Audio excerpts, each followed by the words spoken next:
Xiao Chen traversed the Douluo Continent, becoming an ordinary boy in Holy Soul Village.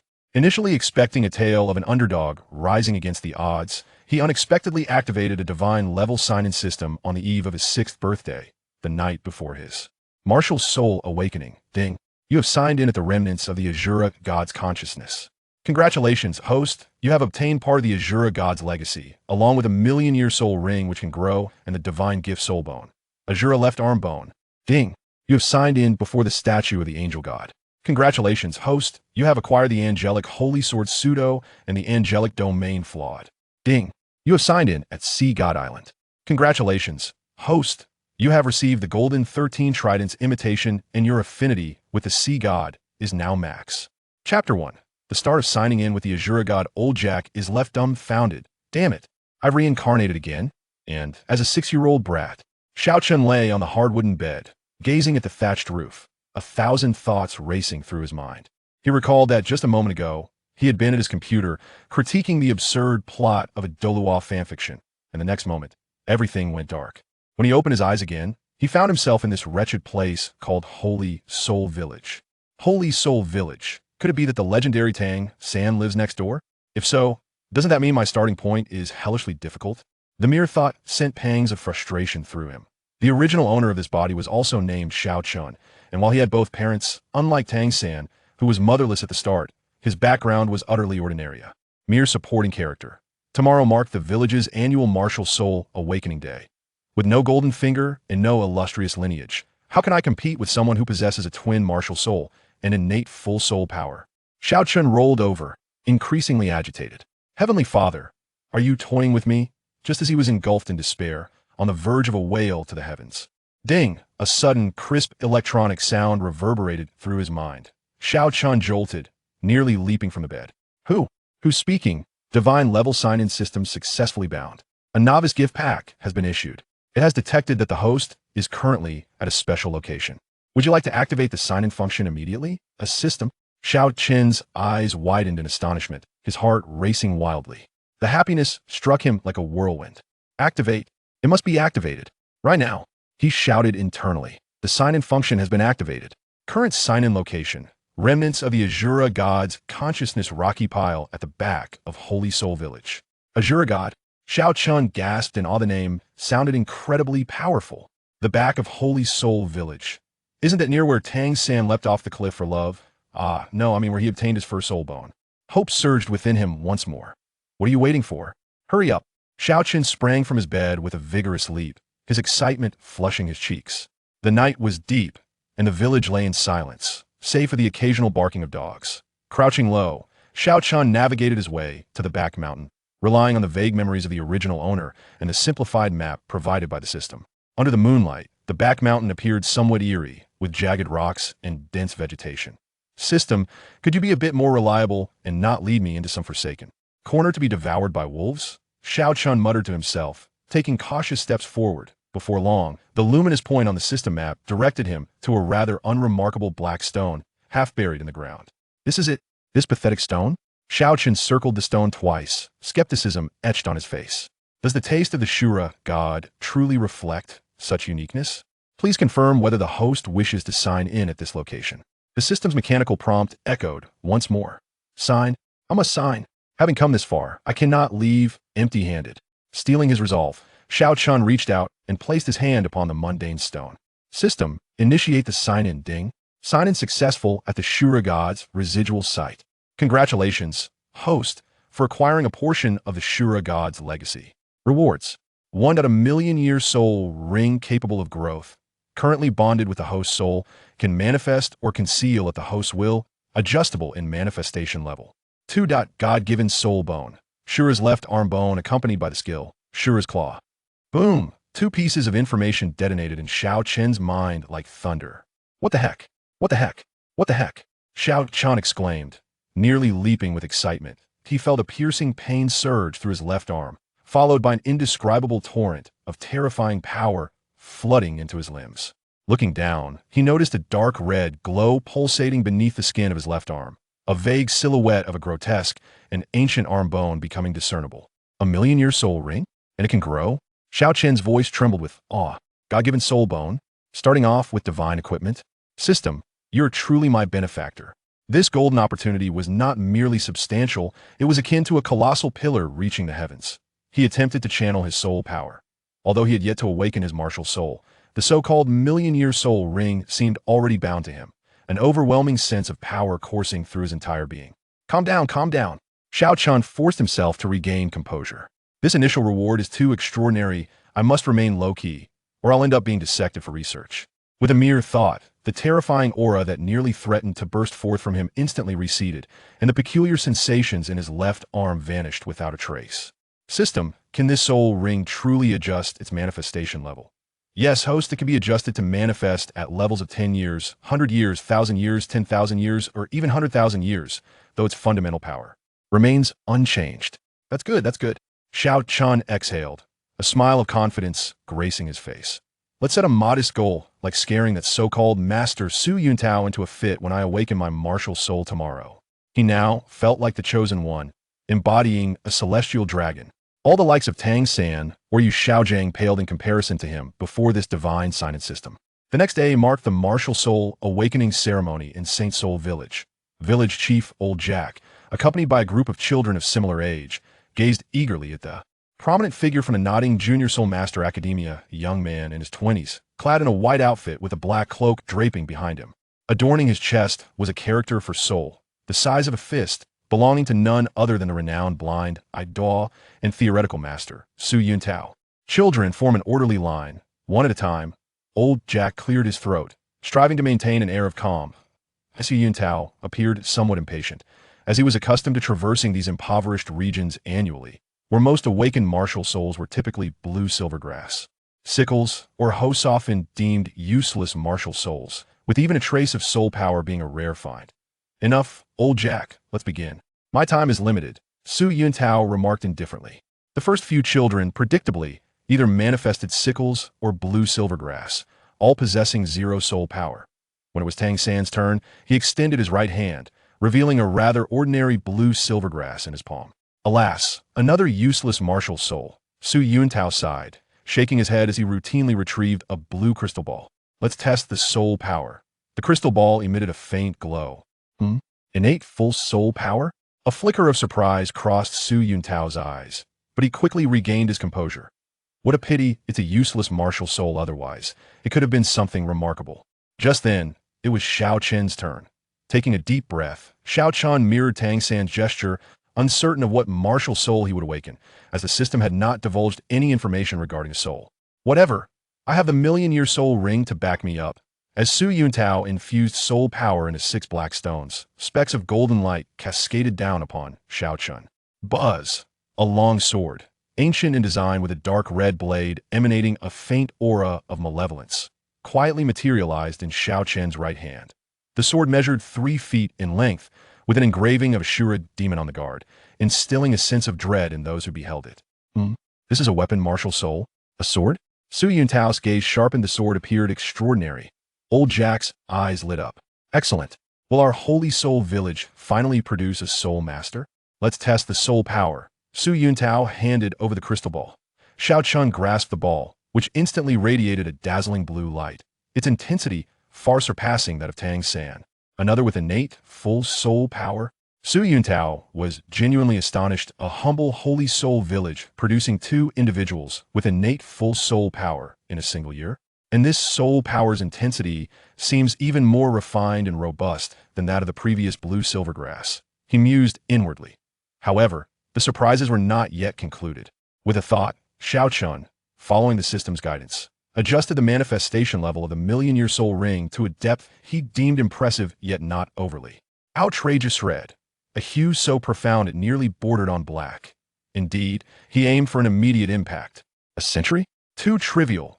In an instant, a soul ring, crimson as blood yet so deep it seemed capable of swallowing all light, erupted from beneath Xiao Chen's feet. The ring appeared to be entwined with a faint black malevolent aura, and an overwhelming pressure surged forth instantly. The temperature within the awakening cabin plummeted dramatically. Old Jack swallowed hard with a resounding gulp, his eyes widening like copper bells as he pointed at Xiao Chen. His lips, trembling and unable to articulate a single word, Su Yuntao, struck as though by a bolt of lightning, became completely rigid. The arrogance and impatience that had adorned his face were instantly replaced by an overwhelming sense of horror. The crystal ball in his hand fell to the ground with a sharp thud, shattering into countless pieces. Red?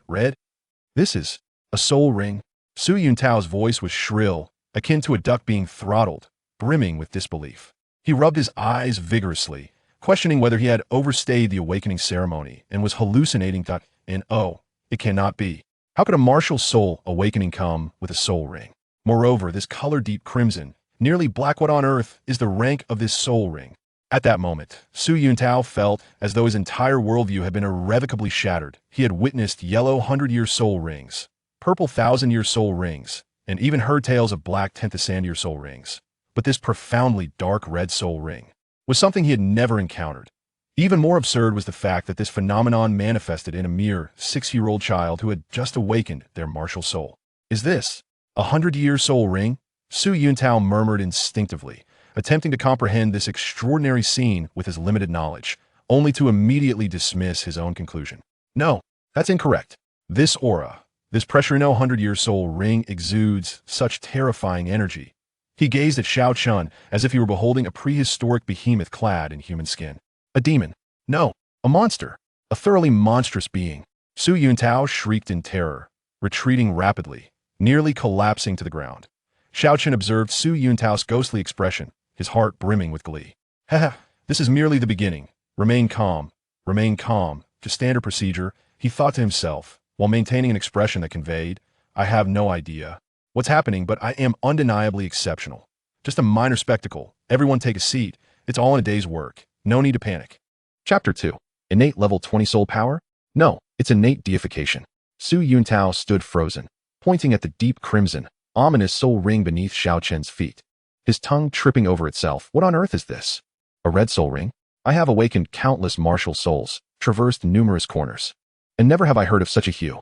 He felt as if a 6-year-old child was mercilessly grinding his understanding of soul masters into the ground. A monster. Undoubtedly a reincarnation of a demon. Su Yuntao's mind roared, yet he struggled to maintain the dignity of a master, though that dignity lay in ruins like a shattered crystal ball. Xiao Chen stifled a laugh, nearly showcasing a technique to conceal his mirth. This bumpkin had never seen the world. This was merely an appetizer. My godly maneuvers are yet to come. He reveled in his secret pride, adopting an innocent facade. Master. I have no idea. It just appeared on its own. It's not my fault. Su Yuntao, I believe you not. You little trickster are quite cunning. He endeavored to calm himself, though his temples throbbed as if they were about to burst. First, forget about that wretched ring. Your martial soul. Yes, your martial soul. Show me what you have awakened. Su Yuntao nearly shouted, desperately in need of an explanation to stabilize his crumbling worldview. Xiao Chen complied, extending his right hand. With a hum, a bizarre scythe gradually took shape in his palm. The scythe was pitch black, seemingly absorbing all surrounding light. Its elongated blade curved with a lethal elegance, adorned with intricate dark red patterns that appeared to flow like living entities, depicting menacing and dignified faces of Azura demons.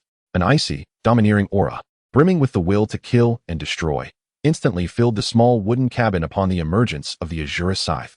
Hiss! Old Jack gasped, feeling as though an invisible hand was gripping his throat, making it difficult to breathe. The most formidable martial soul he had ever encountered was the ancestral iron hammer of Old Wang's family at the village's eastern end, which paled in comparison to this entity. Tang San's eyes widened as well. He clearly sensed that the blue-silver grass, which he had recently taken pride in, was now trembling slightly, as if it had encountered a natural enemy. Within him, the hidden hammer martial soul stirred restlessly, transmitting an intense alertness and a fighting spirit. This martial soul exudes a heavy, malevolent aura. Su Yuntao's eyelids twitched violently. He felt as though the scepter representing his identity was becoming difficult to steady. This scythe was undoubtedly extraordinary. Quick, soul power test. Today, I shall unveil the true essence of this little monster. He retrieved another blue crystal ball from the soul guide device, his demeanor suggesting that unless he comprehended the situation today, he would not bear the surname Su. Xiao Chen, with a gentle demeanor, extended his small hand and delicately grasped the crystal ball. In his heart, he silently implored, Father System, grant me your strength and enlighten this Navi fool. In the next instant, an extraordinary transformation occurred.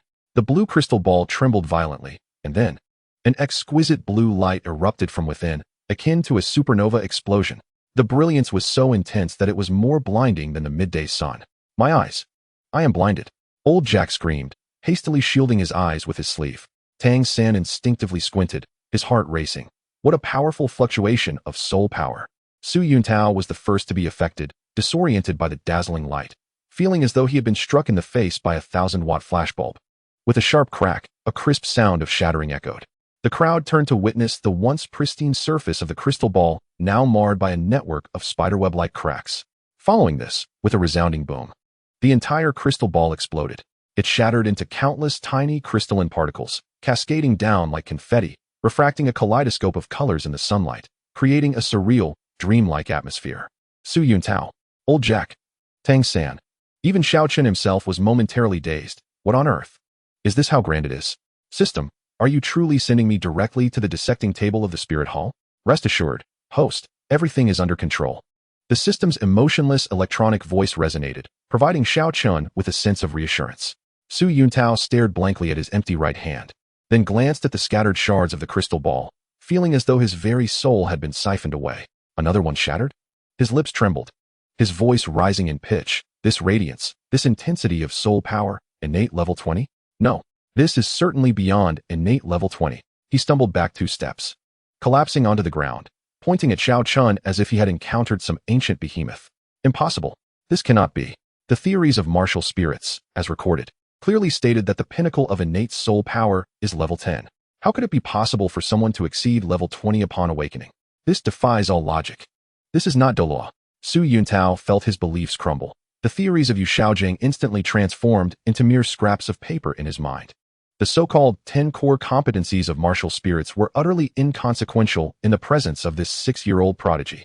Xiao Chen observed Su Yuntao's utterly disoriented state, suppressing a smile as he spoke earnestly. Master, please do not be overly agitated. Take a moment to collect yourself. Perhaps my martial spirit is rather unique. It may have undergone some beneficial mutation. After all, isn't that how it's portrayed on television? The protagonist must possess something extraordinary. His words, half-truths and half-fabrications, held a kernel of reality. The mutation was real, and the beneficial aspect was genuine, albeit to an exaggerated degree. Deep within, Xiao Chen's inner self reveled in laughter. What a grand performance. I am the bearer of divine inheritance, starting from the divine. A mere 20 levels of soul power. That is merely the ceiling set for you mortals. To me, it doesn't even amount to the floor tiles. Old Jack finally regained his composure from the shock. He trembled as he approached Su Yuntao, cautiously inquiring, Tao, Brother Tao, this child, is our Holy Spirit village truly about to witness the emergence of a true dragon? Su Yuntao appeared oblivious to Jack's words, his gaze transfixed on Xiao Chen, and instinctively flickered to the side where Tang San stood. He distinctly observed Tang San's clenched fists, the blue-silver grass nearly squeezed to the point of exuding moisture. The youthful face, often marked by a precocious maturity and composure, was now etched with astonishment, alongside an ineffable complexity of emotions, envy, jealousy, and perhaps a hint of unwillingness. A blue-silver grass with innate full soul power, a creature capable of shattering the crystal ball. It was as if Su Yuntao was ensnared in a dream. Had this year's Holy Spirit village inadvertently disturbed the nest of geniuses? Or had the deities collectively descended to bestow warmth upon them? Suddenly, he rose with an unprecedented gravity, addressing Xiao Chen with a tone of utmost seriousness. Your name is Xiao Chen, correct? Listen closely, this matter is of great significance. I must immediately report your circumstances to the Spirit Hall. A talent like yours, no, an existence such as yours, must not be buried. It cannot be neglected. Su Yuntao's voice resonated with fervor and an awe he was scarcely aware of, just as he was passionately preparing to dedicate his life to unearthing, or perhaps controlling, this unparalleled genius for the Spirit Hall. Xiao Chen's mind was once again filled with the familiar electronic voice. Ding. Detected that the host is in close proximity to the core protagonist of the storyline, Tang San. Triggering special sign-in conditions. Would you like to sign in next to the core protagonist, Tang San? Xiao Chen's heart soared with delight. Oh, such fortunate tidings. Sign. It is imperative to sign. Even a mosquito's leg is still meat. Ding. Sign in successful next to the core protagonist, Tang San. Congratulations, host, for obtaining mental power training talent, slight enhancement. Congratulations, host, for obtaining chaotic wind hammer technique, fragment. Mental power talent? Quite splendid. In future interactions, in friendly exchanges, I shall possess greater confidence. Xiao Chen mused cheerfully, pondering the chaotic wind hammer technique. This is the renowned skill of the Haotian Doa Tang Hao. Though merely a fragment, What if I manage to piece it together in the future? Even if I cannot, it would serve splendidly as a makeshift weapon. He cast a glance at Tang San, still in a state of astonishment, and a knowing smile graced his lips. Tang San, you truly are my fortunate star. I shall kindly safeguard a portion of your fortune for you. No need for excessive gratitude. After all, I am a helpful and honest youth of the new era. Unbeknownst to Su Yuntao, Xiao Chen's mind was swirling with thoughts. His primary concern was how to safely escort this living miracle, Xiao Chen, to the spirit hall, thus securing monumental merit that would elevate him to great heights, allowing him to marry a beautiful and wealthy woman and ascend to the pinnacle of life. Come, Xiao Chen, you must accompany me to Nodding City at once. No, we shall head directly to Spirit City. Your talent must be personally reviewed by His Holiness the Pope. Su Yuntao grasped Xiao Chen's wrist with astonishing strength, dragging him forcefully towards the exit. Hey, master, slow down. Please be gentle. My little arms and legs can hardly withstand such force. Xiao Chen exclaimed with feigned panic. My parents are waiting for me at home to have dinner. At least let me return to say goodbye and pack a couple of buns for the journey. Chapter 3. An unexpected encounter with Little Wu's warmth. And you Xiaojing's theories are rubbish. Su Yuntao clung to Xiao Chen's wrist as though it were a lifeline, exerting pressure that nearly forced Xiao Chen's breakfast out. Master, your enthusiasm is duly noted, but please allow me to inform my parents. Xiao Chen shouted, baring his teeth. Otherwise, they might think I've been abducted by some rogue charlatan. And that would be quite dreadful. Right. How could I forget? Su Yuntao smacked his forehead and finally eased his grip. This is of utmost importance. I will personally speak to your parents. I assure you, they will be immensely proud. Xiao Chen twitched the corner of his mouth. That might not be necessary. I fear they might not handle the excitement well. After exchanging a few words with his rather utilitarian parents, Xiao Chen merely stated that he had caught the attention of a soul master who would take him to Nodding City for his studies. His parents, indeed, were overwhelmed with emotion, their eyes brimming with tears, as they stuffed 2 steamed buns into his hands, urging him to study diligently and bring honor to the family. Observing Su Yuntao's fervent demeanor, Xiao Chen shook his head internally. Does this fellow genuinely believe he has struck gold? I'm afraid of my own situation. On the road to Nodding City, Su Yuntao was as enthusiastic as a tour guide, incessantly chattering about the myriad benefits of the spirit hall and the wisdom of the pontiff. Xiao Chen responded with half-hearted agreement, his thoughts drifting far beyond the immediate surroundings. System, are there any worthwhile locations in Nodding City where I can sign in? Nodding Junior Soul Master Academy, sign in available. Yu Xiaojing's former residence, sign in available. Yu Xiaojing, that theoretical master? Xiao Chen scoffed. What could possibly be interesting there? Surely nothing but a collection of outdated theories? Theory is the foundation of knowledge, and knowledge is power. All right, you are correct. As they walked, a sudden commotion broke out in the nearby woods, accompanied by the urgent cries of a girl. Help, you wicked man. Don't come near me. The voice was sharp and desperate, laced with a hint of sobbing. Heh, little rabbit, just surrender to us. We will take good care of you. Several lewd male voices echoed, provoking revulsion. Su Yuntao furrowed his brow. In broad daylight, under the open sky, how dare they attempt to abduct a maiden? His sense of justice surged as he rolled up his sleeves, ready to charge in. Xiao Chen stopped him. Master, why use a sledgehammer to crack a nut? Leave such trivial matters to me. You should rest and avoid straining yourself. After all, how could he let this fellow, who only knew to shout his name, seize the opportunity to be a hero? Su Yuntao hesitated, glancing at Xiao Chen's small frame. Are you sure you can handle it? Don't overexert yourself. There seem to be quite a few of them. Without responding, Xiao Chen flickered like a shadow and dashed into the woods. His physical prowess now was not something an ordinary 6-year-old could match. In a clearing amidst the forest, a charming little girl clad in a pink skirt and sporting braided pigtails was encircled by 3 unscrupulous soul masters. The girl, seemingly only 6 or 7 years old, had eyes as red as a startled rabbit, clutching a carrot in her hands while warily surveying her surroundings. Ah, another fool seeking death. And a mere child at that? The leader, a scar-faced soul master, sneered at Xiao Chen, spitting dismissively. Get lost, or I'll deal with you too. Another, with yellow hair, leered, boss. This little brat has such tender skin. Capturing her would make for a fine addition. Who knows, there might be a buyer with peculiar tastes. Have you finished your chatter? Xiao Chen flexed his wrist, his voice calm. Hey, the little brat has some spirit. The scar-faced man grinned wickedly, a yellow century-old soul ring materializing around him, his martial spirit manifesting as a broken blade. Let me show you what a soul master is capable of. With that, he swung his blade towards Xiao Chen, aiming to cleave him in two. Xiao Wu let out a terrified scream and shut her eyes. Yet, the anticipated scream of anguish did not occur. Clang. A light sound resounded. The scar-faced man felt as though he had struck a steel plate, his hand tingling with numbness as the broken blade nearly slipped from his grasp. Xiao Chen nonchalantly pinched the edge of the blade between two fingers. Is this all you've got? I gave you a chance, but you're utterly useless. Xiao Chen smirked, slightly adjusting his fingers. Crack. The broken blade shattered, splitting into two useless pieces of metal. Scar-faced man, the yellow-haired soul master, and the lanky one. What were they witnessing? A 6-year-old child had effortlessly snapped their leader's martial spirit? Was this some kind of performance? Where was the script? What are you? The scar-faced man's voice trembled. This child was far too extraordinary. Beep. Host detected triggering a hero-saving beauty event. Location meets sign-in criteria. Would you like to sign in next to the soft-boned rabbit Xiao Wu child form? Sign. Xiao Chen mentally urged. This was a future 10,000-year soul beast. One of the Shrek 7 monsters. I must sign. Beep. Sign in successful next to the soft-boned rabbit Xiao Wu child form. Congratulations. Host has gained. Charm value 10. Slight increase in attractiveness to the opposite sex. Exceptional effect on specific races.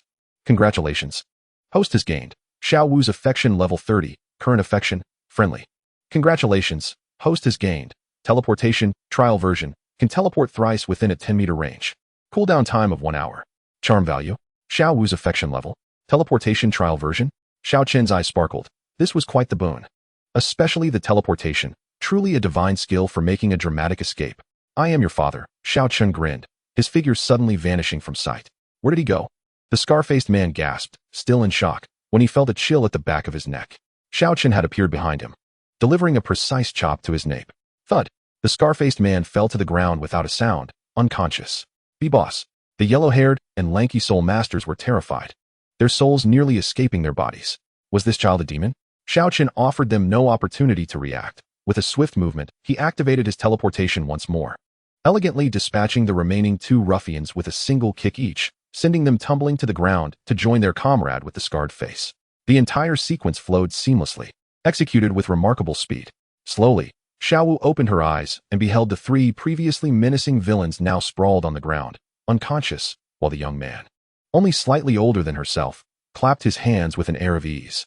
Wow, big brother, you are amazing, Xiao Wu exclaimed, her large eyes sparkling with admiration, momentarily forgetting the carrot she had been gnawing on. Xiao Chen turned back to meet her shimmering gaze, inwardly chuckling. A trivial affair, indeed. You shall come to appreciate my prowess in due time. He approached her, striving to appear warm and approachable. Little sister, are you all right? Did they hurt you? And no.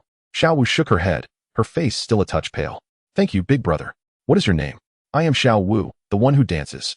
I am Xiao Chen, as in the morning light. He knelt down to meet her gaze. Xiao Wu, why are you here all alone? Where are your guardians? At the mention of family, a shadow crossed Xiao Wu's eyes, yet she quickly regained her cheerful demeanor. I sneaked out to play. It's so much fun here. Xiao Chen thought to himself, this foolish little rabbit, how carefree she is. At that moment, Su Yintao rushed over, panting. Upon seeing the 3 fallen spirit masters and the unharmed Xiao Chen and Xiao Wu, he appeared bewildered. This has been resolved? Xiao Chen, how did you manage that? He had been outside the woods, only hearing a few muffled sounds before silence ensued. Xiao Chen shrugged. It was quite simple, really. I dashed in, exchanged a few blows, and they fell. Perhaps they were rather weak, impressive in appearance, yet lacking substance. Su Yintao retorted, if I believed you, that would be a fool's errand. Xiao Wu, where do you plan to go next? Xiao Chen inquired. Xiao Wu blinked with her big eyes. I don't know. Big brother, where are you headed? Could you take me along? As Su Yintao contemplated a refusal, Xiao Chen swiftly interjected, we are on our way to the Soul Master Academy in Nodding City. If you have nowhere else to go, why not join us? More companions would allow for additional roll calls along the way, he thought, his mind calculating. Yes. The Soul Master Academy. That sounds so exciting. Xiao Wu exclaimed joyfully. Su Yintao opened his mouth, but ultimately refrained from protesting. After all, Xiao Chen was the primary individual to protect. It would be difficult to oppose bringing along a burden. Thus, the trio, predominantly led by Su Yintao with the 2 children in tow, stumbled their way to Nodding City. The entrance to the Nodding Junior Soul Master Academy appeared quite imposing, far superior to the village committee building in Shenghan Village. A doorkeeper stood at the entrance, exuding an air of arrogance. Upon seeing Su Yintao, he offered a somewhat polite greeting. However, upon noticing the plainly dressed Xiao Chen and Xiao Wu, his demeanor immediately soured. New arrivals? Here to register? Stand aside and wait. The doorkeeper looked down his nose, his voice laced with impatience. Do you not see the master is here? You clearly lack any decorum, country bumpkins. Xiao Wu felt her face flush with embarrassment at his words, feeling somewhat aggrieved. Xiao Chen raised an eyebrow, bemused. Ah, it seems there are watchdogs everywhere. Just as Su Yuntao was about to erupt, Xiao Chen restrained him, smiling amiably at the doorman. Good sir, we are here to see Master Yu Xiaojing. Would you kindly relay our request? Yu Xiaojing? Which Yu Xiaojing? The doorman rolled his eyes, unimpressed. There are plenty of people with the surname Yu in this academy. Which one of those worthless fellows? Ah, I mean, which master are you referring to? Xiao Chen could not help but inwardly scoff. It appeared that Yu Xiaojing's reputation in this academy was far from stellar. The one who claims to be invincible in theory, yet whose martial soul is akin to a pig. Oh, I mean, Luo Sanpao, he gently reminded. The doorman's expression shifted dramatically, revealing a look of realization. Oh, you mean that good-for-nothing who can't even ascend beyond a rank of soul master? I believe he's over there on the playground, attempting to deceive the freshmen. You can go find him yourselves. Just don't linger here. Thank you very much, Xiao Chen replied with a smile that did not reach his eyes. Turning to Su Yuntao, he remarked, Master, it seems your friend is not particularly well-liked around here. Su Yuntao's face flushed with embarrassment as he awkwardly cleared his throat. Xiao Gang he simply has a rather reclusive personality and is not good at socializing. Xiao Chen mused to himself, I would say he is infamous. He deliberately strolled past the doorman, casually allowing a fleeting glimpse of a yellow soul ring at his feet, though merely a century-old soul ring. The residual aura of Shura's divine power exuded a faintly oppressive force that sent shivers down the spine. The doorman, initially intent on delivering another jab, suddenly felt an inexplicable chill, as though he were being scrutinized by a primal beast. His legs turned to jelly, nearly bringing him to his knees. He stared in terror at Xiao Chen's retreating figure, cold sweat cascading down his brow. What was that just now? A soul ring? Yellow? This little brat is a soul master. While a century-old soul ring may not be the pinnacle of power, it was certainly beyond the capabilities of a mere doorman to provoke. Moreover, the aura was utterly terrifying. The doorman's demeanor shifted instantaneously. His back hunched as he hurried after Xiao Chen, his face plastered with a sycophantic grin. Oh, young master. Little lady. It was my grave error not to recognize your stature earlier. Please, have mercy on a humble doorman like me. Xiao Chen paid him no mind. Such insignificant characters were not worth his breath. Little Wu, however, cast a curious glance at the doorman, then turned to Xiao Chen, her large eyes filled with confusion. At the academy's playground, a crowd of freshmen had indeed gathered. A disheveled, middle-aged man, clad in a faded scholar's robe and sporting black-rimmed glasses, was passionately expounding some theory. Thus, there are no worthless martial souls, only worthless soul masters. This is my unassailable maxim, Yu Xiaojing. Remember it well. It was none other than Yu Xiaojing himself. Xiao Chen stifled a laugh upon overhearing a few of his words. System, this theory sounds riddled with flaws. Detection complete. This theory contains at least 17 apparent logical fallacies, 23 contradictions to advanced martial soul theories, and 32 instances of pure conjecture, lacking empirical evidence. Suppressing a chuckle, Xiao Chen thought to himself. Yu Xiaojing is leading the youth astray. Xiao Wu, equally perplexed, whispered to Xiao Chen, Big brother, what is he saying? How can blue-silver grass be so formidable? Xiao Chen gently patted her head, replying, He speaks of a possibility, yet achieving it is more challenging than ascending to the heavens. Yu Xiaojing seemed to notice the commotion. His disdain for whispers during his lectures palpable. He adjusted his glasses and cast a glance in their direction. Upon recognizing Su Yuntao, he momentarily froze, then donned a slightly awkward expression. Su Yuntao? What brings you here? His gaze then shifted to Xiao Chen and Xiao Wu, lingering particularly on Xiao Chen for a few seconds. And who might these two be? Yu Xiaojing inquired, his tone tinged with scrutiny. Su Yuntao quickly introduced, Xiao Gang. These are two gifted children I brought from Holy Spirit Village. Especially this one, Xiao Chen he. However, Yu Xiaojing waved his hand, interrupting Su Yuntao. He preferred to form his own judgments. Gazing at Xiao Chen, he exhibited an expression that suggested potential, as if he wished to impart some wisdom. Young one, it appears you have a differing opinion on my theory? Yu Xiaojing asked, reveling in the role of a theoretical expert who enjoyed guiding the younger generation and basking in their admiration. Xiao Chen thought to himself, here it comes. The moment of pretentiousness. Master Yu Xiaojing, is it? Xiao Chen stepped forward, his voice not loud, yet resonating across half the playground. With all due respect, your theory is utterly nonsensical. This declaration stunned the crowd. The new students regarded Xiao Chen with expressions of disbelief. Yu Xiaojing's face darkened instantly.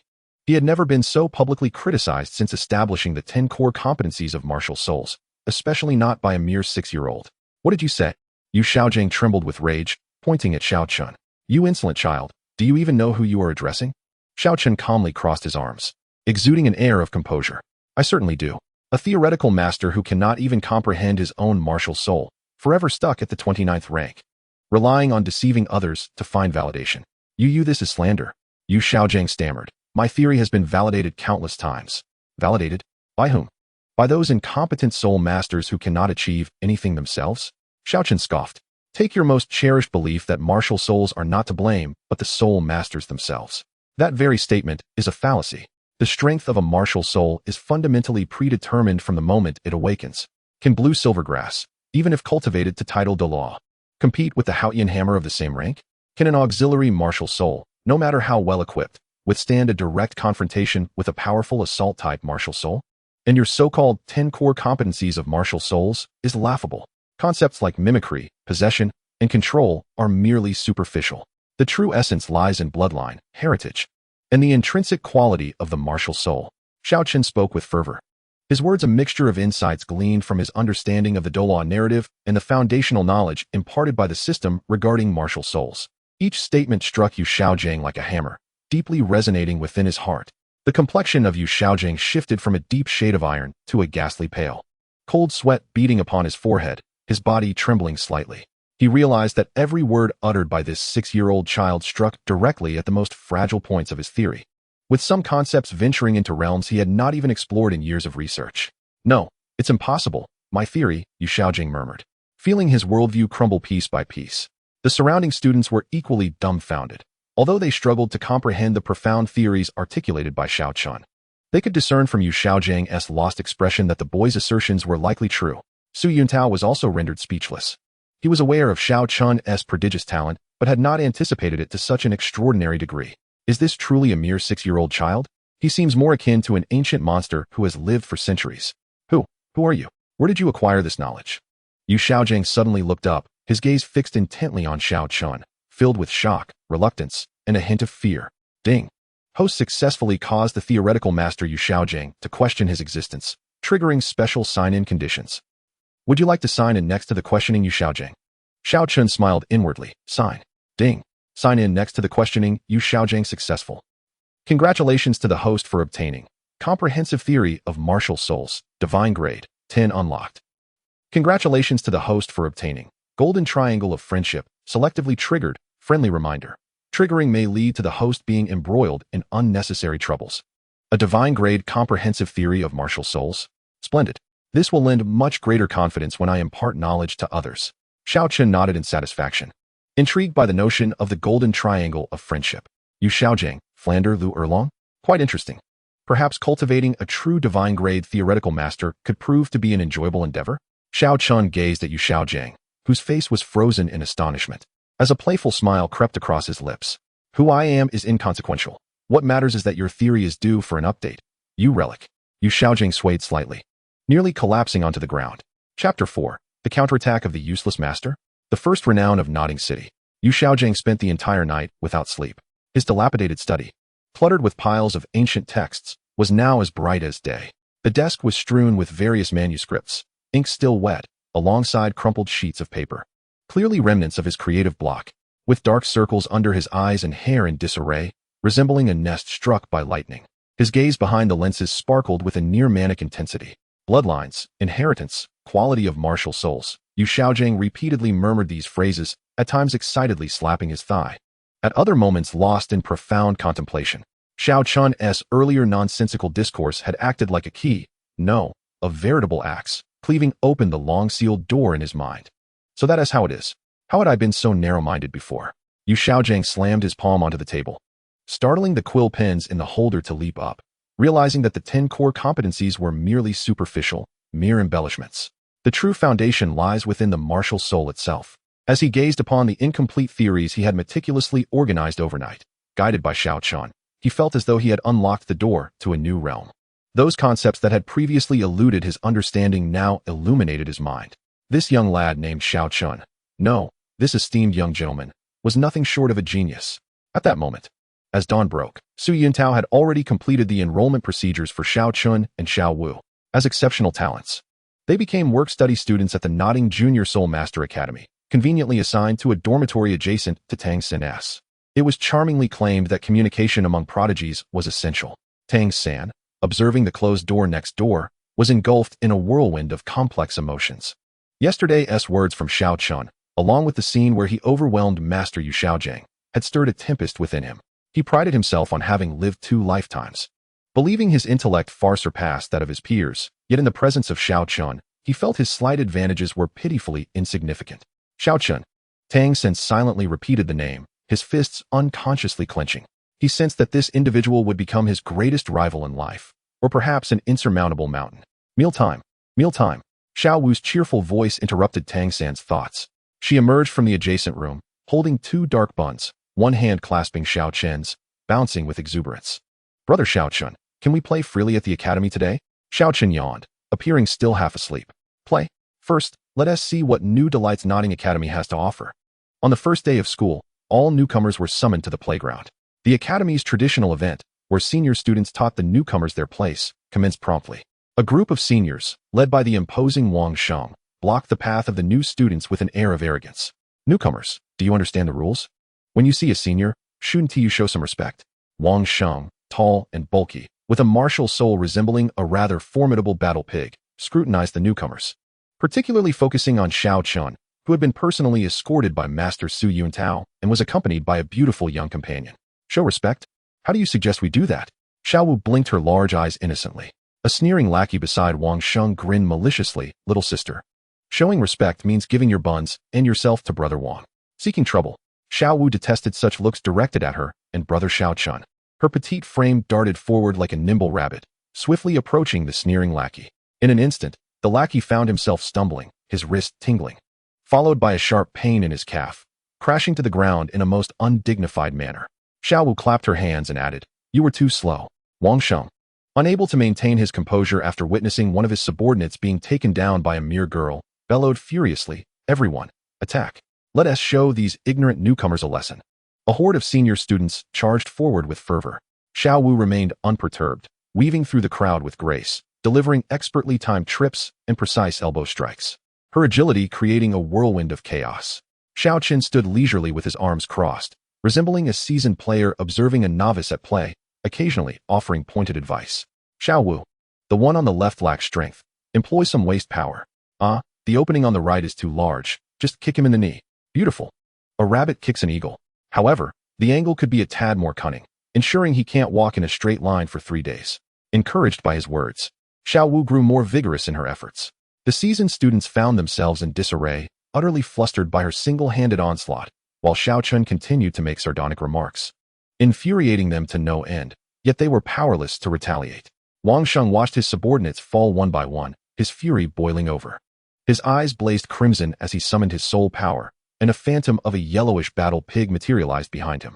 Who do you think you're looking down on? Brat, I'll take you on. With his battle pig martial soul activated, Wang Sheng's demeanor transformed, charging at Xiao Chen like a miniature tank, seemingly intending to knock him off his feet. The surrounding freshmen instinctively closed their eyes in fear, while Tang Sen clenched his fists, ready to intervene at any moment. Yet, Xiao Chen merely extended a languid finger. Yes, just one index finger. That slender, fair digit lightly tapped Wang Sheng's forehead, which was as large as a pig's head. With a dull thud, Wang Sheng felt as though he had collided with an insurmountable mountain. A searing pain shot through his forehead, and his strength seemed to dissipate into thin air. No matter how hard he exerted himself, turning red in the face, he could not budge Xiao Chen's finger by even a fraction. The playground fell into a profound silence. Your martial soul possesses ample power, yet it is regrettably scattered. Xiao Chen's voice echoed softly, as if stating an irrefutable truth. Without the ability to concentrate your strength, even the mightiest force is rendered futile. With that, he flicked his finger. Thud. Wang Sheng's massive form was propelled backward like a kite with its string cut, crashing to the ground several meters away, raising a cloud of dust, landing in a perfect upside-down position, struggling to regain his footing. The crowd remained utterly speechless, gazing at Xiao Chen as if he were a monster. One mere finger had sent a martial soul user flying? Was this truly something a carbon-based life form could accomplish? Lying on the ground, Wang Sheng felt as though his organs had shifted, yet what astonished him more was the casualness of Xiao Chen's gesture. Struggling to rise, he looked at Xiao Chen, his eyes devoid of anger, replaced instead by a profound respect and a hint of yearning. You, what did you mean when you said my martial soul is too scattered? Wang Sheng's voice was hoarse. Xiao Chen glanced at him. Your battle pig martial soul has impact. but your defense and power concentration leave much to be desired. During your charge, your soul power should focus on the tusks and shoulders, rather than being dispersed throughout your entire body without a focal point. In simpler terms, it's merely an unoptimized and flawed entity. Wang Sheng stood there in stunned silence. Although the term flawed entity stung, every word Xiao Chen uttered struck at the very deficiencies of his martial soul. Some issues he had sensed himself, but could not articulate how to remedy. Xiao Chen's few remarks illuminated his understanding. Thud. Without hesitation, Wang Sheng knelt on one knee and clasped his fists toward Xiao Chen, exclaiming, "Boss, please, teach me." The onlookers were left in shock. Just a moment ago, the leader of the 7th Division was shouting threats, and now he was bowing in submission? The plot twist was astonishingly rapid. Xiao Chen stroked his chin, contemplating. Becoming a boss? It's not entirely out of the question, but I tend to be a bit lazy. I prefer to avoid troublesome matters. Rest assured, boss. From now on, you are the leader of our 7th Division. Who dares defy you? I, Wang Sheng, will be the first to object, Wang Sheng declared, thumping his chest in assurance, then calling to his battered subordinates. What are you waiting for? Hurry over and pay your respects to the boss. A group of bruised and battered seniors scrambled forth, collectively shouting, "Greetings, boss." Tang Xin stood at a distance, observing the scene unfold, his heart a tumult of emotions. He had trained in the Xiantian skill and considered himself far superior to his peers, yet Xiao Chen's might transcended his comprehension. The ease and nonchalance with which Xiao Chen commanded the situation made Tang Xin question himself for the first time. Is it truly accurate that there are no worthless martial souls, only worthless soul masters? Tang Xin murmured to himself, casting a complex gaze at Xiao Chen. As the farce on the playground came to a close, Yu Xiaojing approached Xiao Chen, cradling a thick notebook like a devout disciple. He had completely shed any pretense of superiority, his face alight with eagerness and a thirst for knowledge. Xiao Chen, my young friend, what you imparted yesterday was worth more than a decade of study. I have some confusions regarding martial soul advancements that I wish to humbly seek your guidance on. If you would permit me, Yu Xiaojing said, rubbing his hands together, his demeanor exceedingly humble. Seeing Yu Xiaojing in such a state brought joy to Xiao Chen's heart. The amusement never wanes. This story is becoming increasingly intriguing. He followed Yu Xiaojing into the familiar, dilapidated study. As soon as he stepped inside, a system prompt echoed in his mind. Ding! Special sign-in location detected. Yu Xiaojing's study, the birthplace of theoretical ideas. Would you like to sign in? Sign in. Ding! Successfully signed in at Yu Xiaojing's study, the birthplace of theoretical ideas. Congratulations. You have received the 10 core competencies of martial souls. Xiao Chen's eyes sparkled. This reward was perfectly timed. Yu Xiaojing spread open his notebook, dense with his thoughts and inquiries. My young friend, please observe. I have some new ideas regarding the beneficial mutations of martial souls, yet I feel something is still lacking. Xiao Chen glanced over the notes and casually extracted some rudimentary concepts from the system's rewards, which, while elementary for him, appeared as profound as celestial texts to Yu Xiaojing. He subtly guided him with a few remarks. The direction of evolution you mentioned for martial souls is too narrow. Why only consider evolution within the same category? Have you contemplated cross-species mutations or even changes at the level of rules? And this, the compatibility between martial souls and soul rings, encompasses not just age and attributes, but a deeper resonance of principles, which is crucial. For example, your Ruosan Pao, do you really think it's merely about releasing gas? Yu Xiaojing listened, enraptured, his brow furrowed at times, and at others, his expression illuminated with understanding. His pen raced across the pages, eager to capture every word. Every viewpoint expressed by Xiao Chen instilled in him a profound sense of enlightenment. The gaze he directed towards Xiao Chen transformed from one of reverence to one of adoration. Meanwhile, Su Yuntao was not idle. He embellished the account of Xiao Chen's miraculous awakening of his martial spirit in Sacred Soul Village, as well as the sensational feat of vanquishing the doorkeeper at Nodding Academy, a tale he had fabricated, and relayed it with great embellishment to the martial soul branch in Nodding City. The branch leader, Matthew Nual, a soul emperor in his 60s with graying hair, was so astounded by Su Yuntao's report that the teacup in his hand crashed to the ground, shattering into countless pieces. What did you say? Innate soul power beyond measure, awakening with a soul ring, and even bursting the crystal ball. Moreover, he could even guide that waste, Yu Xiaojing? Matthew Nual stood up in excitement, his beard trembling. This young man, he must not be treated lightly. I must personally visit the academy to witness this. At Nodding Academy, Xiao Wu had completely become Xiao Chen's devoted follower, trailing him wherever he went, sweetly calling him Brother Xiao Chen.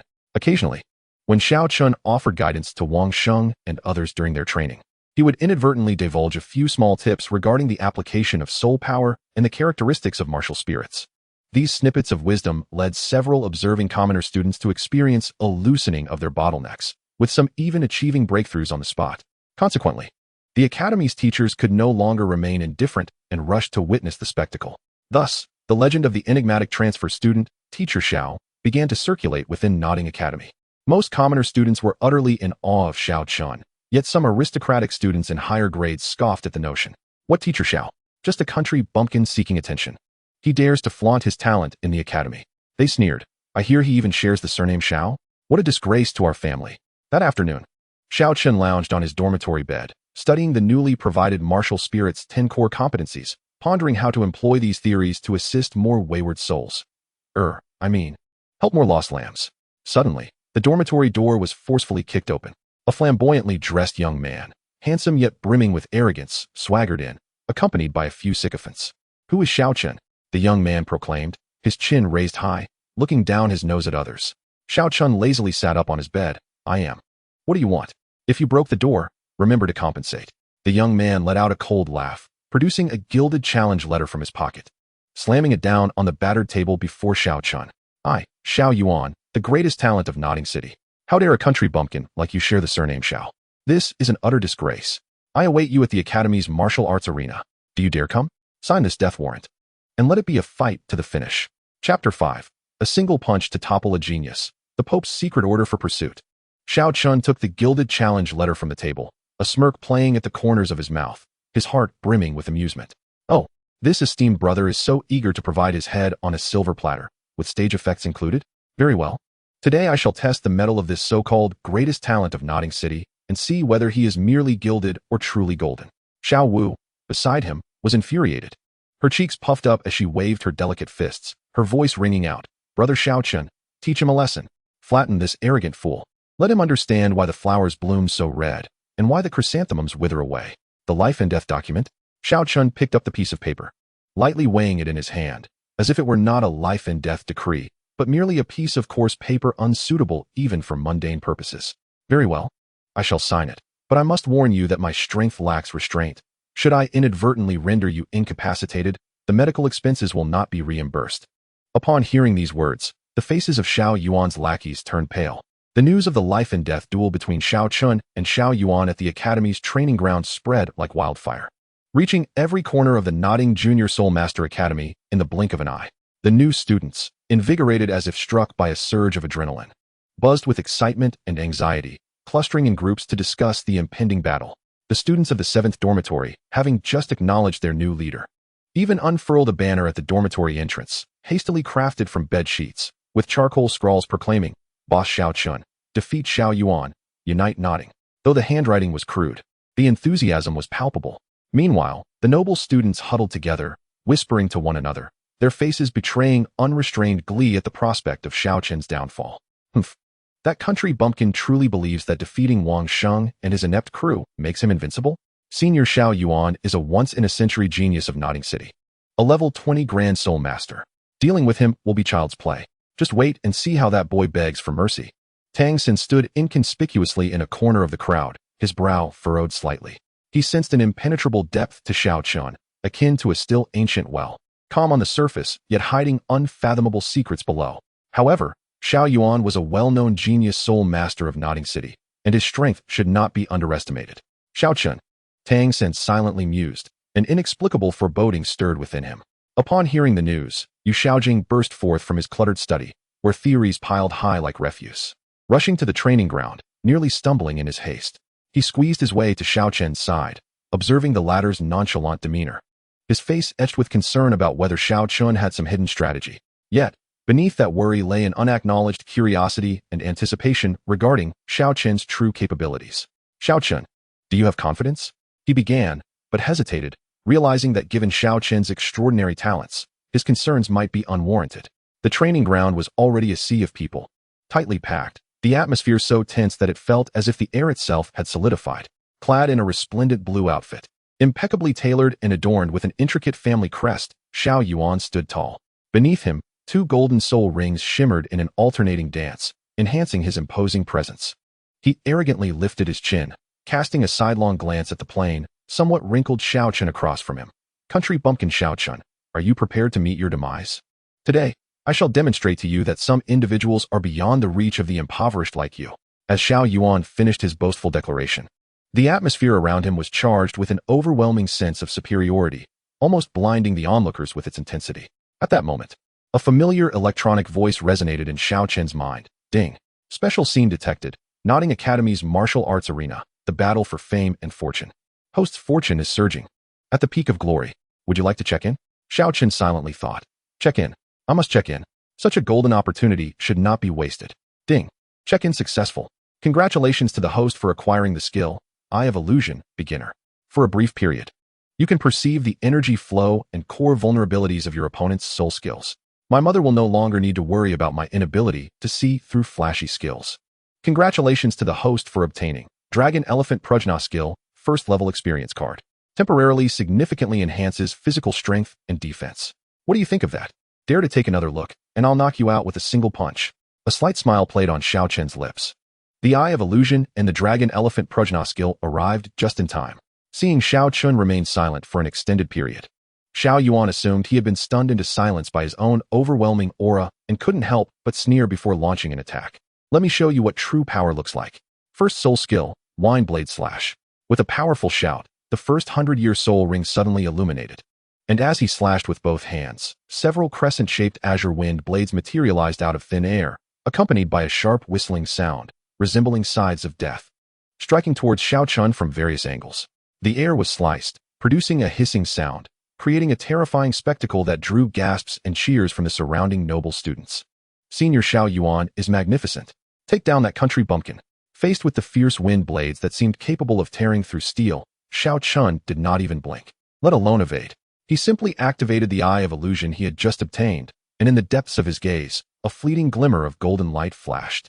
In the next instant, those whistling wind blades became utterly transparent to him. Their trajectories, energy nodes, and even the weakest points in the flow of soul power were laid bare, without any concealment. He even had the leisure to mentally critique. TSK.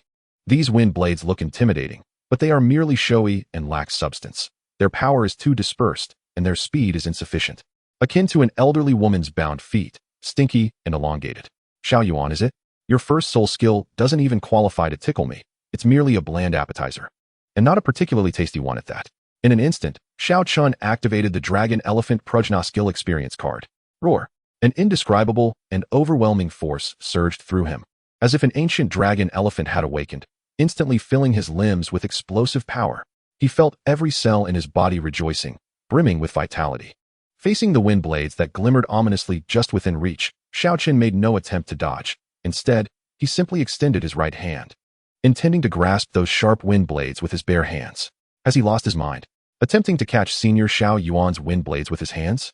This is suicidal. The noble students gasped in shock, as if they could already envision the gruesome scene of Xiao Chen's arm being severed by the wind blades. Even Tang San and Yu Xiaojiang felt a pang of anxiety in their hearts. However, what transpired next left everyone utterly astounded. Clang, clang, a series of resonant sounds, reminiscent of metal colliding. Those seemingly indomitable azure blades of wind, upon making contact with Xiao Chen's fair palm, emitted a mournful wail as if they had struck the hardest divine metal, and then they shattered into countless fragments. Indeed, they shattered, dissipating into motes of azure light, akin to fireflies fading into the air. Xiao Chen's hand remained unscathed. How could this be possible? The smugness and arrogance on Xiao Yuan's face instantly froze, replaced by boundless shock and disbelief. His wind blades, even a typical soul master of over level 20 would hesitate to confront them head-on. What manner of creature is this Xiao Chen? Before he could fully process his astonishment, Xiao Chen's figure, like a specter, left behind a lingering shadow and swiftly closed the distance between them. Once again, it was an unremarkable fist, devoid of dazzling soul skills or earth-shattering momentum. Yet, to Xiao Yuan, this very fist bore an overwhelming pressure reminiscent of an ancient dragon trampling mountains and rivers, rendering his breath momentarily suspended. Thud. Xiao Yuan felt as though his chest had been struck head-on by a 1,000-year-old soul beast barreling towards him. An irresistible force surged through him, causing him to spurt a mouthful of blood, and his body flew backward like a kite with severed strings. Bang! He crashed violently against the massive stone pillar at the edge of the arena, which trembled slightly, shedding a dusting of debris. Xiao Yuan slid down the pillar, collapsing to the ground, his bones feeling as if they had shattered, blood frothing at the corners of his mouth. while the two once resplendent yellow soul rings at his feet flickered erratically like malfunctioning bulbs before ultimately dissipating into nothingness. He struggled to rise but lacked the strength even to move a finger, and eventually, his eyes rolled back as he fainted in a pitiful manner. The arena fell into an oppressive silence. With a single move, merely a single move, the renowned prodigy of Nodding City, the level 20 soul master Xiao Yuan, was effortlessly dispatched with a single punch by a newcomer who had barely enrolled a few days prior. The noble students who had just moments ago been rallying for Xiao Yuan, eagerly awaiting to witness Xiao Chen's humiliation, now turned pale, their faces reflecting sheer terror, mouths agape. Unable to close for an eternity. This script was all wrong. Where was the promised prodigy's dominance? How had the tables turned? Xiao Chen strolled leisurely to the unconscious Xiao Yuan's side, bending to retrieve the life and death document that Xiao Yuan had slammed onto the table. With a gentle shake, that paper filled with declarations of unyielding resolve was crushed by an unseen force, instantly transforming into a flurry of ash that gracefully descended. With such meager abilities, he dared to emulate the signing of a life and death document? Truly a fool who did not comprehend his own worth. Xiao Chen surveyed the surroundings, his gaze calmly sweeping over the trembling noble students, and his voice, though soft, resonated clearly throughout the arena. In the future, should anyone dare to trouble me or my friends, they shall meet with dire consequences. By the way, Xiao Chen pointed at the unconscious Xiao Yuan on the ground, suggesting that whoever's dog it was should take it back. I shall not cover the medical expenses, for I have always prided myself on my generosity, refusing to stoop to the level of beasts. Magnificent, boss. Truly impressive. After a brief silence, Wang Sheng was the first to react, exuberantly raising his arms in celebration. His face flushed with excitement, as if he were the victor himself. Following suit, the other civilian students erupted in thunderous cheers and applause, their gazes towards Xiao Chen filled with awe and admiration.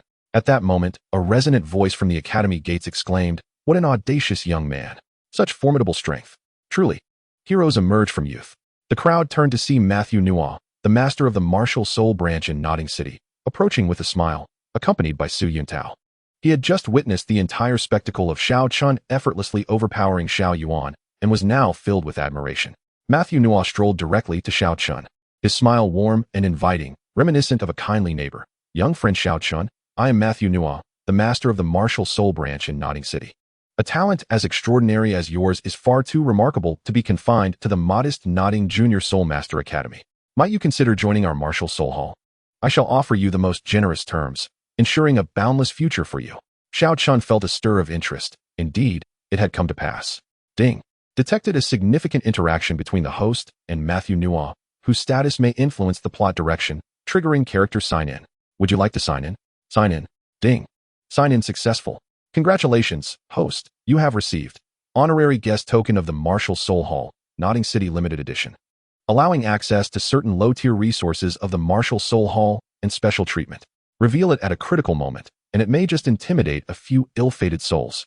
Congratulations, host. You have received a personal gift from Matthew Nuo, 10,000 soul coins. While modest, it is enough to buy a few popsicles. Xiao Chen stroked his chin, adopting a languid demeanor. Joining the Martial Soul Hall, you say? That sounds rather appealing. However, I must confess, I am somewhat lackadaisical and do not favor being overseen. Too many rules and restrictions tend to give me a headache. Furthermore, as for cultivation resources, the more, the better. After all, I have quite the appetite, and ordinary resources simply do not suffice.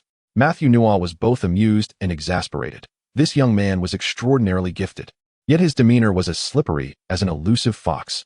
Before Matthew could respond, Yu Xiaojing had already squeezed his way forward, gazing at Xiao Chen not as a mere talented junior, but as an enigmatic mentor, a guide through the labyrinth of life. He produced a precious little notebook and a quill, his face alight with an almost fervent thirst for knowledge. Xiao Chen, no, Master Xiao. Your technique in dismantling Xiao Yuan's wind blade appeared simplistic, yet it encompasses profound truths of the universe. I am still unclear on many aspects and humbly request your guidance. For instance, the instantaneous explosion and concentration of strength. Xiao Yuan's family swiftly received the news and stormed into the academy with an air of fury. Upon discovering their prodigious son sprawled on the ground like a lifeless dog, their faces turned a shade of iron. Several attendants hurriedly carried the unconscious Xiao Yuan away. Before departing, the steward of the Xiao family cast a deep, resentful glance at Xiao Chen, filled with malice, unwillingness, and a trace of profound apprehension. This battle firmly established Xiao Chen's reputation at Nodding Academy and cemented his status as an undisputed authority within the institution. Simultaneously, other prominent factions within Notting City began to take notice of this suddenly emerging mysterious youth. Matthew, upon returning to the Martial Soul Branch Hall, dared not exhibit the slightest hint of negligence. He immediately reported the extraordinary phenomenon surrounding Xiao Chen's awakening in Holy Soul Village, as well as his remarkable feat of defeating Xiao Yuan with a single punch in the training ground, to the main hall in Martial Soul City via the highest level of encrypted communication. A few days later, a Scarlet Edict, personally signed by Pope Bibi Dong, reached Matthew, the branch master of the Martial Soul Division in Notting City, at an alarming speed, akin to a death warrant. Upon opening the edict, he found only one line of text, yet it bore an oppressive authority and murderous intent. At all costs, recruit this individual. Failure to comply will result in immediate execution. Simultaneously, on Xiao Chen's system panel, a brand new sign-in location, radiating a gentle golden light, quietly illuminated. Pope's Hall in Martial Soul City, not activated. How intriguing. Is this an invitation for tea in Martial Soul City, or a direct passage to my demise? Xiao Chen mused, a playful smile curling at the corner of his mouth. Chapter 6. Is the title Douluo coming in person? With 10,000 gold soul coins in hand, the Pope's patience is running thin. Matthew trembled as he clutched the scarlet papal edict, his hands shaking as if afflicted by advanced Parkinson's disease, cold sweat nearly saturating his soul emperor attire. Immediate execution. These simple 4 words felt like 4 looming mountains, making it arduous for him to even breathe. Veins throbbed on his forehead. What on earth has Xiao Chen stumbled upon? Or whose grave has he disturbed?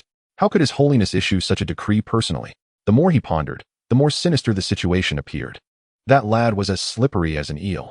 If he turned out to be a stony nuisance from a cesspool, reeking and obstinate, then his position as the branch master in Notting City would surely come to an end. Meanwhile, Xiao Chen sat with his legs crossed, admiring the golden, yet to be activated icon of the Pope's Hall in Martial Soul City on his system panel, a grin stretching from ear to ear. So, is this a banquet of fate? Or are they eagerly presenting me with an experience gift pack? How delightful, truly delightful. No sooner had he spoken than the familiar electronic voice chimed in, echoing like a harbinger of good news. Ding. High risk, high reward. Congratulations, host. You have successfully attracted the special attention of the highest echelons of the Martial Soul Hall. The first ring of the special sign-in task chain has now been gloriously activated, within 7 days. Successfully check in at the core area of the Martial Soul Branch Hall in Notting City. Reward, advanced life-saving skill, mental barrier. With this, Mother will no longer worry about me being detected by old monsters, and it can effectively resist certain mental attacks. An additional gift, His Holiness the Pope's Blacklist highlights a focus roster rated at 10 points. A warm reminder, the higher the rating, the deeper His Holiness's concern for you. Dear host, continue your efforts to strengthen yourself, and strive to ascend to the top as soon as possible. Xiao Chen nearly spat out his tea upon reading this. Was the system truly trying to ensure he maintained an air of grandeur? The following morning, Matthew, sporting dark circles akin to a panda, forced a professional smile that resembled a grimace as he once again blocked Xiao Chen's dormitory door. Ahem, dear Xiao Chen, I bring you monumental news, truly monumental news. His Holiness holds you in high regard, praising you endlessly. He has specially granted you an exceedingly generous allocation of training resources and sincerely invites you to further your studies in Soul Master City. Just imagine, soul bones, lost secret techniques, unparalleled beauty. No, I mean unparalleled skills. Everything you desire will be provided to ensure your satisfaction. As he spoke, he furtively glanced at Xiao Chen, anxious that this young prodigy might misinterpret his words and inadvertently receive a one-day tour experience card to the Spirit Hall in a rather grim manner. Xiao Chen languidly yawned, used his pinky finger to scratch his ear, exuding an aura of sleepy indifference. Oh, Master Matthew, your information is remarkably astute. Heading to Soul Master City is feasible. Yet I have always been rather delicate, prone to ailments. I fear I may not withstand the rigors of long-distance travel. If I do not possess at least 100,000 gold soul coins to ease my journey, what if I suffer from the local conditions and contract some grievous illness? That would surely undermine His Holiness's good intentions. He paused, then added, Oh, and regarding your Spirit Hall's hidden treasures, such as those legendary skill manuals and forbidden technique scrolls, could you kindly provide me with 100 or so to peruse? I wish to acclimate to the academic atmosphere of the sacred land of spirits. Otherwise, coming from the countryside, I might struggle to keep pace with the learning there and bring shame upon His Holiness. Matthew's eye twitched uncontrollably, his blood pressure skyrocketing, nearly causing him to spew blood across the grounds of Notting Academy. 100,000 gold soul coins. And you want 100 or so manuals. Are you planning to study in Soul Master City, or to completely empty my nodding branch? He raged internally. This young rascal is more ruthless than a bandit. It's as if he is plucking the feathers from a passing goose. Yet, the bloody edict from the Pope loomed over him like a sword of Damocles, forcing him to swallow the blood rising in his throat, biting his tongue and suppressing his anguish. At that moment, Xiao Chen rushed in, cradling his precious notebook filled with incomprehensible scribbles, resembling a cat drawn by the scent of fish. Upon seeing Matthew, his eyes lit up as if he had discovered a new continent. Master Matthew, you arrived just in time. I must tell you, I have devoted myself to comprehending Master Zhao's theories, pouring my heart and soul into it, and I have finally grasped about 1/10 or 1/12 of them. I sense that the soul power bottleneck that has troubled me for years is showing the slightest signs of loosening. This is truly an epic-making discovery. If the Spirit Hall could receive guidance from a genius like Master Xiao, how could they not unify the continent and establish a legacy for all time? As Matthew listened to Xiao Zhang's extravagant praise, he felt a twitch at the corner of his mouth, thinking to himself, this good-for-nothing certainly knows how to flatter me. If he were truly that remarkable, would he still struggle to surpass a mere soul master? However, he dared not voice such thoughts.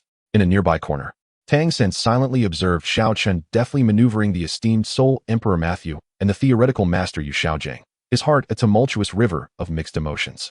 Despite priding himself on his cunning and intellect, which he believed to be far superior to others, in the presence of Xiao Chen, his once proud schemes and wisdom appeared as laughable as a child's play. Xiao Chen, what kind of prodigy are you? Emerging from the crevices of some stone, he clenched his fists tightly, feeling the unprecedented surge of his Xiantian skill racing within him. As a potent sense of crisis and an indomitable spirit flourished wildly in his heart. Over the past few days, whispers of negative rumors regarding Xiao Chen began to circulate quietly throughout Nodding City. Some claimed he was ruthless, incapacitating others at the slightest provocation. Others said he was disrespectful, disregarding even the academy's teachers. There were even claims, with some credibility, that he had dubious connections with a notorious evil spirit master from decades past, practicing malevolent and tyrannical techniques. At the dormitory next to Xiao Chen and Tang San, odd surprises such as dead mice and rotten vegetable leaves occasionally appeared. Xiao Wu, infuriated, flushed with anger, puffed her cheeks and stomped her feet. Brother Xiao Chen, it must be that scoundrel from the Xiao family behind this. These despicable beings only know how to resort to such lowly tricks, too cowardly to confront us openly, stabbing us in the back instead. Yet Xiao Chen remained unfazed, merely instructing Wang Sheng calmly, investigate who the foolish ones are behind these slanders. Give them a friendly reminder to understand that while one may eat haphazardly, words should not be carelessly spoken. The next day, the noble students who had most relished spreading rumors appeared at the academy, each sporting bruised faces and limping like newly walking crabs. From then on, they fell silent on any topic related to Xiao Chen, avoiding him as if he were a cat to a mouse, taking great care to steer clear of any further friendly reminders. The legend of Xiao Chen's dominance at Nodding Academy gained even more vivid strokes. Xiao Chen's formidable rise in Nodding Academy, along with the Spirit Hall's remarkably proactive stance, was akin to a red-hot branding iron cast into the tepid waters of Nodding City, instantly stirring up 1,000 waves. The City Lord's mansion, various merchant associations, and even some soul master families that usually kept a low profile began dispatching spies to closely monitor this mysterious boy, merely 6 years old, who had stirred the very winds and clouds of Nodding City. After a grueling and extraordinary negotiation, akin to sacrificing flesh to feed a tiger, Matthew finally gritted his teeth and tremblingly withdrew 10,000 gold soul coins from his personal treasury as a gesture of goodwill to Xiao Chen. Furthermore, he made an exception by granting Xiao Chen access to the primary library area of the Spirit Hall branch in Nodding City. As for other matters, once you arrive in Spirit City, everything can be discussed. He desired nothing more than to swiftly send this plague, no, this revered figure away, allowing him to wreak havoc wherever he pleased without further tormenting his frail body. Xiao Chen, weighing the hefty bag of gold soul coins in his hands, wore a satisfied smile as he strutted into the heavily guarded core area of the Spirit Hall branch in Nodding City alongside the visibly pained Matthew. Upon entering, a cheerful notification, akin to winning a 5 million jackpot, resonated in his mind. Ding! Congratulations, host, on successfully signing in at the core area of the Spirit Hall branch in Nodding City. Reward: Advanced Skill Spirit Barrier has been automatically equipped. Congratulations, host. Your soul power level has increased by 1. Current soul power level, level 12. The Pope's Blacklist has noted your profile with a focus of 10 points. Current cumulative focus, 30 points. Warning: continuously rising focus may lead to unpredictable and significant dangers. However, there is a minuscule chance of triggering hidden special plots or rewards. Please proceed with caution, host, and continue to strive. Simultaneously, in the magnificent Pope's palace located 1,000 miles away in Spirit City, Bibi Dong reclined gracefully on her opulent throne, perusing a report transmitted by Matthew regarding Xiao Chen's audacious demands for a substantial sum of money. A chilling smile slowly crept across her breathtakingly beautiful face. What an insatiable and reckless little creature. It appears that he truly does not value my patience. Yueguan, a figure of enchanting beauty, both alluring and ambiguous, silently materialized in the center of the grand hall, slightly bowing. Your Holiness, Yueguan is here. You are to personally travel to Notting City and courteously retrieve the young one named Xiao Chen. Should he continue to be ungrateful, you know what to do. Bibi Dong's voice was calm and unwavering, yet it carried an icy, soul-chilling murderous intent. At your command, my beautiful holy lady. Yueguan, the top-notch powerhouse of the Douluo Continent, bore a beguiling smile, his voice dripping with allure. He assured that he would make Xiao Chen deeply appreciate what true honor and true despair entail. In Notting City, at the Spirit Hall branch, Xiao Chen had just savored the refreshing sense of security provided by the spirit barrier when, without warning, a deafening alarm, reminiscent of an impending apocalypse, erupted in his mind. Level Super Danger Red Alert. Level Super Danger Red Alert. A profoundly terrifying soul power fluctuation, far exceeding the current world level limit, is rapidly tearing through space and approaching Notting City at an astonishing speed. Target has been preliminarily locked. Host, you yourself. According to the initial assessment of the system, the approaching entity possesses a soul power level of at least 95, suspected to be a formidable tidal Douluo. Host, please prepare for battle immediately or devise an escape plan. An oppressive and suffocating aura, chilling enough to freeze one's very soul, surged forth like an invisible tide from the distant horizon. Xiao Wu instinctively began to tremble violently. Her once rosy and adorable face turned as pale as a sheet. Gripping Xiao Chen's sleeve tightly, her voice quivering with fear. Xiao Chen Gidge. What a terrifying presence. Is it coming for us? Yet, Xiao Chen displayed no semblance of fear. Instead, a wild thrill coursed through him, and a nearly frenzied battle intent flickered in his dark eyes. He abruptly raised his head, directing his gaze towards the source of the oppressive force, and let out a boisterous, unrestrained laugh. Ha ha, this is splendid. A tidal Douluo, you say? Perfect. Let me gauge whether your bloom is more exquisite or if my fists are mightier. This Douluo Continent is exhilarating. Chapter 7. The tidal Douluo's Floral Gate Slaughter. The Azura god shadow shakes the heavens, scaring off the pinnacle Douluo at 6 years old. The terrifying pressure, enough to make one's very soul tremble, was more ferocious than a level 10 typhoon, akin to millions of tons of seawater crashing down, instantly rendering the entire Notting Academy breathless. The sky seemed to darken, and the air thickened like iron, causing countless teachers and students to weaken, unable to maintain their stance. Xiao Wu's delicate visage turned ghostly pale, devoid of any color. Her teeth chattering as she clutched Xiao Chen's clothing, her voice tinged with a sob. Xiao Chen Gidge, this is so frightening. What kind of monster is approaching? Is it one of those wicked beings from storybooks that snatch children to boil for soup? Her large, watery eyes brimmed with terror, as if she might burst into tears at any moment. However, Xiao Chen felt as if he had just indulged in a chilled watermelon on a scorching summer day. Entirely at ease, and instead of fear, he erupted into a thunderous laugh. Ha ha, splendid. Finally, someone capable of warming up this little master. System, did you hear that? A grand visitor has arrived to deliver warmth. Is there an exciting surprise gift waiting to be claimed? Nearby, Matthew, a dignified six-ring soul emperor, felt utterly fragile before this overwhelming pressure, more so than a paper lantern. He felt his legs buckle, and with a thud, he knelt to the ground, trembling uncontrollably, an embarrassing warmth swiftly soiling his trousers. He rolled and crawled, his head knocking against the ground like a pestle, his voice shaking uncontrollably. Why, your majesty, tidal Douluo, please spare me. That rascal named Xiao Chen, no, our little ancestor, has nothing to do with our Notting City Spirit Hall. He is merely a wild misfortune, born to bring calamity. Whether you choose to kill or maim, I shall not bat an eye. I only beseech your majesty to show mercy and spare the multitude of ants in Notting City. Amidst the anguished cries of Matthew, the sky unexpectedly became adorned with a myriad of resplendent chrysanthemum petals, each shimmering with an enchanting glow. Following this, a figure of unparalleled allure, androgynous to the point of ambiguity, descended through the swirling petals like a phantom, clad in an opulent robe, with delicate fingers gesturing gracefully. Their peach blossom eyes sparkled with a hint of mockery, and their voice dripped with a seductive sweetness laced with an icy chill. Ah, Beneath me stands the young lad. Xiao Chen is it? Quite a charming appearance, but alas. Her Holiness the Pope has expressed her profound admiration for you and wishes to invite you to the Spirit City for a delightful cup of fragrant tea, along with a conversation about life's aspirations. Xiao Chen, languidly picking his nose, then rolled the bit of gold between his fingertips and blew it away.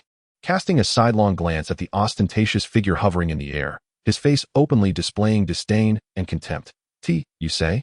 With your demeanor, it seems less like an invitation for tea and more like a scheme to procure my kidneys for some illicit brew. Pray tell, old chrysanthemum, has the spirit hall truly run out of capable individuals, sending such an effeminate, peculiar creature as yourself? Are you attempting to nauseate me into willingly bequeathing my yet-to-warm million-year spirit ring? Impudent. Moonlight's countenance, once adorned with a hint of amusement, instantly darkened to the point of exuding an aura of palpable malice, as if it could saturate the air with ink. You insolent wretch, you dare disregard my courtesy. Since you refuse the wine of goodwill, I shall ensure you experience the full wrath of Her Holiness today. Let me enlighten you on why the flowers bloom so red, and why the chrysanthemum appears so withered. Ninth spirit skill, withered chrysanthemum, ground of wounds, soul severed. As the words fell, his ninth spirit ring, a blood-red artifact of 100,000 years, erupted with a blinding radiance. In an instant, the fluttering chrysanthemum petals appeared to be infused with a bloodthirsty essence, their edges sharpening like blades, emitting a piercing sound as they sliced through the air, surrounding Xiao Chen from all directions with the intent to shred him into a cloud of flesh. Is this all you've got? Such flamboyance. Akin to a peacock in full display. Xiao Chen smirked, barely raising an eyelid. Faced with this terrifying onslaught capable of instilling despair in any titled dual-level spirit master or below, he exhibited no inclination to evade. Instead, he activated the Dragon Elephant Prajna Technique experience card. With a roar, a fierce aura reminiscent of ancient primordial forces erupted from his diminutive frame, enveloping him in a faint golden glow. At the same time, the perception of illusions reached its apex, revealing the seemingly flawless torrent of petals, their energy flow trajectories, and the core nodes of spirit power condensing with unparalleled clarity, rendering them utterly transparent to him. With a wild cry, he surged forward rather than retreating, his small figure akin to a cannonball, boldly charging into the deadly floral deluge, delivering a powerful punch. No matter if they were withered or rotten, before me, all shall be shattered. In that critical moment, on the brink of life and death, the long-forgotten system notification resonated in Xiao Chen's mind like a celestial melody. Ding! Detected that the host is engaged in a life-and-death confrontation with the level 95 titled Douluo, Moonlight, Chrysanthemum Douluo, with life signs severely threatened. A rare golden signing opportunity has been successfully triggered. Shall the host proceed with the golden sign in immediately? Nonsense. Sign. Hurry and let me sign my heart out. If I don't, I shall meet my untimely demise today and become mere fertilizer. Xiao Chen roared furiously within. Ding. Golden sign-in successful. Congratulations, host. For acquiring a divine level experience card, a Shura divine thought embodiment, pseudo, effect lasts for 10 minutes. Upon use, you may temporarily borrow a fragment of true Shura power, resulting in a dramatic surge in strength.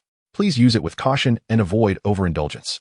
Almost instantaneously after the system's notification, an aura far more terrifying, chilling, and overwhelmingly domineering than that of Chrysanthemum Douluo erupted from Xiao Chen's being, akin to a dormant volcano awakening after eons. This presence was saturated with primal savagery and annihilation, as if it sought to drag the entire world into a sanguine abyss. The cruel grin and arrogance on Moonlight's face were abruptly frozen, as if grasped by an invisible hand. In its place arose boundless terror and disbelief, his enchanting voice twisted into a sharp, distorted shriek, completely unrecognizable. This is impossible. This pressure, it is the legendary Shura god, who commands slaughter. What manner of creature are you? He felt his once proud martial soul, the extraordinary chrysanthemum, trembling uncontrollably before this divine might, as if confronted by its natural nemesis, rendering even his soul power sluggish in its flow. Not only Moonlight, but the entire city of Notting, nay, within 100 miles, all living beings quaked beneath this sudden divine power. Far across the academy, Tang Sen felt a jolt from the depths of his soul, his visage paling in horror, his heart nearly skipping a beat. This power surpasses even that of the old Haggai encountered in the Stardow Forest, referring to Bibi Dong's avatar. What else does Xiao Chen conceal? Meanwhile, Yu Xiaojing, supported by Ma Xunhua, found his legs go weak, collapsing to the ground, his lips trembling, eyes vacant, as if witnessing a divine miracle, murmuring, divine might as fearsome as a prison. Is this truly a divine manifestation? The onlooking teachers and students had long since turned to stone, their minds a blank slate, even forgetting to breathe. At this moment, Xiao Chen was enveloped in a dim crimson light, his once pitch-black eyes transformed into a blood-red hue, brimming with cold, merciless killing intent. A hint of a bloodthirsty, cruel smile graced his lips, his voice resonating not as his own, but as the whispers of a demonic entity from the depths of the netherworld. Old Chrysanthemum, do you still wish to invite me for that so-called fragrant tea in the spirit hall? Or should I, in a fit of benevolence, offer you a taste of Mengpei's soup in hell? What do you say? As soon as he finished speaking, he took a gentle step forward, causing the azure stone ground beneath him to crack like a spider's web. Yu Guin was paralyzed with terror, retreating involuntarily, his heart already surging with tumultuous waves. The Pope's crimson decree, which demanded unwavering loyalty and threatened merciless extermination for defiance, flashed frantically in his mind. Yet, the uncanny and formidable presence exhibited by this 6-year-old child exceeded all his comprehension. He began to seriously doubt whether this was truly a prodigious youth or perhaps an unknown ancient being, feigning youth to ensnare the unsuspecting. Xiao Chen playfully extended his tongue to moisten his parched lips, his crimson eyes fixating intently on the already pale-faced J.D. Lu. As he advanced step by step, look at you, trembling like a startled quail. I have no desire to waste words with you. Now, you are presented with 2 choices. First, immediately kneel and respectfully bow 3 times, proclaiming thrice, Xiao Grandpa, I was wrong, I shall never dare again, and then scurry away, the farther the better. Second, Xiao Chen paused, his smile growing increasingly sinister. I shall ensure that this old chrysanthemum of yours withers completely, transforming into a true remnant. So you may understand why flowers bloom so red and ashes scatter so widely. At that moment, a cold and emotionless notification from the system echoed in his mind. System notification. Due to the host successfully activating the Azura Divine Thought, pseudo, the host's aura has leaked. The Pope's blacklist has successfully surpassed the critical observation threshold, soaring to 95 points. Warning, warning. The host is currently in an extremely dangerous red alert state, at risk of being personally targeted and obliterated by the Pope, BB Dong. Please, host, take care of yourself and enjoy your time. Haha, exciting. This is what true excitement feels like. BB Dong, you old hag, I await your personal delivery of a head. Xiao Chen laughed maniacally in his heart, his fighting spirit only intensifying. Yu Guin's well-maintained visage fluctuated between green and pale, a mesmerizing display of emotions. He fixed his gaze on Xiao Chen, his eyes filled with resentment, unwillingness, and a deeper-seated fear. Ultimately, as if summoning every ounce of his strength, he forced out through clenched teeth, You wait. The humiliation you have inflicted today shall not be forgotten. When I reach the spirit hall, I will make you wish for death. Before he could finish, Yu Guin bit down on his tongue, spitting out a mouthful of essence, and in an instant, he transformed into a flurry of shattered chrysanthemum petals. Fleeing desperately towards the horizon without a backward glance, fearing that this little monster, radiating the aura of the Azura, might indeed reduce him to mere remnants. As Yu Guin's frantic escape unfolded, the terrifying pressure that had enveloped the skies above Nodding City slowly receded like a tide. Xiao Chen regarded the direction of Yu Guin's departure with disdain, curling his lip. What a coward! He fled faster than a rabbit. Chapter 8. The aftermath of divine might shakes Nodding, the Pope's fury brews. As the cataclysmic power of the Azura Divine Thought ebbed like a receding tide, Xiao Chen felt as though his very essence had been momentarily siphoned away, reminiscent of the aftereffects of a challenging quest. However, this sensation was fleeting. Soon, a purer and more refined soul force surged within him, akin to a revitalizing elixir, swiftly dispelling any remnants of emptiness, leaving him with an invigorating sense of accomplishment. Casting a sidelong glance at the nearby petite figure of Xiao Wu, who trembled like a leaf in the wind, her pallid complexion revealing the terror she had endured from the earlier chaos, Xiao Chen mused to himself, is this all the resolve you possess? In the future, as you accompany me, such trivial disturbances will merely serve as an appetizer, merely a basic exercise in composure. Before he could finish his thoughts, a thud echoed through the air. Matthew Newall, the master of the Nodding City Spirit Hall, typically a figure of dignity and stature, had lost all semblance of composure. He crawled toward Xiao Chen. A pitiful sight, his trousers stained in an alarming manner, the atmosphere tinged with an unmistakable odor. Lord Xiao. No, esteemed immortal Xiao. Ancestor Xiao, Matthew Newall exclaimed, tears and snot mingling as he clutched Xiao Chen's leg, his voice quaking as if he were on the verge of collapse. I beseech you, spare my wretched life. The incident involving the chrysanthemum Douluo has no connection to our nodding branch. He brought this upon himself, and I could not intervene. Should you have any commands, I would traverse mountains of blades and seas of flames without a flicker of hesitation. Panic-stricken, he feared that this 6-year-old harbinger of mischief might take offense and hold him accountable for the grievances of the spirit hall, rendering his plight more unjust than that of Douluo. What he clutched was not merely a leg, but a living embodiment of catastrophe. Xiao Chen, in disdain, shook his leg, but could not dislodge this human pendant. Just as Matthew Newall lamented, stripped of dignity, Yu Xiaojing, invigorated as if infused with vitality, resembled a fervent devotee encountering their idol. His eyes shone with the brilliance of searchlights. Clenching his worn notebook and quill tightly, he stumbled eagerly towards Xiao Chen. A miracle. This is undeniably a miracle. He babbled excitedly, saliva flying as he proclaimed, the pinnacle of spirit power can truly evoke divine strength. Master Xiao? Senior Xiao? Could it be that you, in that fleeting moment, were possessed by a deity? His fervor suggested he might kneel and sing a hymn of adoration at any moment.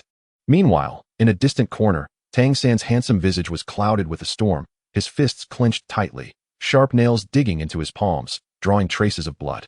He fixed a steely gaze upon Xiao Chen, tumultuous emotions churning within him. The overwhelming sense of helplessness weighed upon him like a mountain, yet a fierce flame of defiance blazed within his heart. He could even sense that his dormant Haotian hammer martial spirit was trembling slightly within him, not out of fear, but rather an indignant rage and defiance stemming from being suppressed by an overwhelming force. Who on earth is this bastard? Tang San gritted his teeth, his heart roaring in frustration.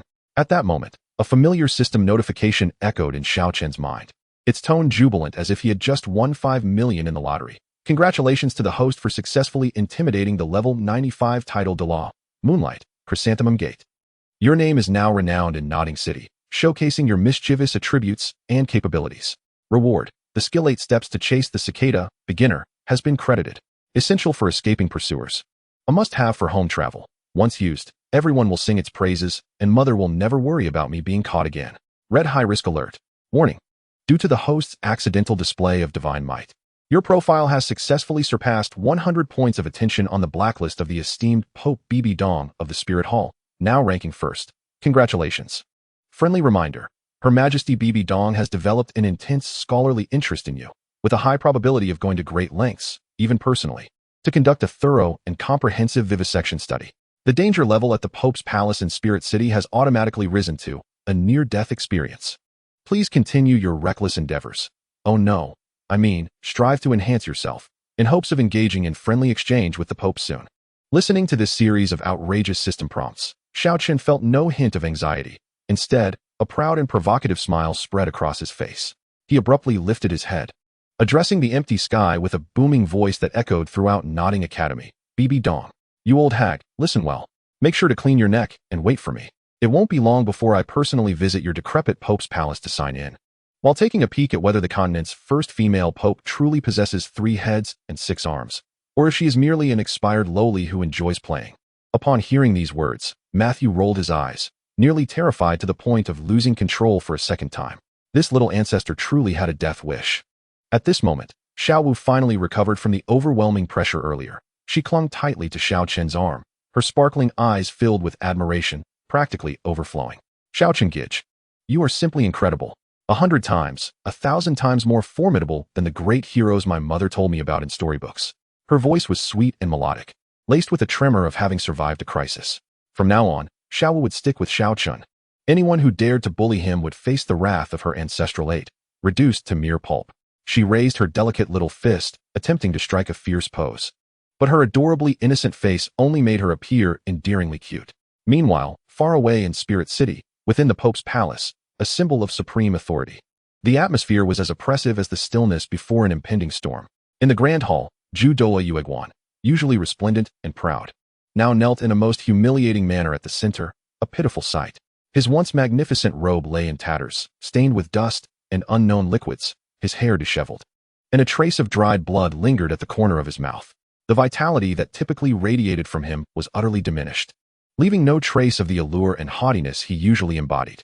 Before him sat the breathtaking yet frigid figure of Bibi Dong, the Pope of the Spirit Hall, as he lamented his tragic experiences in Nodding City with tears streaming down his face. Oh, my beautiful Pope, you must take action on my behalf. Yueguan's voice was as high-pitched as a cat whose tail had been stepped on, filled with indignation and fear. That little scoundrel, Xiao Chen, no, that little monster. He is no mere human. He bears the aura of the god of Shura. Yes, the god of Shura. His murderous intent nearly purified me. It was terrifying, utterly terrifying. As he wept, he embellished his tale, portraying himself as a valiant hero who had fought bravely, only to suffer defeat due to his opponent's underhanded use of divine power. Magnifying Xiao Chen's horror and strangeness manifold.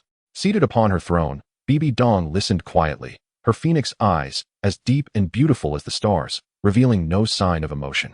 Yet, as Yueguan's lamentations continued, her aura grew increasingly frigid and perilous.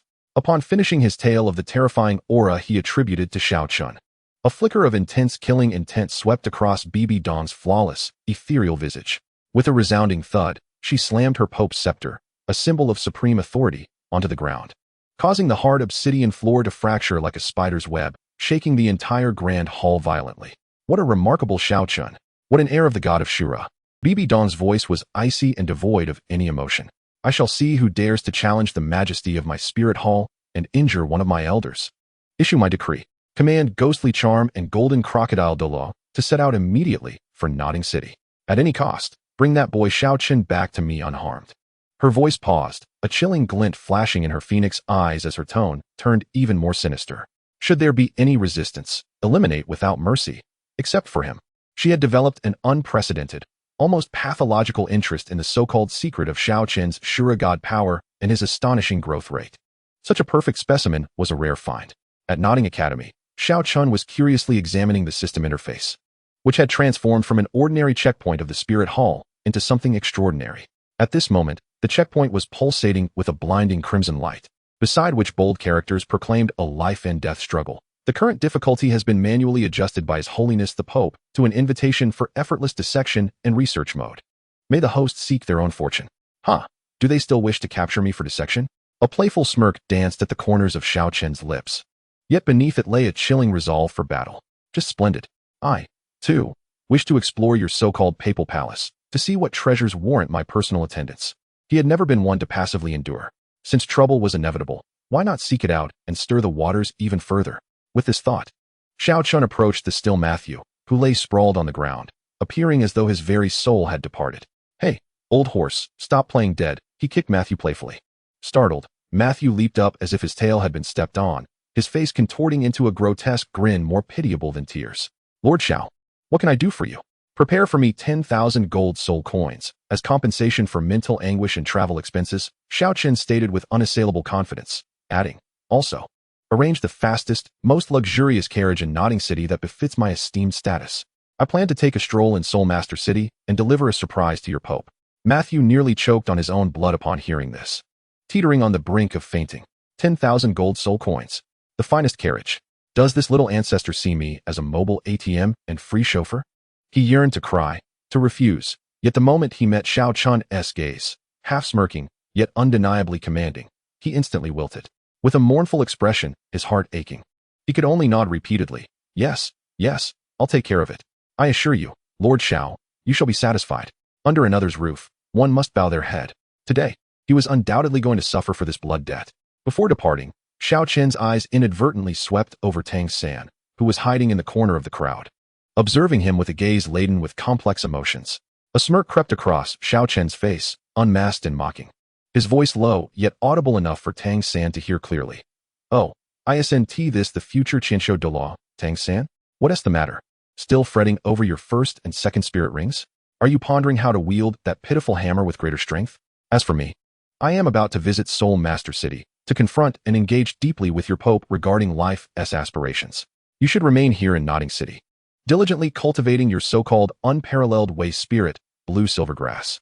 Just be careful not to wait until I have attained divine prowess, standing atop the gods, while you remain troubled over a few 100-year-old spirit rings, turning your hair white in despair. That would be rather dull, wouldn't it, my defeated foe? You. Tang San trembled with rage at Xiao Chen's barbed taunts, his face flushed, teeth grinding in fury, wishing nothing more than to rush at Xiao Chen for a duel. However, the remnants of his rationality informed him that he was no match for Xiao Chen at this moment, and rushing forward would merely lead to his own humiliation. This sense of powerlessness was far more tormenting than death itself. Just then, Xiao Chen unexpectedly emerged from some hidden corner, clutching a hefty stack of manuscripts filled with various esoteric theories. He once again obstructed Xiao Chen's path, his face radiating an almost fanatical devotion. His eyes shining brightly as he gazed at Xiao Chen, his voice trembling. Master Xiao, please, a moment of your time. I have many perplexities regarding the secrets of the fusion of divine power and martial souls that you just mentioned, and I earnestly beseech you for your guidance. Does this imply that the evolution of martial souls ultimately culminates in? Xiao Chen, irritated by his relentless inquisition, waved his hand dismissively, cutting him off with bluntness. Enough. Your so-called top 10 core competencies of martial souls should have long been discarded into the latrine. Fusion? Spare me. Remember, the essence of martial souls is the manifestation of rules. It is the projection of the laws of heaven and earth. You haven't even scratched the surface, yet you aspire to soar to great heights? Return and contemplate deeply, you worthless fool, and do not disturb me. With that, Xiao Chen did not even glance at Xiao Chen, who was left in a state of shock, frozen in place, his expression fluctuating between pallor and flush. Yet, mere moments later, a fervor ignited in his eyes, even more intense and radiant than before. Rules, the manifestation of rules, the projection of the laws of heaven and earth. He muttered to himself in a daze, as if the gates to a new world had swung open, plunging him into a state of frenzied enlightenment. Soon after, Matthew, wearing a mournful expression, presented a heavy sack of gold soul coins and a lavishly adorned carriage, clearly of considerable value, to Xiao Chen. Xiao Chen accepted the gold coins without hesitation and, taking the still slightly dazed Xiao Wu by the hand, boldly climbed aboard the opulent carriage that would surely dazzle the eyes of many noble students, preparing to depart from the somewhat tiresome city of Notting. Just as the carriage wheels began to roll out from the imposing gates of Notting, the system's annoyingly cheerful prompt echoed in Xiao Chen's mind once more. Seemingly out of nowhere, ding. High energy ahead. The host is about to leave the beginner protection period free trial map, Notting City. A special hidden check-in point has been successfully triggered, Notting City Gate, a place that has witnessed countless fateful encounters and heroic figures, yet has also buried numerous foolish extras. May I ask the host if they wish to check in? Once you leave this village, this store will no longer be available. Sign in. I must sign in. Such an opportunity should not go to waste. Xiao Chen silently resolved. Ding. Check-in successful. Congratulations to the host for an extraordinary stroke of luck. Acquiring the epic passive skill, Taunt of Destiny, a title-type skill, which activates automatically upon equipping. The effect, there exists an exceedingly minuscule probability, akin to the likelihood of stepping in dog feces multiplied by winning a lottery jackpot, that adversarial targets may, at a critical juncture, experience a cerebral short circuit, leading to a dramatic decline in intelligence and the making of absurdly foolish decisions. This phenomenon is colloquially known as the reverse intelligence diminishing aura, specifically designed to target those who are self-assuredly clever. Those who have utilized it have found it rather exhilarating. Ding. Congratulations, esteemed host. You have also received a one-time life-preserving item, a substitute puppet, a low-grade common item. Its effect, it will automatically absorb a fatal blow on behalf of the host when faced with a lethal attack. Xiao Chen felt a surge of delight as two unexpected surprises emerged in his mind, a smile unconsciously curling at the corners of his mouth, hinting at a wave of pleasure. The mockery of fate? A substitute puppet? How intriguing. It only grows more captivating. The carriage slowly rolled out of the gates of Notting City, stirring up a faint cloud of dust. Xiao Chen lifted the carriage curtain and glanced back at the receding silhouette of the city walls, along with the minuscule figures below, appearing as insignificant as ants. His heart was calm, yet tinged with an indescribable anticipation. The Spirit Hall, BB Dong, and all those who wish to mold me like a soft persimmon. Here I come. Xiao Chen. However, scarcely had Xiao Chen's carriage exited the boundaries of Notting City, having traveled only a few miles, when two streaks of light, exuding an aura of catastrophic terror, tore through the distant sky like comets of death. They approached with a speed unimaginable to ordinary minds, ripping through the heavens towards Notting City, or more precisely, towards the unremarkable carriage occupied by Xiao Chen. The unmasked aura of lethal intent sent shivers down the spine, even from afar. Chapter 9. The Twin Douluo's Soul Chase and Death, the Emergence of Shura's Divine Might. The little ancestor's finger repels the foe. Outside Notting City, upon the official road, Xiao Chen's ostentatious and conspicuous luxurious carriage had barely traveled a few miles, its arrogance still palpable. Suddenly, two overwhelming and oppressive auras descended from the heavens, akin to the weight of Mount Tai, unerringly locking onto the carriage. Boom. A deafening roar echoed, as if the heavens had split with thunder. The coachman, terrified, nearly ascended on the spot. while the steed emitted a sorrowful neigh, its forehooves trembling, almost collapsing. Amidst the swirling dust, two figures, resembling soul-harvesting specters from the depths of hell, positioned themselves firmly to block the carriage's path. The figure on the left, clad in a black robe, exuded a chilling aura, his face pale, as if deprived of sunlight for years, was one of the 9 elders of the Spirit Hall, known as the Phantom Douluo. The figure on the right, towering like an iron tower, his muscles bulging ominously, emanated an inherent authority even in repose, surrounded by a faint golden glow. He was the second offering of the Spirit Hall, a title Douluo of the 98th rank in the attack system, the Golden Crocodile. The oppressive pressure that made one's very soul tremble instantly solidified the air within a 100-meter radius into an iron block, rendering even the wind hesitant to exhale. Little Wu's delicate, rosy face suddenly turned as pale as rice paper. With a scream, she clung tightly to Xiao Chen's arm, trembling like leaves in an autumn breeze. Her teeth chattering. Xiao Chen brother. What a terrifying villain. More frightening than that flower-faced one last time. The little girl was genuinely terrified. The murderous aura emanating from the two old men was far more chilling than the sharpest ice of the coldest winter. Oh, what a sight. Xiao Chen sat in the carriage, as composed as an old dog. Not only did he show no fear, but the excitement in his dark eyes shone brighter than any light bulb, a broad, arrogant grin stretching across his face. He felt an overwhelming joy that old hag Bibi Dong truly esteemed him, dispatching 2 titled Douluos to escort him. Such a display, such treatment, remarkable. Far superior to that effeminate fool who could only release floral farts. He even had the leisure to internally call out to the system. System, are you listening? The service of delivering heads, experience packages, has arrived at my doorstep. Can these 2 old coots be signed in? Are there any buy 2 get 1 free luxury packages, or hidden benefits for gathering 7 titled Douluos to summon a divine dragon? The system remained silent, likely deeming the host's playful nature fully developed. No need to stoke the flames further. Humph, ignorant little spirits. You choose not to tread the paths of heaven, yet you dare to invade the gates of hell. The ghostly Douluo, with a face that was androgynous, revealed a cold smile, his voice sharp and grating, like nails on glass. By decree of His Holiness the Pope, surrender obediently, and you may suffer less pain.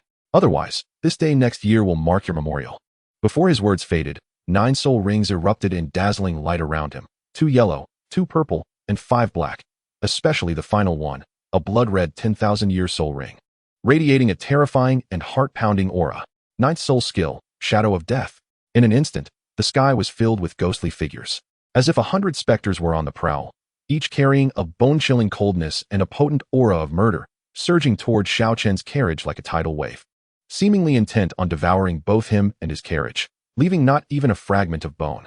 The spectacle caused the coachman to faint from shock. Such trifling illusions dared to embarrass themselves before me? Like a monkey show? Xiao Chen scoffed, too lazy to rise. His footwork, the 8 steps of the cicada, instinctively activated, allowing his small figure to move within the cramped confines of the carriage with an ethereal grace akin to a butterfly flitting among flowers. Those seemingly lethal ghostly claws, capable of tearing steel to shreds, could not even brush the hem of his garment. Meanwhile, the eye of broken illusions quietly opened. In his vision, the deceptive ghostly figures became transparent, revealing the true form of the ghostly figure hidden among them, poised to strike with lethal intent. Its energy flow and movement trajectory were laid bare, utterly unable to conceal itself, as a sinister grin flickered across the specter's face. Believing itself to have gained the upper hand, a claw, exquisitely honed and strikingly angled, was poised to seize Xiao Chen's shoulder in a critical moment. Suddenly, an unexpected turn of events unfolded. Alas, the specter let out a pained cry as, unbeknownst to him, a round, dark, and freshly steaming lump of dung had appeared abruptly beneath his feet. This esteemed title Douluo, caught off guard, slipped and lost his balance as though he had stepped on a banana peel, causing his seemingly inevitable strike to grasp at nothingness, nearly tripping himself in the process, resulting in a most undignified stumble, utterly devoid of any semblance of grace. With a hearty laugh, Xiao Chen could not contain his amusement, pointing at the specter with unrestrained glee. Oh, old ghost, what is this latest technique of yours? A clumsy fall on flat ground? At your age? If your legs are no longer nimble, you ought to refrain from embarrassing yourself. Be cautious, lest you strain your old back. You may find no solace to weep in. Ding. The host's passive skill, Fate's Mockery, has successfully activated. Spectre's intelligence temporarily reduced to 20, coordination to 30, and misfortune index at 50. The specter's face instantly turned a mottled hue, a disturbing blend of purple and white, his fury nearly prompting him to explode on the spot. When had he ever endured such indignity? Opportunity. A glint of cold light flashed in Xiao Chen's eyes. He would not squander such a chance to mercilessly strike a drowning foe. His right arm surged forth, the innate divine soul bone, the Shura left arm bone, erupted in a blinding dark red glow. A chilling aura of slaughter emanated from him. Shura's claw. With a low shout, a claw imbued with an unyielding ferocity, capable of rending the very fabric of space, shot forth like lightning, suffused with an endless malice. As it passed, the air crackled under the strain, and the myriad of ghostly figures was torn apart like ice beneath the sun, leaving a gaping chasm as it advanced towards the specter's very essence. Panic overwhelmed the specter, who realized the terrifying power of the blood-red claw exceeded his wildest imaginings.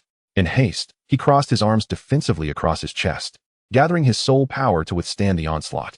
With a thunderous boom akin to a war drum, the specter was hurled backward like a kite severed from its string, crashing into the ground with a resounding thud, carving a long trench in his wake. His arms throbbed with pain and numbness, his blood surged, and disbelief filled his eyes. How could this young imp possess such strength?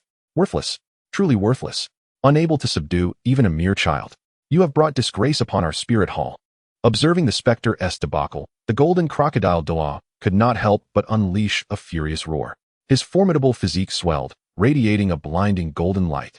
In his true martial spirit form, the golden giant crocodile manifested behind him with a thunderous roar, a colossal silhouette exceeding 100 meters in length, adorned with thick golden scales, exuding an aura of ancient primal might. The terrifying pressure bore down on Xiao Chen like a tangible force, as 9 soul rings, 2 yellow, 2 purple, 4 black, and 1 red, radiated a despairing brilliance from his colossal form. You little wretch, to perish beneath my 8th soul skill, the wrath of the crocodile god, is an accomplishment worthy of pride. Prepare to meet your demise. The voice of the golden crocodile Douluo resonated through the heavens. As a massive golden crocodile phantom opened its gaping maw, a golden shockwave, imbued with destructive power, surged forth as if to consume the very fabric of existence, hurtling towards Xiao Chen with thunderous ferocity. The might of this assault seemed capable of tearing apart the very space around it. In the face of such cataclysmic force, capable of obliterating ordinary soul masters in an instant, Xiao Chen stood his ground without flinching, a mysterious smile curling at the corners of his lips. The dazzling golden light instantly engulfed his diminutive figure, and the violent energy upheaved the ground beneath him, sending debris flying amidst a cloud of dust. Brother Xiao Chen, Xiao Wu cried out in a piercing scream of despair, tears streaming down her face. The expressions of Gui Mei and the golden crocodile Douluo twisted into malevolent grins. To them, this little brat was doomed, his extraordinary talent insufficient to withstand the onslaught of the golden crocodile Douluo's 8th soul skill. However, as the blinding golden radiance began to fade and the dust settled, a crudely carved wooden puppet, its limbs shattered, fell with a thud onto the scorched earth, now in pieces. Yet, not far from the epicenter of the explosion, Xiao Chen emerged unscathed, standing with poise, even the hem of his garment unwrinkled. Leisurely brushing off non-existent dust, he yawned and languidly remarked, I say, old crocodile, did you forget to eat last night? With this little strength, you couldn't even scratch me. Your bite is weak. You can't even gnaw through a wooden puppet. What? A substitute soul guide? Gui Mei and the golden crocodile Douluo exclaimed in unison, their gazes towards Xiao Chen transforming completely, stripped of their previous disdain and mockery, replaced instead with grave concern and palpable trepidation. What on earth was this young man? With his endless array of bizarre tactics, his preposterous strength, and now even possessing a legendary soul guide capable of sacrificing itself once. This could no longer merely be described as genius. He was an absolute anomaly. A monster cloaked in human guise. What? Are you dumbfounded? Afraid? Xiao Chen crossed his arms, a playful expression dancing across his face, reveling in their dismay. I say, you 2 ancient relics, nearing 200 years of age, with such meager skills, and yet you dare to emulate others in robbery, attempting to capture me for a bounty? Have your heads been caught in a door, or perhaps kicked by a mule? How about this? Xiao Chen extended a finger, shaking it playfully. Right now, immediately. Drop to your knees and respectfully bow 3 times to me, proclaiming, Xiao, I was wrong. I am not human. I shall never dare again. Since I am in a good mood today, perhaps I may consider sparing your lives, allowing you to return to that old hag BB Dong with my regards. What do you say? A fair deal, wouldn't you agree? You little beast. You seek death. The ghostly specter and the golden crocodile Douluo had never endured such a profound humiliation. Instantly, they were incensed by Xiao Chen's words, their fury igniting like a tempest. However, before they could unleash their wrath, Xiao Chen's gaze suddenly sharpened. Within him, the dormant million-year soul ring erupted with an unprecedented radiance, akin to igniting a dark crimson sun within his being. The bone of his left arm surged with bloodlight, emanating an aura of slaughter that was far more concentrated, pure, and overwhelmingly tyrannical than before, resembling an ancient demon god awakening from slumber, bursting forth from his diminutive frame. Behind him, a shadowy apparition of a towering Shura, wielding a grotesque and colossal blade, enveloped in an endless bloodlust, flickered and vanished, though merely a fleeting vision. The supreme pressure emanating from this true deity pierced the very souls of the ghostly specter and the golden crocodile Douluo like countless steel needles, instilling within them a primal dread that transcended mere fear of death. It felt as though they were not confronting a mere 6-year-old child, but an ancient god presiding over slaughter and gazing down upon all life. Unbeknownst to them, a long, archaic sword with a dark red blade, exuding a menacing aura, had materialized in Xiao Chen's grasp, its tip ominously pointed at the horrified duo. His voice, devoid of any emotion, chilled the air. "I shall grant you one final opportunity. Vanish from my sight within a single breath. Otherwise, death awaits." The golden crocodile Douluo and the ghostly Douluo exchanged an involuntary glance, their eyes reflecting an unmistakable terror and a clear desire to retreat. This boy was no ordinary human. His strangeness was astounding. His power was outrageous, and the myriad of unheard-of trump cards he possessed was staggering. The fleeting manifestation of Shura's might had left them paralyzed with fear, extinguishing any thoughts of resistance. The Pope desired living captives to unravel the secrets he harbored. Yet, if this little harbinger of doom were to become enraged and eliminate them on the spot, it would be a monumental loss. Even if they miraculously triumphed, should they inadvertently slay this precious gem, they would have no explanation to offer the Pope. This venture was a losing proposition, no matter how one considered it. While the green hills remain, one need not fear a lack of firewood. They thought, "You little wretch, you are indeed formidable. Just wait.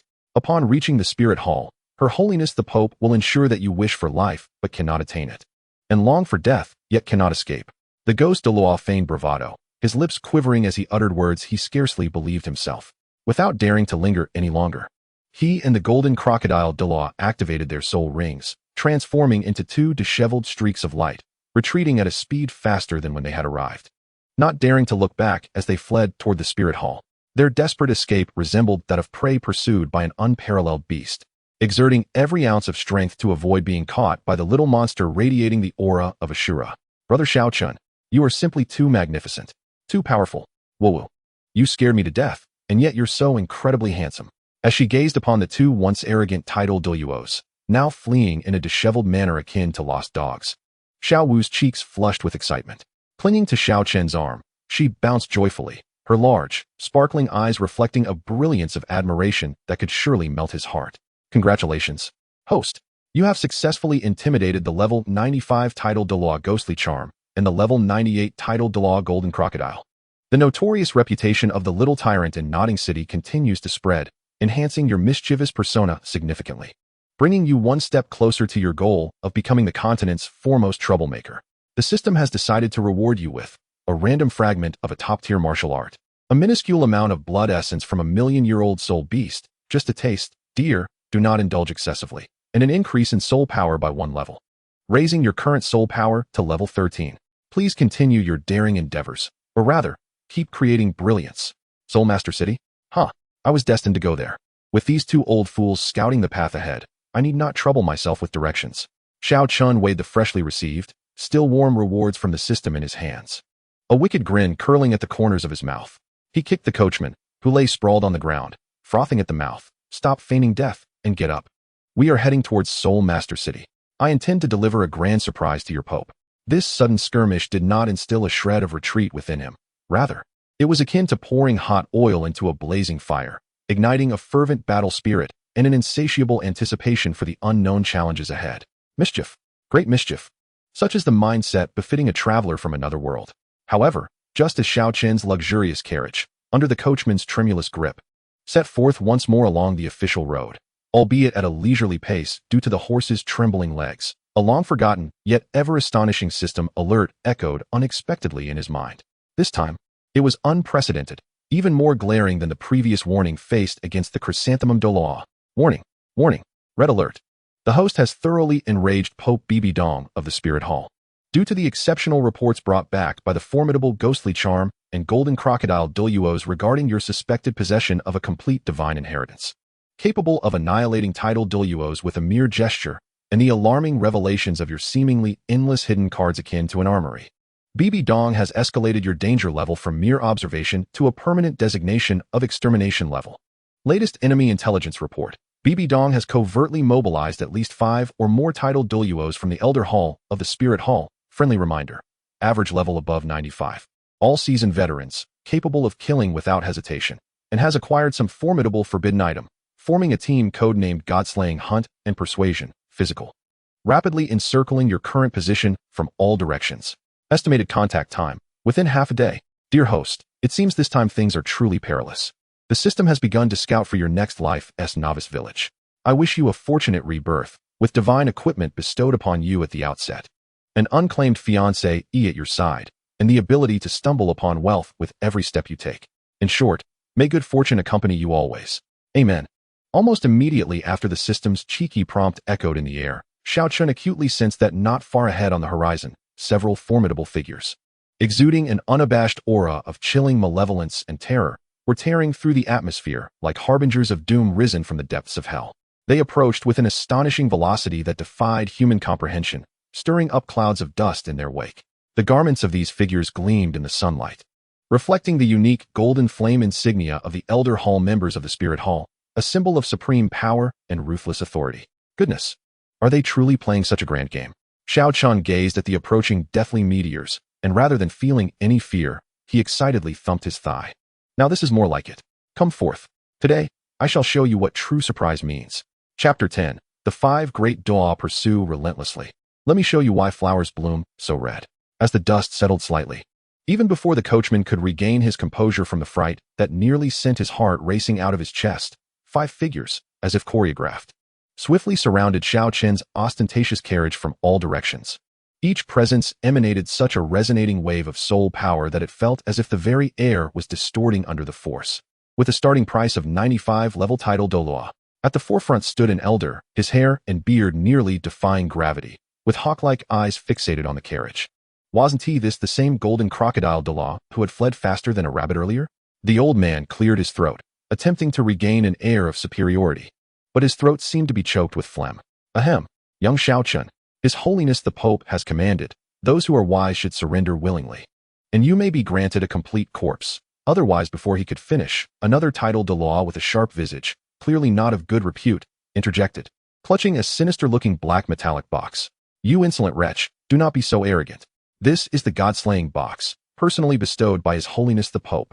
It is specifically prepared for you, the accursed one bearing the legacy of deities. Today marks your demise, ha ha ha. The ominous black box radiated an unsettling aura of destruction, as if merely gazing upon it could ensnare one's very soul. Inside the carriage, Xiao Wu's petite face had drained of color, her small hands clutching Xiao Chen's clothing tightly, trembling like a candle flickering in the wind, tears welling in her eyes, ready to burst forth at any moment. Oh dear, with such a spectacle, one might think a film crew had forgotten to clear the set. Xiao Chen, rubbing his ears, appeared as an innocent soul just awakened from slumber, poked his little head out, and blinked his large eyes at the golden crocodile Douluo. Old man, who might you be? Oh, I remember now. You're that sniveling old crocodile who was terrified to the point of losing control at just a touch from my finger, crying and begging to go home. What's this? Unable to defeat a mere child, you've brought out all the ancient relics from your nursing home? Is it the trend in your spirit hall to band together and bully a defenseless, adorable 6-year-old like me? Do you still have any shame left?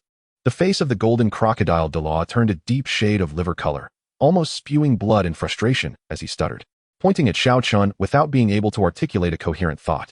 This little rascal's tongue was sharper and more obstinate than a stone in a cesspit. At that moment, within Xiao Chen's mind, the familiar, cheeky sound of the system notification echoed with renewed vigor. Ding! Congratulations to the host for successfully triggering a high-level epic hidden storyline quest. 5 dragons playing with pearls. Friendly reminder. You are the pearl being toyed with. You have automatically accepted a time-sensitive, high-difficulty self-destructive sign-in task. Please, under the comprehensive and omnidirectional pressure of 5 tidal Douluos, average combat power of level 95, each possessing formidable skills, and with a tenacity akin to the corners of city walls.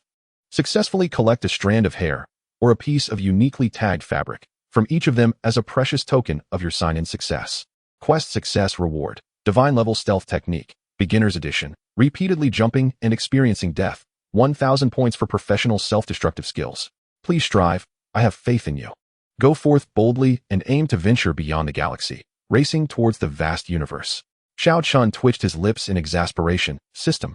Do you believe my life is too comfortable, seeking to provoke me with hypertension-inducing challenges? Collecting hair? Do you think I'm a barber or an expert in harvesting organic chives? And what S with the experience version? I trust you as far as I can throw you. The God-slaying box. The name sounded like an extravagant, customized urn, quite peculiar indeed. With a sudden glimmer in his eyes, Xiao Chen donned a harmlessly radiant smile, then proceeded to do something astonishing that left everyone dumbfounded. He pulled out a small jade vial from his robe and, without hesitation, consumed the drop of precious million-year-soul beast blood awarded by the system as if it were mere water. Burp. The taste is decent, though a bit stuck in my teeth. Boom. No sooner had he finished speaking than an ancient, cataclysmic force erupted from his diminutive frame. A terrifying and overwhelming might that seemed capable of piercing the heavens. It surged forth like a long-dormant volcano, merging with a power so domineering that it appeared ready to rend the very fabric of the cosmos. His once dark and vibrant eyes were instantly suffused with an enchanting crimson hue. Behind him, a vague yet towering shadow of a grotesque beast loomed, as if it could devour the sun and moon, unleashing a silent roar that resonated with the very soul. The terrifying aura that fused two supreme powers surged forth like a materialized tsunami, crashing violently upon the 5 titled Douluos surrounding it. Even though these seasoned warriors, known for their merciless prowess in battle, were taken aback, retreating a full step, their faces etched with a look of sheer horror, as if they had encountered a ghost. This young wretch, has he taken some illicit substance? Or was he simply born with extraordinary gifts? The audacity of this insolent wretch. Watch as I obliterate you. One particularly irascible titled Douluo, sporting a bushy beard and resembling a reincarnated butcher, could no longer contain his fury. With a thunderous roar, he activated his 8th spirit ring, releasing a colossal, earth-toned beam of spirit power, imbued with the terrifying might of mountain splitting, aimed directly at Xiao Chen. However, just as the beam was about to collide with Xiao Chen's visage, an extraordinary event occurred. With a startled exclamation, the mountain-splitting Douluo found himself slipping upon an invisible slab slickened with oil beneath his feet. His massive frame lost balance in a grotesque manner, causing the formidable spirit power beam to veer wildly, crashing with a resounding thud onto the raised posterior of another titled Douluo, the mountain-piercing Douluo, who had been preparing for a sneak attack. A heart-wrenching scream erupted from the mountain-piercing Douluo as his body, propelled like a cannonball, plunged into a nearby mound of earth, leaving only his flailing legs visible, creating an undeniably awkward yet comical scene. Ding. The host's passive skill, Fate's Mockery, has been successfully triggered. The intelligence of the mountain-splitting Douluo temporarily reduced to 30, coordination to 50. Today's unfortunate attributes have been successfully bound.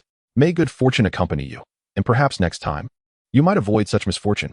Xiao Chen erupted in laughter, doubled over with mirth, nearly shedding tears. I must ask, are you elderly jesters merely clowns summoned by a monkey? And before the battle has even commenced, you are already staging an internal comedy of errors? Should I fetch a small stool and some snacks for a leisurely viewing? Curse it. This infuriates me.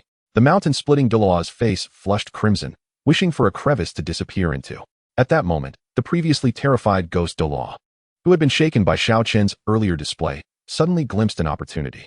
With a flash of malice in his eyes, he transformed into a wisp of shadow, silently encircling Xiao Chen from behind.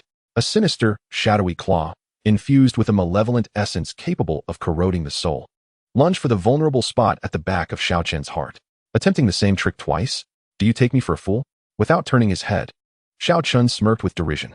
In his mind, an enigmatic insight from the remnants of a random top-tier martial arts manuscript surged forth like an enlightening revelation. Almost instinctively, he formed a sword-like gesture with his fingers and casually slashed behind him.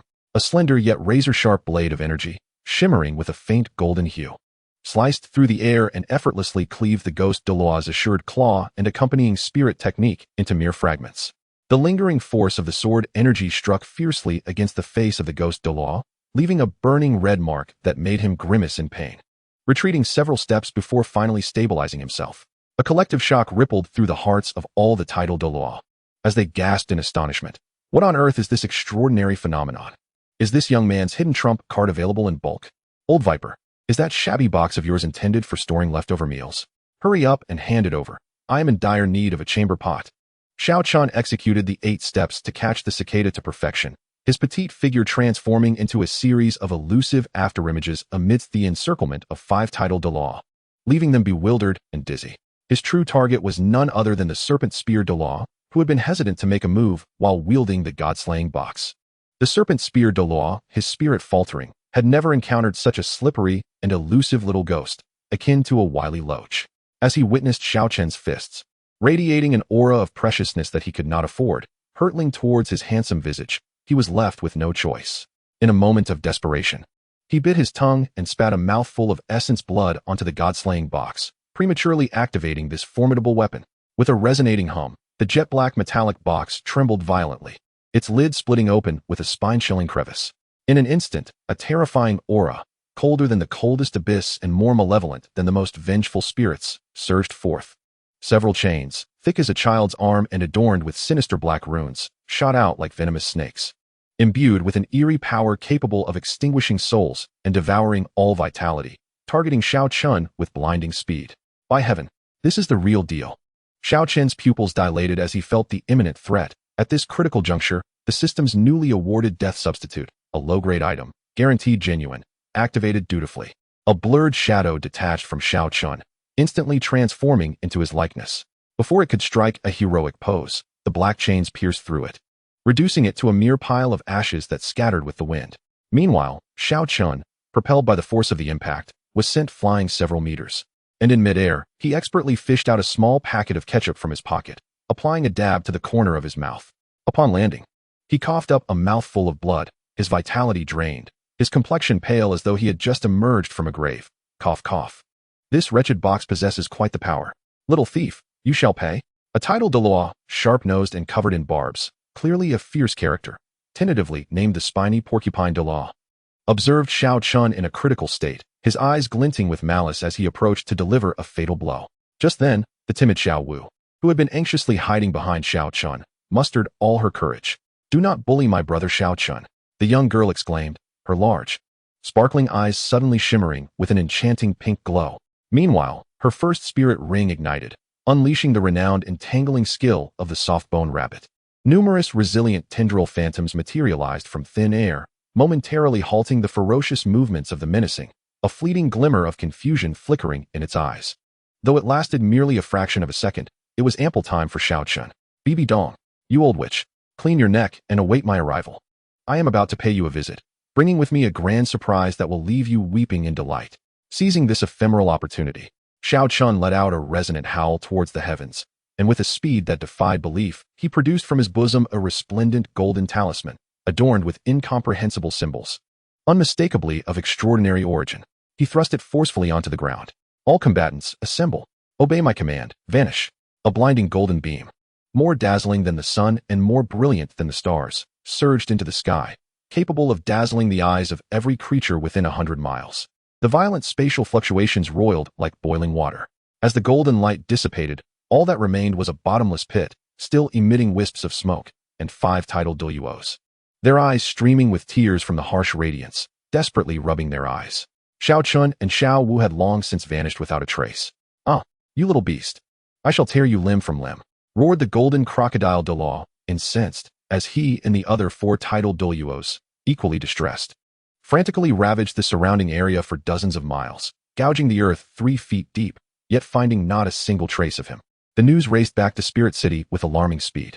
Within the hall of the Pope, Bibi Dong listened, her subordinates recounting in trepidation Xiao Chen's brazen farewell and the illustrious deeds of the 5 tidal Douluos. Her breathtakingly beautiful visage was now shrouded in a frost that could freeze the soul. With a resounding crash, she struck the luxurious gold table before her, a symbol of supreme authority, reducing it to dust. Good. Very good. Excellent. Xiao Chen is it? I shall remember you.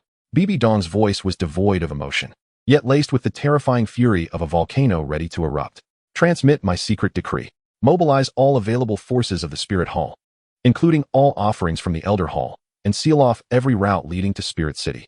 Furthermore, immediately notify the imperial families of the Star Luo and Heaven Do empires, instructing them to assist in apprehending this child. Any who harbor or fail to report him shall be deemed conspirators and shall face merciless execution.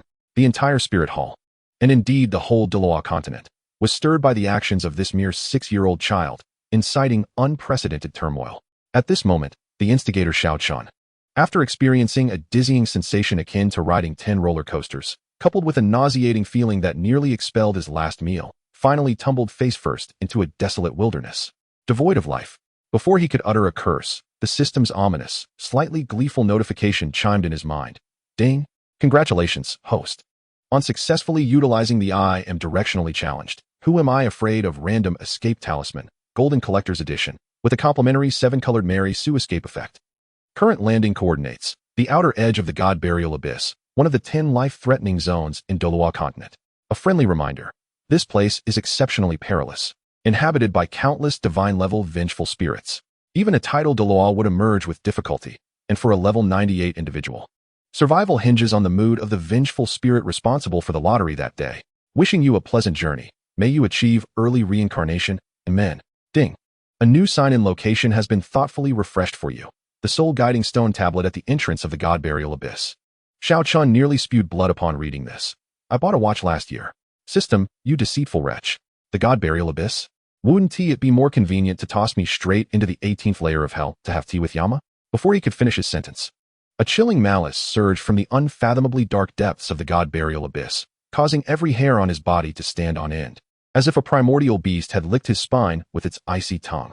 It felt as if some slumbering, unparalleled monstrosity had been rudely awakened by his uninvited presence, casting a cold, disdainful gaze upon him, as if to say, "What are you looking at?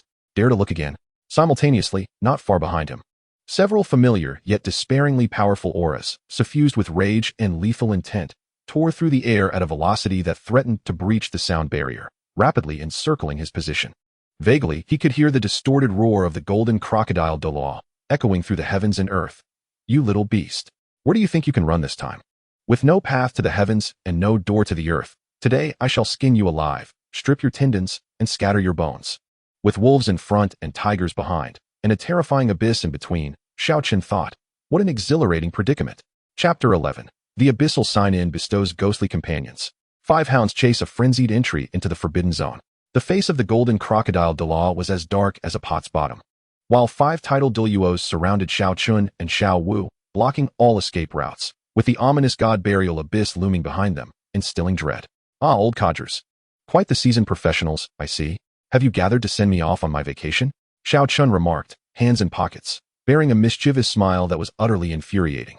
Xiao Wu's face turned pale, her small hand gripping Xiao Chen's clothing tightly, her voice tinged with panic. Brother Xiao Chen. In her mind, the system's insidious notification chimed in as expected. Host, a warm reminder. You have successfully unlocked the glorious achievement of being sandwiched between foes. As for the survival rate, well, having some chance is better than none, right? You little beast. Today you cannot escape. The golden crocodile Douluo spat, his voice booming enough to rouse the dead from their graves. Either obediently return with us to the spirit hall and face judgment from His Holiness the Pope, or throw yourself into this God Burial Abyss and feed the ghosts. 5 elderly gentlemen subtly shifted their positions, effectively obstructing all possible paths, leaving only a broad avenue leading to the entrance of the God-burying abyss. The implication was unmistakable. Choose your own demise, young one. Alas, this truly posed a challenge for me. Xiao Chen raised an eyebrow, feigning exaggerated panic, and with a momentary misstep, he stumbled forward, his diminutive frame careening towards the ominous entrance marked by a stone tablet inscribed with ghastly symbols that exuded a foreboding aura. Bang! A muffled thud echoed. Ha! This little fool has frightened himself, cackled a sharp-featured tidal Douluo, serpent spear Douluo, his face a mask of derision. The other elderly men mirrored his disdain, their expressions betraying their expectations. However, none of them noticed the subtle smirk that curled at the corners of Xiao Chen's mouth at the moment of impact with the stone tablet. Ding! Successfully signed in at the God-burying Abyss entrance stone tablet. Congratulations, host, on acquiring a special item, low-level Grievous Spirit-friendly certificate, one-time use. Effect. This certificate allows a low-level Grievous Spirit from the outskirts of the God-burying Abyss to refrain from hostility towards the host for 10 minutes, and in moments of goodwill, may even bestow upon the host a local specialty. Almost simultaneously with the system's notification, the stone tablet flickered with a faint, dark light. Suddenly, a spine-chilling, soul-wrenching wail emanated from the unfathomable darkness of the God-burying Abyss, sending shivers down the spines of even the seasoned titled Douluos, such as the golden crocodile Douluo, who could not suppress a shudder, their expressions shifting slightly. Clutching the invisible friendly certificate, Xiao Chen's feigned panic vanished without a trace, replaced by an audacious and provocatively arrogant grin. He leisurely raised his middle finger towards the golden crocodile Douluo and the others, declaring, "Old geezers, thank you for escorting me to my new home. This place appears far more intriguing than your dilapidated spirit hall. I shall venture in to explore, you old fossils. If you dare, follow me in and warm my bed." With that, he wasted no time, grasping the still-dazed Xiao Wu's hand, and boldly stepped into the murky edge of the god-burying abyss without a backward glance. What? The eyes of the golden crocodile Douluo and his companions nearly popped out of their sockets. This little rascal has lost his mind. What kind of place is the god-burying abyss? It is one of the 10 forbidden zones of life on the Douluo Continent. Not even they, as titled Douluos, would dare to tread lightly there, let alone a mere 6-year-old child. A sinister smile crept across the pallid face of the ghost Douluo. Humph, an ignorant fool. Entering there is a dead end. We shall guard this entrance and see how long he can last. Once he is torn to shreds by the malevolent spirits within, we will go in and collect his soul bones. Precisely, lying in wait for the rabbit. The others nodded in agreement, finding the plan quite agreeable. As Xiao Chen stepped into the abyss of the gods of death, a suffocating miasma of death assailed him, cold and piercing, as if it could freeze one's very soul. The surrounding fog thickened, reducing visibility to less than 3 meters, while eerie wails echoed in his ears, reminiscent of ghostly lamentations. Suddenly, in the blink of an eye, a shadow lunged forth from the nearby darkness, exuding a nauseating stench, and charged straight at Xiao Chen's face. The grotesque apparition, its body decaying and oozing, bore 2 flickering crimson orbs in its eye sockets, and its elongated, sharp claws glimmered with a sinister sheen. Indeed, it was a low-tier, vengeful spirit. Xiao Wu let out a piercing scream, instinctively shutting her eyes, her small frame trembling uncontrollably. Just as the spirit's claws were about to grasp Xiao Chen's forehead, a friendly token activated instantaneously. The menacing spirit skidded to a halt less than half a meter from Xiao Chen, almost tripping over itself, cocking its half-rotten head. Its maggot-infested nose sniffed vigorously at Xiao Chen, emitting an unintelligible gurgle, while the malevolent light in its eyes dimmed slightly, replaced by an expression that seemed confused. Then, to the astonishment of Xiao Chen and Xiao Wu, the low-tier vengeful spirit slowly retrieved a dark, glistening, wriggling mass from its tattered garments, emanating a peculiar and indescribable stench, like a century-old fermented tofu mixed with putrid flesh, and unceremoniously thrust it into Xiao Chen's hand. Afterward, it patted Xiao Chen on the shoulder, mumbling indistinctly, "Fresh, flavor, strange, eat," before wobbling back into the shadows, disappearing from sight. Xiao Chen glanced down at the writhing abomination in his hand, his lips twitching violently, and his stomach churned as if he might retch on the spot. Was this truly the legendary surprise or fright? "System, show yourself. I promise I won't harm you." Xiao Wu, cautiously reopening one eye, could hardly believe what she witnessed. Her mouth fell agape, momentarily forgetting her fear. Meanwhile, at the entrance of the abyss of the gods of death, the golden crocodile Douluo and his 4 companions only heard a vengeful spirit's roar from within, followed by an unsettling silence. A cruel smile crept across the face of the porcupine Douluo. "Umph. It seems that little brat has been torn to shreds by the evil spirits inside. Truly fitting for him. That was quick." The golden crocodile Douluo furrowed his brow, sensing that matters were not so simple. This little rascal was quite peculiar. There was no way he could be so easily dispatched. At that moment, deeper within the abyss, a presence far more formidable than the previous low-tier spirit stirred, a terrifying will, imbued with ancient wisdom and ferocity, awakening as if a dragon had slumbered for eons. It sensed the unique aura emanating from Xiao Chen, a blend of Shura divine power and the essence of a million-year soul beast, along with the subtle ripples caused by the friendly token at the level of rules, which sparked a deep, intense interest within it. Xiao Chen weighed the enigmatic piece of pulsating meat in his hand, suppressing the urge to hurl it away. He understood that the token of goodwill was merely ephemeral, effective only against low-tier malevolent spirits. Out of the corner of his eye, he caught sight of the 5 tidal Douluo stationed at the entrance, resembling vigilant guard dogs, and his gaze shifted slightly. Suddenly, he inadvertently noticed a hidden path shrouded in thick black mist not far away, almost imperceptible, winding its way deeper into the abyss of the god of death, emanating an air of unknown peril. Ding. Congratulations, host. You have successfully triggered a hidden event task. Hide and seek in the abyss. Please make full use of the complex terrain of the abyss of the god of death and your astonishing talent for self-destruction to successfully toy with the 5 tidal Douluo at the entrance for at least 1 hour. And entice at least one mid-tier or higher creature from the Abyss to engage in an affectionate encounter with them. Task reward: Abyss Walker Cloak, damaged. Slightly enhances the host's concealment in shadows. No more worries about being discovered while hiding. 2,000 points for the professional self-destructive expert. Host: I have high hopes for you. Strive to reach new heights. Upon witnessing Xiao Chen once again turn peril into safety and receive such an exquisite gift, Xiao Wu's admiration for him surged like an unending river. Gathering her utmost courage, she softly declared, "Brother Xiao Chen, I am not afraid. I will try my best not to hold you back." "Well said, Xiao Wu." Such resolve. Xiao Chen responded to the 5 bewildered guardians at the entrance with an international gesture of goodwill, then firmly grasped Xiao Wu's hand and resolutely stepped onto the treacherous hidden path. "Let us go, Xiao Wu.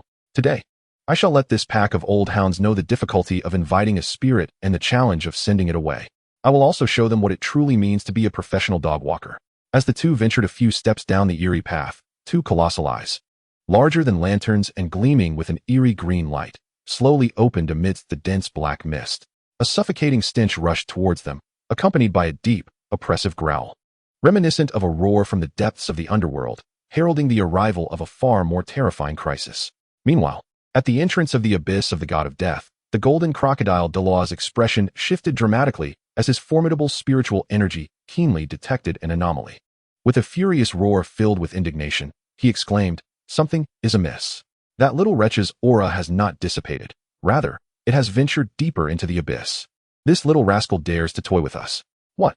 The other 4 Douluo were equally taken aback. "Pursue. We must chase him down. Even if we have to turn this damned abyss upside down, we will drag him out. I will tear him to shreds with my own hands." The golden crocodile Douluo trembled with rage, disregarding the dangers of the abyss, and was the first to dart like a streak of light into the thick black mist. The remaining 4 tidal Douluo exchanged glances, steeling themselves, and reluctantly followed suit, compelled to step into this dread-inducing forbidden realm. Chapter 12. The adorable child walks the dog into the abyss of gods. The millennium-old demon battles the fierce python, and the system's sarcasm abounds. On Xiao Chen's side, those 2 emerald-green giant eyes were larger than the lanterns hung during the New Year festivities at the Butcher Wang's house in his village. As the pupils shifted, they locked onto Xiao Chen and Xiao Wu, the uninvited guests, with unwavering intensity. A foul, rancid wind nearly toppled Xiao Wu. Her face turned pale as she clutched Xiao Chen's arm tightly, her teeth chattering in fear. Goodness, this creature must have a remarkable diet. Its eyes were almost akin to searchlights. Instead of being alarmed, Xiao Chen felt a rush of exhilaration and even found time to comment. He subtly activated the 8 steps of the cicada beneath him, his form flickering amidst the dense fog, while simultaneously unleashing the Eye of the Void, which allowed him to instantly discern the true form of the giant-eyed creature. A massive python coiled in the passage ahead, its scales gleaming with an eerie light. A spiraled horn atop its head indicated it was no ordinary beast. Ding!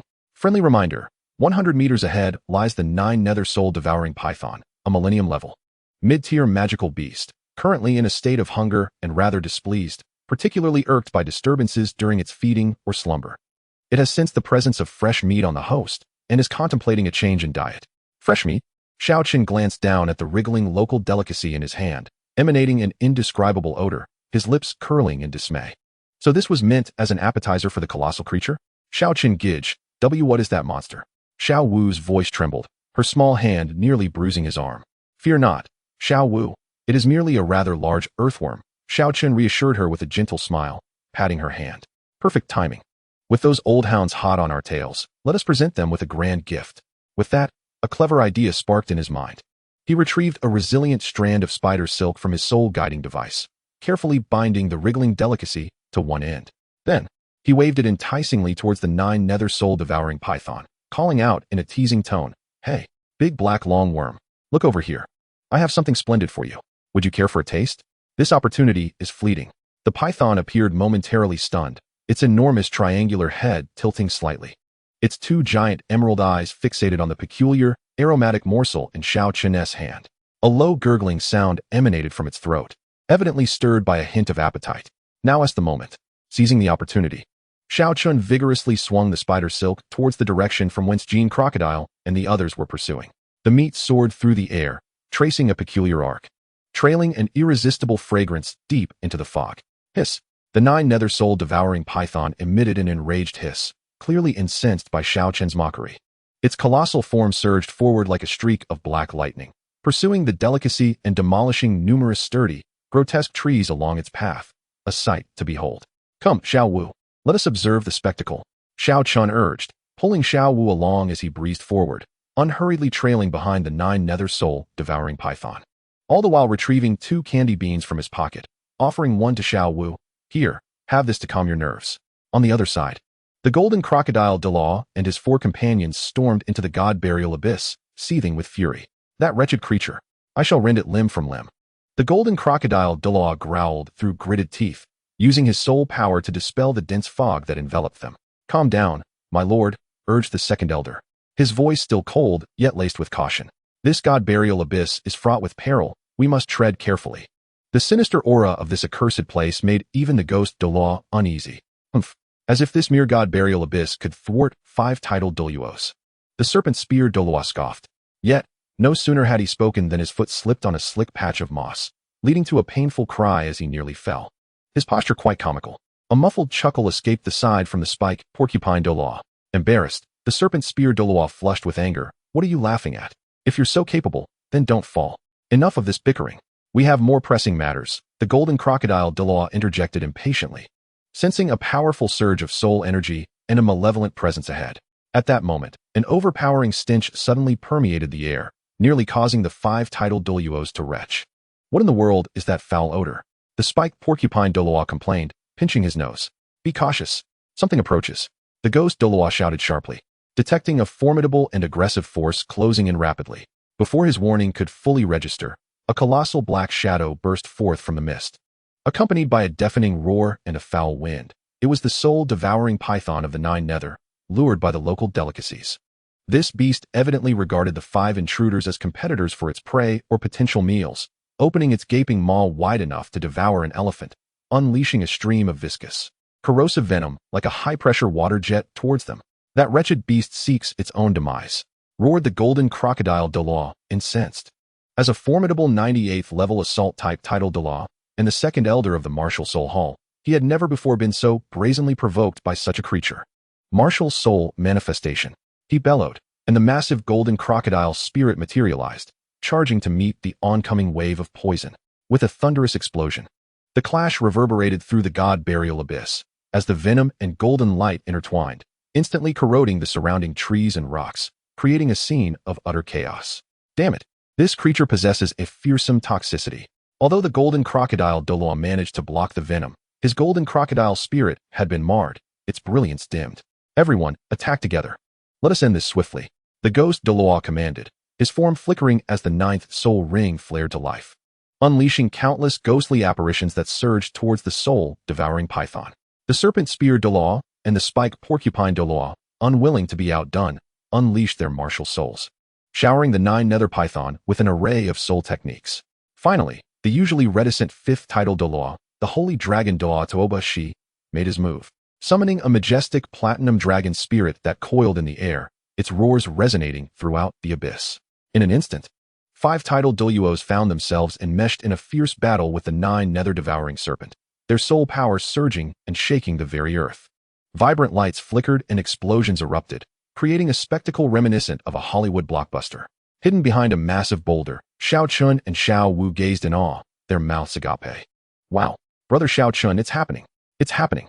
So much light, Xiao Wu exclaimed, her excitement palpable as she clapped her small hands red, completely forgetting her fear. Xiao Chen, wearing a gratifying expression, stroked his chin thoughtfully, remarking, indeed, this welcome ceremony is quite grand and lively. I hope this colossal serpent proves to be a formidable opponent and exhausts their stamina. Ding. Congratulations, host.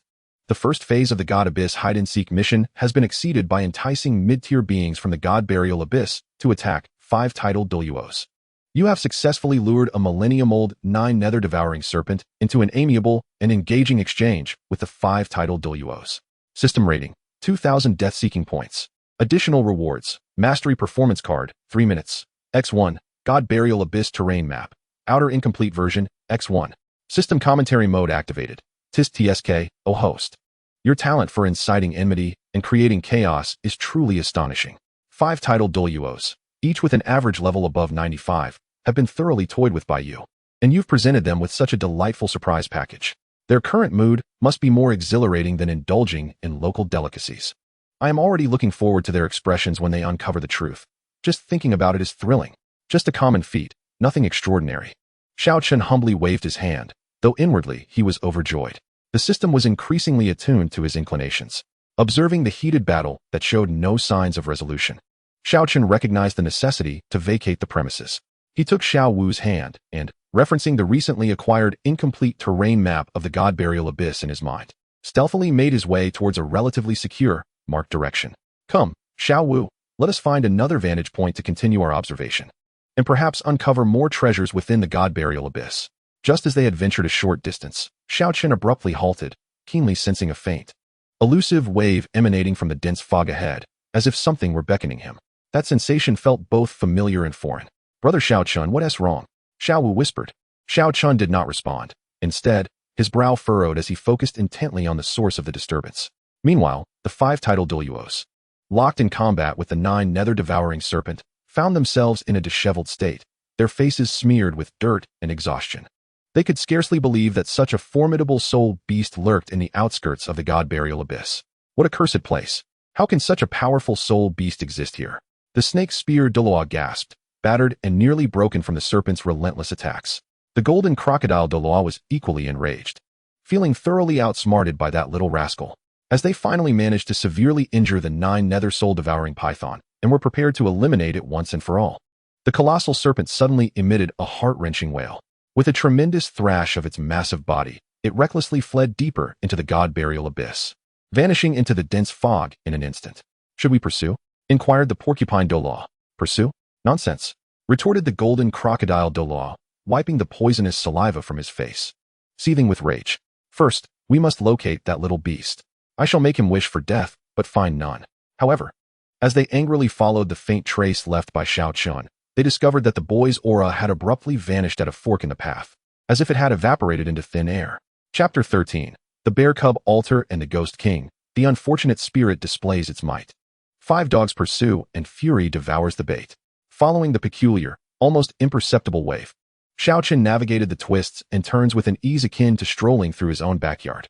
Xiao Wu tightly grasped the hem of his garment, her small face reflecting her fear, as she thought, "This place is terrifying. I want to go home." After traversing through an even thicker miasma, they emerged into a clearing encircled by countless eerie white bones. In the center of the clearing stood a dilapidated ancient altar, solitary and forlorn. The stone tablet at the heart of the altar was riddled with cracks, yet it faintly emanated a soft glow, exuding a thread of pure energy interlaced with a chilling stillness. Brother Xiao Chen, this place is so eerie, even scarier than the pigpen at the Butcher Wang's house. Xiao Wu's voice quivered as she shrank further behind him. Xiao Chen gently patted her hand, reassuring her, "Do not fear, Xiao Wu. Perhaps this is the treasure trove of some ancient predecessor. We are here to seek riches." Ding. Congratulations to the host for having a discerning eye and discovering a special sign and location. The forgotten All Spirits Bone Altar. This place is filled with vengeful energy, yet it has also served as a resting place for heroic spirits. Signing in may yield delightful surprises, dear. The system's teasing notification chimed in, dripping with schadenfreude. Sign in. Xiao Chen silently commanded, resolute in his decision. Even the smallest mosquito is still meat.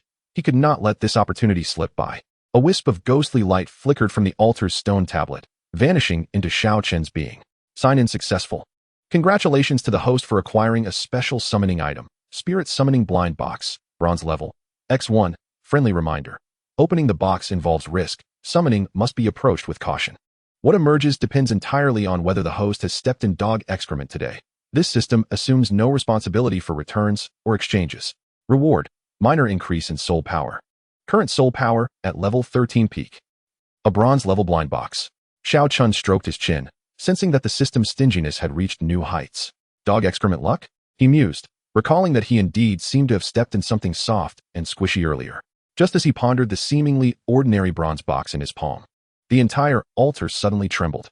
The mountain of bones on the ground emitted a series of sharp, grating sounds, as if stirred by an invisible hand, visibly converging and reassembling at an astonishing speed. In the blink of an eye, a towering figure of 5 meters, engulfed in a ghastly green flame, emerged from the heap of bones, the king of the undead. Its ribcage was distinctly visible, and two orbs of eerie green fire flickered within its hollow eye sockets. Clutching a colossal blade crafted from countless leg bones, it roared as it rose from the pile of bones.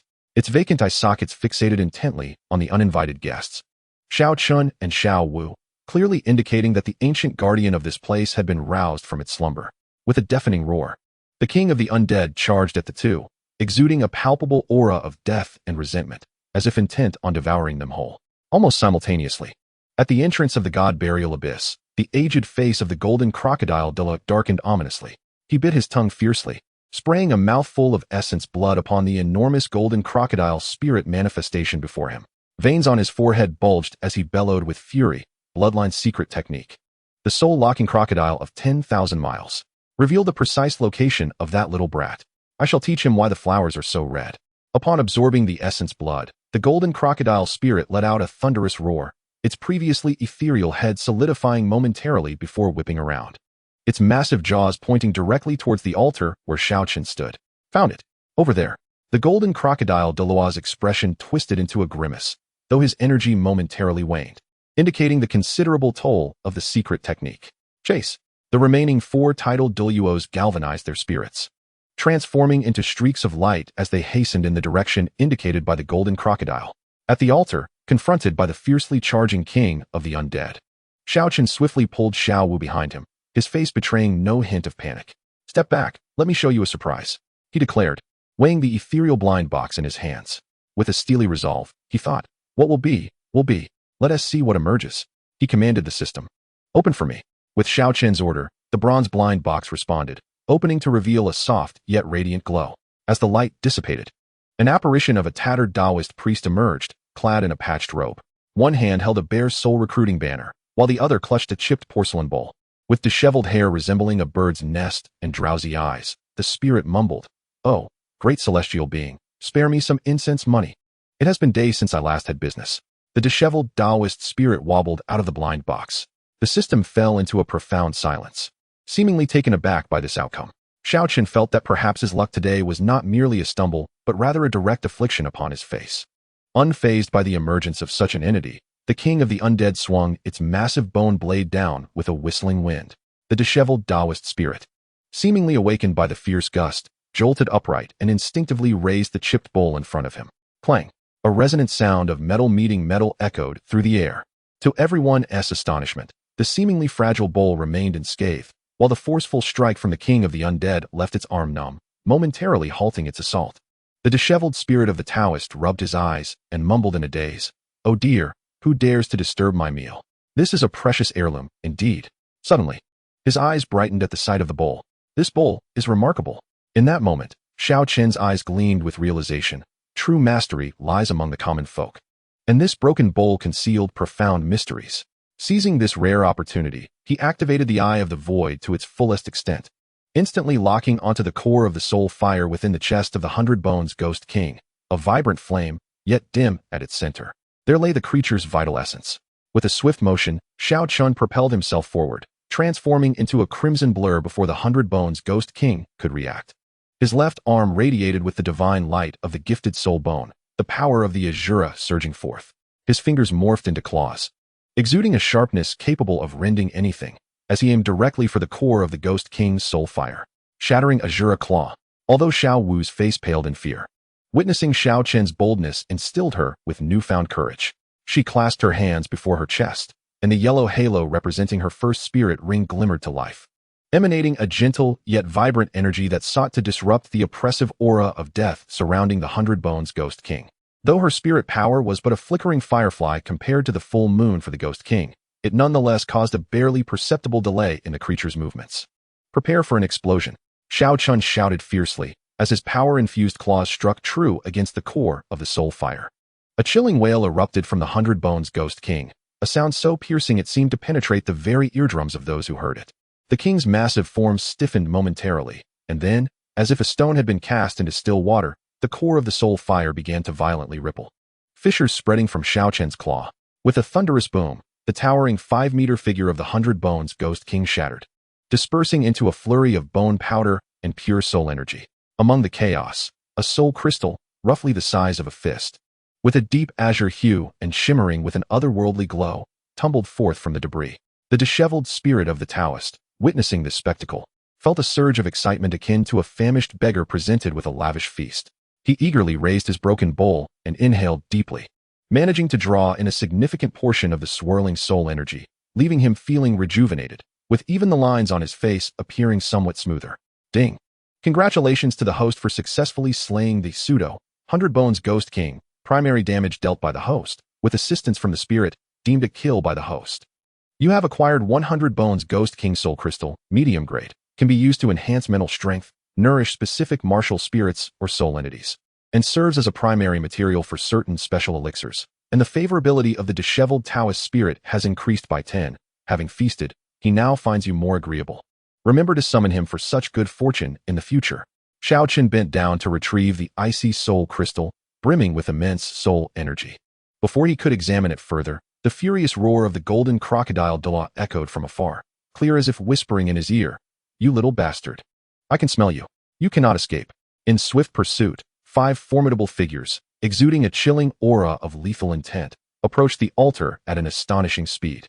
"Oh, they are quite quick. These old hounds possess a keen sense," Xiao Chen remarked disdainfully, curling his lips. He tucked the soul crystal into his bosom and glanced at the disheveled Taoist spirit, who was contentedly patting his belly. A grin spread across Xiao Chen's face. "Oh, esteemed Taoist, do not indulge in nostalgia. Business beckons. Kindly delay those frenzied hounds for a moment, and I shall generously offer you half of this soul crystal." He waved the shimmering crystal enticingly.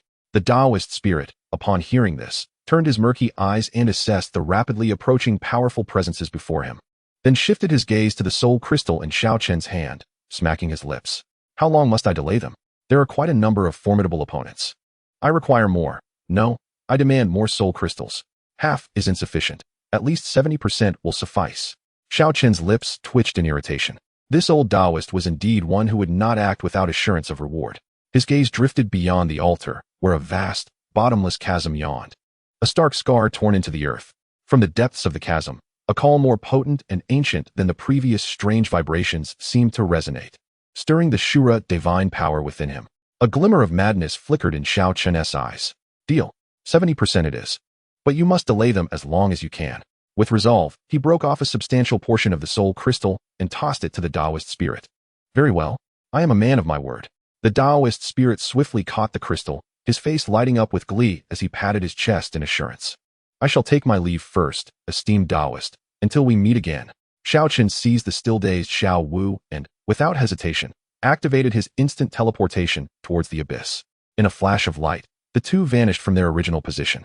The next moment, as the 5 tidal Douluo, including the golden crocodile Douluo, stormed to the edge of the chasm, they beheld Xiao Chen and Xiao Wu materializing several dozen meters away across the abyss.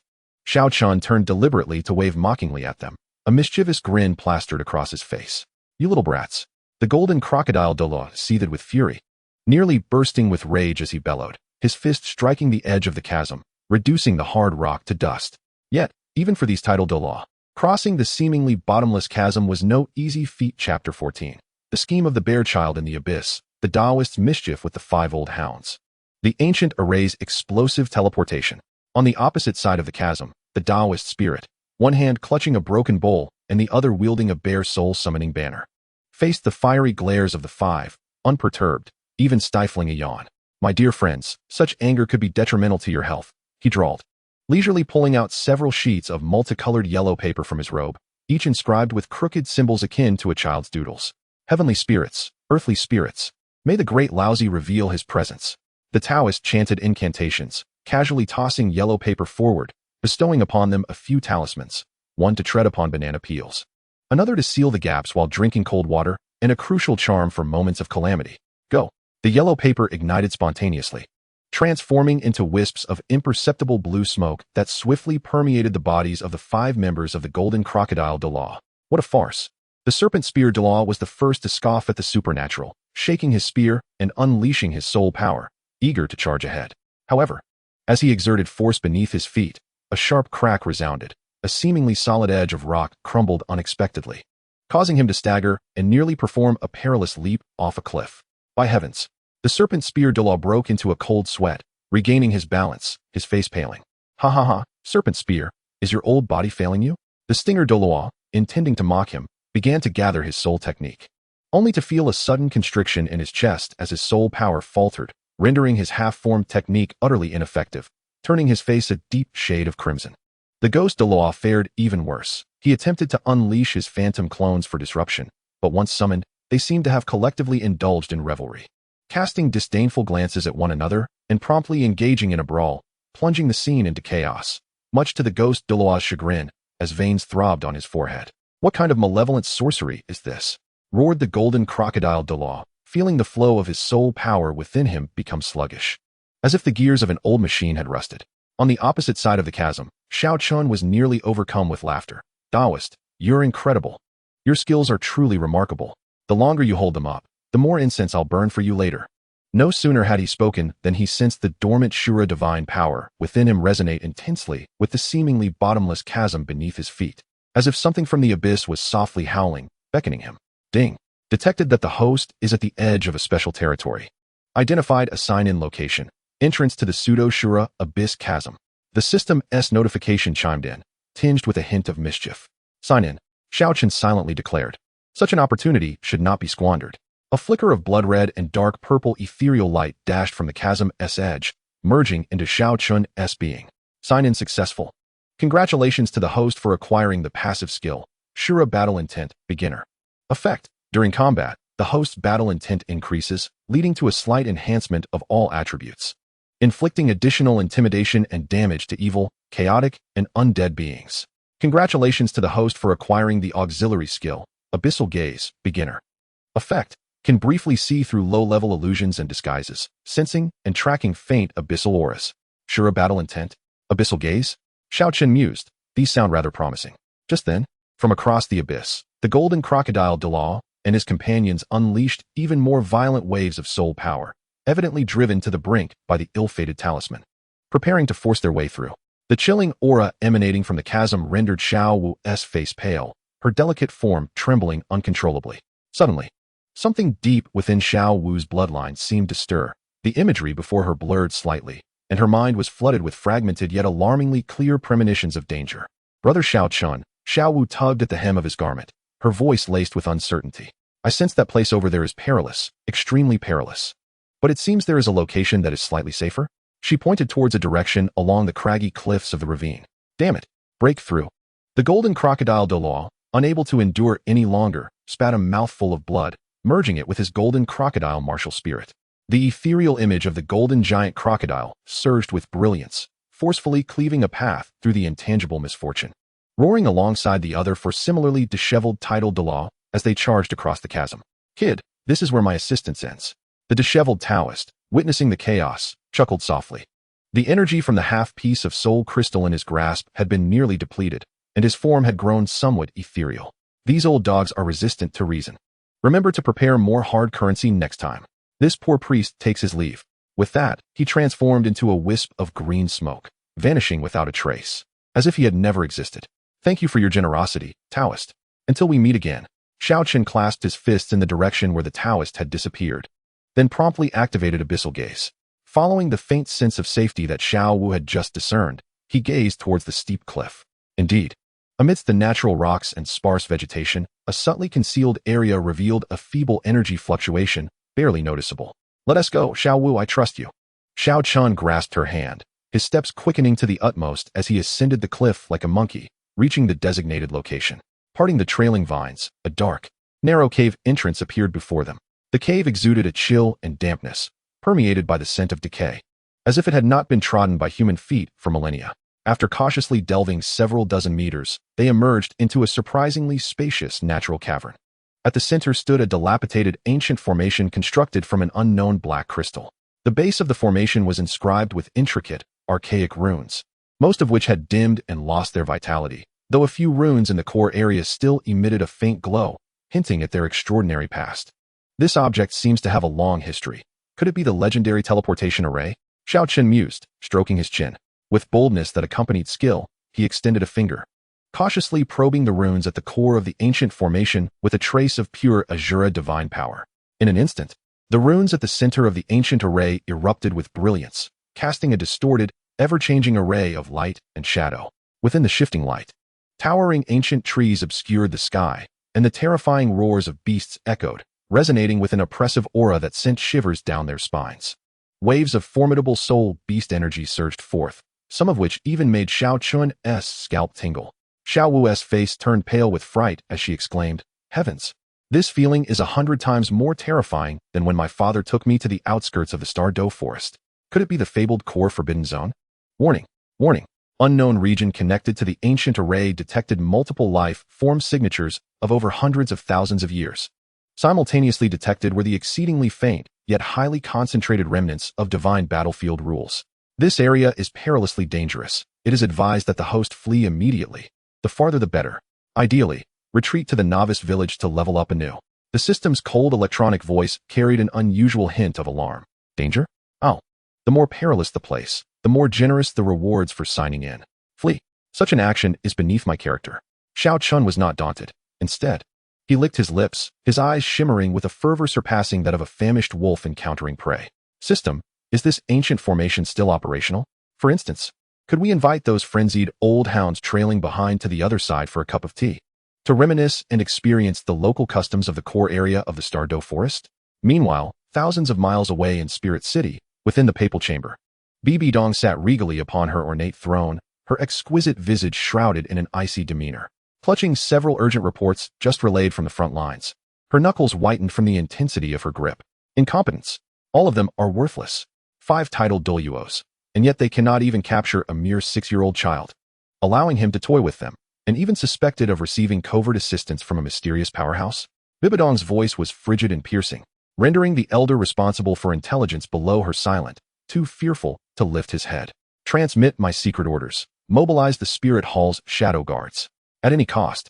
I demand him alive. The secrets he possesses are far more than I had imagined. Vastly more. Within the cave, Xiao Chen was blissfully unaware that the Pope had set her sights upon him once more. He meticulously examined the structure of the ancient formation, merging it with the fragmented records of spatial theory from the top 10 core competencies of the Spirit Masters in his mind. Soon, he discerned that this ancient formation appeared to be an exceedingly unstable one-way teleportation array, its energy supply critically insufficient. It seemed to require a colossal amount of soul power or some unique energy source to barely activate it once. Brother Xiao Chen, they are almost here. Very, very close. At that moment, Xiao Wu suddenly grasped Xiao Chen's sleeve tightly, her small face drained of color from anxiety and fear. The ominous premonitions in her mind had reached an extreme intensity, as if they were about to be engulfed by a torrent of ferocity. Outside the cave, the roar of the golden crocodile Douluo, filled with rage and murderous intent, was faintly audible, rumbling like distant thunder. "Little beast, I can smell your stench. You are in this cave. Let us see where you intend to escape this time." Escape? That word does not exist in my lexicon. A glimmer of madness and resolve flashed in Xiao Chen's eyes. He forcefully pushed Xiao Wu towards a relatively concealed crevice in the cave. "Xiao Wu, you must hide in that crevice. Remember, no matter what happens, do not come out." Once Xiao Wu was secured, Xiao Chen took a deep breath and resolutely stepped into the center of the ancient formation. At that moment, his dormant million-year soul ring and the Shura God-given bone on his left arm erupted with an unprecedented dazzling crimson light. He prepared to forcibly activate this damaged, uncertain ancient teleportation array using his immense soul power and the purest Shura divine strength. He was ready to take a significant gamble. "Little wretch, I found you."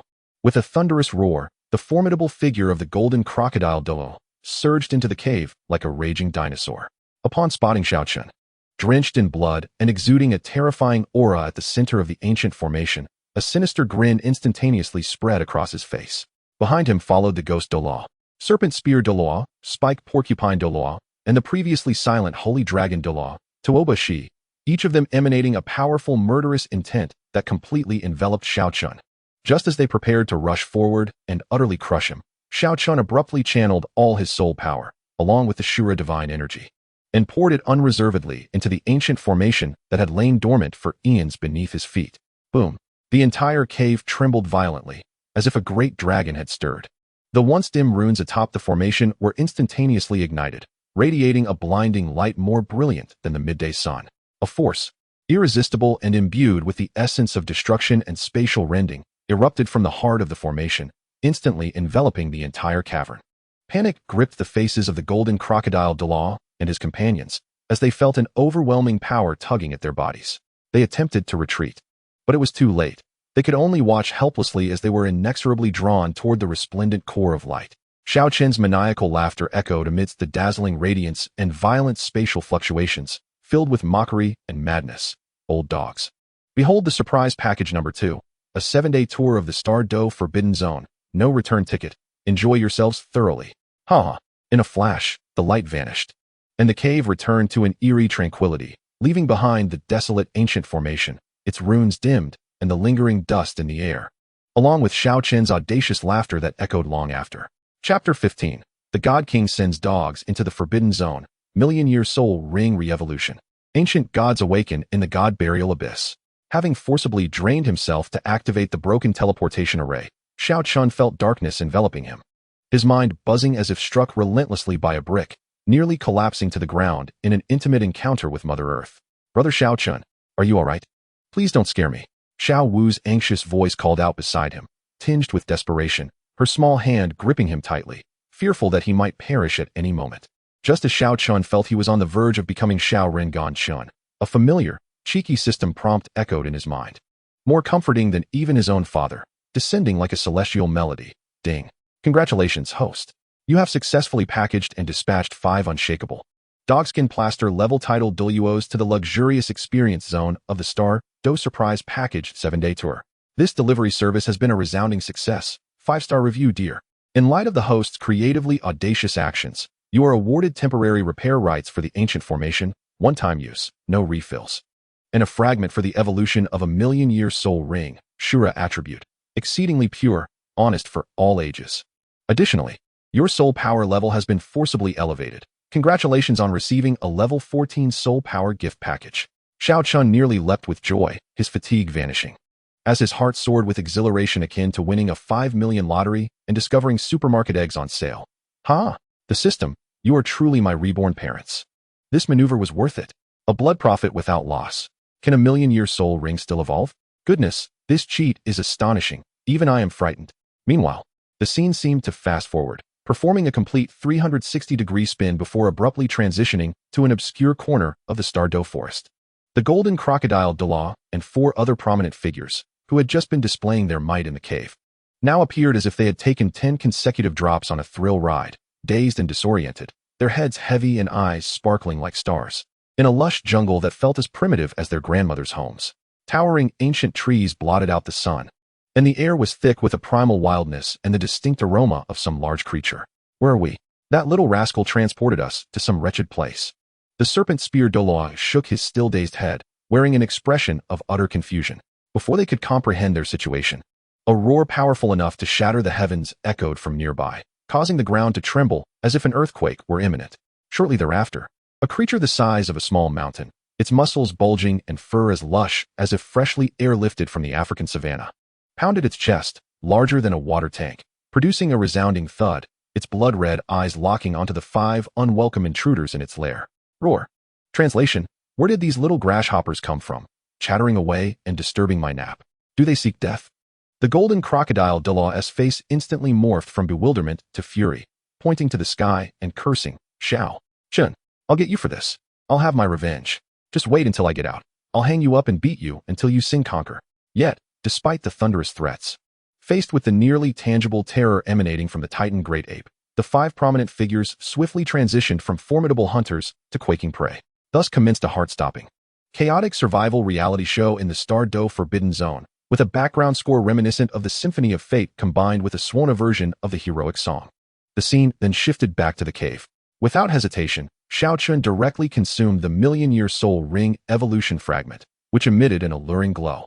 As it dissolved in his mouth, a surge of pure Shura divine power, smoother than silk and hotter than lava, flooded into his left arm's million-year soul ring like a torrent unleashed. The dark, golden, mysterious patterns on the surface of the soul ring seemed infused with the soul, becoming increasingly intricate and deep, faintly glowing with blood light, as an even more domineering and pure Shura aura began to emanate. Exhilarating. Xiao Chen felt as if he had been fully resurrected on the spot, fit enough to compete in the Olympic triathlon.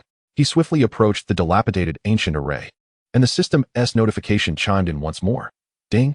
A new sign-in location has been refreshed for you. The dilapidated starry ancient road teleportation array, core hub, not activated. It looks impressive, yet it's merely for show. Want to use it? Better recharge, young one. Xiao Chen stroked his chin and attempted to communicate with the system. System, grant me temporary repair permissions for that ancient array. Let me take a look. The permissions have been utilized. The core runes of the ancient array have been temporarily activated, allowing for a single short-distance directional teleportation or an ultra-long-distance random teleportation. A friendly reminder, the destinations for ultra-long-distance teleportation include, but are not limited to, otherworldly restrooms, the foot basin of an unknown deity, the edge of a black hole, etc. Please choose wisely, dear host. Life is singular, and one should practice moderation in courting danger. As the permissions were engaged, several crucial runes on the ancient array glimmered faintly, casting shadows that no longer merely pointed towards the starry forest. Instead, a vague, vast expanse, shimmering with countless stars, began to materialize, a starry sky. Good heavens! Xiao Chen's eyes nearly bulged out. Could this ancient array truly serve as an interstellar courier station capable of teleporting across planets? If he succeeded in signing in, wouldn't the rewards be celestial? Little Wu gazed at the ancient array, its flickering starlight exuding an aura of both mystery and peril, her delicate face etched with concern. She gently tugged at Xiao Chen's sleeve. Brother Xiao Chen, this array looks quite frightening, more so than that terrifying Bone King we encountered earlier. Perhaps we should leave this place swiftly.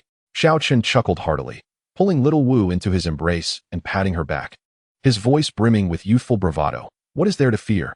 With me around, the sky could fall, and it would merely serve as a blanket. Once I level up a few more times, I'll transform those old hounds chasing us into huskies and take you to that starry sky. Let us see if there are any alien rabbits with 3 eyes or colossal cosmic potatoes that breathe fire. Little Wu burst into laughter at Xiao Chun's grandiose declarations, her fears dissipating considerably as her head nestled against him, feeling utterly secure. Meanwhile, thousands of miles away in the Pope's palace within Spirit City, the atmosphere was as tense as ice. The attendant responsible for guarding the soul lanterns of the Elder Hall rushed in, panic-stricken, collapsing to the ground, his voice quivering like leaves in an autumn breeze. Your Holiness, the soul lanterns of the Golden Crocodile and the Phantom Elder, all 5 of them, have suddenly dimmed collectively and are swaying violently, as if they might extinguish at any moment. Seated upon the magnificent Pope's throne, Bibi Dong's exquisite jade teacup shattered in her grasp, disintegrating into dust. Her breathtaking visage was now veiled in a frost potent enough to freeze souls. Her eyes ablaze with murderous intent, as if she sought to engulf the entire hall. Incompetent fools. All of them are worthless. Bibi Dong's voice was frigid and piercing, devoid of any emotion, yet brimming with volcanic fury. 5 titled Douluos. Not a single one could deal with a mere 6-year-old brat. And they allowed themselves to be played with. Relay my secret orders. Awaken the arbiter sleeping in the depths of the temple. I wish to see for myself who this Xiao Chen truly is and what manner of creature he represents. The arbiter of the temple, the most secretive and terrifying trump card of the Spirit Hall. They were once extraordinary titled Douluos in the annals of the Spirit Hall, who either voluntarily or involuntarily underwent a transformation through a certain forbidden secret technique. This alteration brought about bizarre changes to their physical forms and souls, stripping away much of their emotions, rendering them as mere emotionless killing machines who heed only the commands of the Pope. Each possessed uncanny abilities and immortality that far surpassed that of their peers. Simultaneously, in the city of Notting, Tang San, who was meditating cross-legged in his dormitory, suddenly felt an inexplicable palpitation, as if something of utmost importance to him was being left far behind by another, never to be caught up with again. The Haotian hammer. His martial spirit stirred uncontrollably, emitting low, reluctant growls, while the Xiantian skill seemed to have been stimulated, accelerating its operation and fervently absorbing the surrounding celestial energy. Meanwhile, Master Yu Xiaojing had completely succumbed to a frenzied state. Clutching a piece of paper inscribed with Xiao Chen's assertion that the essence of martial spirits is a manifestation of rules, a projection of the laws of nature, he paced restlessly around the room, occasionally tugging at his hair, pounding his chest, and at times, dancing with excitement. The goose feather pen in his hand scribbled frantically on a fresh piece of parchment, creating incomprehensible symbols and lines, while he muttered incessantly, "Rules, projection, so that's it. So that's it. I understand. I finally understand. My martial spirit's 10 core competencies can advance even further. I, Yu Xiaojing, am indeed a genius of unparalleled brilliance in the realm of theory." Unbeknownst to Xiao Chen, his casual remark had propelled the master's theoretical research into a state of transcendence. He, along with the rejuvenated Xiao Wu, exited the concealed cavern and re-entered the eerie, enigmatic mists of the god-burial abyss. No sooner had they ventured a short distance than clusters of ominous entities, comprised of countless grievances and negative emotions, converged upon them silently from all directions. Akin to sharks drawn by the scent of blood. Umph, a horde of mere phantoms dares to flaunt their skills before me? Xiao Chen scoffed, as the nascent Shura battle intent surged forth within him. A faintly blood-tinged aura, brimming with the essence of slaughter and destruction, radiated from him. Those once menacing clusters of grievances, upon encountering this Shura aura, shrieked like mice confronted by a cat, or slimes splashed with acid, emitting piercing cries as they scrambled away in a frenzy, vanishing without a trace in the blink of an eye. Wow, Brother Xiao Chen is so powerful. Those ugly creatures fear you, Xiao Wu exclaimed, her wide, watery eyes sparkling with admiration, nearly transforming into Xiao Chen's most ardent fan. Ding. A high-risk, high-reward sign-in task has been issued. Please delve into the core forbidden zone of the God-burial abyss, the Wanhun tomb, and complete the sign-in at the fragment of the battlefield rules of the deities, a broken piece, yet still formidable. Warning, this area is subject to unknown divine contamination, with extremely chaotic energy tides. Danger level, mere survival is a light matter, true peril is the norm. However, the rewards were so abundant that they could induce one to lose control and exclaim in fervent adoration for the system. Xiao Chen licked his parched lips, his eyes shimmering with excitement. The divine battlefield? Fragments of rules? It sounded invigorating. System, are you concerned that my life is too comfortable and thus seek to present me with some challenges? Nevertheless, I welcome it. Fortune favors the bold. If one does not court death, one will not perish. But if one cannot die, one can dare to take risks. Without hesitation, Xiao Chen activated the newly acquired auxiliary skill, Abyssal Gaze. In an instant, the foggy scene before him became clear, and the distorted shadows and chaotic streams of energy revealed a particular order to his eyes. Soon, beneath a nearly vertical and steep cliff, he discovered a hidden path obscured by dark red vines, resembling blood-soaked tendrils. The path emanated a faint yet pure aura of Azura, alongside a nauseating stench of divine corruption. Ah, it seems this is the place. A VIP passage reserved just for me? What splendid treatment. Xiao Chen took hold of Xiao Wu and boldly stepped onto the blood-colored path. They had barely taken a few steps when, amidst the dense crimson mist, a towering figure gradually emerged, clad in tattered black armor, wielding a gigantic sword riddled with scars. Two ghostly blue flames burned within its hollow eye sockets. The aura of death and brutality it exuded far surpassed that of the previous encounter with the Bone King. It was evidently a fallen heroic knight, deeply tainted by divine power. The vacant eye sockets of the fallen knight turned towards Xiao Chen and Xiao Wu, and a hoarse growl erupted from its throat, akin to the scraping of rusted iron. Those who trespass upon forbidden ground shall meet their demise. Death. My life is exceptionally resilient. Even the king of hell dares not claim it. Instead of retreating, Xiao Chen advanced. As the Azura goddess bestowed soul bone on his left arm erupted in resplendent crimson light. The dormant million-year soul ring behind him subtly radiated an unsettling pressure, harmonizing with the newly awakened primary Azura battle intent. The surge of blood-red malevolence surged forth like a tangible force. The ghostly blue flames within the fallen knight's eye sockets momentarily faltered upon contact with this pure Azura battle intent, causing its previously fluid movements to become somewhat rigid and sluggish. Perfect. Let me test my newfound battle intent against this unholy creature and see whether your bones are tougher or my fists. In an instant, the fierce battle ignited. Each swing of the fallen knight's fractured sword carried a terrifying force capable of rending space and a heavy aura of death.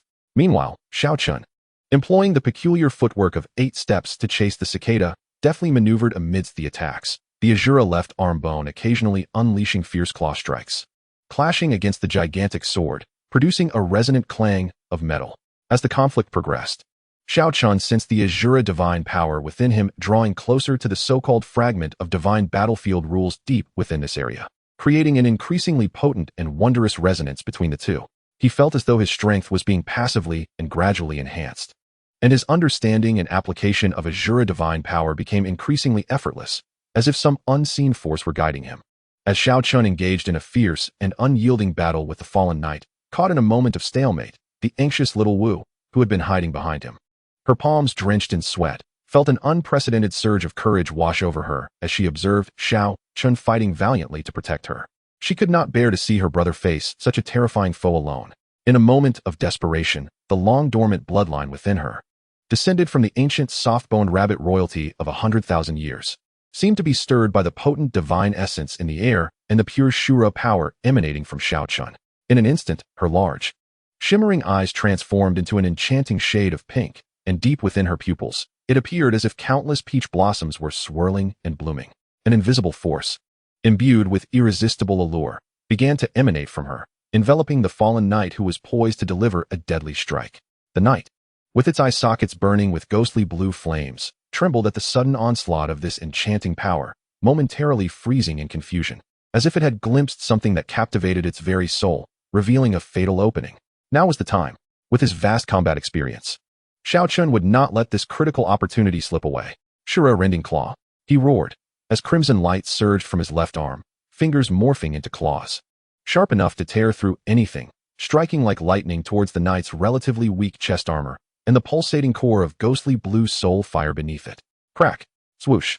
The hardened armor was effortlessly torn apart as if it were mere paper, and Xiao Chen's claws accurately shattered the soul fire core, the very essence of the fallen knight's life.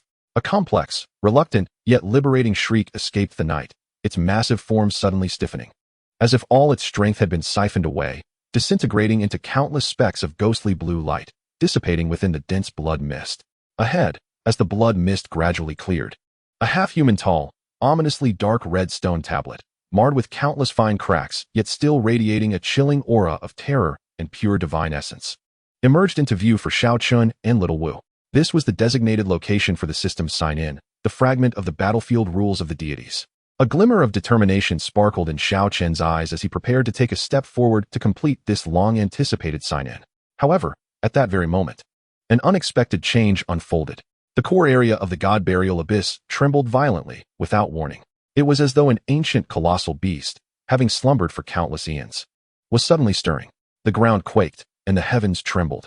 A presence, far more terrifying than anything previously encountered, including the combined might of 5 titled Douluo, emerged, a primordial, desolate, malevolent will, filled with endless resentment and a desire for destruction, akin to an awakening ancient demon god, began to rise from the depths of the god burial abyss. A forbidden realm where even light dared not tread. A vague yet omnipresent whisper, reverberating with a terrifying authority and mockery, echoed deep within the souls of Xiao Chen and Xiao Wu.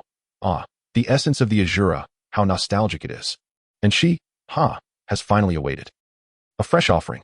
Chapter 16. The divine monarch descends to slay the abyss lord. The adorable child receives a divine puzzle, stealing a fragment of the old monster's soul.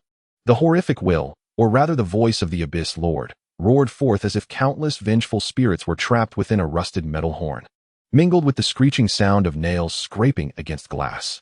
It left Xiao Wu's petite face as pale as a sheet, her legs trembling, nearly causing her to faint on the spot. A fresh offering, especially you, little Azura, and that little rabbit. The flavor must be exquisite. The old creature, having slumbered for tens of thousands of years, still possessed an odor so foul it could suffocate a 1,000-year-old soul beast with a mere breath. Unyielding, Xiao Chen advanced, wiping the blood from the corner of his mouth with the back of his hand, grinning to reveal 2 rows of teeth that appeared particularly stark against the crimson mist. I am the heir of Azura. Dare you challenge me? If you have the audacity, crawl out from your coffin and spar with me. Let's see if I don't turn your brittle bones into firewood. This provocation was akin to inscribing the words self-destructive upon his forehead, adorned with a golden border, gleaming brightly. In his mind, the system's cold electronic voice now bore a hint of human-like despair. Warning, warning, a world-ending energy source has awakened. Host, heed this system's advice. The best course is to retreat. He who preserves the mountains need not fear the absence of firewood. This ancient creature is not to be trifled with. Yet, in a sudden shift, the familiar cheeky tone returned. However, this system has detected that the host is within the sign-in range of the divine battlefield rules. Should you complete the sign-in before the Abyss Lord fully descends, you will have a mere 0.0001 chance of, well, dying less disgracefully, and may even obtain a miraculous reward. Shall we gamble? It depends on whether you have stepped on fortune today. Gamble. I must gamble. The word cowardice does not exist in my life's dictionary. A brilliant light ignited in Xiao Chen's eyes. At this critical juncture, a pink glow abruptly blossomed in Xiao Wu's large, sparkling eyes, her pupils seemingly swirling with countless blooming peach blossoms. Behind her, a blurred yet benevolent and gentle giant rabbit apparition quietly emerged, vivid and lifelike as if it had traversed endless time and space, radiating maternal brilliance, miraculously momentarily severing the terrifying soul pressure emanating from the Abyss Lord. A splendid opportunity. Xiao Chen roared within, seizing this fleeting moment to breathe. Without a hint of hesitation, he extended his bloodied right hand and pressed it firmly upon the cold, rough, cracked fragment of the divine battlefield rules, still exuding an ominous aura. Ding. Sign-in successful. Congratulations, host, for obtaining the Azura Divine Intent S Descent, 1-minute complete experience version. Congratulations, host, on acquiring the special item, Fragment of the Demon God Chessboard. This manifestation of rules from before the heavens were opened holds an unknown purpose. Yet it is undeniably impressive. Its true significance remains a mystery even to this system. Take your time to explore its depths. Ding. The bottleneck of your soul power has been shattered. Congratulations, host. Your soul power has surged to level 15. You are now one step closer to becoming a soul sage. Celebrate this achievement. In an instant, a vast and overwhelming surge of pure Azura divine power erupted from within Xiao Chen, akin to a volcanic explosion. His presence transformed dramatically at that moment. Ant, you dare to desecrate divine majesty. The Abyss Lord was evidently incensed by Xiao Chen's audacious act of climbing the tower before its very eyes. The resentment, death energy, and malevolence from the core of the God-burial abyss converged chaotically towards a singular point. In the blink of an eye, a colossal black claw, formed from countless vengeful souls and negative energies, loomed over half the sky, imbued with an intention to crush all living beings, and lunged fiercely toward Xiao Chen, Xiao Wu, and the fragment of rules. As the claw passed, the very fabric of space groaned under the unbearable weight, as if on the verge of collapsing. It's over. Xiao Chen, brother. Xiao Wu, witnessing the apocalyptic scene, hopelessly closed her eyes, her small frame trembling violently with fear. Just as that world-destroying claw was about to descend, a voice, cold, commanding, devoid of emotion, yet filled with unparalleled dominance, emerged from Xiao Chen, resonating throughout the God-burial abyss. Humph. A mere claw, coalesced from a remnant soul that has slumbered for countless millennia, dares to be audacious before me. Xiao Chen's once lively gaze had transformed into a pure crimson, devoid of any impurities, deep enough to seem capable of swallowing all light. Behind him, a towering, indistinct Azura phantom, radiating an aura of boundless slaughter and destruction, suddenly solidified. The phantom wielded an ancient, grotesque blood-red greatsword, enveloped in a palpable aura of bloodthirst, as though a true primordial deity had transcended time to descend upon this realm. Faced with the ominous black claw that obscured the heavens, Xiao Chen, now briefly possessed by the true essence of the Azura god, did not even bat an eyelid. His gaze merely sharpened slightly.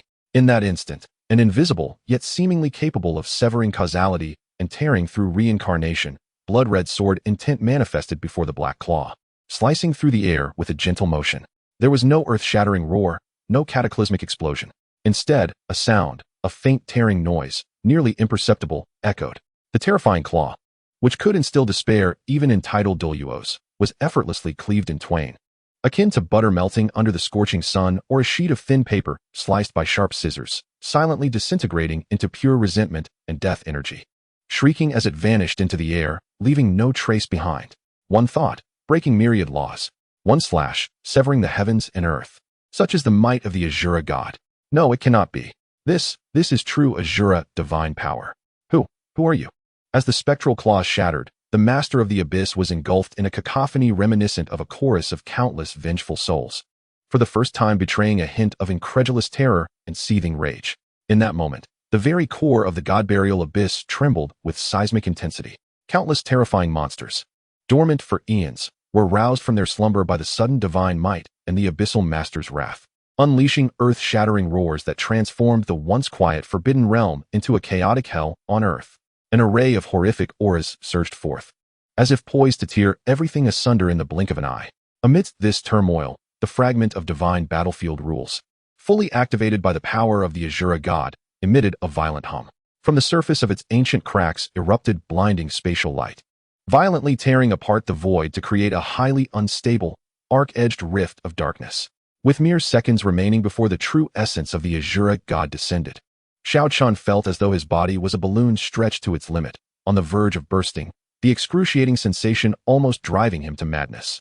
In a split second, he decisively scooped up the bewildered Xiao Wu, who had yet to recover from the cataclysmic reversal of events, and, just as the abyssal master's horrifying black beam, a manifestation of endless malice and destructive intent, was about to strike, he plunged into the ominous and perilous spatial rift.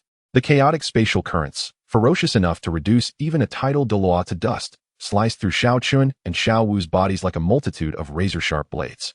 Just when Xiao Chen anticipated that they would be reduced to mere cosmic pulp, the intricate and mysterious pink mark, which had flickered briefly on Xiao Wu's forehead, re-emerged without warning.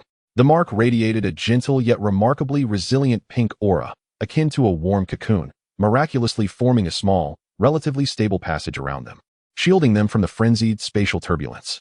Xiao Chen, wide-eyed in astonishment, struggled against the excruciating pain threatening to disassemble him, unable to contain his incredulity.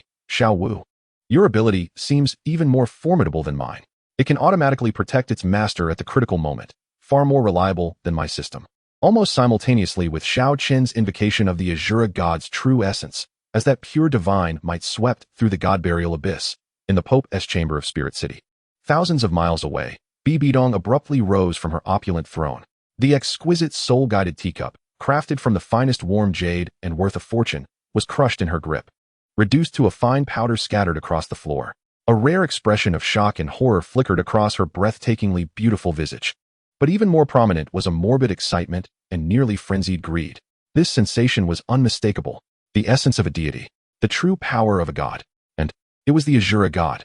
Bibidong's voice trembled with exhilaration, her eyes ablaze with the fire of ambition. Xiao Chen, the secrets you harbor are grander than I ever imagined. Vastly more so. Relay my secret orders. The Divine Judgment Squad, advance at full speed. To live is to meet others. To die is to uncover all their secrets. I must know how he came into contact with the Divine. At the Nodding Academy, within the dormitory of Junior Soul Masters, Tang San, seated in meditation and striving to reach a higher realm, suddenly experienced an inexplicable fluttering in his heart, as if something of utmost importance was drifting away from him at an incomprehensible speed. His Haotian hammer martial spirit began to tremble uncontrollably, emitting a series of low, mournful cries filled with resentment and fury, as if lamenting for some unknown reason or roaring in anguish. The operation of the Xiantian skill nearly faltered, causing him to spit out a mouthful of blood. In the adjacent room, Master Yu Xiaojing had succumbed completely to a frenzied state. His disheveled hair framed bloodshot eyes. Clutching a stack of papers filled with notes on concepts such as manifestation of rules, divine projections, the illuminating theories of Master Xiao Chen, and the ultimate mystery of martial spirits being divinity. He vacillated between tears and laughter, at times pounding his chest in despair, at others dancing in manic joy, appearing utterly mad. So it is. I understand now. I finally comprehend. The ultimate form of martial spirits is divinity. Young friend Xiao Chen, no? Master Xiao Chen, you are the true god of theory. I, Yu Xiaojing, shall usher in an entirely new era of martial spirit theory. In a whirl of chaos. As though hurled into a washing machine and spun dry hundreds of times, Xiao Chen and Xiao Wu fell from a newly formed, rapidly closing spatial rift.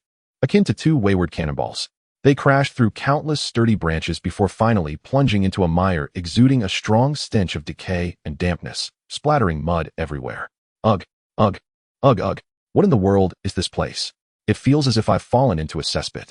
Xiao Chen, in a flurry, scrambled out of the foul-smelling mire, wiping the muck from his face.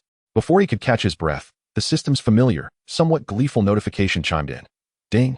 Congratulations, host. On successfully arriving at the unknown region of Douluo Continent, the Great Valley of Beasts, the novice area of the novice area, even more novice than the novice village. Please rest assured to take risks, as the average age of soul beasts here is under 100 years, most of which cannot even condense a spirit ring. A new sign and location has refreshed for you. The Millennium Soul-Inviting Demon Flower. Extremely poisonous, extremely poisonous, extremely poisonous. Important things are stated thrice. Approach, and you shall perish. Touch it, and you shall ascend to the heavens. Sign in brings surprises. Oh, surprises that will make you question your very existence. Additionally, this system kindly reminds you that due to the commotion you caused while fleeing, you inadvertently attracted a remnant soul of that old monster. And it is currently pursuing you along the spatial fluctuations you left behind. It is expected to arrive at the battlefield in 10 seconds. Good luck, hee. What the hell? Can that old ghost remnant soul really track me down? Is it like a sticky plaster? The corner of Xiao Chen's eye twitched violently.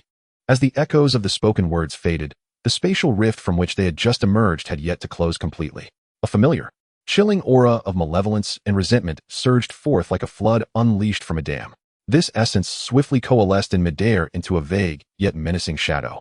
exuding boundless malice and murderous intent. Its hollow, venomous eyes fixated intently on Xiao Chen and Xiao Wu, who had just crawled out from the mire. Little brat, do you think you can escape? I shall shred your soul into 1,000 pieces, ensuring you never find peace in the afterlife. The voice of the remnant soul of the Abyss Lord was steeped in profound hatred. In the face of such an unabashed death threat, Xiao Chen exhibited no trace of fear.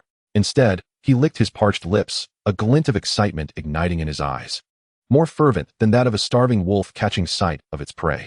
Come forth. I was just lamenting the lack of a worthy opponent. The divine might you witnessed earlier was not my own. Now, allow me to personally test the remnants of your power, old specter. At that moment, he acutely sensed the palm-sized fragment of the divine demon chessboard nestled in his grasp tremble slightly, emanating a faint yet peculiar attraction. Seemingly intrigued by the Abyss Lord's remnant soul, much like a famished glutton catching the aroma of a sumptuous feast, Xiao Wu, hold on tight. Fear not. Your brother is here. Xiao Chen swiftly pulled the still-shaken Xiao Wu behind him, his feet executing the 8 steps of the cicada to their utmost limit. Simultaneously, his eye of the void activated instantaneously, golden light flickering as it scanned the entirely foreign primal forest, seeking advantageous terrain to exploit. Today, we shall embark on a grand hunt for spirits. Let this ancient fiend discover why the flowers bloom so vividly. Chapter 17. The old ghost pursues souls into the canyon. Demonic flowers devour spirits to reveal their marvels. The divine demon chessboard begins to shine. Little brat, I have warned you, from the heavens to the earth. You cannot escape my grasp. The chilling voice of the Abyss Lord echoed through the canyon, imbued with a bone-chilling aura and intense murderous intent, transforming into a tangible black claw, akin to an eagle swooping down upon its prey, aimed directly at Xiao Chen's face. Countless vengeful spirits wailed upon that ghostly claw, sending shivers down the spine merely at the sight of it. Unperturbed, Xiao Chen even found the leisure to exchange winks with the pale-faced Xiao Wu, his lips moving in jest. Xiao Wu, do you see? This old specter is like a stubborn adhesive. Once it sticks, it cannot be shaken off. Soon, I shall demonstrate the reverse adhesion technique, ensuring it learns why the flowers are so vibrant and why certain things meet a gruesome fate. Brother Xiao Chen, in such dire circumstances, you still have the heart for such jests. Xiao Wu exclaimed. Beep. Host, a friendly reminder. You have been precisely targeted by the vengeful spirit card, and the opponent's intent to kill has reached its zenith. An embrace attack may be imminent. It is advised that you immediately kneel and sing conquer, perhaps sparing you a complete demise. After all, an unsightly death would be quite embarrassing for this system as well. The system's cheeky notification echoed in his mind. Xiao Chen rolled his eyes, dismissing the unreliable system with indifference. Simultaneously, he distinctly felt the palm-sized, warm fragment of the divine and demonic chessboard nestled within his embrace. Now vibrating intensely, akin to a glutton starved for 3 days and nights suddenly catching a whiff of a sumptuous feast, exuding an indescribable greed and longing. Oh, it seems today promises a splendid spectacle. A knowing smile curved at the corners of Xiao Chen's lips, with his feet executing the 8 steps of the cicada to perfection.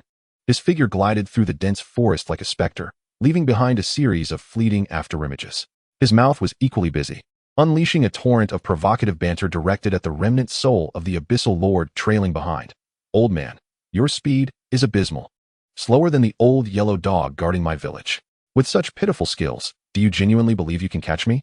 Perhaps in your next life. You should reincarnate as a rabbit spirit. You might stand a chance. Ha ha ha.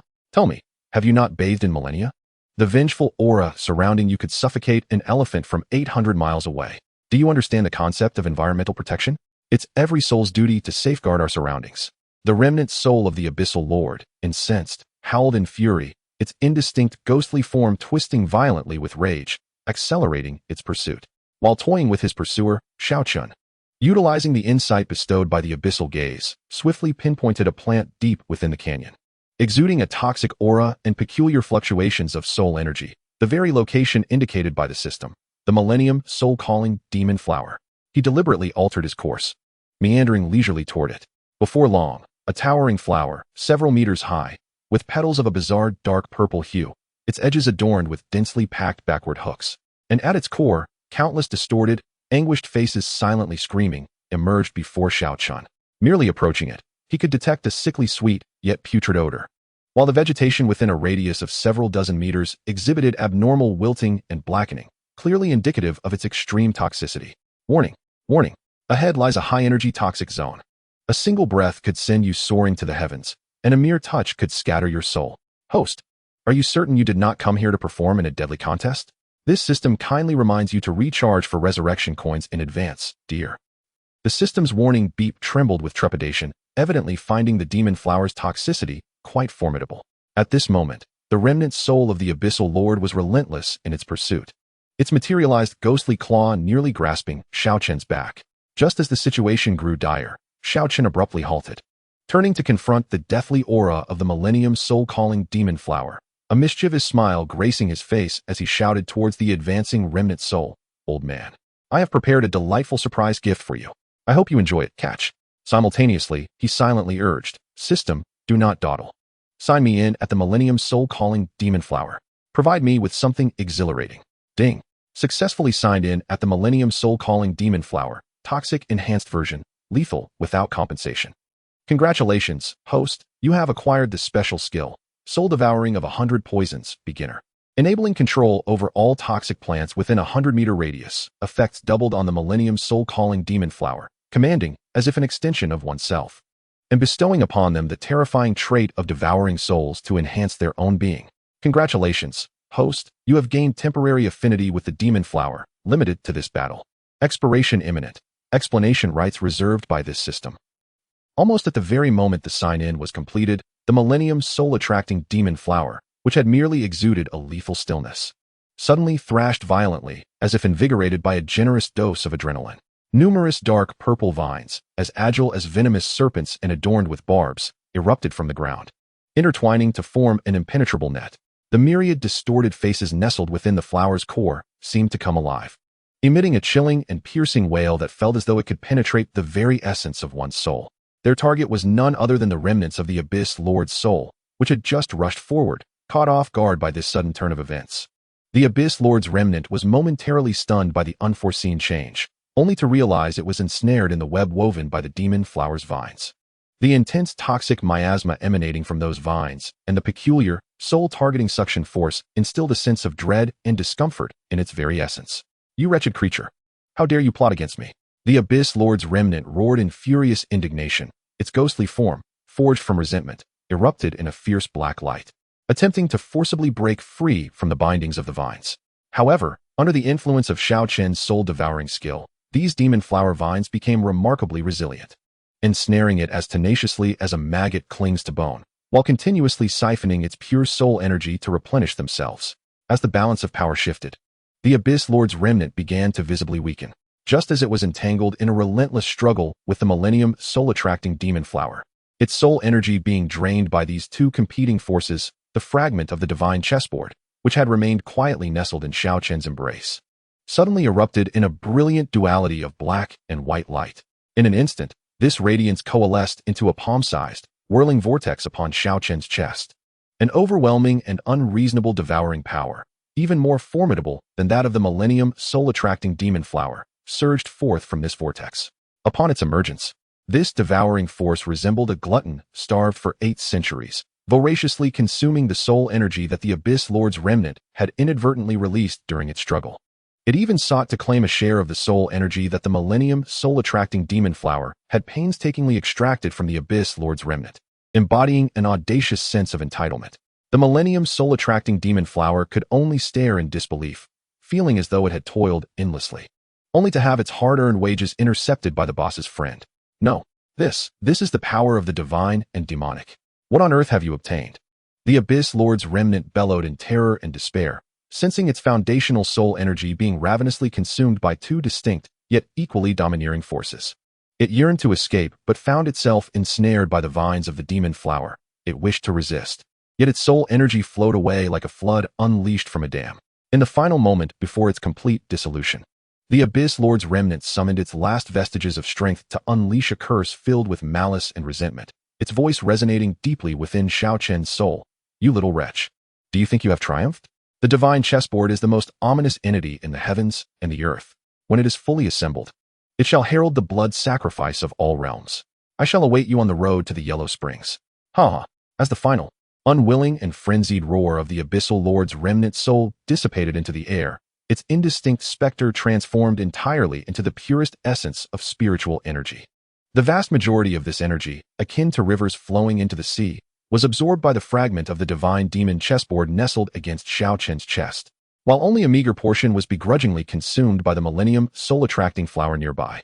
The palm-sized fragment, having absorbed such an immense quantity of pure soul energy, exhibited even clearer and more profound ancient patterns upon its surface, subtly emanating an aura of boundless desolation, as if it were infused with the terrifying essence of primordial chaos. The fragment's size seemed to visibly enlarge, becoming warmer to the touch, no longer exuding the chill it once did. Xiao Chen felt waves of exquisitely pure soul energy continuously flowing back into his body through the chessboard fragment, nourishing his soul and mental strength. The soul power, previously diminished by the repeated use of his hidden cards, now surged with renewed vigor, the bottleneck loosening, hinting at a potential breakthrough to level 16. Beside him, Xiao Wu witnessed this enchanting scene unfold, her mouth agape as if she could fit an egg inside, her large, watery eyes filled with disbelief. She rubbed her eyes and pointed at the now tranquil, yet even more unfathomable, chessboard fragment on Xiao Chen's chest, stammering, Xiao Chen, did you just consume that terrifying old monster? Xiao Chen flashed a grin, revealing a row of pearly whites. Something like that. It's a case of resourceful utilization. A little feast for my precious treasure. Just as he sighed in relief at having dealt with the troublesome remnant soul, the entire Beast Mist Canyon suddenly trembled violently, without warning. The ground shook as if some colossal entity was awakening from the depths below. Following this, a deafening roar, filled with boundless savagery and hunger, erupted from the deepest part of the canyon. The overwhelming pressure emanating from this beast surpassed that of the Millennium Soul beasts previously encountered, even dwarfing the might of the Millennium 9 Nether Soul devouring python he had faced at the outer fringes of the God-Burial Abyss. Truly, this canyon was no ordinary place. Ding. Friendly reminder, due to the significant disturbance caused by your recent battle and the delectable soul energy released upon the Abyssal Lord's demise, you have successfully attracted the attention of the canyon's hidden overlord and ultimate gourmand, the three-headed Crimson Demon Hound, 5,000 years of cultivation, perpetually in a state of hunger. Particularly irked by brawls occurring at its doorstep and the careless littering of soul refuse that disrupts its appetite, it is now quite angry, and the consequences could be quite severe. Bon appetit. Hee. The system's gleeful voice echoed once more, adding fuel to the fire. Within the dense shadows of the forest, 3 pairs of malevolent eyes, as large as lanterns and glimmering with a bloodthirsty red light, gradually illuminated. Emerging from the shadows with a heavy gait was a terrifying beast, its size comparable to a small truck, engulfed in ominous dark red flames. It bore 3 grotesque heads of a dog, each dripping with foul saliva. Its 3 crimson eyes were fixated on Xiao Chen and Xiao Wu, whom it perceived as tender morsels, its throat emitting ominous gurgles of hunger. Goodness, the benefits in this novice village are astonishing. A buy one get one free deal with an upgrade. Xiao Chen's lips twitched in disbelief, unable to suppress a curse. Yet a flicker of unreserved excitement and madness danced in his eyes. He caressed the fragment of the divine chessboard at his chest, which had just completed its evolution, emanating a more potent aura.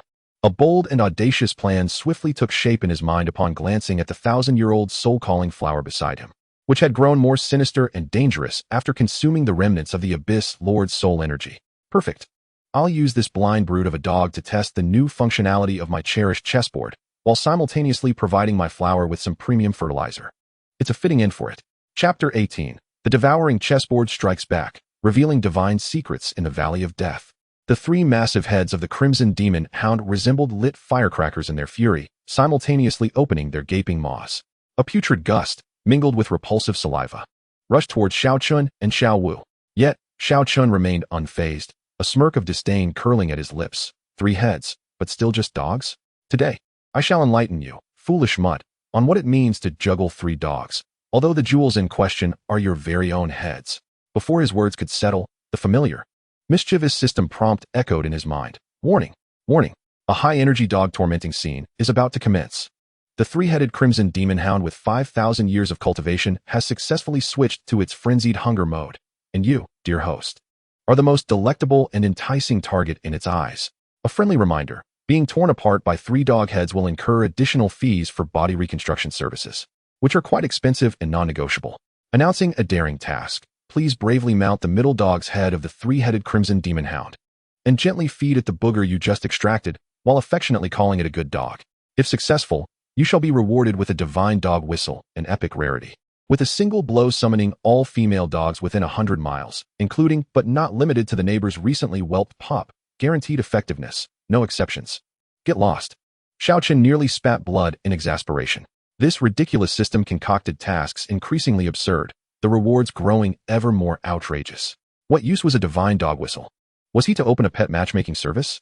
Dismissing the system's absurdities, Xiao Chen, with a swift thought, turned to the 1,000-year-old soul-calling flower, which had become even more eerie and perilous after absorbing the Abyss Lord's soul energy, and bellowed, "Little flower, stop dawdling. It's time to feast.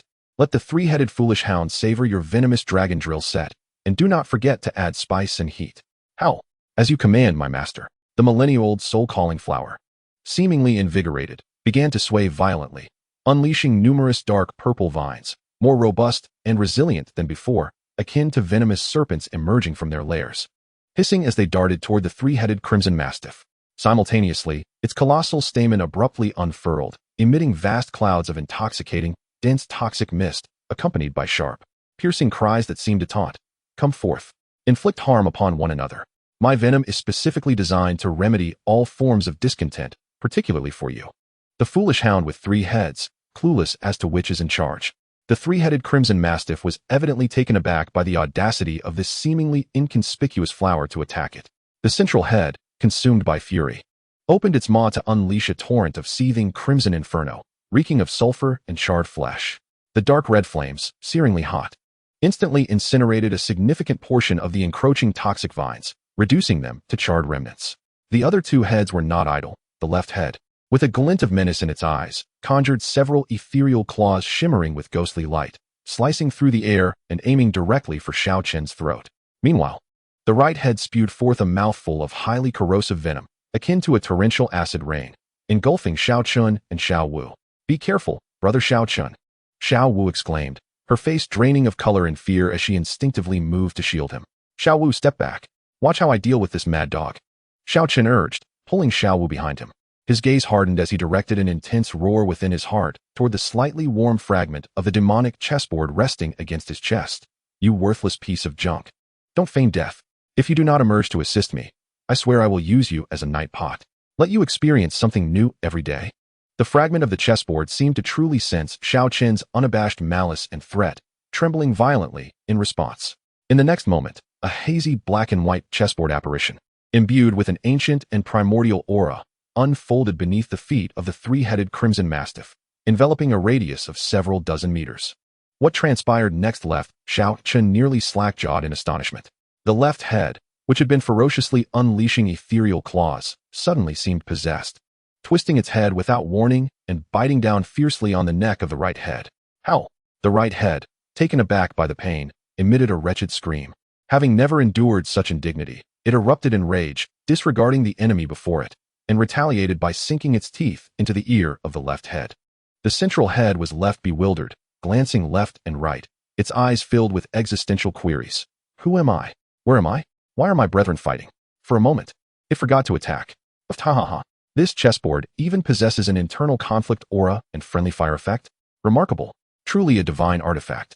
In a dramatic turn of events reminiscent of ancient wisdom, the phrase "dogs bite dogs," a mouthful of fur, echoes in the air. Xiao Chen, nearly applauding in delight, finds this theatrical twist even more exhilarating than a performance. Observing that Xiao Chen seems to have temporarily gained the upper hand, Xiao Wu, however, is acutely aware that the three-headed crimson demon hound, a soul beast with a lineage spanning 5 millennia, remains exceptionally fierce. Even amidst internal conflict, the terrifying aura it exudes fills her with trepidation. In a moment of urgency, her large, expressive eyes ignite with an entrancing pink glow, a manifestation of her bloodline power inherited from the 10,000-year-old soft-bone rabbit royal lineage, pushed to its utmost limits. "Do not bully my elder brother Xiao Chen. You grotesque creatures, cease at once. Behold my soul-snatching gaze." An invisible force, imbued with alluring charm and mental impact, strikes with the precision of an arrow, targeting the central head of the three-headed hound, which was on the verge of awakening to unleash its crimson infernal flames once more. The fierce glint in its eyes falters, its movements momentarily stilled by a sense of confusion, as if it has glimpsed something of exquisite beauty that captivates its very soul. "Well done, Xiao Wu. A divine assist." Seizing this fleeting opportunity, Xiao Chen transforms into a streak of crimson lightning, unleashing the Shura sky-rending claw. With a thunderous roar, the soul bone bestowed by the Shura god on his left arm erupts in a resplendent red light, manifesting 5 solid, blood-red claw shadows, seemingly capable of rending the heavens. And with a piercing whoosh, they strike towards the enormous eye of the central hound. Simultaneously, the millennium-old soul-attracting flower seizes this rare chance. Its main bloom, resembling a gaping abyss, suddenly unfurls, revealing countless barbed fangs glimmering with a chilling light. In a flash, it sinks its fangs into the neck of the left hound's head, which had been distracted by its companion's skirmish, injecting myriad venomous thorns that rapidly draw forth its pure soul power and life essence. A chilling howl of agony, filled with despair, erupts from the 3-headed hound, its voices resonating in unison. The eye of the central head explodes under the might of Xiao Chen's claw, blood and brain matter gushing forth, while the left head withers rapidly under the relentless siphoning of the soul-attracting flower, its vitality visibly diminishing. With 2 of its heads severely wounded, the once ferocious 5,000-year-old soul beast spirals into madness. The remaining intact right head lets out a roar filled with unwillingness and resentment, its dark red fur bristling like steel needles. In mere moments, it begins to expand dramatically, an overwhelming energy coalescing within, akin to a nuclear bomb on the brink of detonation. "You despicable ants!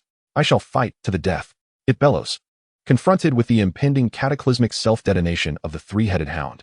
The fragment of the divine chessboard that had served merely as an auxiliary tool on Xiao Chen's chest suddenly erupts with an unprecedented intensity, casting a stark black and white illumination across the entire gorge. Not only did it fail to release the defensive energy as Xiao Chen had anticipated, but it instead actively formed a rapidly spinning, unfathomable vortex of energy before Xiao Chen's chest. A force of devouring power emerged, 100 times more terrifying and domineering than when it had consumed the remnants of the Abyss Lord's soul. This tremendous suction force forcibly drew in the vast soul energy, blood, and flesh essence that were on the verge of self-detonation within the 3-headed crimson demon hound, along with its soul filled with bitterness and resentment, slowly pulling them into the black and white whirlpool. The curse, steeped in malice, uttered by the remnants of the Abyss Lord, echoed clearly in Xiao Chen's mind. Akin to a demonic chant, the divine demonic chessboard is the most ominous entity in the universe. When it gathers completely, it shall herald the blood sacrifice across all realms. A chill swept through Xiao Chen's heart. This accursed object was indeed no ordinary foe. It was profoundly sinister. A subtle, almost imperceptible tremor accompanied by a hint of relief resonated from the system's notification. Ding. Congratulations, host, you have successfully completed this forceful feeding feat. The fragment of the divine demonic chessboard finds the flavor to be exquisite. It eagerly awaits your next offering. Your soul power has been nourished by pure energy, resulting in a passive enhancement. Congratulations on achieving level 16 Soul Master. You draw ever closer to becoming a soul sovereign, a cause for celebration. Additional reward, 3-headed hound soul essence, epic material, usable for enhancing martial spirits or soul bones, with a slight chance of comprehending the 3-headed hound's innate skill. However, please be cautioned. There is a chance that the host may grow an additional doghead in certain indescribable areas after use. Exercise caution, as the consequences are yours to bear. Lastly, this system must solemnly warn the host. The fragment of the divine demonic chessboard has successfully activated its greedy devouring trait.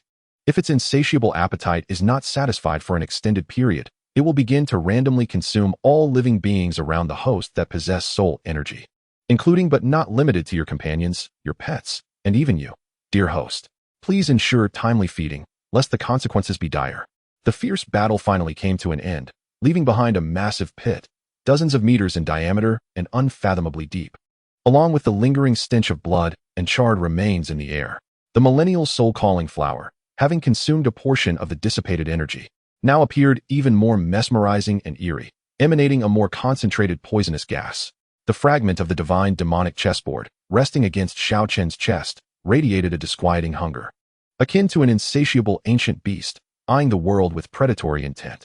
Xiao Chen felt the connection to this fragmented object deepen, accompanied by an escalating sense of impending danger. Just as he prepared to meticulously examine his spoils and ponder how to utilize the troublesome 3-headed hound soul essence without actually growing a dog head, a sudden cracking sound erupted from the depths of the immense pit created by the self-detonation of the 3-headed crimson demon hound, which then abruptly began to collapse downwards. A deep, unfathomable chasm emanating a faint yet pure golden glow, intertwined with the enigmatic fluctuations of an ancient formation, lay before him. Good heavens! Was this cursed place truly a labyrinth of traps within traps? After vanquishing the lesser foes, one must confront the greater, and upon defeating them, hidden realms awaited? It resembled a cunning Russian nesting doll come to life. Xiao Chen could not help but utter a profane exclamation. However, before he could approach the alluring golden entrance, the fragment of the divine chessboard nestled upon his chest, still satiated from a recent feast, suddenly quaked with unprecedented intensity. A vague yet blood-soaked vision, steeped in the aura of slaughter, projected itself into his mind like a guiding beacon. This vision materialized into a rudimentary yet distinctly directed map. The arrow on the map did not point toward the resplendent golden entrance, which was evidently brimming with treasures, but rather directed towards another location deep within the canyon. From that direction, a terrifying aura, potent enough to make the divine chessboard fragment quiver with excitement, resonated. This presence was more primal, more savage, and infinitely more delectable than even the previous three-headed crimson demon hound or the remnants of the abyssal lord's soul. Chapter 19. The Divine Concealed Cavern, the Deceptive God, and the Devouring Chessboard of Fate, the throne of 10,000 bones binding the dragon's soul. Xiao Chen stood rooted in place, gazing at the dazzling golden entrance before him, then glancing at the life-threatening crimson map in his mind, his lips twitching in frustration. On one side lay a footbath potentially used by celestial beings, promising perhaps divine water or elixirs of immortality. On the other, the kitchen of the underworld, serving as a source of superlative sustenance for this wretched chessboard. Xiao Chen's heart was a tempest of conflict. He anxiously tugged at his hair, wishing to pry the accursed chessboard from his chest and use it as a toilet brush, allowing it to experience the concept of poison countering poison. "I warn you," he exclaimed, "my patience is finite. Should you dare to act up again, believe that I will use you as a washboard, forcing you to kneel until you crumble." As if sensing Xiao Chen's blatant malice, the fragment of the divine chessboard trembled even more violently, buzzing as though a long-suffering specter were whispering incessantly in his ear.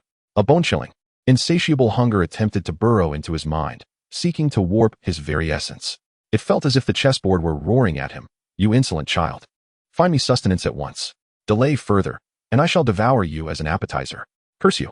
Xiao Chen's temples throbbed, beads of sweat cascading down his cheeks. He forcefully summoned the pure essence of his Shura divine power, erecting a crimson barrier between himself and the chessboard's will, barely managing to stave off the terrifying hunger that threatened to engulf him. This insatiable contraption was becoming increasingly audacious. Xiao Chen gnashed his teeth, mentally cursing the lineage of this wretched chessboard. Coughing softly, Xiao Chen forcefully suppressed the fiery emotions within, managing to squeeze out what he believed to be a charming smile. He winked at the concerned little Wu beside him. "Dear Sister Wu, please keep watch at this cave entrance for me. If anything seems amiss, just shout outrage. I assure you, I will be swifter than a rabbit." He paused momentarily, lowering his voice and hinting with a knowing glance. "Perhaps within lies a bikini once worn by deities. Heh, that would be quite a treasure, and the rewards for signing in would be substantial." Little Wu, amused yet blushing at his irreverent words, retorted, "Xiao Chen, you're being absurd. At such a time, you still make such jokes." Despite her words, witnessing Xiao Chen's confident demeanor eased her anxious heart somewhat. Xiao Chen laughed heartily, choosing not to elaborate further. With a swift motion, he slipped into the glittering golden cave like an eel. He was all too aware that this precarious chessboard demanded a swift resolution. Otherwise, if it became ravenous, it might very well consume him. The interior of the cave was a veritable wonderland, far from the dark and damp he had imagined. It resembled a scaled-down golden palace. A delicate blend of sandalwood and, perhaps, some exquisite perfume wafted through the air. Most striking was a small altar in the center, entirely constructed of gold, upon which rested an oddly shaped crystal, no larger than a fist. Its surface was riddled with fine cracks yet pulsed with a faint divine resonance, gently floating and emanating a soft, albeit slightly decayed, golden glow. "Ah, what a splendid hiding place for a treasure. I wonder if this treasure is of human or ghostly origin," Xiao Chen mused, stroking his chin, his eyes glimmering with intrigue. Ding. Detected a sign-in location, golden pseudo-deity altar, a worthless trinket left behind by an unknown minor deity, seemingly impressive but ultimately just a fade, likely unworthy even to carry the shoes of a true god. In his mind, the system's familiar, somewhat mocking voice echoed. "Sign in," Xiao Chen proclaimed without hesitation. Ding. Sign in at the golden pseudo-deity altar successful. "Congratulations, host, you have acquired a special skill, Divine Disguise, beginner level, capable of simulating a faint divine aura for a short duration. This may deceive divine beings with poor eyesight or lower-tier divine servants with limited wits. But proceed at your own risk." Should it fail, the system assumes no responsibility. Additional reward: damaged divine power crystal, small piece, containing a trace of mixed divine power. Barely useful for repairing inexpensive soul-guiding devices, or slightly enhancing your soul techniques when their power is insufficient. Better than nothing, I suppose. Xiao Chen grimaced, expressing strong dissatisfaction with the meager rewards. Damn system, can't you be more generous? Always handing me these subpar, incomplete items. I'll be doomed by your stinginess eventually. Just as Xiao Chen lamented the system, the pseudo-divine crystal atop the altar suddenly blazed with golden brilliance. A wave of decayed, depraved, and resentful ancient consciousness surged forth from the crystal, akin to a shark detecting the scent of blood. It transformed into a blurred golden phantom, grinning malevolently as it lunged towards Xiao Chen, evidently intent on usurping his gifted young body. How dare you, an ancient specter long departed from the mortal realm, attempt to seize my vessel? Perhaps in your next life, you might be reborn as a female ghost, which could grant you some chance, at least a pleasing appearance. Xiao Chen scoffed derisively.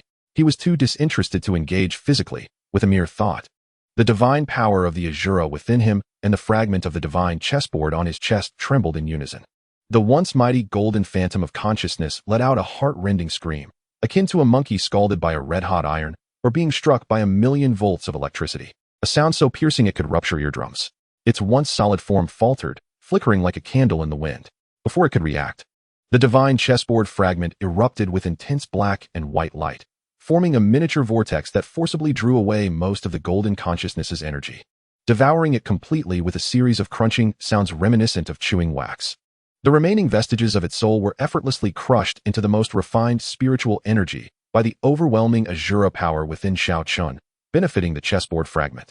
After devouring this fallen consciousness, the chessboard fragment seemed to belch in satisfaction, yet its desire for the superlative resources from the distant dog food production base intensified, becoming more urgent and fervent. The blood-red map projected in Xiao Chen's mind grew clearer and more detailed, even beginning to extract his soul energy as a navigation fee. An undeniable will compelling him to embark immediately. Any delay would result in direct enforcement.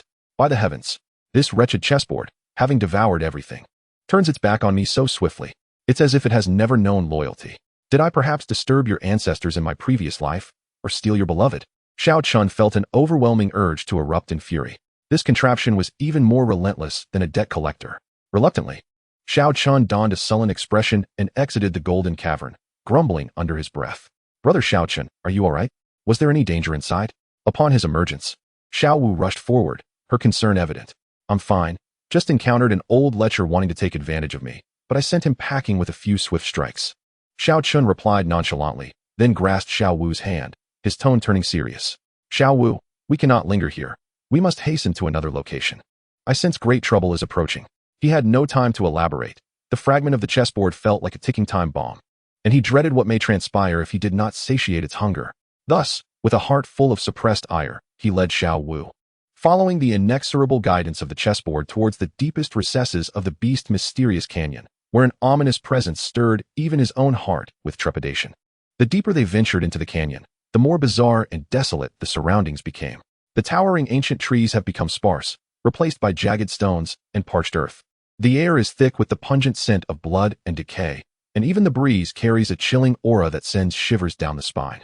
What horrifies Xiao Chen and Xiao Wu further is the multitude of skeletal remains of soul beasts that litter the ground, some still frozen in the throes of their final struggles. Their bones are marred with ghastly claw marks and bite wounds, clearly evidencing a brutal slaughter. Xiao Wu's complexion grows increasingly pale. Her lineage, stemming from the regal soft-boned rabbit of 10,000 years, grants her an acute sense of impending danger. At this moment, her mind involuntarily flashes with fragmented yet profoundly horrifying images, an unending sea of corpses and blood. A colossal throne crafted from countless ivory bones rising into the heavens, upon which the vengeful souls of myriad soul beasts seem to silently roar, converging into a grotesque dragon of bones that emits a soul-chilling howl. Xiao Chen Gij, no, we cannot proceed any further. Xiao Wu's voice quivers with despair as she clutches Xiao Chen's arm tightly, her small hand trembling violently from fear. Ahead lies hell. True hell. If we go there, we will die. We will all perish. Xiao Chen's heart sinks as well. Xiao Wu's intense reaction clearly indicates that the lurking danger ahead far exceeds his imagination.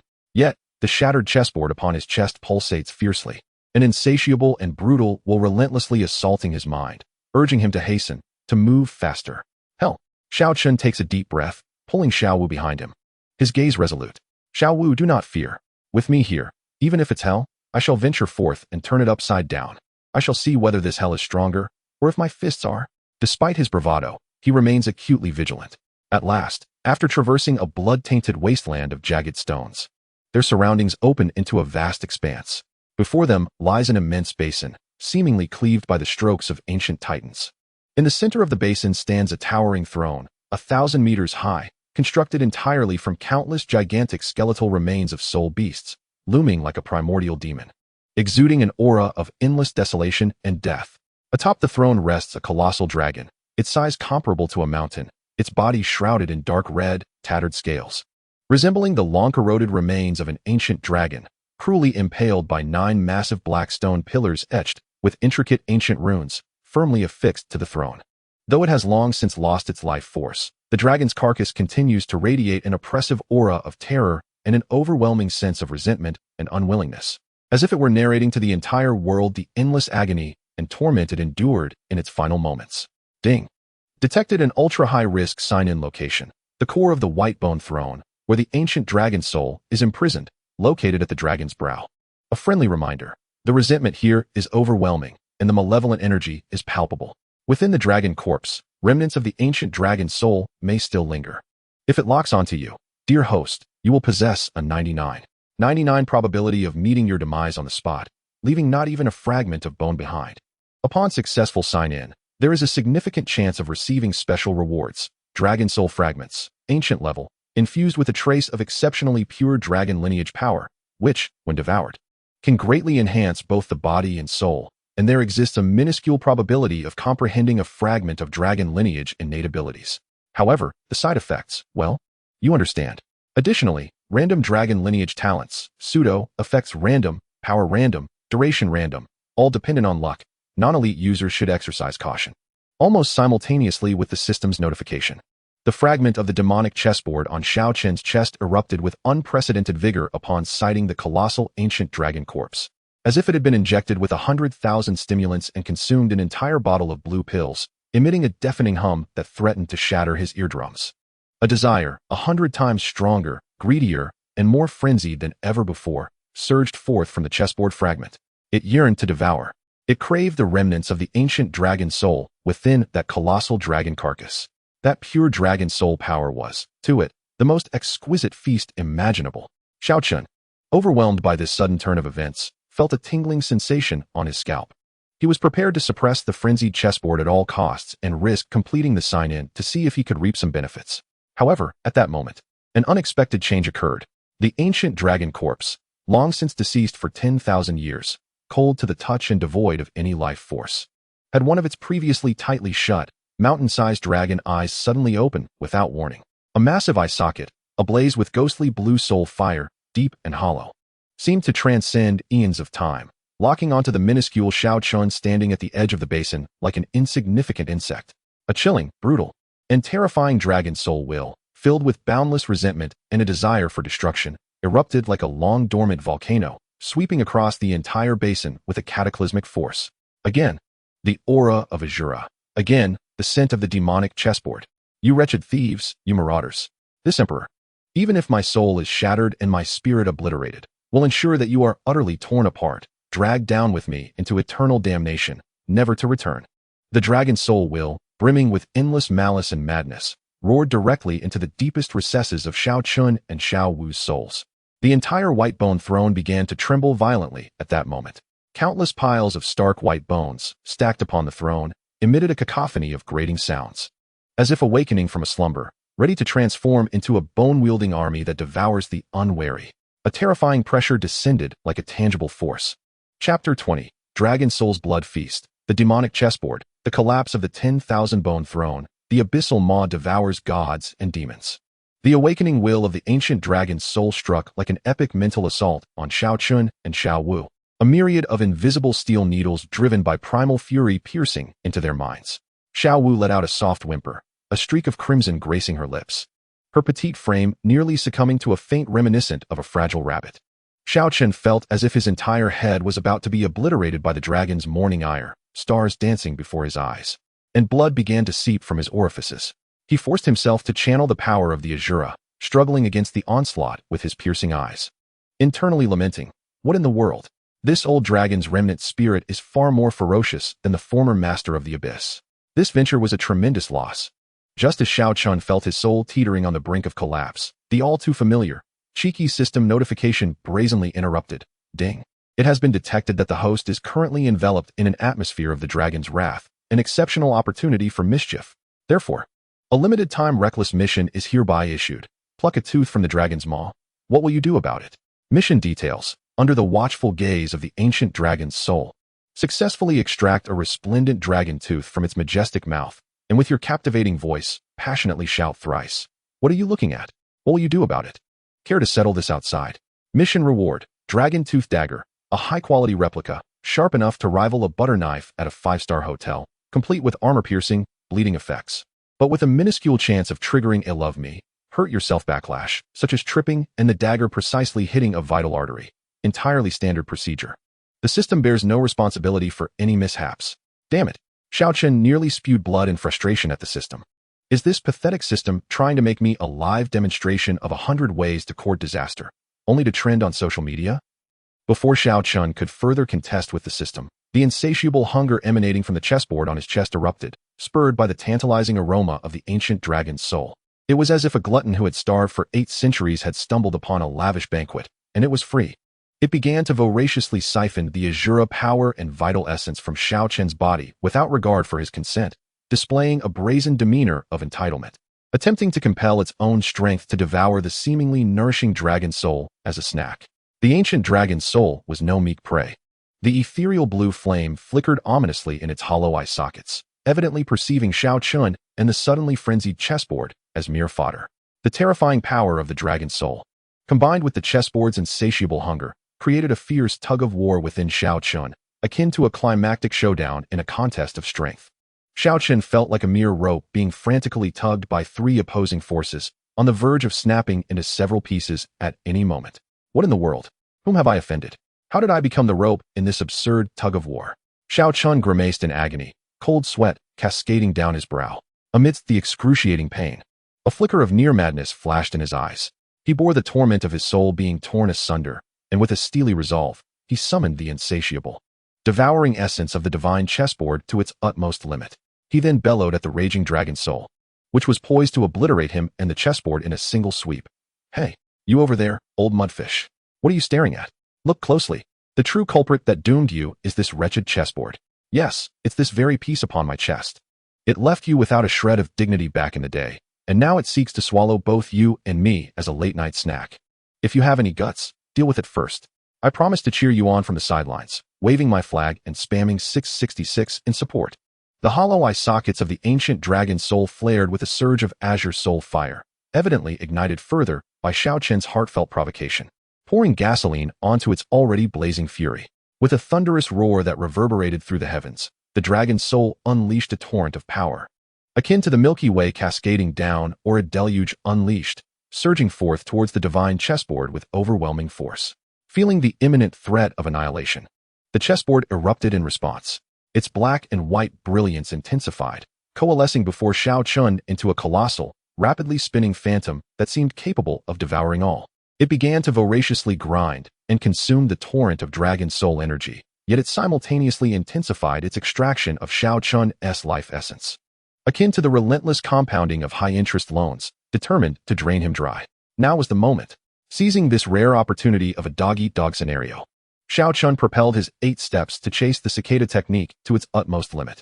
He transformed into a blurred crimson shadow, braving the overwhelming pressure of the ancient dragon soul's will and the chessboard's insatiable pull as he charged toward the elevated head of the colossal dragon corpse, zeroing in on the seemingly vital area of its brow.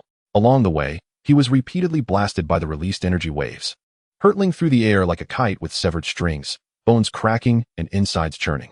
Yet, he grit his teeth, fueled by a reckless will that embraced death if failure was imminent, rising time and again to continue his charge. Finally, just as he felt consciousness slipping away, transforming into a puddle of despair, his bloodied and dirt-streaked fingers trembled as they grazed the cold, rough, dark red scales of the dragon's brow, which emitted a faint, peculiar resonance. In an instant, a tumultuous torrent of chaotic memories, brimming with endless sorrow and resentment, surged into his mind like a breached dam. In the battlefield of gods and demons, amidst an endless torrent of blood and fire, the ceaseless carnage unfolds. A formidable figure, a Shura wielding a blood-red giant sword, stands resolutely. Before him lies a black and white chessboard, stained with the blood of deities and demons, emanating an ominous aura.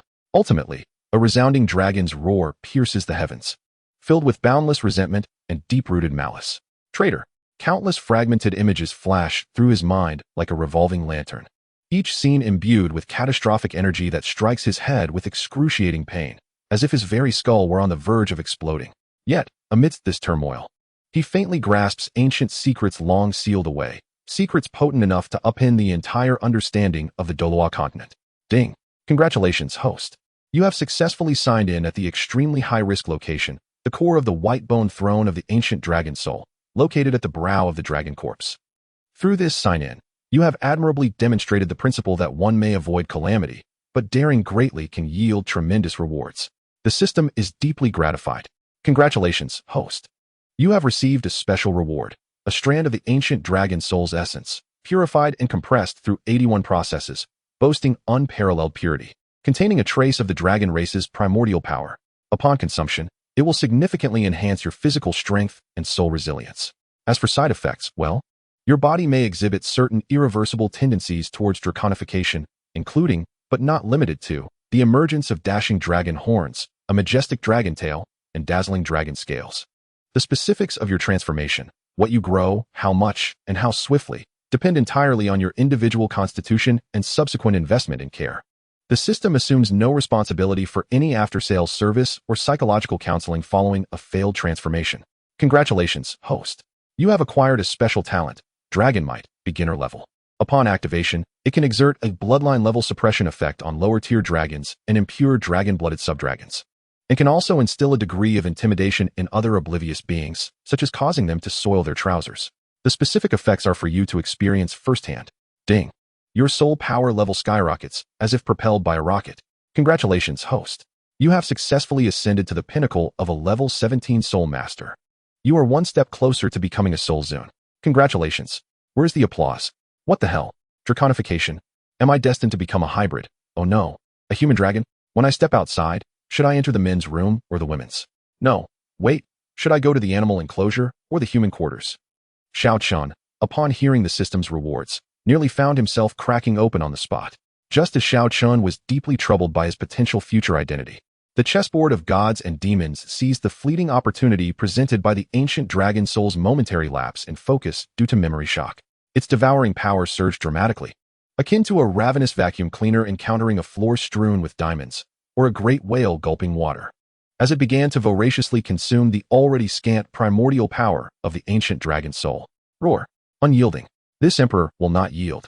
The ancient dragon soul emitted a cry filled with infinite despair and sorrow, its massive dragon soul silhouette visibly dimming and thinning, as if it might dissipate into the air at any moment.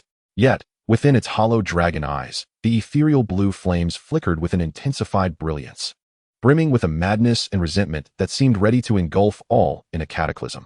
Simultaneously, as the ancient dragon soul's power swiftly waned, the throne of bones, constructed from countless skeletal remains of soul beasts, could no longer maintain its form, emitting a cacophony akin to shattering bones, beginning to tremble violently and fracture.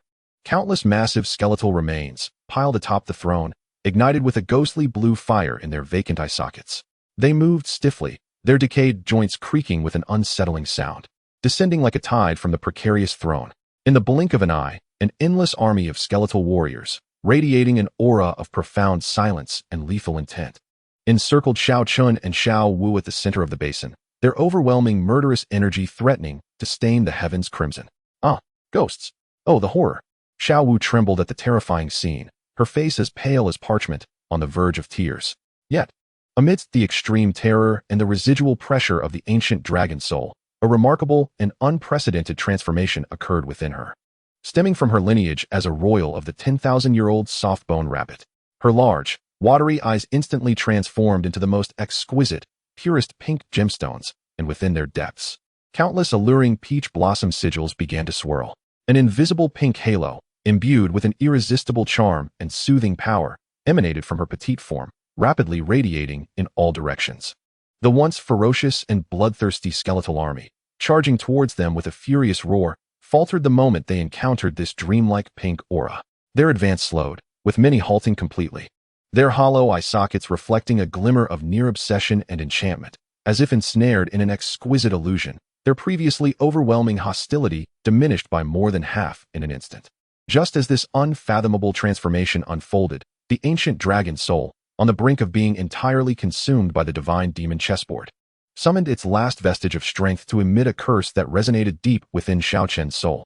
Filled with boundless resentment and unwillingness, the bearer of the divine demon chessboard shall ultimately be devoured by the board, reduced to the next pathetic puppet guarding it. I shall await you on the road to the underworld. Ha ha ha ha. However, before the echo of its vengeful curse could fully fade, a fragment of the dragon's essence, refined to perfection and shimmering with a prismatic glow, suddenly split from the dissipating dragon's soul. This essence surged forth like the most brilliant meteor across the night sky, resembling a bolt of lightning transcending eons, and in a manner that Xiao Chen could not comprehend. It shot directly into his brow with a swift motion, vanishing without a trace. Its purpose remained enigmatic, sending alarm bells ringing in Xiao Chen's heart. After the divine and demonic chessboard completely devoured the primordial dragon's soul, intricate and ancient patterns on its surface began to slowly unveil a vivid miniature dragon design, entwined with ominous black and white energies. Although the maddening hunger emanating from the chessboard temporarily subsided, its overall aura grew colder, more sinister. Imbued with an indescribable sense of terror and peril, it conveyed a chilling and vague thought to Xiao Chen, a thought both blunt and forceful, yet undeniably domineering. The next offering must be stronger. With a tremendous roar, the white bone throne, constructed from countless colossal soul beast remains, could no longer sustain its massive form after losing the suppression of the primordial dragon soul. It shattered and collapsed with a thunderous sound, sending bone dust swirling into the sky, obscuring the sun. In the place where the throne once stood, a bottomless abyss emerged, its diameter exceeding a terrifying kilometer, continuously radiating an ancient, terrifying darkness far surpassing that of the primordial dragon soul, an abyssal maw that instilled a profound sense of despair. This gaping maw, dark and profound, seemed to be the true entrance to the underworld, like an ancient beast of prey, opening its cavernous mouth wide enough to devour the heavens and earth, awaiting new prey. Before Xiao Chen and Xiao Wu could recover from the immense shock of the throne's collapse, two blood-red points at the bottom of that chilling abyss began to glow ominously. Larger than the brightest stars in the night sky, yet cold and indifferent, filled with an endless sense of desolation and death. Then a voice, seemingly echoing through eons of time from the primordial age, resonated deep within their souls, imbued with a chilling mockery and anticipation. At last, I have caught a whiff of the nostalgic scent of Azura, along with this accursed, nauseating chessboard. Hee, this time, you amusing little insects shall not escape. Chapter 21. The Old Octopus Seeks Disciples. Bearchild Xiao Chen enters full deception mode. Xiao Chen was initially pondering whether he might grow a dragon tail in the future. But suddenly, something even more terrifying emerged. The two blood-red spotlights at the bottom of the abyss grew increasingly bright, making Xiao Chen feel like a little white mouse being targeted by a giant tiger, every hair on his body standing on end. What on earth is this monstrous thing? Even more frightening than that old mud eel, Xiao Chen thought frantically, though he maintained an outward appearance of calm. The ancient voice resounded once more, laced with a sinister amusement at playing with its prey, the offspring of Azura. Along with that revolting chessboard, the voice paused, as if it had caught a whiff of something intriguing, a trace of Tien Yuying's lingering fragrance. How fascinating, truly fascinating. Suddenly, the dragon's reverse scale at the center of Xiao Chen's brow felt as if it were seared by a red-hot iron, causing him to nearly jump in pain. Subsequently, a wave of vengeful dragon soul warnings surged into his mind.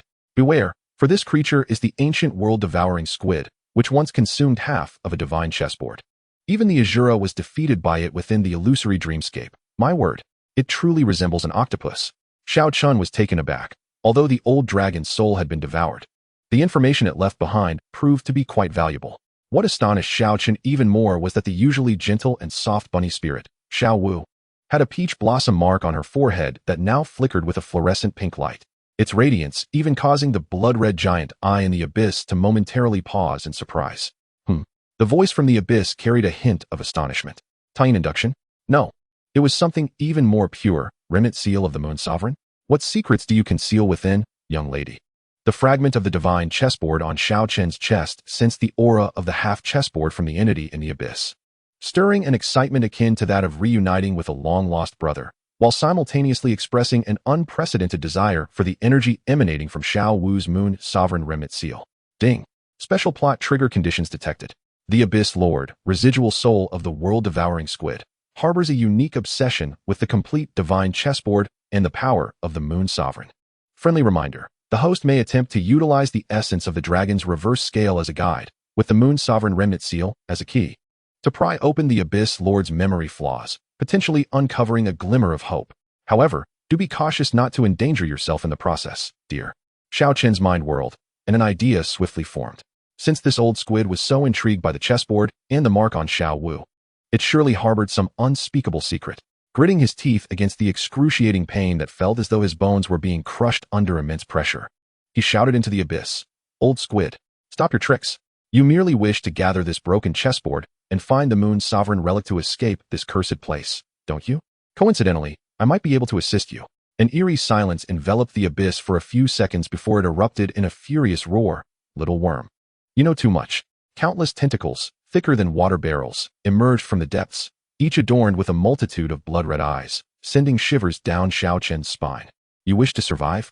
First, take a journey through my 10,000 dreams purgatory and allow me to assess your worth."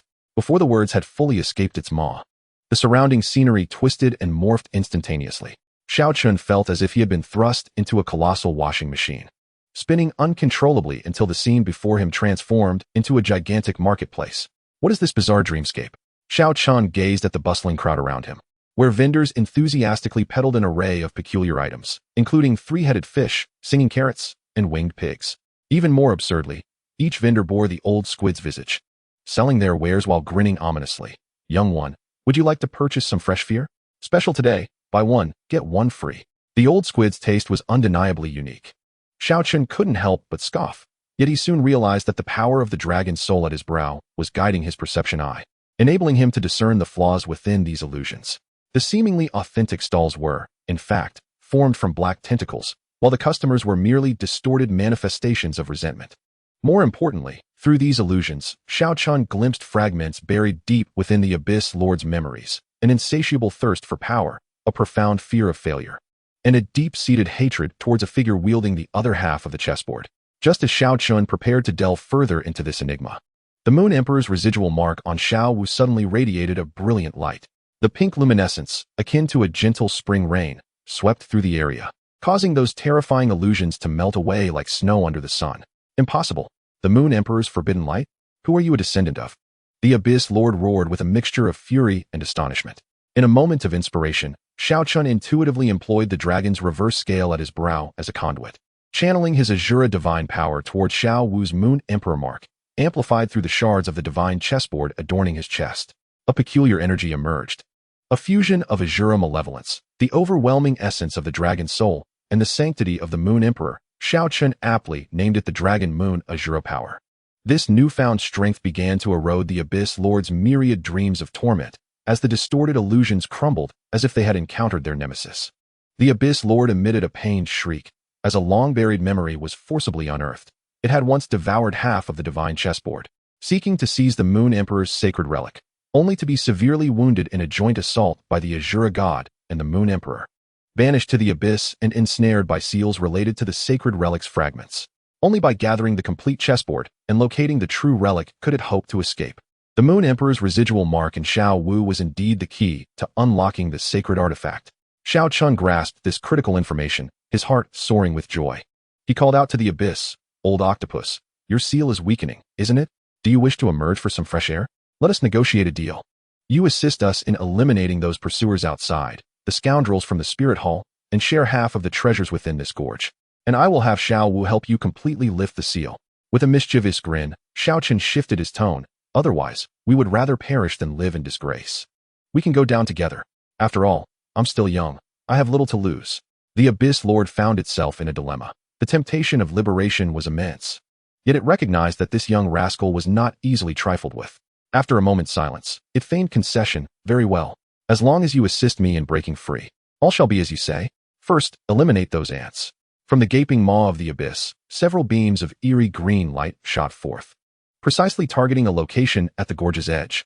Xiao Chen faintly heard several screams. It seemed the executors from the Spirit Hall had stealthily reached this place.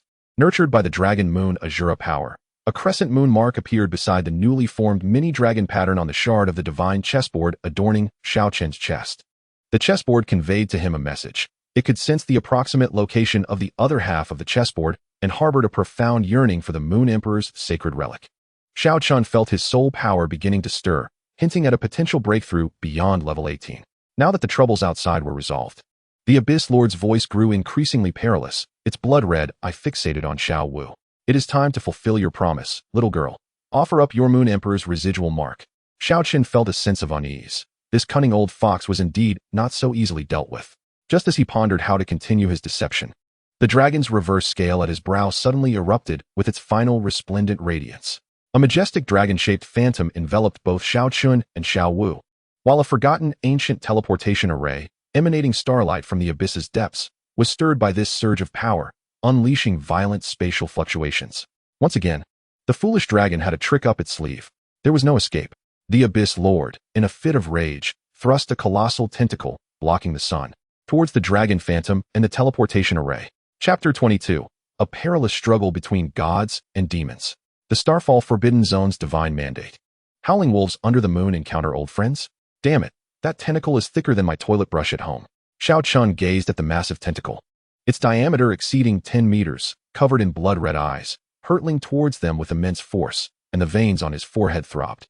In this critical moment, the dragon's reverse scale at his brow blazed with an intensity akin to a red-hot iron, and then it erupted with a thunderous roar. A majestic and powerful ancient dragon soul phantom, stretching hundreds of meters in length, surged forth from Xiao Chen's brow, its golden flames burning fiercely in its eyes, reflecting a resolve to face death with ferocity. Get out of the way, little brat. I shall carve a path for you.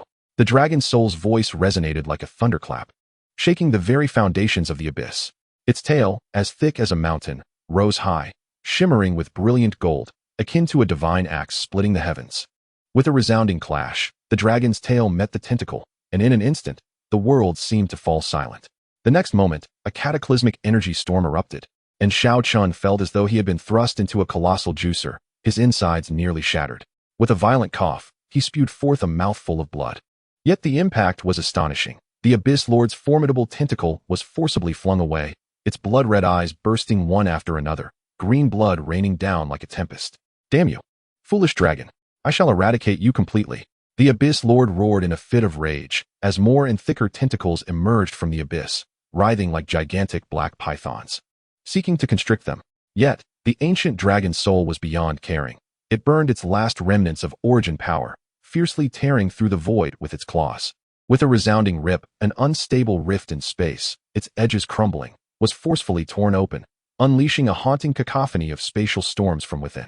You little brat, remember this. The divine and demon chessboard will one day claim your life. The dragon soul's voice grew increasingly frail. With a final flick of its tail, it hurled Xiao Chen and Xiao Wu directly into the rift, urging him to protect the Moon Sovereign's residual imprint on her. That artifact was 1,000 times more crucial than he could imagine. Xiao Chen could only shout a hurried thanks to the old dragon before being engulfed by the chaotic currents of space. Behind him, the Abyss Lord's frenzied roar echoed. You shall not escape.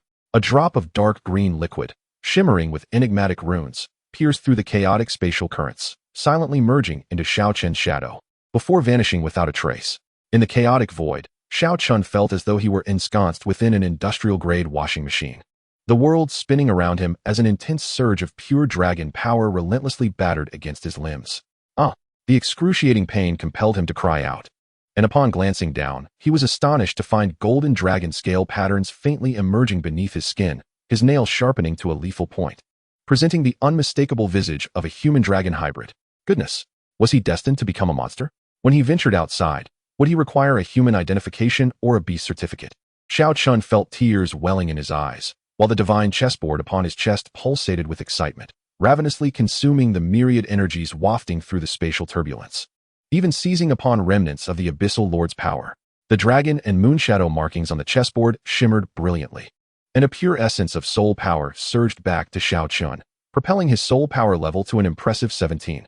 With the faintest hint of touching the threshold of 18, Meanwhile, Xiao Wu was enveloped in the gentle pink glow emanating from the lunar royal remnant on her forehead.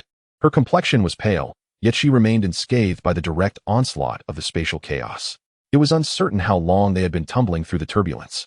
But at last, they were ejected from a suddenly gaping rift in the void. Boom. Like two shooting stars.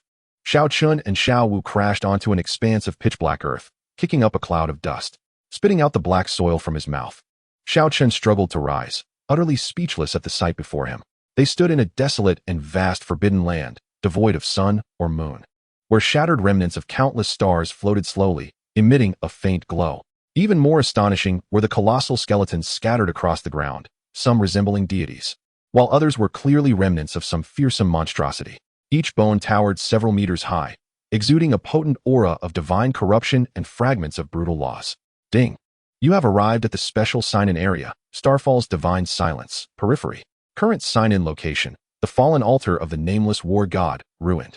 Sign-in reward preview. Fragment of the unyielding will of the war god. Fragment of the damaged divine armament.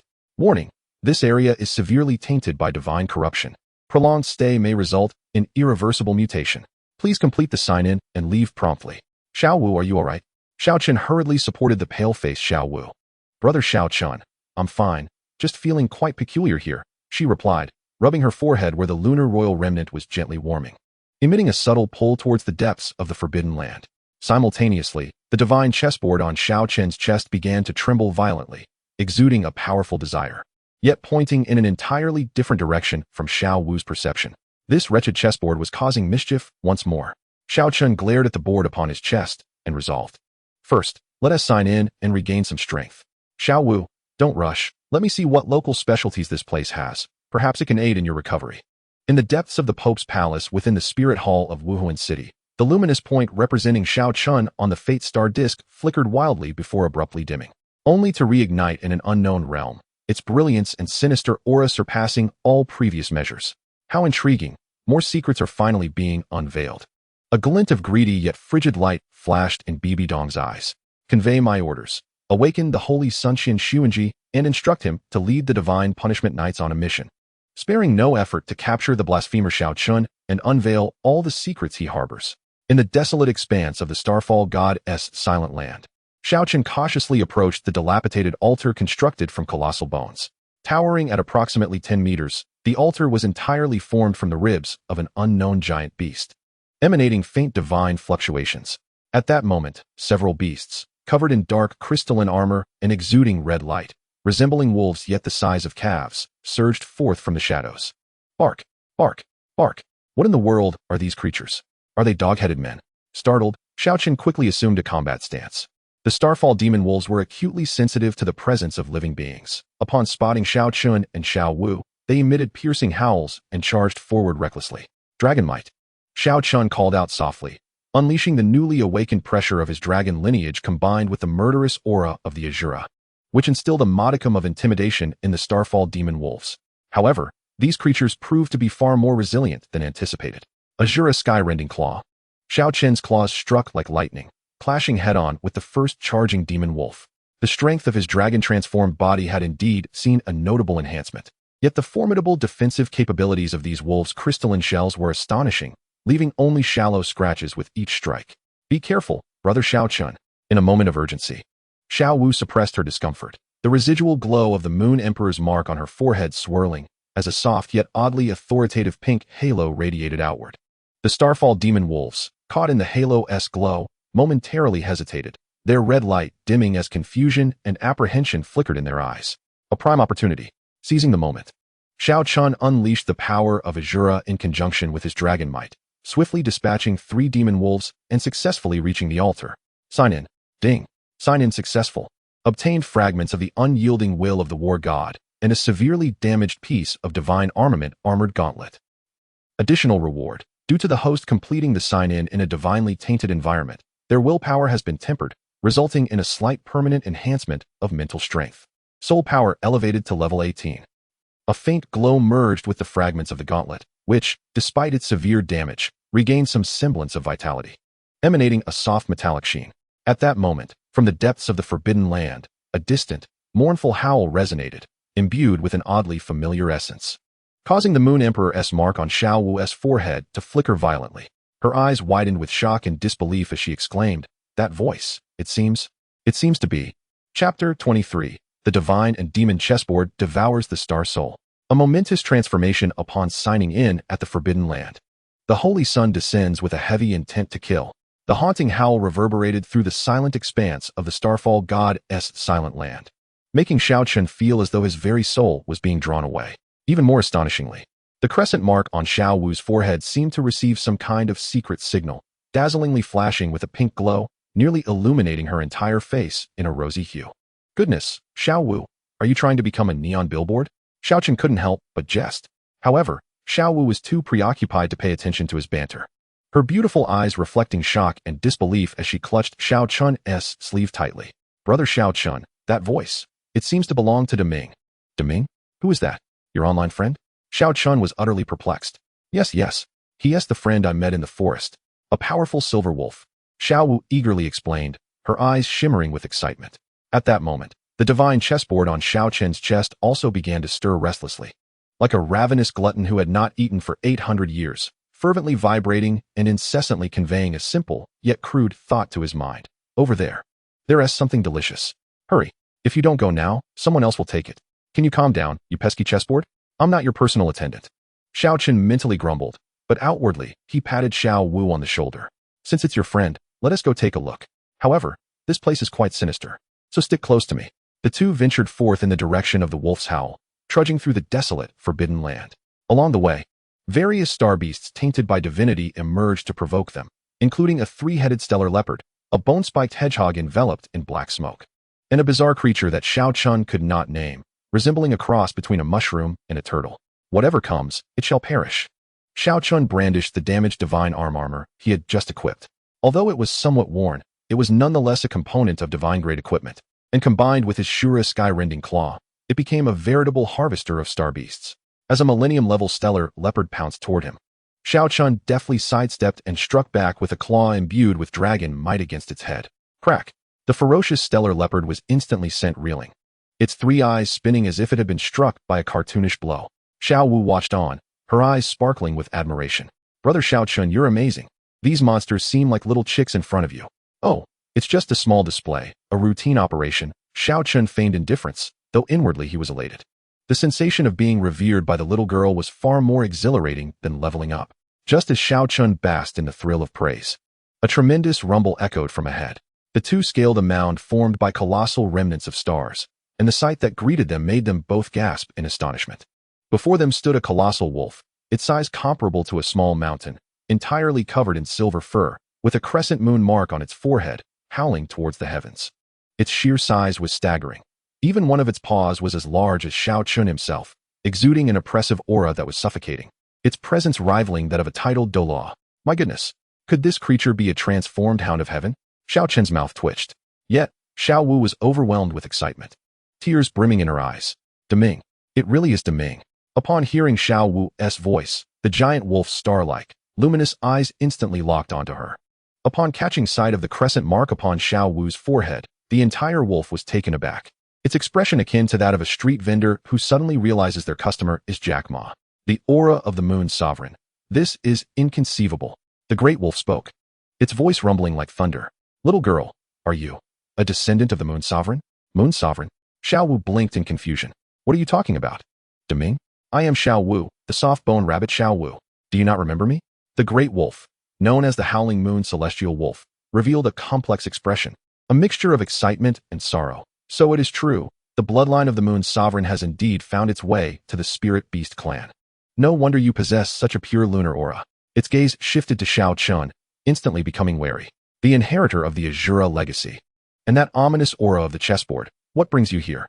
Xiao Chen felt the palpable pressure emanating from the Howling Moon Celestial Wolf, veins throbbing at his temples. The old wolf's strength was no jest. Should a confrontation arise, even 10 of him combined would not withstand a single swipe. "Old wolf, do not be alarmed. We are here in search of the Moon Sovereign's relics, and perhaps we can assist you in your predicament." Xiao Chen attempted to maintain his composure, gesturing towards the chessboard on his chest that was vibrating uncontrollably. As for this troublesome object, it behaved like a husky spotting a slipper, desperate to take a bite. "But fear not, with me around, it shall not wreak havoc." The Howling Moon Celestial Wolf scrutinized Xiao Chen for a lengthy moment, its eyes assessing whether he was genuinely foolish or merely feigning ignorance. Very well, since the Moon Sovereign's bloodline has chosen you as a companion, I shall trust you this once. The wolf sighed. I am Howling Moon, one of the guardian beasts under the Moon Sovereign's command. After the Divine War, I was trapped here, safeguarding the Starfall altar left by the Moon Sovereign. Just as Howling Moon was about to continue recounting its past, the divine chessboard on Xiao Chen's chest erupted with an unprecedented fervor, an overwhelming greed threatening to overwhelm his sanity. Goodness, is this wretched chessboard plotting a rebellion? Xiao Chen clutched his chest, feeling as though a hole had been opened in his heart, wind rushing uncontrollably in. Ding! Detected the supreme material ancient star core fragment that the divine chessboard can devour for evolution. Upon consumption, the chessboard will unlock new functionalities and significantly benefit the host. The target is 3,000 meters away. Immediate action is advised. The system's notification sparked a glimmer of excitement in Xiao Chen's eyes. What a marvelous find. Though this troublesome chessboard is a nuisance, the rewards upon each evolution are undeniably enticing. Old Wolf, that object you are guarding, does it perchance contain a star core or something of the sort? Xiao Chen inquired tentatively. Instantly, the Howling Moon Celestial Wolf became alert, its silvery fur standing on end. So you are indeed after the star core. The star core is crucial for maintaining the balance of this forbidden realm. Should it be taken, catastrophic consequences will ensue. Calm down, calm down. Xiao Chen quickly waved his hands. I was merely asking. How about this? Let us first visit the Moon Sovereign's Starfall altar. Perhaps we can uncover some clues to help you escape your predicament. The Howling Moon Celestial Wolf hesitated for a moment before finally nodding. Very well, follow me. The trio journeyed deep into a canyon surrounded by colossal meteorites. In the heart of the canyon stood an ancient and sacred altar, constructed entirely of a type of jade that emitted a faint lunar glow. Its surface intricately carved with countless exquisite lunar phase patterns. A notification chimed. Discovered sign-in location. Moon Emperor's Starfall altar. Signing in grants the Moon Emperor's blessing, fragment, and a star map compass, replica. Without hesitation, Xiao Chen initiated the sign-in. Sign-in successful. Congratulations, host. You have obtained the Moon Emperor's blessing, fragment, significantly enhancing your resistance to dark energy and mental attacks, and allowing you to momentarily draw upon a sliver of lunar power to bolster yourself or your allies. Congratulations, host, you have acquired the star map compass, replica, which can roughly locate special areas and energy nodes within the Starfall Divine Silence. Soul power has surged to the pinnacle of level 19, merely a step away from level 20. A refreshing energy, akin to moonlight, surged into Xiao Chen's body, rendering him light as a feather, as if personally graced by the moon goddess herself. Just as he reveled in the exhilaration of newfound strength, his shadow suddenly twitched unnaturally. The dark green liquid left by the Abyss Lord seemed to have received a signal, exuding a barely perceptible aura of malice. Damn it, I almost forgot. That old octopus is certainly up to no good. A chill ran through Xiao Chen, yet now was clearly not the time for such concerns. For at that moment, the sky above the Starfall Divine Silence abruptly tore open with a resounding crack. A magnificent warship, ablaze with golden flames and resembling something out of a video game, burst through the space barrier, gradually descending to this place. Upon the ship stood a strikingly handsome youth clad in golden divine armor, wielding a shimmering angelic sword. Coldly surveying the terrain below, the aura emanating from him was even more terrifying than that of the Howling Moon Wolf, radiating a sacred and formidable light, as if an angel had descended to reap the wicked. Blasphemer Xiao Chen. The youth's voice boomed like thunder from the heavens, shaking the entire canyon. By the command of His Holiness the Pope, I have come to take your life. Behind him, dozens of equally formidable divine punishment knights stood in formation, their murderous intent threatening to stain the sky crimson. What the hell? Where did this delusional character come from? Xiao Chen's lips twitched, calling oneself a saint. Why not just call oneself a holy mother? The Howling Moon Wolf, sensing the familiar angelic power radiating from Qian Xuanji, roared in fury. It's a lapdog of the Spirit Hall. Kid, that is the fanatical believer of the angel god, Qian Xuanji, incredibly powerful, and his knightly order is comprised of reckless lunatics. You must flee. Upon hearing this, rather than retreating, Xiao Chen's eyes sparkled with determination. The demon chessboard sensed the rich divine energy emanating from Qian Xuanji, igniting a desire to consume. This is getting interesting. Xiao Chen smirked wickedly. Old wolf. Hold them off for a moment. I will retrieve that star core. Perhaps with its power, I can eliminate these pretentious fools in one fell swoop. Are you insane? If the star core is taken, even the Howling Moon Wolf attempted to dissuade him. Trust me, Xiao Chen had already activated the newly acquired star map compass. which clearly indicated that the fragment of the star core lay within the depths of the massive meteorite crater in the canyon. Qian Xuanji evidently noticed Xiao Chen's movements as his golden figure dove down like a shooting star. Thinking of escaping? Dream on. Xiao Chen watched the dazzling figure descending, mentally ridiculing. Could this fellow have traversed here from some idle drama?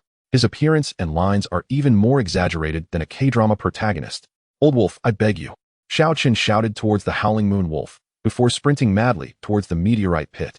Although the Howling Moon Wolf felt reluctant upon seeing Xiao Wu's eager gaze, he let out a howl to the heavens. Very well, I shall join you in this madness. The massive wolf paw struck towards the Divine Punishment Knights, causing the ground to tremble. Though those knights were well trained, they found themselves utterly suppressed by the Howling Moon, who was at the level of a tidal Douluo. Upon witnessing this, Qian Xuanji's expression shifted, and the angelic holy sword in his hand erupted with brilliant light. Beast, how dare you obstruct this holy sun? Beast, you old fool. The Howling Moon Wolf roared, striking at Qian Xuanji. The account for your betrayal of the Moon Emperor remains unsettled. Qian Xuanji raised his sword to block, but was sent flying several dozen meters by the immense force, his expression darkening. So you're the Moon Emperor's lackey from back then. It seems this harvest exceeds my expectations. As the two masters engaged in fierce battle, Xiao Chen had already stealthily approached the edge of the meteorite pit, utilizing the concealment effect of the Moon Emperor's blessing. This was akin to an invisibility potion in a game, as even the Divine Punishment Knights failed to notice him. Haha, this operation is secure. Xiao Chen thought triumphantly, then leaped into the deep pit. At the bottom of the meteorite pit lay a spherical space, with a fist-sized star core fragment suspended in the center, emanating a terrifying wave of energy. It resembled a miniature sun, distorting the air around it from the intense heat. The demon and god chessboard sensed the presence of the star core, vibrating eagerly as if a glutton had spotted a buffet, urging Xiao Chen to act quickly. All right. Stop hounding me. You sound like a debt collector. Xiao Chen reached for the star core fragment. The moment his fingers touched the star core, the demon and god chessboard devoured it in one gulp. Boom. An unprecedented surge of energy erupted within Xiao Chen.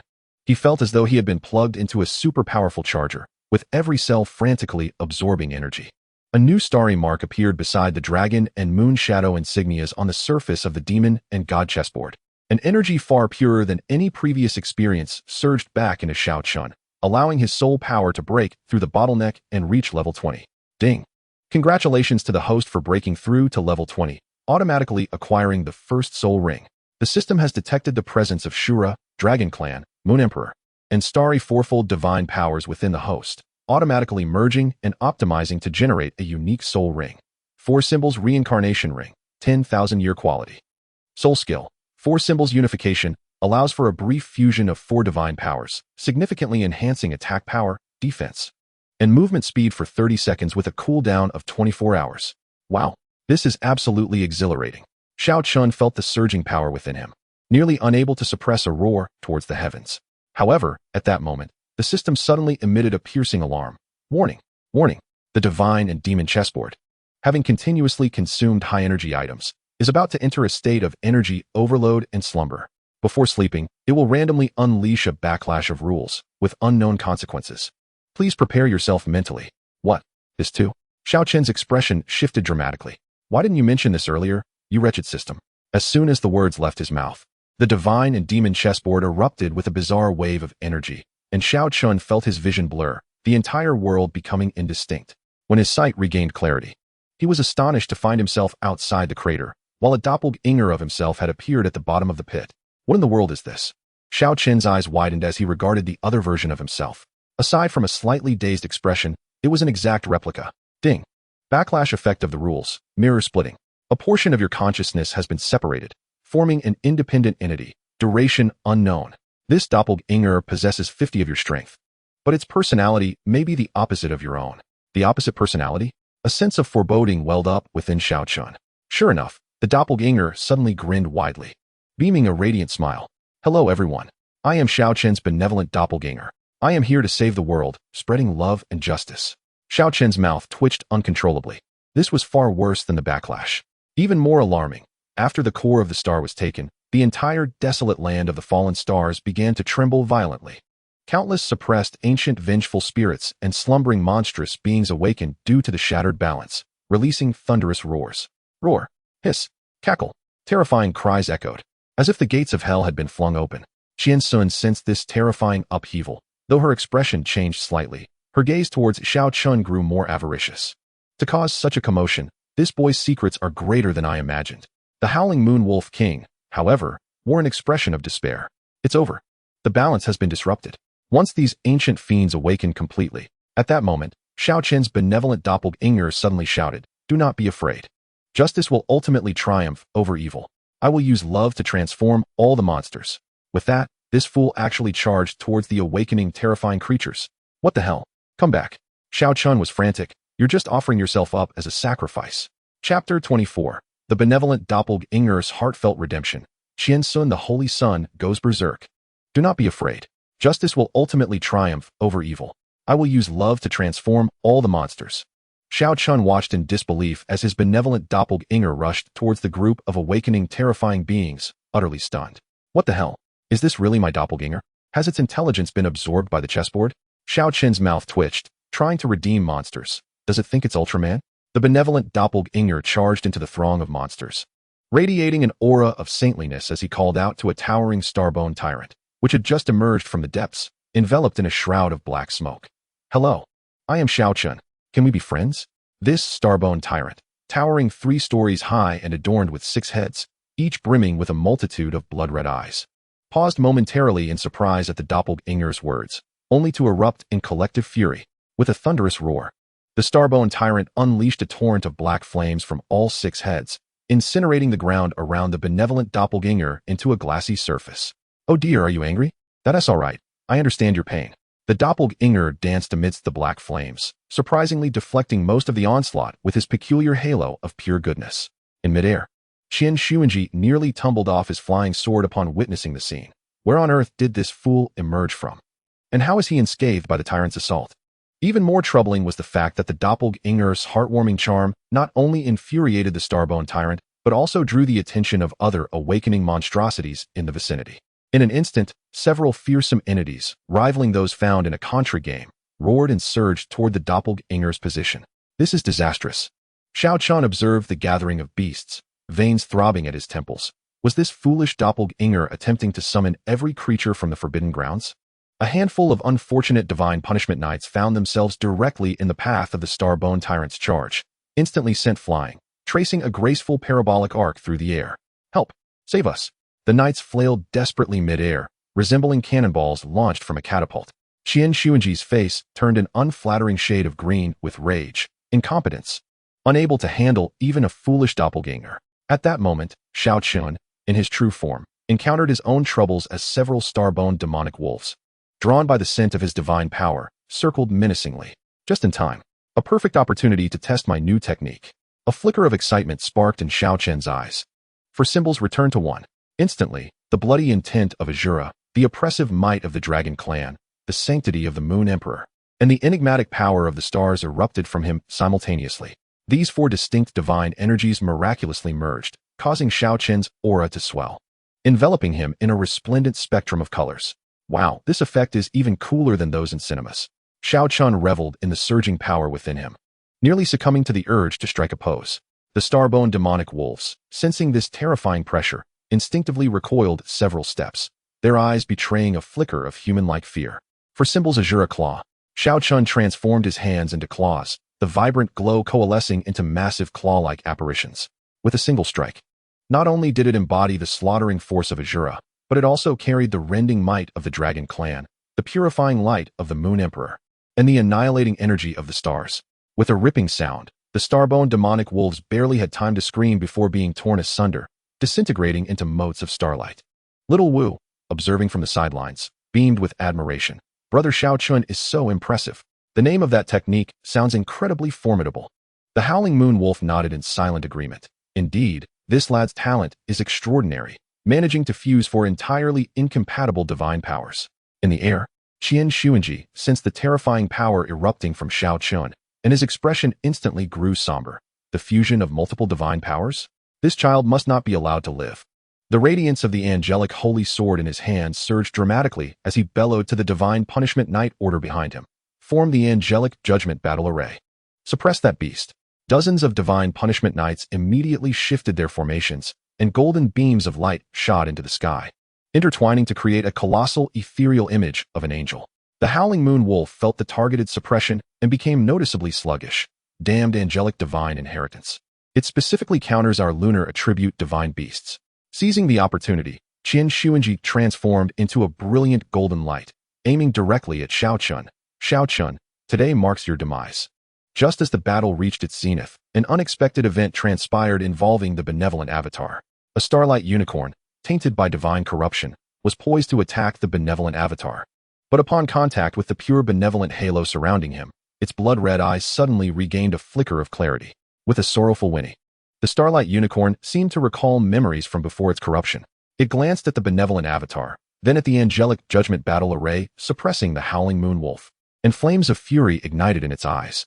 In the next instant, the unicorn, having regained part of its consciousness, turned and charged towards the angelic judgment battle array, its horn emitting dazzling starlight that struck precisely at the array's weak point. Boom! The angelic judgment battle array trembled violently, causing several divine punishment knights to spew blood from the backlash. What? Qian Xuanji was taken aback. Impossible. How could the starlight unicorn attack us? The howling moon wolf seized the opportunity to break free from its restraints and nodded in gratitude to the unicorn. Thank you, old friend. Xiao Chen was equally astonished by the scene. My foolish avatar truly managed to redeem a monster? What divine intervention is this? At that moment, the slumbering demon god chessboard on Xiao Chen's chest suddenly stirred. The three symbols of stars, dragon shape, and moon shadow flickered with a subtle light, seemingly guiding towards a certain direction. Meanwhile, the lunar imprint on Xiao Wu's forehead also sensed something. She pointed towards the depths of the star-fallen altar guarded by the howling moon wolf. Brother Xiao Chen, over there are treasures. Xiao Chen activated the star map compass, which indeed indicated a strong energy fluctuation deep within the altar. Let us go investigate. Xiao Chen made a decision. Old wolf, hold this pretentious fool at bay. Seeing Xiao Chen attempt to flee, Qian Xuanji would not allow it. Unleashing a flurry of golden sword energy, trying to escape? Dream on. In the state of four symbols convergence, Xiao Chen's perception heightened, easily tracking the trajectory of the sword energy. Calmly, he dodged, redirecting Qian Xuanji's attack towards the nearby frenzied horde of star skeleton beasts. Boom, boom, boom. The golden sword energy struck the star skeleton tyrant, instantly inciting the already irritable creatures. Roar. Several star skeleton tyrants collectively howled, abandoning the benevolent avatar to charge towards Qian Xuanji in the sky. Qian Xuanji's expression darkened. This brat actually used my attack to draw aggro? The entire battlefield fell into utter chaos. The Knight of Divine Punishment is pursued by the malevolent star skeletons, while Qian Xuanji is besieged by tyrants, and the kind-hearted doppelganger is joyfully befriending a starlit unicorn. Seizing the chaos, Xiao Chen grabs Xiao Wu and dashes towards the depths of the altar under the cover of the howling moon wolf. At the innermost part of the altar lies a fragmented stone tablet, inscribed with ancient lunar characters. Ding. Hidden check-in location discovered. Moon Emperor's secret stone tablet. Check-in. Ding. Check-in successful. Acquired the Moon Emperor's fractured protection skill, granting temporary immunity to mental attacks and curse-type spells. Ding. Obtained star pattern memory crystal, containing the memory of the ancient teleportation array's activation method. Just as Xiao Chen completes the check-in, the entire Starfall Divine Silent Realm suddenly trembles violently. In the sky, countless dark red spear of the fallen gods begin to coalesce, emanating a terrifying aura of annihilation. This is bad. The rules of annihilation have been triggered. The howling moon wolf's expression changes drastically. Everyone will be subject to indiscriminate attacks. Whoosh, whoosh, whoosh. The spears of the fallen gods rain down like a torrential storm, causing devastating casualties among the Knight of Divine Punishment, with soul-bone equipment scattered everywhere, painting a scene reminiscent of an apocalyptic film. Qian Xuanji is also forced into a precarious situation by several spears, his splendid divine armor severely damaged, devoid of any trace of the saint's grandeur. Curiously, the kind-hearted doppelganger remains unscathed. The spears of the fallen gods inexplicably deflect away as they approach him, failing to inflict harm. My main body. There is a way here, he exclaims excitedly, rolling unharmed into a collapsed cave amidst the rain of spears. Peering down through the cave's entrance, Xiao Chen discovers a shattered ancient teleportation array radiating faint starlight at the bottom. At that moment, the slumbering divine demon chessboard suddenly conveys a clear intent. The ancient teleportation array is merely an appetizer. The true feast lies on the other side of the array, connected to the Moon Emperor's sacred relic and a certain nemesis of the Azura, to shield Xiao Chen and the others while activating the teleportation array. The howling moon wolf begins to burn his wolf soul essence. Kid, hurry. I will pave the way for you.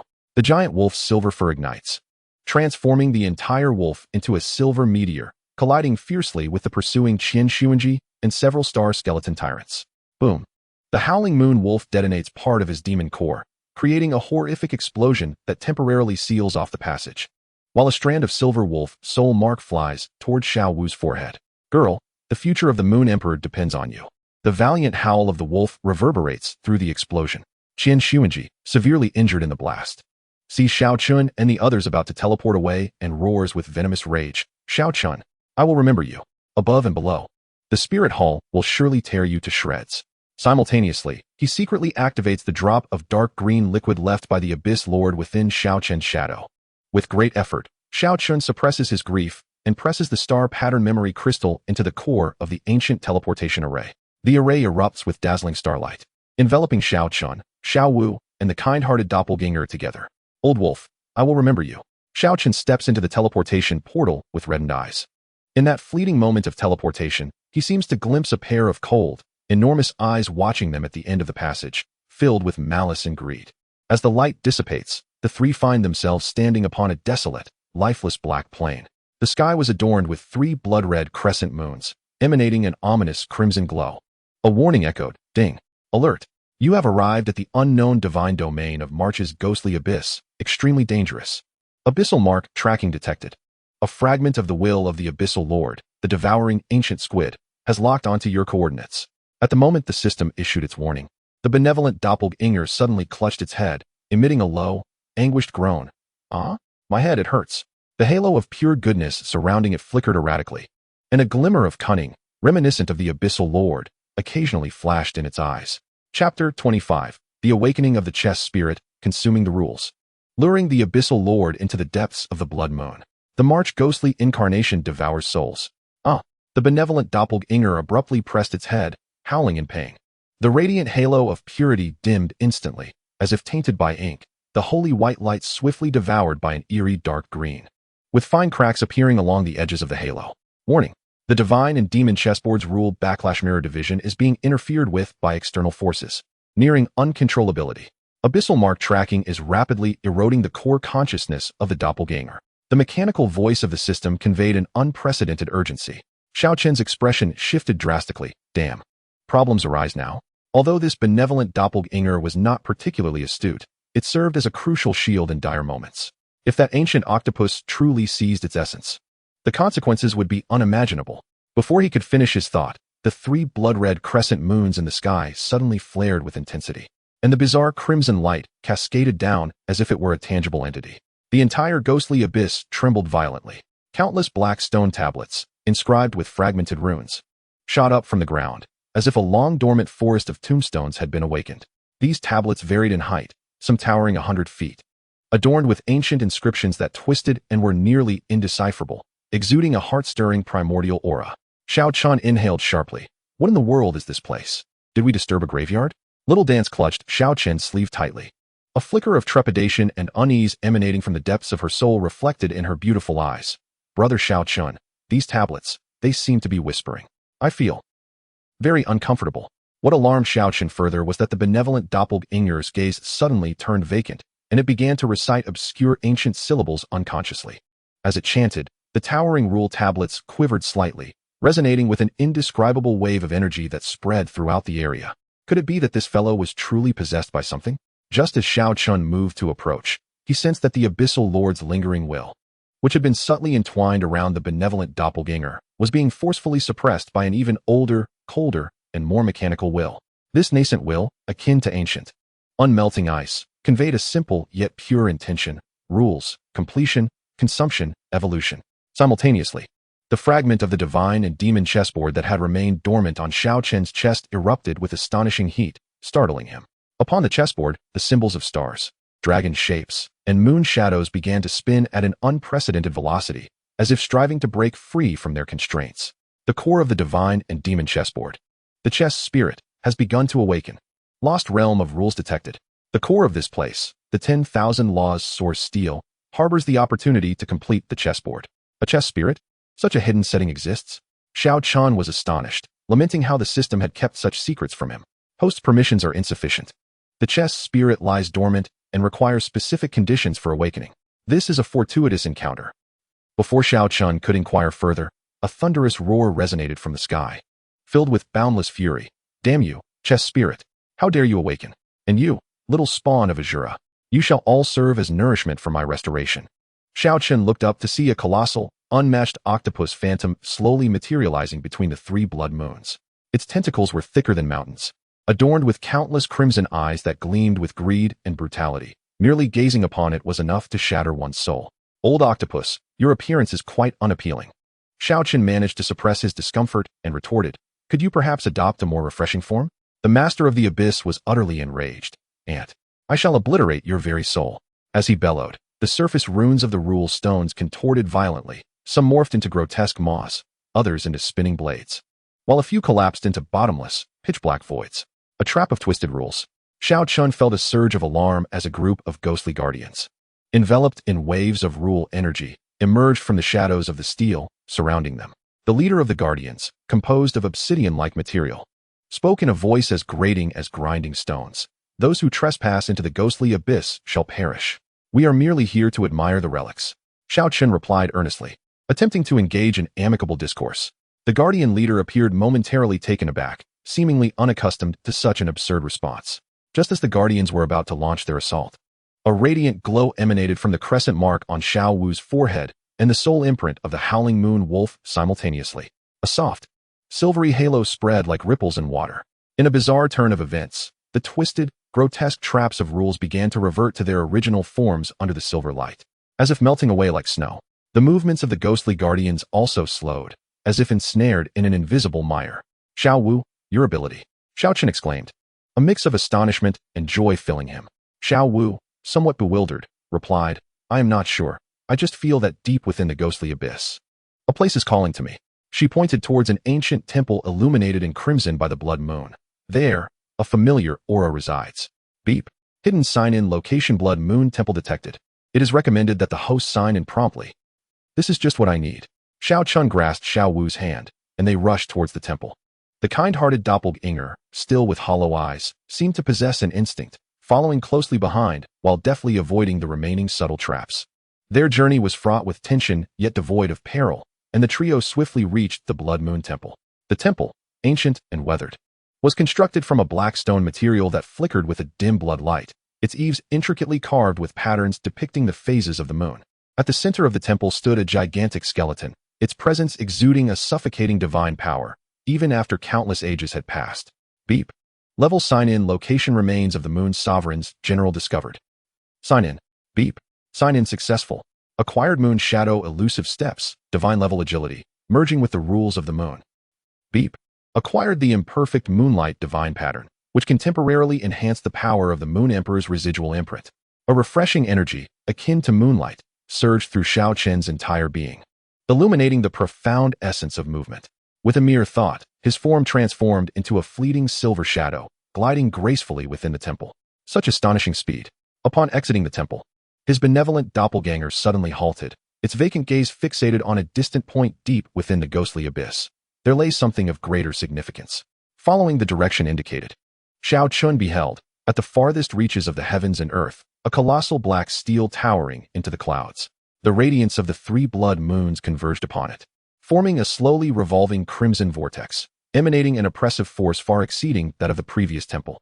The source monument of all laws. Xiao Chen's heart raced, and the divine demon chessboard on his chest vibrated violently. Ding! A super main quest has been issued. Proceed to the source monument of all laws.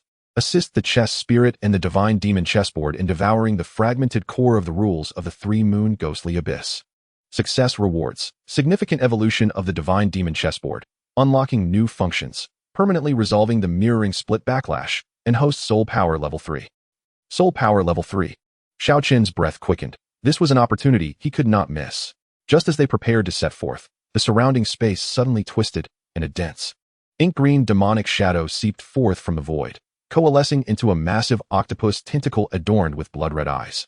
Ha ha ha, the Hound of Shura, host to the chess spirit. Do you think you can escape my grasp? Once again, it was this foul octopus.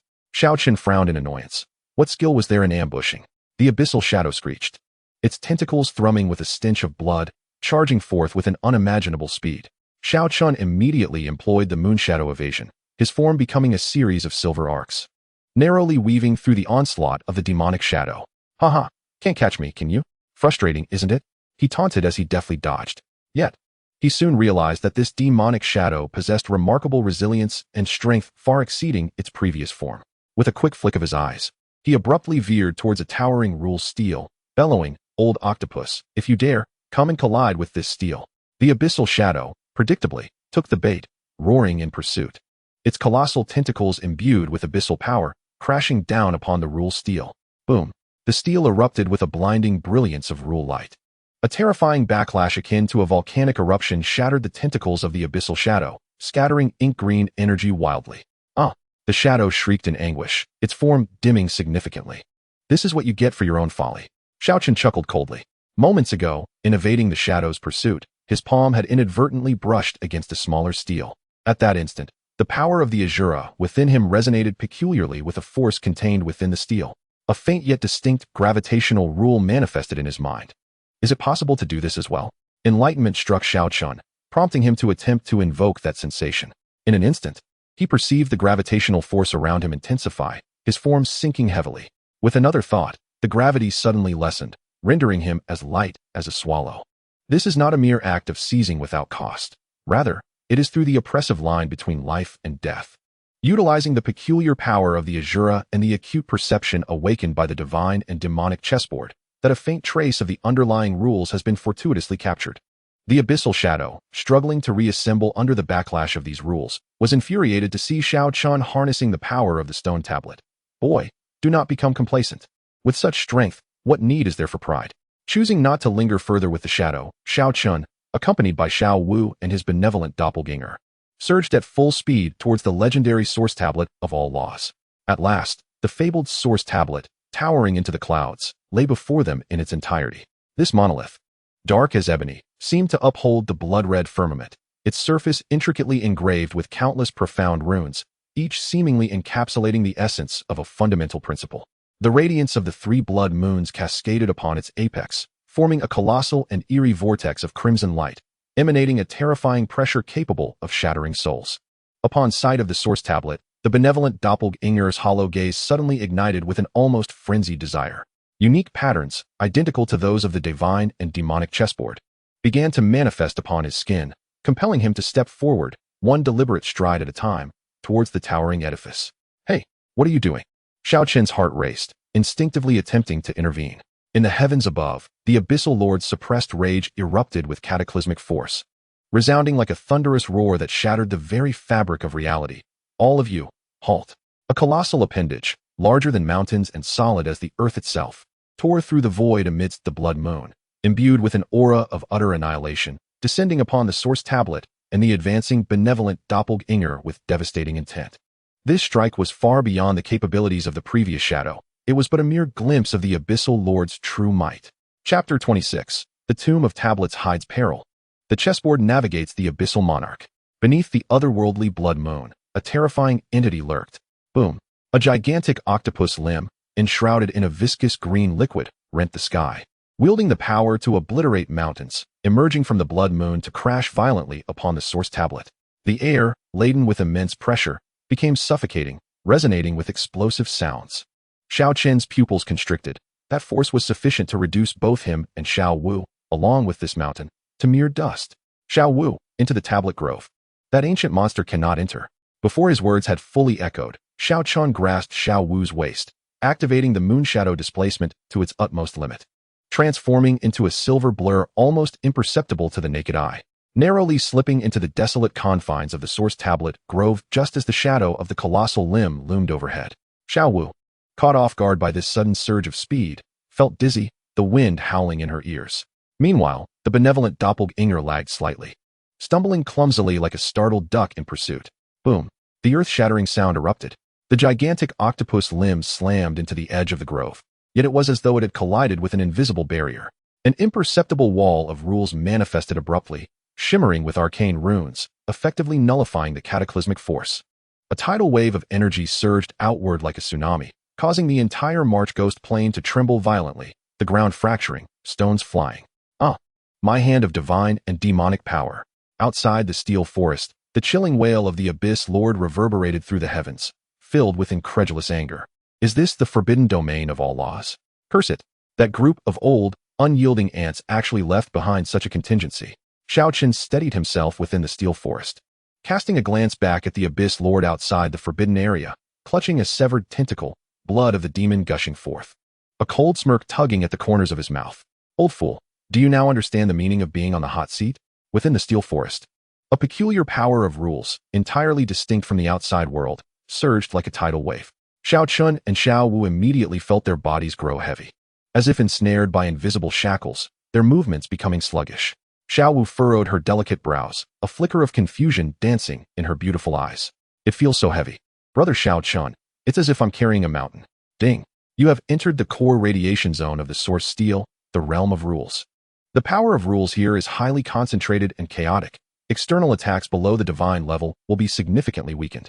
Warning, the rules within the realm are unpredictable. Please act with caution. The realm of rules? Xiao Chen's eyes brightened. It sounded extraordinary. The divine demonic chessboard on his chest suddenly grew warm, flying out on its own and hovering in midair, slowly rotating. A translucent, intricately designed spirit of the chessboard emerged, its eyes glimmering with a chilling blue light. Source rules. Devour, evolve. A mechanical and cold voice resonated directly in Xiao Chen's mind, devoid of any emotion. In an instant, the surface of the chessboard radiated light, projecting a three-dimensional map of the realm.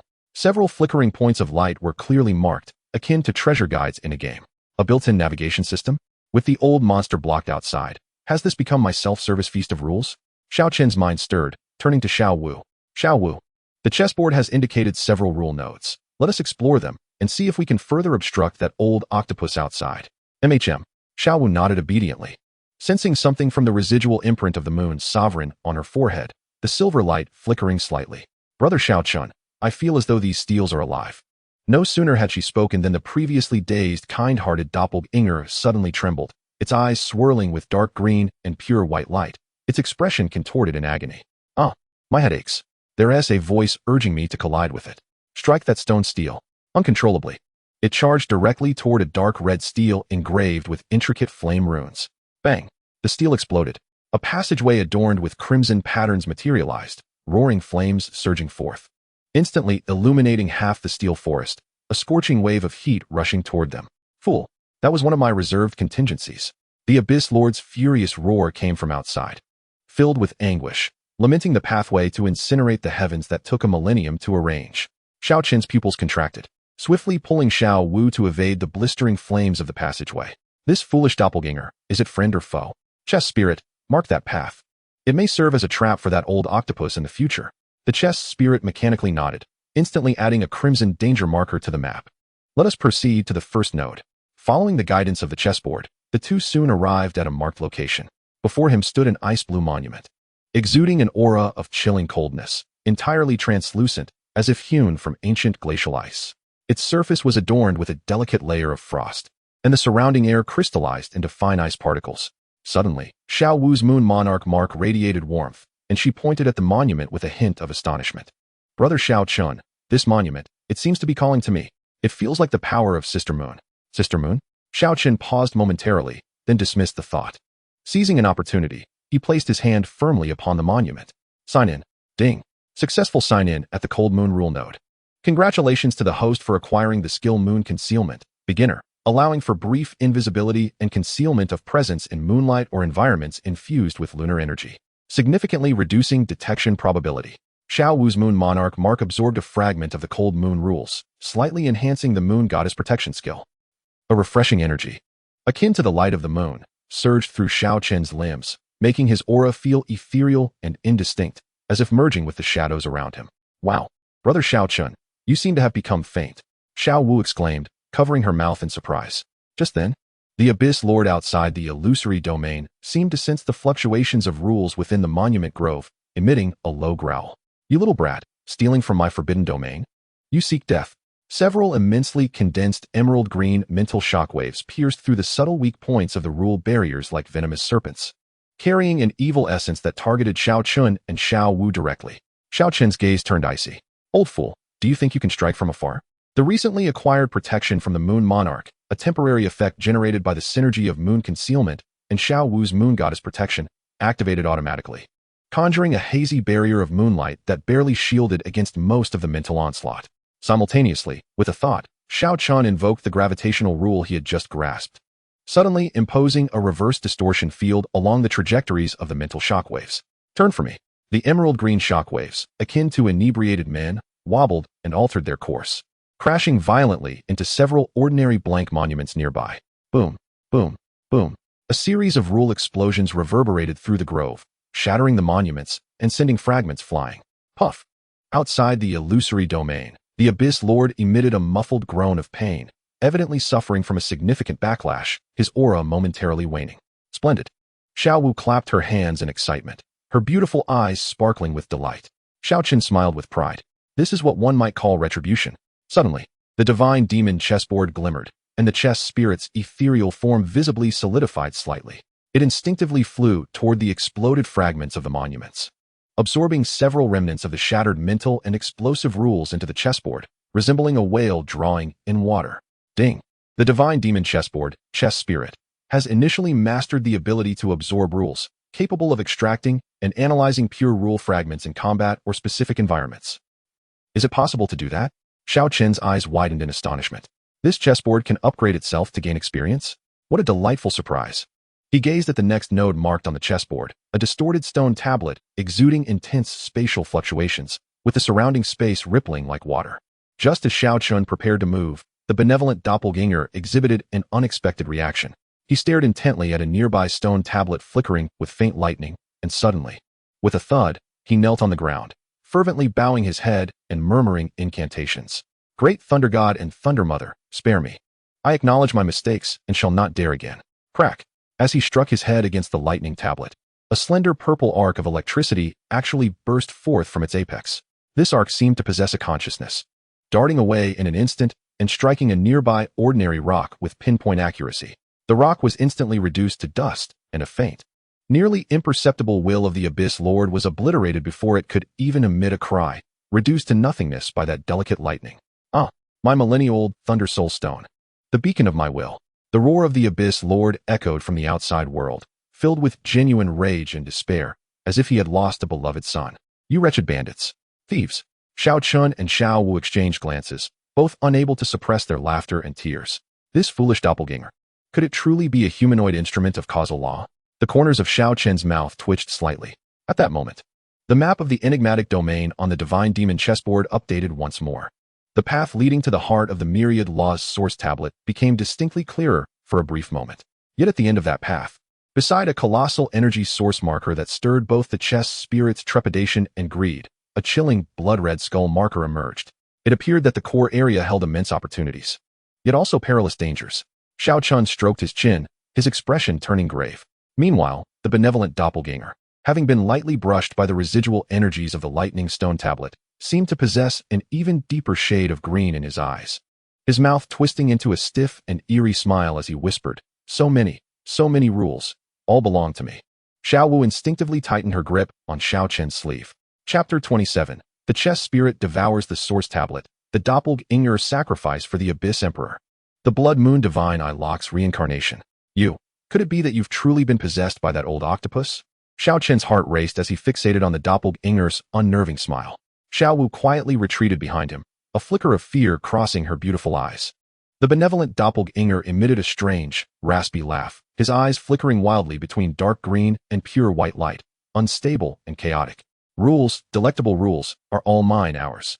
Before he could finish speaking, he suddenly stumbled and charged directly toward a stone tablet inscribed with chaotic rules. The air around the tablet twisted violently due to the fluctuations of the rules, almost materializing into a vortex. He's gone mad. A vein throbbed on Xiao Chen's forehead as he prepared to intervene. The divine demon chessboard swiftly interposed itself before him. The chess spirit's phantom solidified entirely, radiating a metallic sheen, as a cold electronic voice reverberated through the stone forest. Low-level rule-corrupted entity, attempting to taint the core of the source tablet? Exterminate. A beam of light, interwoven with black and white rules, shot from the chessboard, piercing precisely into the doppelganger's brow. The benevolent doppelganger's movements abruptly ceased. A strand of pure dark green mist was forcibly extracted from its 7 orifices, coalescing in the air into a thumb-sized emerald orb that exuded a nauseating stench. Such technique is remarkably professional, Xiao Chen silently praised. Outside the steel forest, the Abyssal Lord sensed the severing of the mark and let out a thunderous roar. Damn the chess spirit! How dare it disrupt my endeavors? Little brat, once I break through this wretched barrier, I shall obliterate your very soul. Countless tendrils violently assaulted the barrier of rules, sending ripples of energy scattering in explosive bursts. The old octopus grew anxious. Xiao Chen smirked. The chess spirit turned towards Xiao Chen, its tone remaining cold and mechanical. The heart of all laws in the core area is about to reveal itself. Hurry. The rules here are chaotic, which will facilitate my rapid absorption and evolution. The map on the divine and demonic chessboard glowed even brighter. A winding path clearly directing them to the deepest part of the source steel. Excellent. The old octopus is busy breaking walls outside. Let us go treasure hunting.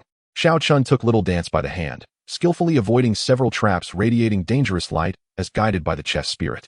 Brother Xiao Chen, these traps seem entirely ineffective against you. Little Dance's beautiful eyes sparkled with wonder. Professional archaeology, you see? Xiao Chen raised his chin with pride. As they passed a collapsed altar ruin, Little Dance's moon monarch imprint suddenly became scorching hot, pointing directly at an inconspicuous stone slab beneath the ruins. Brother Xiao Chen, there is something calling to me from below. It feels very sorrowful. Xiao Chen instructed the chess spirit to scan, revealing faint spatial fluctuations beneath the stone slab. He struck the slab with his palm, shattering it to reveal a small recess containing a charm that emitted a gentle moonlight. Moon Soul Protection Charm. One-time use can withstand 1 lethal psychic attack. A fine treasure. Xiao Chen carefully stowed it away. Just then, the benevolent doppelganger, temporarily under the chess spirit's control, suddenly turned towards another stone steel flickering with spatially distorted rules and charged recklessly at it. Bang! The steel shattered, revealing a minuscule spatial rift that emanated a profound aura. Outside, the Abyssal Lord let out an even more furious roar, clearly indicating this was also part of his design. The old octopus had many tricks up its sleeve. Xiao Chen felt a surge of alarm. Seizing the opportunity, the chess spirit darted out, transforming into a vortex that devoured the fragments of spatial rules emanating from the shattered steel.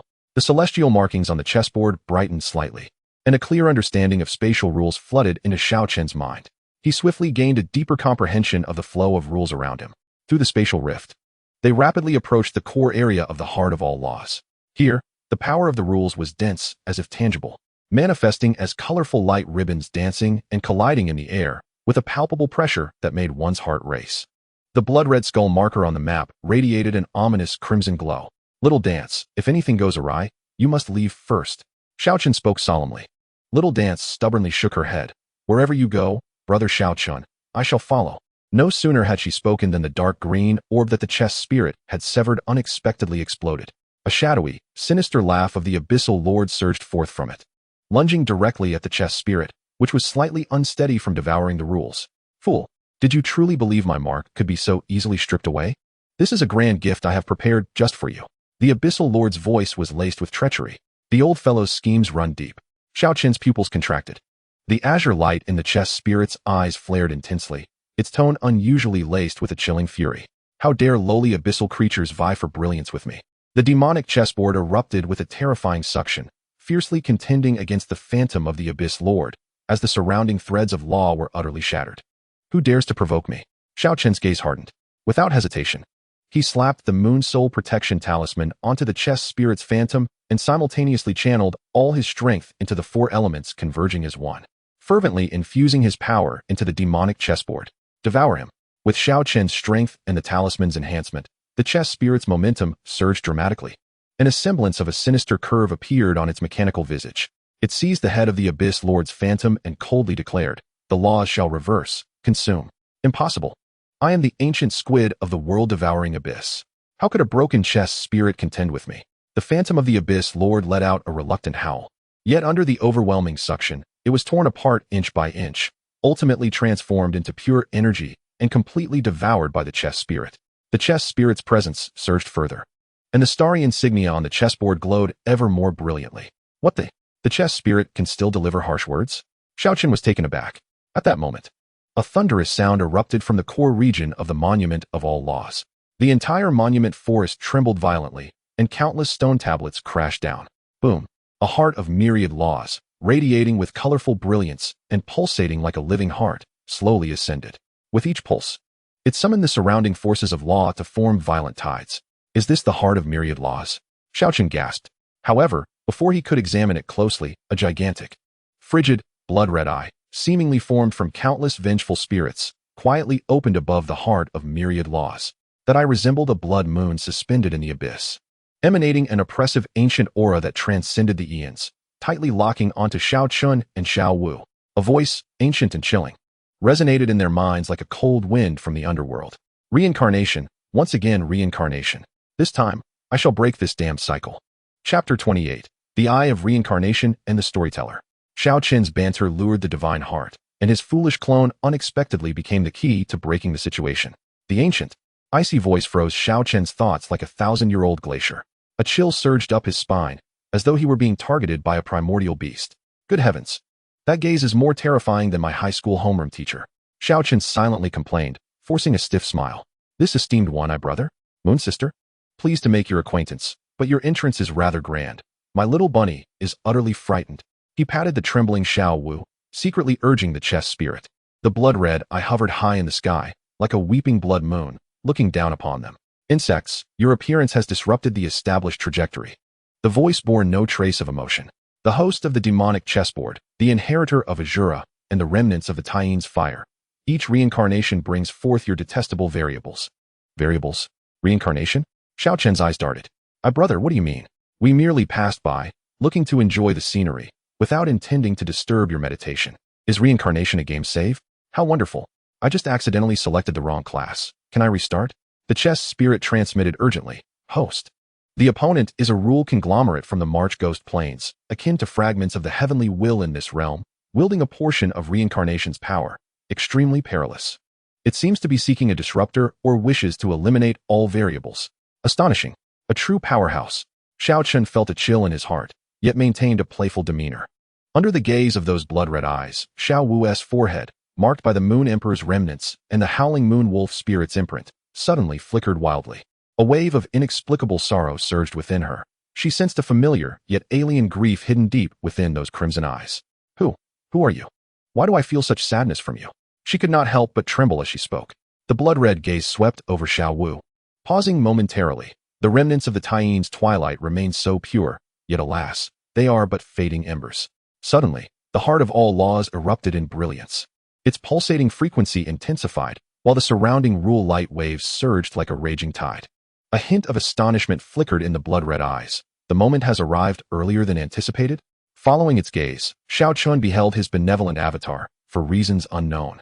Kneeling before the heart of all laws, the avatar murmured fervently, O great heart, bestow upon me the power of love and peace. I shall use it to redeem all evil in this world and fill it with light. What on earth is this fool doing? Xiao Chen was at a loss for words.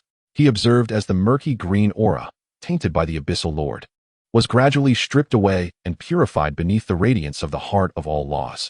An extraordinary force of pure benevolent rules was invoked, resonating in harmony with the heart. The blood-red eyes widened in surprise. Pure intent? No, this is a distorted anchor point. Anchor point. Xiao Chen was perplexed, yet his intuition suggested this was an opportunity. This formidable being seemed quite invested in the transformation of his avatar. Hey, it appears you are quite interested in this heart as well. Xiao Chen shouted. Why not strike a deal? You let us go. Enlighten us about the nature of reincarnation, and I shall assist you in conquering this heart. Or, I can help you find what you seek. What say you? He gestured towards the benevolent avatar, wearing an expression that implied he had plenty of such characters. Simultaneously, the chess spirit communicated, Host, the heart of all laws is one of the foundational rules of this realm. If it can be devoured, the chessboard will be entirely restored. Even deciphering some mysteries of reincarnation, we can utilize the benevolent avatar to invoke the resonance of the heart, in conjunction with my forced consumption. The blood-red eyes scoffed. The wisdom of ants dares to negotiate with me? Very well, since you are variables, I shall grant you a chance. Should you gain its approval before the heart loses control, or survive under its power, I might reveal some truths to you. Ding. A highly dangerous plot mission triggered. The gamble of reincarnation. Under the gaze of the blood-red eyes, seize or assist the chess spirit in devouring the heart of all laws. And survive. Rewards. Unknown divine level item. Unlock reincarnation fragment information. Soul power level 5. Soul power level 5? Delightful. Xiao Chen's eyes sparkled with excitement. Akin to a hungry wolf spotting its prey. System prompt. A special sign-in opportunity is available near the heart of all laws. Damn it, fortune favors the bold. Let us do this. Xiao Chen's eyes gleamed with determination as he roared at the chess spirit. Make your move. Coordinate with the avatar. Turning to Xiao Wu, he exclaimed. Xiao Wu, use your lunar monarch power to influence that heart. He then dashed towards the heart of all laws, preparing to sign in. The chess spirit transformed into a stream of black and white light, charging directly at the heart of all laws. The pure benevolent power emanating from the good avatar resonated increasingly with the heart of all laws, prompting it to emit a gentle halo. Xiao Wu activated the remnants of the lunar monarch, cascading silver light to soothe the raging rules surrounding them. In the instant Xiao Chen approached the heart of all laws, he successfully completed the sign-in. Ding.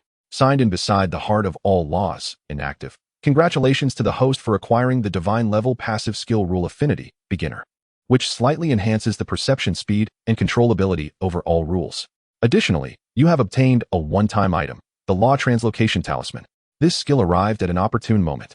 The system finally performed a commendable act.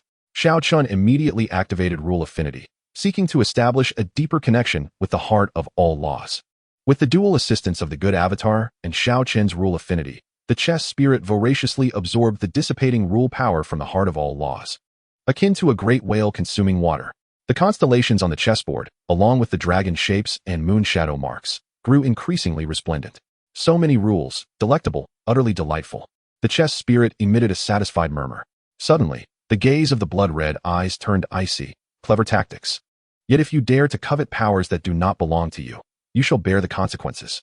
A wave of terrifying pressure, 100-fold stronger than before, descended, distorting the very fabric of space. In a moment of peril, the good avatar resonated with the heart of all laws, and the purged murky aura of the abyss lord within him erupted violently. The murky aura intertwined grotesquely with the pure benevolent power, merging together. He let out a monstrous roar, his eyes transforming into a pure dark green. All of this is mine. The chessboard belongs to me. Power, rules, strength. Everything shall belong to me, the Abyss Monarch. The good avatar radiated an eerie glow, attempting to usurp part of the heart of all laws' power, targeting the chess spirit directly. By the heavens, this troublesome entity is causing me a headache. Xiao Chen exclaimed in despair. That old Abyss Lord just one T relent. Old octopus, how much longer will you persist? This is my avatar. I haven't even had the chance to toy with it properly, and you wish to claim it? Xiao Chen cursed furiously, thinking quickly. He suddenly looked up and shouted at the blood-red eyes, Brother this fellow has been tainted. He seeks to steal your heart and disrupt the cycle. Just look at his demeanor. He is clearly no good. The blood-red eyes were indeed provoked, or rather, incensed by such a desecration of the cycle. A pillar of crimson light, imbued with the power of endless reincarnation, descended in an instant, striking the corrupted good avatar directly. An ant dares to meddle in the cycle? Prepare to perish. Seeing his plan succeed, Xiao Chen wasted no time activating the Law Translocation Talisman. In a flash of light, he, along with Xiao Wu and the chessboard that was ravenously absorbing energy, including a portion of the heart of all laws, instantaneously relocated to a blind spot of the blood-red eyes assault. Boom. The earth-shattering explosion reverberated throughout the monument forest. The corrupted good avatar was pierced through by the crimson light, emitting a piercingly tragic scream. The stubborn will of the Abyss Lord was utterly obliterated under the relentless force of reincarnation. The benevolent avatar's body was shattered into countless pieces. Hey, old octopus. This time it's truly over, isn't it? Xiao Chen thought to himself, feeling a sense of grim satisfaction. Although this avatar was foolish, its demise did not evoke any sorrow in him. Yet, an extraordinary transformation occurred. From the fragments of the benevolent avatar's disintegrated form, wisps of pure white light emerged. These luminous specks remained untouched by any dust and were immune to the forces of reincarnation. Instead, they actively absorbed a portion of the pure energy emanating from the blood-red light pillar. They floated gracefully, ultimately penetrating the heart of all laws. Xiao Chen was left speechless. Willpower, pure will resonating with reincarnation. The voice from the blood-red eyes echoed with unprecedented astonishment. Impossible. Is this the opportunity to break the stalemate? At the moment the pure white light specks merged, the heart of all laws trembled violently. The power of its internal laws became exceedingly ferocious, yet curiously bypassed both Xiao Chen and Xiao Wu. Was this resonance? The crescent mark of the Moon Emperor on Xiao Wu's forehead also established a peculiar connection with the heart of all laws. Xiao Chen's mind went blank. as if time had come to a halt. Host, quickly, now is the time. The chess spirit's urgent voice reverberated in his mind. The heart of all laws was reconfiguring its structure, presenting a once-in-a-lifetime opportunity. Xiao Chen, jolted into action, immediately summoned all his strength to harmonize with the laws. The three great seals of the chessboard, the stars, the dragon form, and the moon shadow, radiated an unprecedented brilliance, forming a tricolored vortex that frantically tugged at and absorbed the essence of the laws surging within the heart of all laws. The blood-red eyes silently observed the unfolding events, neither obstructing nor assisting, as if awaiting a final outcome. Suddenly, a tremendous sound erupted as a certain invisible barrier of the heart of all laws was completely pierced by the chess spirit. A surge of purest origin power of the laws flooded into the divine demon chessboard. The chessboard shook violently, and a fourth, indistinct mark, a shape of an eye, slowly emerged on its surface. The fourth seal, Xiao Chen was astounded. Was the chessboard on the path to gathering the 7 Dragon Balls? The blood-red eyes spoke suddenly, their tone imbued with an ineffable complexity. Interesting. This realm has indeed encountered genuine variables. Perhaps this time, something can truly change. A colossal stream of information surged into Xiao Chen's mind like a burst dam, laden with fragments concerning reincarnation, vast and profound. Reincarnation was not merely the repetition of a singular world, but rather an entanglement and connection among countless parallel worlds. The divine demon chessboard served as a key, not merely a vessel of power. Every cycle of reincarnation bore variables, the hopes to shatter the loop. The blood-red eyes were both the executors of reincarnation and seemingly in search of a means to break free. Enough. If this continues, your soul will shatter. The chess spirit forcefully severed the influx of information.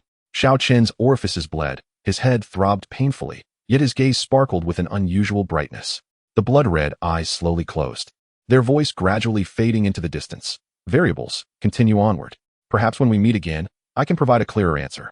As the blood-red eyes vanished, the entire stone forest began to tremble violently, collapsing as the power of the laws spiraled into chaos, transforming into a storm of destruction. Host, we must leave immediately. The March Ghost realm has become unstable. The chess spirit urged anxiously. Xiao Chen abruptly seized Xiao Wu, gazing at the fragmented expanse, his teeth clenched. Let us go. Anywhere is better than this cursed place. At that moment, the residual mark of the moon's sovereign on Xiao Wu suddenly emitted a radiant silver beam, resonating with a chaotic void node in the distance. Brother Xiao Chen, over there. Xiao Wu pointed towards a direction. I can sense an exit. Then let us take a gamble. Xiao Chen tightened his grip on Xiao Wu and dashed towards that solitary glimmer of hope. Chapter 29, The Starry Flesh Mill. Signing in at the demonic slaughterhouse, Xiao Wu, in a fit of rage, devoured the stars. Xiao Chen felt as though his soul had been cast into a colossal grinding wheel, each roll accompanied by excruciating pain that threatened to shatter his bones. His vision erupted between the extremes of blinding light and engulfing darkness, while the air was filled with the piercing wails of the fabric of space being torn apart. Bang! The two were violently hurled out like rags, Xiao Chen's back crashing onto a metallic ground that shimmered with a sinister dark red hue, carving a scorched trail several meters long. Cough, cough. This wretched place is even more thrilling than the mass graves of the March Ghost Plains. Xiao Chen spat out a mouthful of blood-tainted saliva, struggling to rise as he shielded Xiao Wu closely behind him. Xiao Wu's complexion turned pale, tightly clutching Xiao Chen's sleeve, her body trembling slightly as she surveyed their surroundings. In the boundless starry sky floated numerous fragments of land, varying in size. Some shards were adorned with grotesquely twisted metal structures, glimmering ominously, while others were pure charred rock, as though scorched by divine fire for eons. Each piece of star debris, each landmass, emanated a faint, blood-red aura, as if steeped in the grievances of countless souls. The air was thick with a nauseating stench of blood mingled with rust, provoking a visceral reaction. Ding! Warning! The host has entered the level of exile and hunting, the Starfall Slaughterhouse. Detected high concentrations of demonic resentment, shattered rule sources, and alien life forms. The danger level here is extremely high. Immediate evacuation is advised. However, the rewards for signing in here are significantly enhanced, with a chance to acquire fragments of demonic armaments, insights into cosmic laws, and rare items such as enslaving alien soul rings. Level? System. Are you trying to kill me? Xiao Chen's lips curled into a defiant smirk. Before he could finish his thought, the demonic chessboard on his chest surged with heat, the fourth eye-shaped mark pulsating wildly. They're coming. More than one. Xiao Chen's pupils constricted as the affinity to the rules allowed him to clearly sense multiple malevolent presences locking onto them. Hiss. Several bone whips. glimmering with a ghostly green light, silently shot forth from the shadows of a massive star fragment, aiming directly at their hearts. The foul stench of saliva dripped, accompanied by the sickening sound of grinding bones. Fresh flesh, a hoarse, greedy voice echoed in their minds. Get lost. Xiao Chen advanced rather than retreating, shielding Xiao Wu even more securely. In an instant, the power of the Azura surged through his right fist, intertwining blood-red and dark golden radiance exploding forth. The eye-shaped mark precisely locked onto the distorted energy core behind one of the bone whips. Boom! The force of his punch tore through the air, producing a deep, resounding explosion. A creature, resembling a grotesque fusion of a mantis and a scorpion, its body covered in dark green armor, was sent flying from the shadows by Xiao Chen's strike. Its compound eyes glimmered with a cruel light as a skeletal whip shattered under the force of a punch. Dark green fluid sprang forth. The creature emitted a sharp shriek, and several more skeletal whips struck with even greater precision. Simultaneously, its abdominal cavity pulsated, as if brewing a nefarious attack. Dare to resist? Xiao Chen scoffed, taking a step that allowed him to evade the whips like a wraith, drawing near another lurking monster. Another punch landed squarely on its energy convergence point at the head. Boom! The second creature exploded, disintegrating into a shower of shattered bones and green liquid. Ding! Check-in point detected. Xiao Chen approached the remnants of the first severely injured creature attempting to flee and crushed its skull beneath his foot. Check-in. Ding. Successfully checked in at the Star Skeleton Predator's lair, small. Congratulations, host, on acquiring basic Star Realm adaptive skin, enhancing resistance to the harsh environments of the Star Realm. Obtained 3 small star energy crystals, containing pure Star Realm energy, capable of rapidly restoring soul power or aiding in cultivation. Better than nothing. Xiao Chen stored the 3 thumbnail-sized crystals, emitting a faint glow. At this moment, the crescent mark on Xiao Wu's forehead throbbed violently, uncontrollable silver radiance spilling forth. Brother Xiao Chen, she exclaimed, pointing towards a direction deep in the starry sky. Over there, Sister Moon, her power. Following her gaze, Xiao Chen beheld a massive, shattered moon-shaped rock quietly suspended in the distant darkness. It radiated a faint yet pure silver glow, its surface marred by grotesque cracks and holes, as if it had endured unimaginable devastation. Sister Moon's legacy? A glint of determination sparked in Xiao Chen's eyes. Let us go take a look. Just as they set off, a piercing roar of engines erupted from behind the side of the star skeleton. Several figures mounted on fearsome metallic beasts charged forth, clad in rough alloy armor and wielding an array of energy weapons, exuding a menacing aura.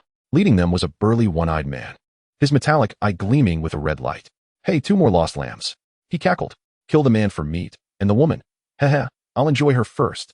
The one-eyed man licked his cracked lips, his greedy gaze lingering on Xiao Wu. You lot go. Don't kill the girl. A rabble of miscreants. Xiao Chen's expression turned icy. The eye-shaped emblem of the divine demon chessboard had already discerned the attack trajectories and energy weaknesses of this ragtag group. He tapped his toes on the metallic ground, transforming into a blurred afterimage as he activated the Moon Shadow stealth technique.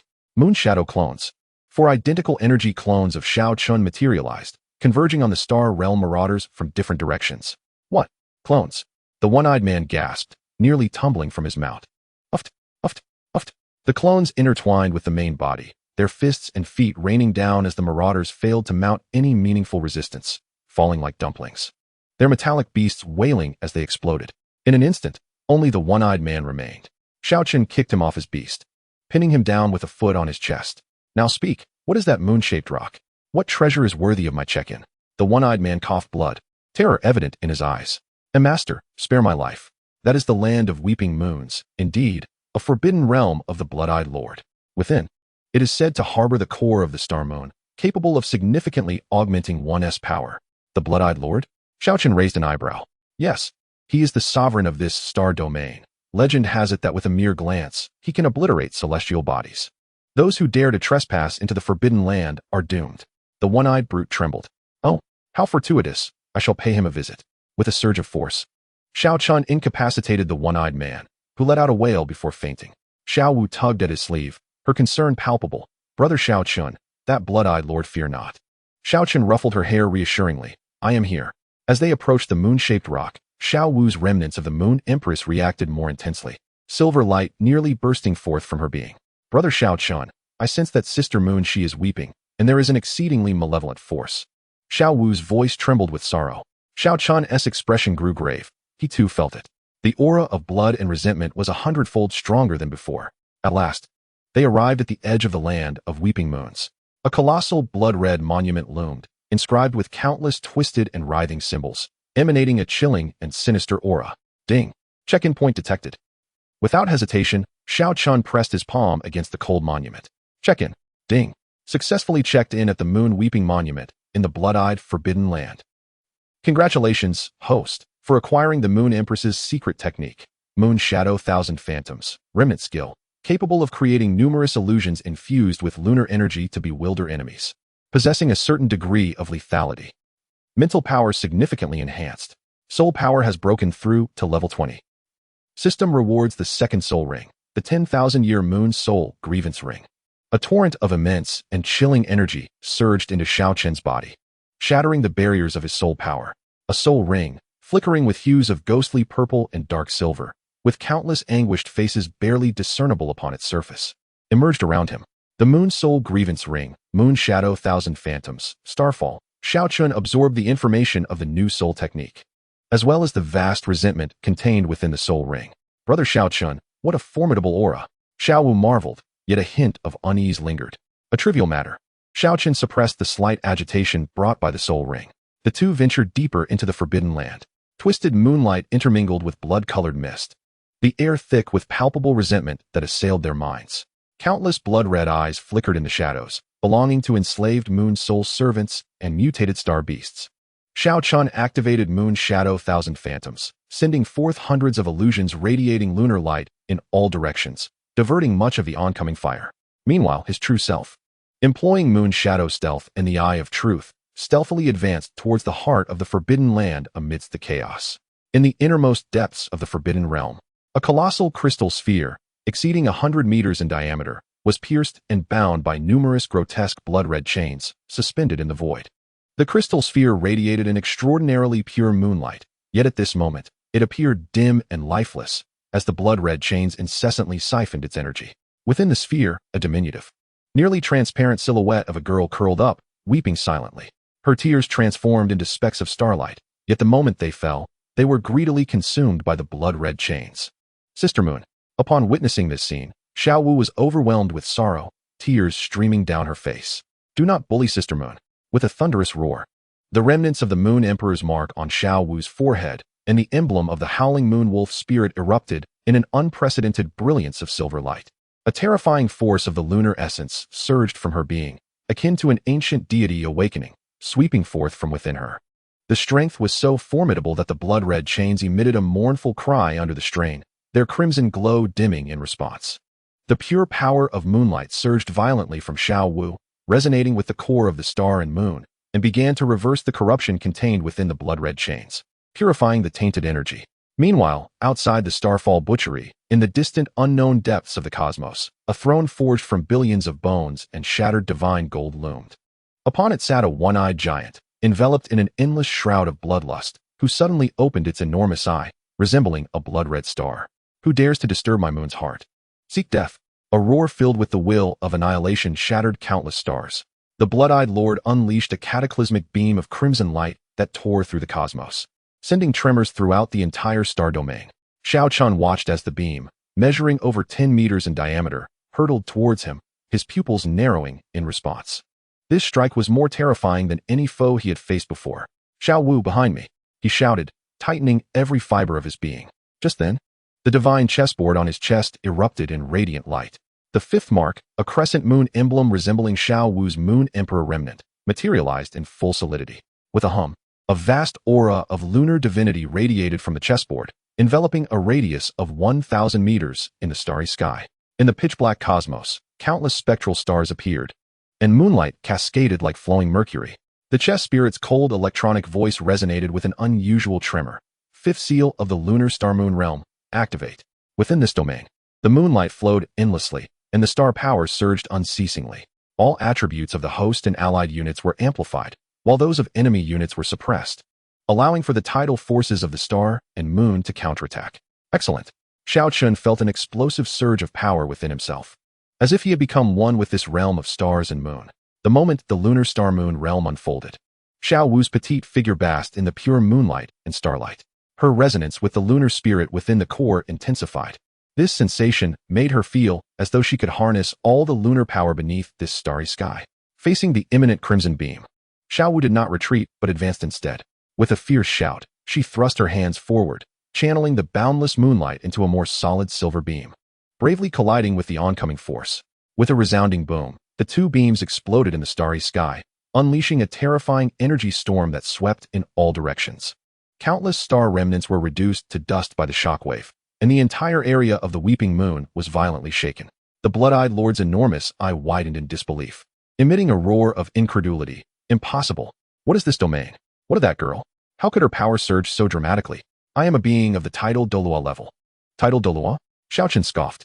In my realm of the Tane Star Moon, even gods must bow to me. Seizing the moment of the blood-eye lord's astonishment, Xiao Chen swiftly dashed towards the core of the star moon, now completely purified by the power of the Tane. Without hesitation, he pressed his hand down. Sign in. Ding.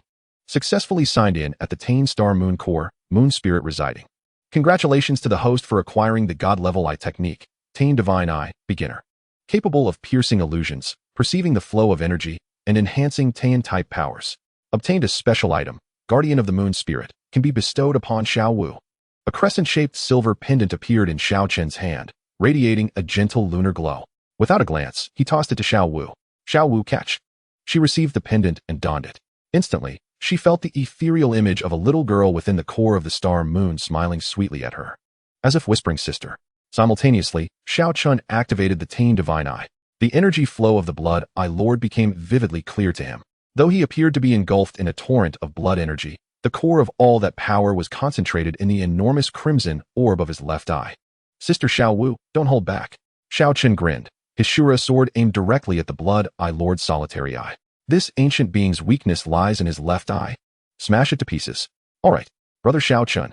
With the guardian of the moon spirit, Xiao Wu's connection with the moon spirit grew ever stronger. A hazy phantom of a lunar palace emerged behind her, channeling the power of the star moon. The stars themselves seemed to serve her, transforming into countless lunar blades.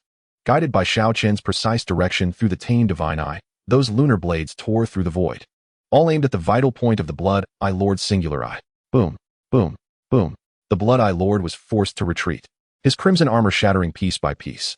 The area around his eye was now a gruesome spectacle, a gushing fountain of blood. Damn you little wretch. The blood-eye lord roared in fury. Yet, under the suppression of the Tane Star Moon realm, his attacks were significantly weakened, unable to harm either Xiao Chen or Xiao Wu.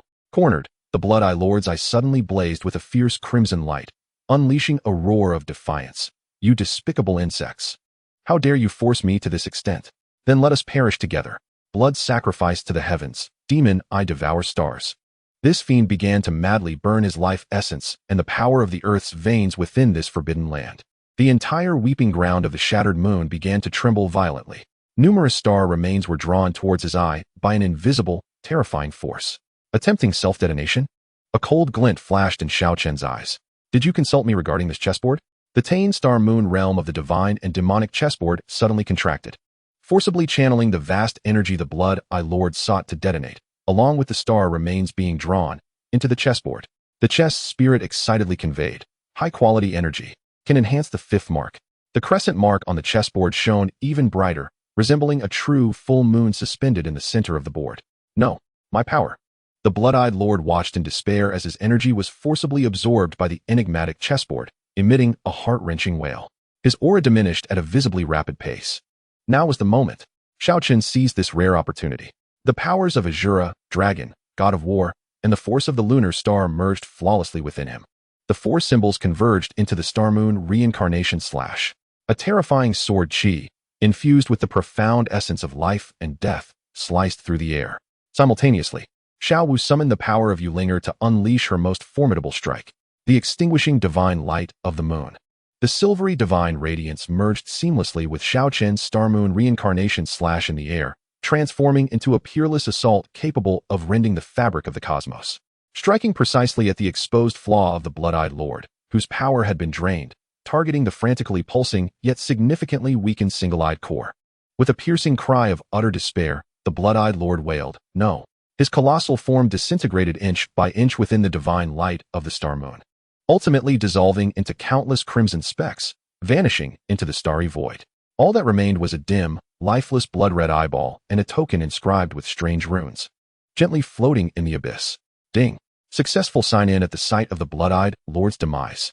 Congratulations to the host for acquiring the Blood Fiend Magic Eye. Can merge with the Lunar Divine Eye.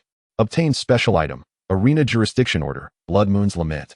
Soul power elevated to level 28. An elevation of 8 levels? Xiao Chen eagerly retrieved the spoils, particularly intrigued by the Jurisdiction Order. The token bore a simplified map of this star domain, marked with the ancient characters Blood Moon's Lament. Brother Xiao Chen, Yulinger wishes to come out for some fresh air. Xiao Wu's voice reached him. She had successfully liberated Yulinger from the core of the star moon. The little girl's ethereal form transformed into a gentle radiance, merging into the crescent mark on Xiao Wu's forehead. Upon this mark, intricate starry patterns quietly appeared. Sister, thank you for rescuing me. Yulinger's joyful voice echoed within Xiao Wu's heart. I will share some memories regarding the Moon Emperor and the ancient star path. Xiao Wu felt her mind enriched with fragmented yet precious memories, enhancing her command over lunar power. Just as Xiao Chen bent down to examine the Arena Jurisdiction Order, an icy will, far more terrifying than that of the Blood-Eyed Lord, suddenly descended. The entire Starfall Arena seemed to awaken at that moment. Countless star remains began to pulsate rhythmically, akin to the heartbeat of some unimaginable colossal being. A detached, emotionless voice resonated deep within the souls of Xiao Chen and Xiao Wu. A new ruler has been born. How intriguing. With your token, come to the 10,000 Stars Coliseum to prove your worth. Otherwise, it will guide the cleanser to find you. Do not keep me waiting too long, little ones. The terrifying will receded like a tide, leaving the two trembling with trepidation, along with a jurisdiction order in Xiao Chen's grasp that faintly vibrated. Casting a weak beam of light towards a distant direction, the 10,000 Stars Coliseum. Xiao Chen gripped the token tightly. Gazing into the dark expanse indicated by the arrow, a flicker of excitement and gravity shimmering in his eyes. Xiao Wu clutched his arm, her voice barely above a whisper. Brother Xiao Chen, shall we go? A smile broke across Xiao Chen's face as he reciprocated her grasp. Of course we shall go. The true master of the slaughterhouse has sent an invitation. How could we possibly refuse? In the boy's eyes burned a fierce warrior spirit and a yearning for the unknown journey ahead. Chapter 31. The Arena of 10,000 Stars. The interstellar octopus demands a toll, and Xiao Chen teaches a lesson with a single punch. This wretched place is more chilling than a horror film set. Xiao Chen tightened his grip on the jurisdiction order of the slaughterhouse, the blood-red arrow flashing frantically, as if it were a harbinger of doom. Xiao Wu's grip on his arm tightened, her voice trembling. Brother Xiao Chen, perhaps we should sign in somewhere else? Fear not. The more perilous the location, the greater the rewards.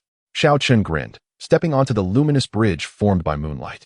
The two traversed the eerie Starfall slaughterhouse with great speed, the fractured remnants of stars around them exuding a haunting aura of death. Suddenly, a colossal interstellar dock emerged before them. Countless derelict spaceship fragments lay haphazardly strewn, resembling a gigantic junkyard. Oh, what's this? A toll booth? No sooner had Xiao Chen spoken than a thunderous voice echoed in his mind. This road is mine. To pass this place, you must pay the toll.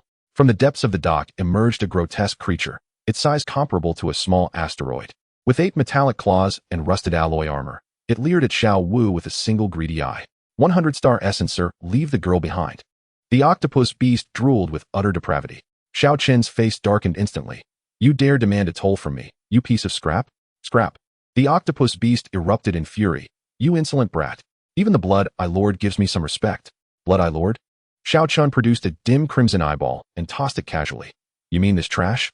The octopus beast's eye nearly popped out. Impossible. How could the Lord of Blood-Eye be smashed by my punch?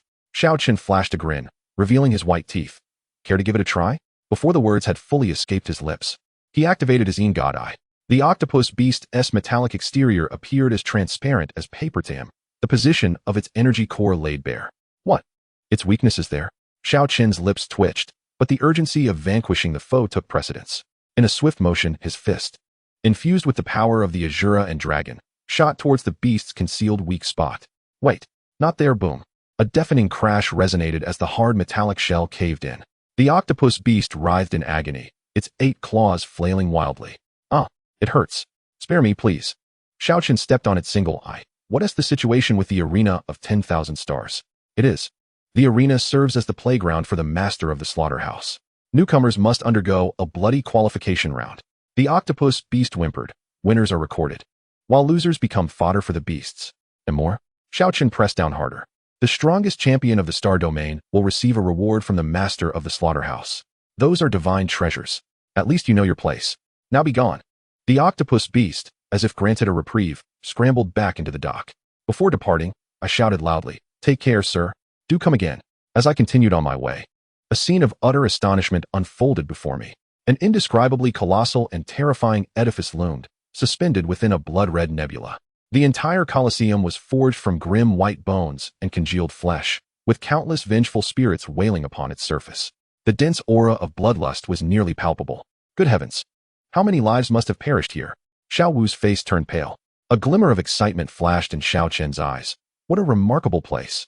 There must be significant rewards awaiting us. Ding. Detected a high-level sign-in location, the Shura killing pit of the 10,000 Stars Colosseum. Sign-in rewards associated with slaughter, gladiatorial combat, and indomitable will await. Incredible. Xiao Chen was nearly propelled with enthusiasm. Xiao Wu, we are about to strike it rich. Before the enormous skeletal entrance of the Colosseum, 2 rows of bull-headed demonic sentinels wielded massive crimson axes. One of them spoke, "Newcomer? Either participate in the qualifying rounds or leave. Then let us participate. Who fears whom?" Xiao Chen boldly strode toward the skeletal gate, resolutely placing his palm upon the icy bones. Sign in. Ding. Successfully signed in at the Shura killing pit of the 10,000 Stars Colosseum. Congratulations, host. You have acquired the divine passive skill, Frenzied Bloodlust, Beginner. Soul power elevated to level 29. A violent aura of slaughter surged within him, and Xiao Chen's gaze sharpened, becoming as keen as a blade. The surrounding bull-headed sentinels instinctively recoiled, their eyes betraying trepidation. How intriguing. It had been some time since he had encountered such pure murderous intent. An ancient voice emanated from within the skeletal gate. A gaunt old man draped in a black robe emerged slowly, exuding an aura of death, his eye sockets deep set, like flames of ghostly fire. I am the overseer of the Colosseum, Bone Calamity, responsible for the registration of newcomers. The old man scrutinized Xiao Chen, a strange smile curling upon his withered lips. You are quite amusing. Would you care to engage in a grand challenge? Xiao Chen raised an eyebrow. What sort of challenge? Directly challenge the reigning star, domain champion. Bone Calamity chuckled ominously. If victorious, the rewards of the slaughterhouse lord shall be yours. If defeated, Xiao Wu quickly grasped Xiao Chen's sleeve. Brother Xiao Chen, this is far too dangerous. Xiao Chen's eyes brightened. How fascinating. What is the champion's background? A 6-armed Shura king from the abyss, undefeated for 300 matches. Bone Calamity licked his cracked lips. It relishes tearing challengers to shreds. Enough. Spare me the details. Xiao Chen waved his hand. When does it begin? Chapter 32. The 6-armed Shura king becomes shattered. Master Xiao shatters stars with a single punch, and the lord of the slaughterhouse kneels in plea. The air within the 10,000 Stars Colosseum was thick with the stench of blood as the gaunt Bone Calamity stood atop the viewing platform, grinning malevolently. Ladies and gentlemen, today this oblivious little brat dares to challenge our star domain champion. The blood pit bubbled, and a massive figure began to rise slowly. The towering 6-armed Shura king, 3 stories high, with 6 robust arms entwined in bloodlust, bared its menacing fangs. Roar. Ants, dare to challenge me. Xiao Chen glanced upward, a playful smirk gracing his lips. Is this the best you can offer? Even my pinky toe surpasses this wretched creature. The announcement resonated throughout the arena, plunging the crowd into an immediate silence. Spectators widened their eyes in disbelief, unable to fathom that someone dared to show such contempt for the champion with 300 consecutive victories. The Shura king froze for 3 seconds, then erupted in fury. Seeking death, I shall shatter your bones one by one. 6 powerful arms clenched into fists, hurtling towards him. Xiao Chen remained unfazed, his resolve unwavering amidst the violent intent that surged around him. A crimson and dark golden light shot into the sky, an aura of dread enveloping the arena. The Shura king momentarily hesitated. What? This murderous intent. Xiao Chen had already made his move. With the Moonshadow Phantom Step, his figure vanished like a wraith, moving with a speed that eluded even the 6 eyes of the Shura king. The Moonshadow illusion manifested, creating hundreds of illusory images of Xiao Chen, each radiating genuine energy. The Shura king was thrown into a state of utter panic, his 6 arms flailing wildly, yet striking nothing but air. The audience erupted in astonishment. The champion is being overwhelmed. It's too fast to comprehend. Bone Disaster gaped in disbelief. This defies logic. At that moment, a glimmer of insight flickered in Xiao Chen's eyes. Under the gaze of the tiny divine eye, he discerned an unusual dark knot within the Shura king's energy flow. Is he putting on an act? How intriguing. Xiao Chen continued his performance. landing blows upon the Shura king like a torrential downpour. Bang, bang, bang. The Shura king was forced to retreat, roaring in disbelief. Impossible. How could I be defeated by a mere child? Quite the performance, Xiao Chen thought, a cold smirk forming within while feigning impatience. Enough, the game ends here. For types of power converged within him, coalescing into an unparalleled punch. For symbols unite. Just as Xiao Chen's fist was about to strike, a cunning glint flashed in the Shura king's eyes. Suddenly, his 6 arms shifted position, abandoning defense to form a peculiar seal. Blood soul sacrifice. Boom. The Shura king was prepared to self-destruct, aiming for mutual destruction. The crowd gasped in horror. Bone Disaster's expression shifted dramatically. It's over. The Shura king has lost his mind. Yet, the smile on Xiao Chen's lips grew ever more playful. I've been anticipating this move. Tying sealing heaven. A silver light enveloped the Shura king, completely sealing the self-destructing energy.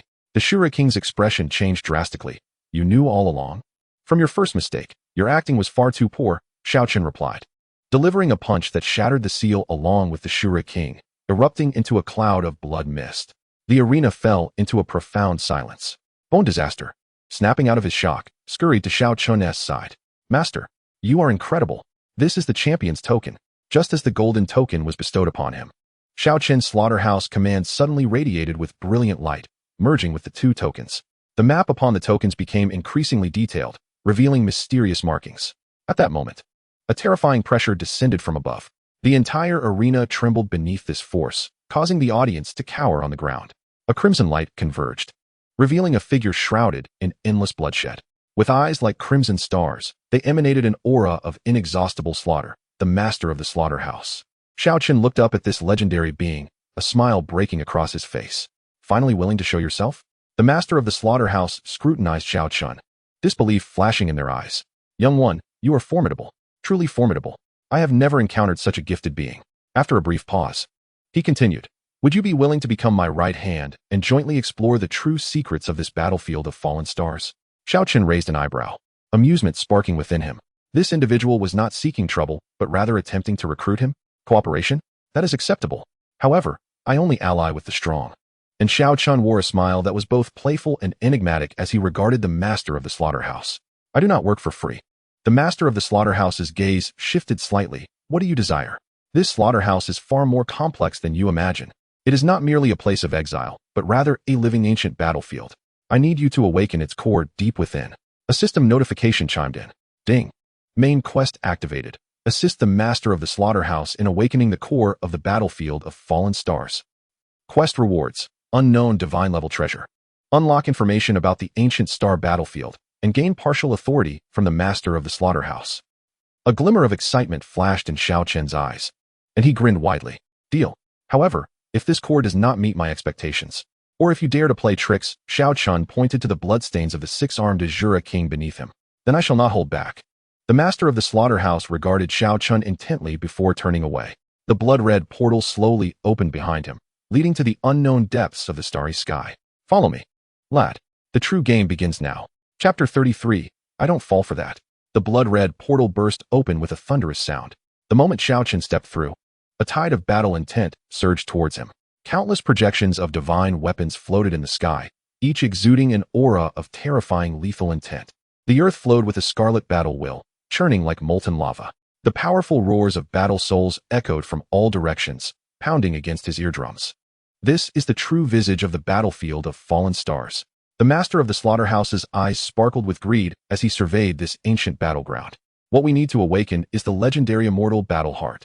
It requires your life imprint as a catalyst. Xiao Chen smirked coldly. In simpler terms, you wish to exploit me? Ding. Super sign-in location detected.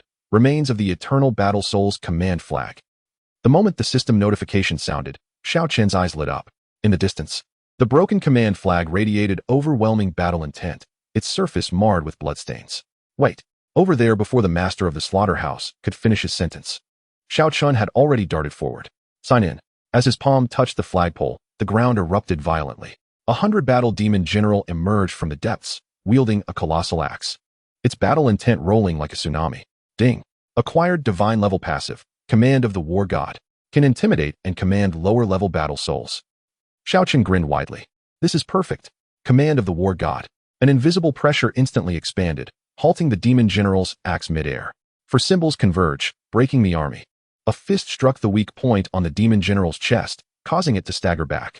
Fragments of battle souls rained down like a torrential downpour. Since you refuse to obey, become my subordinate.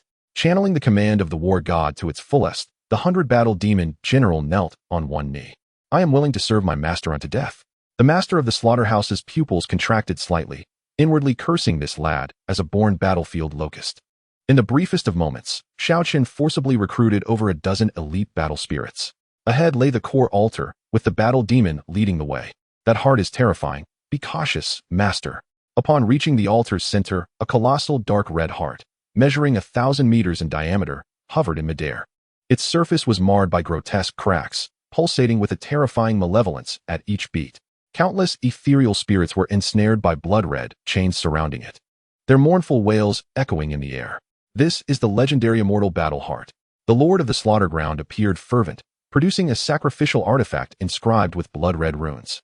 Infuse your original divine soul into it, and you shall awaken the battle heart. Xiao Chen's Taiyin divine eye had already discerned the truth. This artifact bore a nefarious, soul-devouring blood curse. Proceed, but what if an unforeseen mishap occurs? Fear not. I shall handle it personally, the lord of the slaughter ground urged, a cold sneer forming in his heart. Once your soul is drained, I shall be the absolute sovereign here. Just as Xiao Chen prepared to turn the tables, Xiao Chen, be careful, Xiao Wu suddenly exclaimed, the lunar imprint on her forehead erupting with blinding divine light. The imprint pointed accusingly at the heart of the immortal battle heart. Yulinger cried out anxiously, the treasure of Sister Moon Sovereign. It has been ensnared by that malevolent heart. Boom. The battle heart quaked violently from the Taiyin divine power, and the imprisoned spirits howled in unison.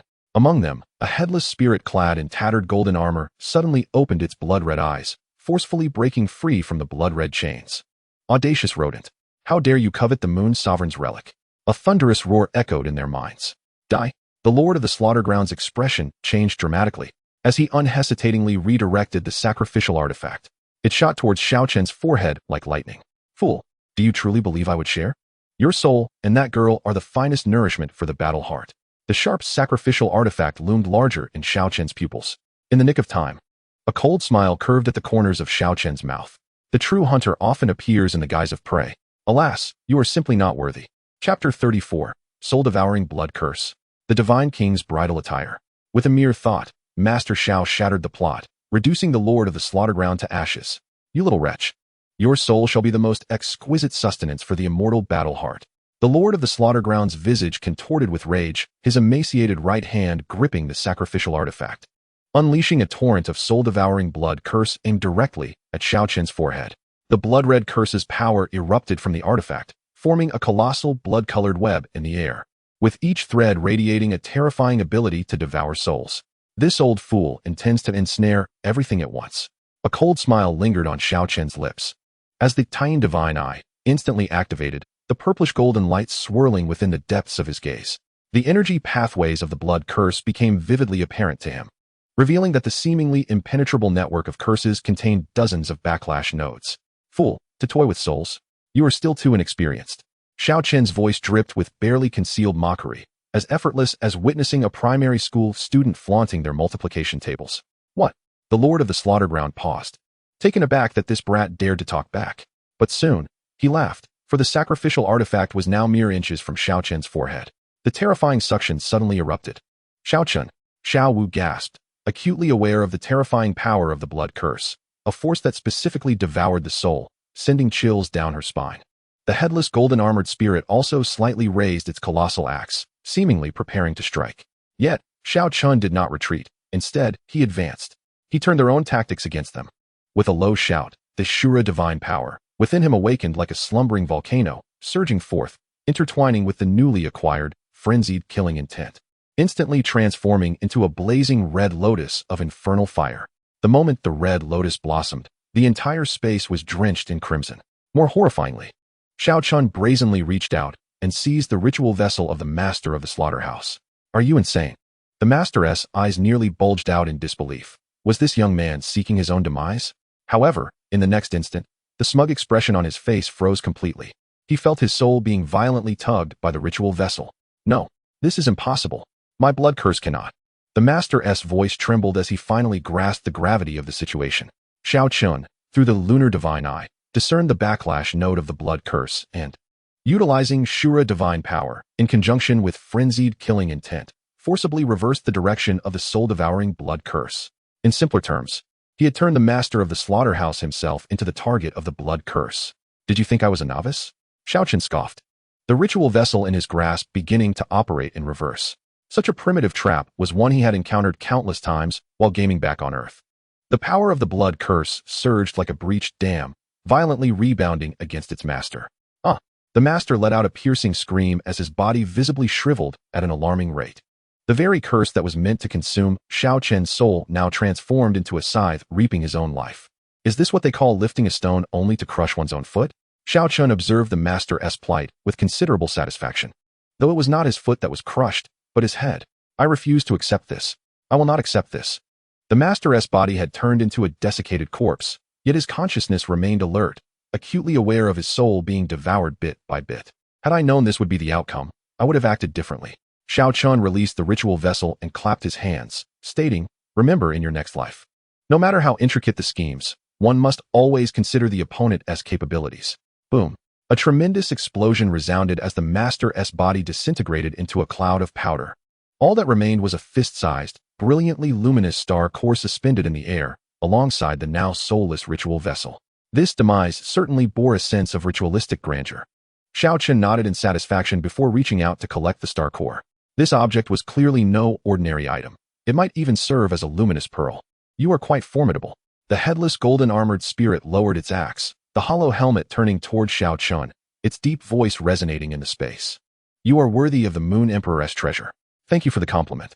Xiao Chen responded graciously, then curiously regarded the ancient spirit, remarking, however, your appearance is rather unique. Was it designed specifically to instill fear? The golden-armored spirit. It had lived through countless ages and had never encountered such a direct junior before. Cough. Xiao Chen, could you possibly be more serious? Xiao Wu softly reminded him from the side. Although she found Xiao Chen's earlier demeanor quite impressive, they were now facing an ancient spirit. I am being quite serious. Thank you very much, Xiao Chen replied innocently, raising his hands in mock surrender. Just look at how earnestly I dealt with that old wretch. As he spoke, his gaze fell upon the wildly pulsating, immortal war heart. At this moment, the enormous heart throbbed even more violently, seemingly affected by the demise of the master of the slaughterhouse. Deep within the heart, the essence of the Moon Emperor's treasure grew increasingly distinct. Next came the moment to open the treasure chest. Chapter 35. The Immortal War Heart opens the blind box. The Moon Emperor's legacy bestows Xiao Wu, bloodline awakening takes flight. With a crisp sound, Xiao Chen stepped onto the ashes of the master of the slaughterhouse. This old wretch met his end rather cleanly, leaving no remnants behind. Is this what they call scattering ashes? Xiao Chen glanced down at his feet, feeling as though he was treading not on ash, but on a profound sense of accomplishment. The headless golden-armored spirit silently observed from the side, a hint of helplessness emanating from its hollow helmet. The thought process of this junior is indeed quite peculiar. Cough. Brother Xiao Chen, could you please refrain from stepping on it? Xiao Wu quietly reminded him, feeling it was somewhat unbecoming. Unbecoming? Xiao Chen raised an eyebrow. That old thing just tried to siphon my soul. Stepping on him twice is rather courteous. No sooner had he spoken than the massive immortal war heart began to throb violently. Boom, boom, boom.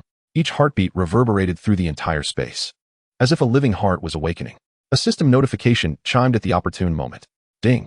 Detected level sign-in location. Immortal War Heart. All Souls Furnace. This place contains countless battle soul essences. Would you like to sign in? Xiao Chen's eyes gleamed with excitement. Such fortune. He dashed forward to the War Heart, pressing his palm against the searing surface of the heart. Boom. A terrifying battle intent surged into his body, akin to a stampede of thousands of horses. Gritting his teeth against the onslaught, beneath the gaze of the moon god, he could distinctly see countless battle souls remnants swirling within the heart. Some wielded long spears. Others swung colossal swords, some fought barehanded, yet each radiated an indomitable fighting spirit. Ding. Sign-in successful. Congratulations, host, you have received a level reward. Immortal Battle Soul, initial level. This skill can devour, fuse, and command countless battle souls, transforming them for personal use, with limitless growth. Additional reward, Heart of the Divine, pseudonym. Contains a trace of divine essence, which can accelerate the condensation and comprehension of divine power. As Xiao Chen sensed the two new powers coursing through him, a smile crept onto his lips. This is quite the windfall. Young man, your luck is commendable. The headless golden-armored spirit finally spoke, its deep voice echoing through the space. However, the true treasure lies deeper within. It raised its massive axe, pointing towards the innermost part of the immortal war heart. There. A flicker of ethereal light danced like a firefly. What is that? Xiao Chen inquired curiously. The heart of 7 apertures. Transformed from the blood of His Majesty the Moon Emperor. The voice of the golden-armored spirit resonated with profound reverence, capable of reflecting myriad laws, harmonizing with the elements, and safeguarding the soul. This artifact was the treasured possession of the Moon Emperor, worth its weight in gold. As the words fell, a brilliant silver light suddenly erupted from the lunar mark on Xiao Wu's forehead. The radiance surged forth like a tidal wave, creating a powerful resonance with the 7-hearted crystal. The entire space was illuminated by this silvery brilliance, as if the Moon Palace had descended upon the mortal realm. Xiao Wu covered her forehead, feeling the boiling of her bloodline, a sensation so familiar, akin to reuniting with a long-lost kin.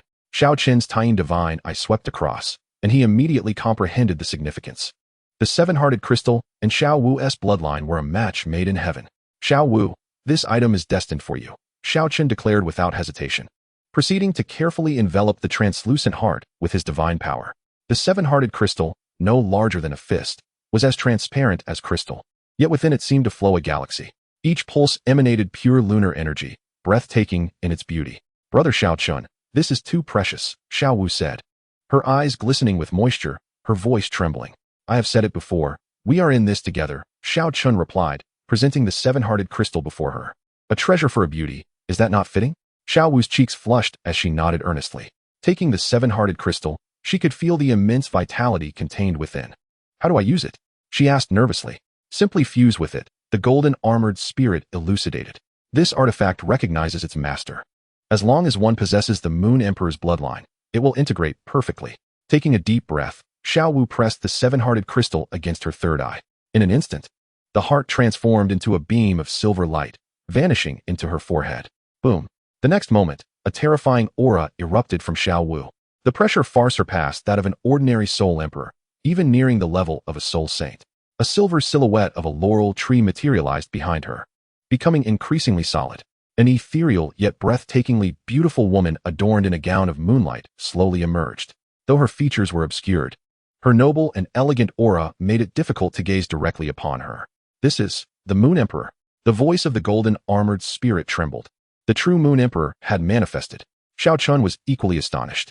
The mark on Xiao Wu's forehead was undergoing a monumental transformation. The once blurred imprint began to clarify, revealing a vividly lifelike laurel mark, as if real laurel leaves were embedded in her third eye. Crack, crack. Her soul power surged wildly. Level 58, 60, 65, 70. Xiao Wu's cultivation astonishingly ascended to the level of a soul saint. Countless arcane lunar runes swirled around her, and her mind flooded with fragmented memories, the legacy of the Moon Emperor. I see. Xiao Wu exclaimed excitedly, Sister Moon Emperor's past. She once ruled the entire starry sky. Meanwhile, Xiao Chen stood guard beside her, studying the divine heart, imitation, within him. Though this object was merely a replica, the divine essence it contained was indeed remarkable. He could sense the recovery and purification speed of his Shura divine power significantly accelerating. How intriguing. This artifact acted like a cultivation accelerator. Xiao Chen nodded to himself, realizing that with the aid of the signing system, the speed at which his strength could be enhanced would double. 10 minutes later, Xiao Wu slowly opened her eyes. A silvery brilliance danced within her gaze, and her entire demeanor underwent a dramatic transformation. If the previous Xiao Wu resembled the innocent and charming girl next door, now she embodied the noble and elegant celestial maiden of the Moon Palace. Brother Xiao Chen, Xiao Wu exclaimed joyfully, gazing at him. I have awakened the second stage of the Moon Emperor's bloodline. She raised her hand, and silvery moonlight coalesced in her palm into a blooming lotus flower. The moment the lotus unfurled, the surrounding space was purified. Even the lingering scent of blood dissipated without a trace. Impressive. Xiao Chen marveled sincerely. Our strength has ascended to a new level. A radiant smile adorned Xiao Wu's face. Not solely due to the enhancement of her power, but also because Xiao Chen had unhesitatingly bestowed upon her a precious artifact. This trust and affection were far more invaluable than any treasure. By the way, I discovered some intriguing things from the memories of inheritance, Xiao Wu said mysteriously, winking. The treasures left by my elder sister, the Moon Emperor, are not limited to this one. Xiao Chen's eyes sparkled with interest. Oh, what other wonders are there? There are additional points of inheritance from the Moon Emperor along the ancient starry path, Xiao Wu indicated towards the sky, suggesting that she had left something in a higher dimension. Just then, the eternal battle heart suddenly ceased to pulse. The entire space began to collapse, and countless battle soul phantoms let out anguished howls. Oh no, this place is about to collapse. The golden armored spirit urged, we must leave quickly. Wait, Xiao Chen suddenly recalled something. What about these battle souls? His newly acquired eternal battle soul skill could subjugate these beings. Chapter 36. Master Xiao enlists ancient super soldiers. The new boss of the battlefield officially emerges. Since it is the universal furnace, Xiao Chen's gaze fixated intensely upon the still faintly pulsating eternal battle heart. A wicked smile curling at the corners of his mouth. These battle souls shall belong to me. As soon as the words left his lips, the passive skill, Eternal Battle Soul, was instantly activated. An invisible force of devouring energy erupted from within Xiao Chen, akin to a famished beast suddenly catching the scent of a grand feast. The divine might of God of War's command followed closely, spreading a pressure akin to that of a celestial emperor across the expanse. Roar! Countless spirits of heroes erupted into chaos. Even the previously obedient war demon now revealed a fierce countenance, wielding a massive axe that gleamed ominously. Master, are you about to extract our last ounce of value? The demon general's voice was tinged with despair. Can we negotiate for a complete corpse? A complete corpse? Xiao Chen raised an eyebrow. Fear not. You shall be reborn in a more advanced form. That sounded suspiciously like the rhetoric of a cult leader. An ethereal warrior, armed with a spear, bellowed, brothers, let us fight back. Exactly. Why should we yield to his whims of fusion? We have our dignity too. The battle souls instantaneously erupted into rebellion, weapons glinting menacingly, their murderous intent surging like a tidal wave. The scene became exceedingly lively, reminiscent of an ancient melee. TSK, quite spirited, Xiao Chen nonchalantly rolled his wrist. However, such spirit becomes a mere jest in the face of absolute power. Suppress. The explosive emergence of the demonic divine power unleashed an overwhelming aura of divine authority, harmonizing with the sanctified essence of the heart of God, pseudo, thereby creating an absolute field of suppression. The movements of all the heroic spirits came to an abrupt halt, akin to game characters frozen by the press of a pause button. What caliber of power is this? The voice of the battle-hardened general quivered, and I felt as though I were an ant before a dragon. Do you now perceive the disparity? Xiao Chen scoffed, thinking it would have been better had this been known earlier, sparing everyone the fatigue. The immortal battle soul transformed into a colossal black vortex, frantically pulling at the heroic spirits. I do not wish to become mere experience points. Mother, I want to go home. Someone save us. The anguished cries of the spirits echoed, resembling the lamentations of small creatures caught by mischievous children. However, Xiao Chen was not faring any easier. The process of merging with countless battle souls was excruciating, even more so than childbirth. Each heroic spirit assimilating into his being was accompanied by a heart-wrenching agony, as though myriad steel blades were slicing through the depths of his soul. Damn, this was even more exhilarating than staying up late, grinding dungeons. Xiao Chen gritted his teeth, enduring the onslaught, his forehead slick with cold sweat. Fortunately, his will was resolute, and the frenzied killing intent acted as a mental stimulant, keeping him perpetually alert. The rebellious spirits were forcibly crushed under his might, merging into his power system. Boom! A thunderous roar resonated within Xiao Chen, as his soul power surged uncontrollably. Level 30, Level 31, Level 32. Each breakthrough was accompanied by a qualitative leap, and the demonic divine power within him grew ever more refined. This lad is truly a monster. Xiao Wu watched in astonishment. Such a level of fusion would have caused others to explode in a catastrophic demise. The headless golden armored spirit could not help but express awe. No wonder he earned the Moon Emperor's prized acknowledgement. This talent is indeed terrifying. Level 35, Level 38, Level 39. Ultimately, Xiao Chen's soul power stabilized at the pinnacle of Level 39, a mere step away from Level 40. At this moment, all the battle souls within the immortal battle heart had been entirely absorbed by him. The immense heart's radiance dimmed and gradually shrank, eventually transforming into a blood-red heart-shaped emblem. The emblem flew towards Xiao Chen's chest, slowly merging with the location of his heart. Buzz! An unparalleled sensation of strength coursed through his being. Xiao Chen felt as though a dimensional space had opened within him, storing the memories and skills of countless battle souls. This sensation was akin to having activated a cheat. Satisfied, Xiao Chen clenched his fist. With the myriad battle souls at his command, who could possibly stand against him? Just then, the headless golden armored spirit suddenly knelt on one knee, its gigantic axe propped before it, the hollow helmet directed towards Xiao Chen. The breaking army golden guard under the Moon Emperor pays homage to the new master. The deep voice reverberated through the space, imbued with profound respect. I vow to serve the new master, clearing paths through thorns and creating new glories. Xiao Chen blinked, somewhat incredulous. Wait, you say you are a subordinate of the Moon Emperor? Indeed I am. The golden guardian of the breaking army nodded. Recalling the time when the Moon Emperor reigned supreme among the stars, and he was one of her most trusted generals. But how did you end up headless? Xiao Chen inquired curiously. A professional hazard? The golden guardian fell silent for a moment, then replied, I perished in battle. Oh, that's indeed tragic, Xiao Chen said sympathetically, patting his shoulder. However, fear not. By serving alongside me, I assure you shall regain your dignity as a person. Thank you, my master. The golden guardian's voice trembled with excitement. To serve his master once more was a divine blessing for him. Just as this heartwarming scene of master and servant unfolded, the entire Starfall butchery suddenly trembled violently. Crack! Howl! Countless spatial rifts spread open, as if the very world were on the brink of collapse. This is bad, Xiao Wu exclaimed. It's going to cave in. No, Xiao Chen frowned, his tying divine eye scanning the surroundings. This is due to the immortal battle heart I have integrated, which has lost its core support. What should we do? Should we flee? Xiao Wu asked anxiously. Flee. Xiao Chen smirked. Why should I escape? He extended his right hand, channeling the recently integrated mark of the immortal battle heart within him. Simultaneously, he extracted the star core left by the master of the butchery, unleashing a terrifying surge of stellar power.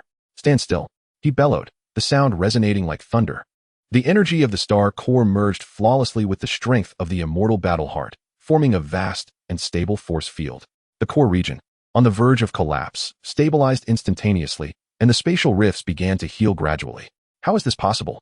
Xiao Wu's eyes widened in disbelief. You can actually control the entire butchery? Ding.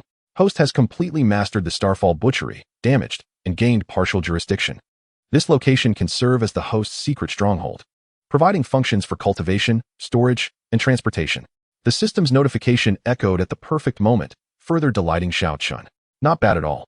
It seems I have joined the ranks of the bourgeoisie, he mused, surveying the area. Though somewhat dilapidated, it was spacious and concealed enough. The Golden Guardian exclaimed with excitement. Master is indeed wise. With this stronghold, our movements will be much more convenient. Indeed, Xiao Chen nodded, then turned to Xiao Wu. What do you think, Xiao Wu? Xiao Wu blinked, then suddenly smiled. I think it's wonderful, like having our very own secret base. Then it's settled. Xiao Chen clapped his hands. From this day forth, this shall be our headquarters. He felt the surging power within him and looked at the loyal Golden Guardian, his spirits soaring to unprecedented heights. With a cultivation level of 39, the memories of countless battle souls, the loyalty of a divine general under the Moon Emperor, and now a dedicated secret stronghold. This turn of events was nothing short of a windfall. By the way, Golden Guardian, Xiao Chen suddenly remembered something. How much do you know about the other legacies of the Moon Emperor? The Golden Guardian respectfully replied, Master, the Moon Emperor has left legacies scattered throughout the cosmos, with the most significant among them. Chapter 37, The Return. The mysterious powerhouse outside Nodding City, as Yu Xiaojing's theories crumble once more. Master, there remains an abandoned one-way teleportation array at the edge of the butchery, which can reach near Douluo Star. The Golden Guard of the Breaking Army reported in a low, reverberating voice, his hollow helmet directed respectfully towards Xiao Chen. Satisfied, Xiao Chen nodded. This return journey had indeed spared him considerable trouble. Excellent, let us depart. He turned to Xiao Wu. Are you ready to head home? Absolutely. Xiao Wu clapped her hands with excitement. I've missed Grandpa Jack so much. And the others in the village as well. What about Tang Hao and his son? Xiao Chen asked with a mischievous smile. Don't you miss your old companions? Xiao Wu pouted. What is there to miss? I am now a formidable soul sage. Tang Sen probably hasn't he even reached the soul sect level, right? Haha. That may not be the case. Xiao Chen winked mysteriously. After all, he has Tang Hao as his father. He might very well have accumulated enough rare treasures to reach level 40. That won't matter. Xiao Wu confidently shook her small fists. I am now a woman of the Moon Emperor bloodline. This remark nearly made Xiao Chen laugh aloud. This girl is adorably inflated with confidence. Golden Guard. Transform into the spirit ring form and conceal yourself, lest you frighten ordinary folk, Xiao Chen instructed. Yes, master. The Golden Guard of the Breaking Army flickered, transforming into a dark golden spirit ring that encircled Xiao Chen, its presence entirely suppressed. This is a divine general under the Moon Emperor, even in a residual soul state. Its power is not to be underestimated. If the people of the Douluo Continent were to discover such a bodyguard beside Xiao Chen, their jaws would surely drop to the ground. Let us go. The three stepped onto the teleportation array, and a dazzling light flashed. In the next moment, the familiar aura of the Douluo Continent enveloped them. Verdant mountains and rivers, the songs of birds, the fragrance of flowers, and the faint ripple of soul power. Ah, the air of my homeland is so fragrant. Xiao Chen inhaled deeply, his face alight with ecstasy. They landed in the soul-returning gorge on the outskirts of Nodding City. A tranquil and profound place, perfect for a low-key return. However, as soon as they touched down, Xiao Chen instinctively stretched his body. Crack! His joints emitted a crisp sound, and simultaneously, a terrifying pressure, infused with the power of the Shura god, indomitable battle souls, and the aura of the Moon Emperor, uncontrollably radiated outward. This pressure, though fleeting, was thunderous to sensitive soul masters. What the hell? Nearby, two middle-aged men reminiscing about the past instantly erupted in alarm. Who is that? This pressure Flinders sprang to his feet, unleashing his 48th level soul power, his eyes filled with wariness.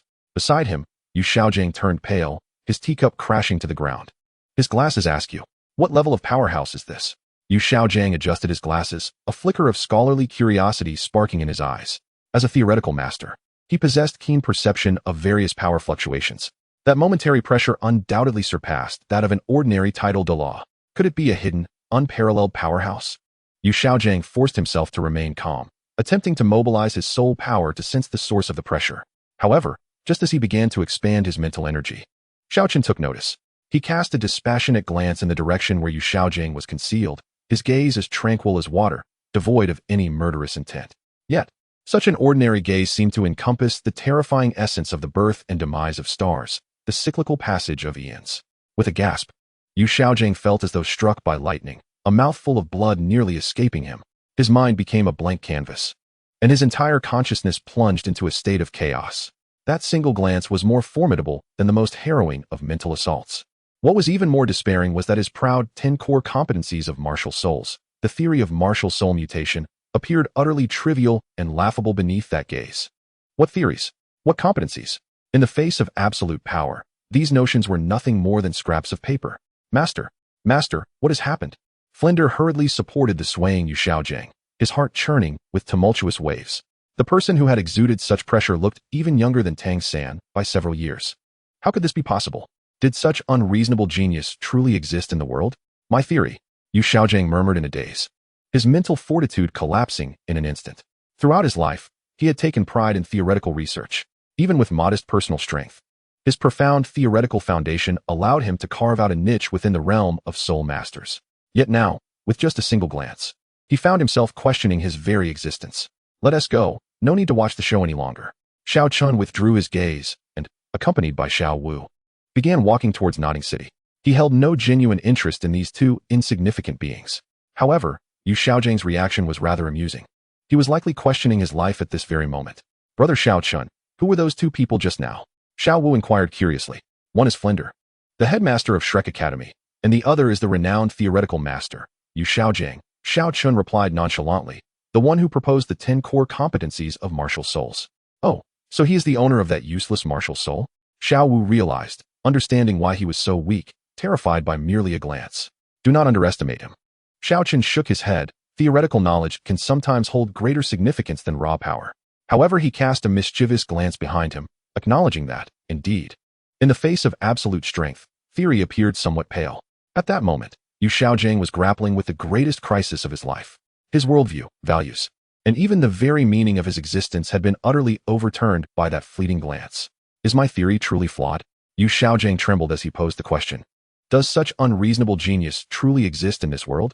Flinder, with a complex mix of emotions, looked at his friend, uncertain how to offer comfort. As a soul master of level 48, he too had felt that terrifying pressure. Such a level of power was undoubtedly beyond what an ordinary tidal Douluo could possess. Even more alarming was the fact that the individual exuding such pressure appeared so remarkably youthful. This had surpassed the limits of his comprehension. The continent is on the verge of change, Flinder murmured, a sense of ominous foreboding rising within him. Meanwhile, Xiao Chen had already embarked on the path towards Holy Soul Village. He planned to visit Old Jack first, then proceed to Shrek. The timing was just right. Tang San should also be in the village. What do you intend to do? Xiao Wu blinked her eyes, wondering if he was trying to show off. Show off? Am I the kind of person to do that? Xiao Chen firmly denied it, declaring, I am merely returning home to visit family. Humph, Xiao Wu rolled her eyes.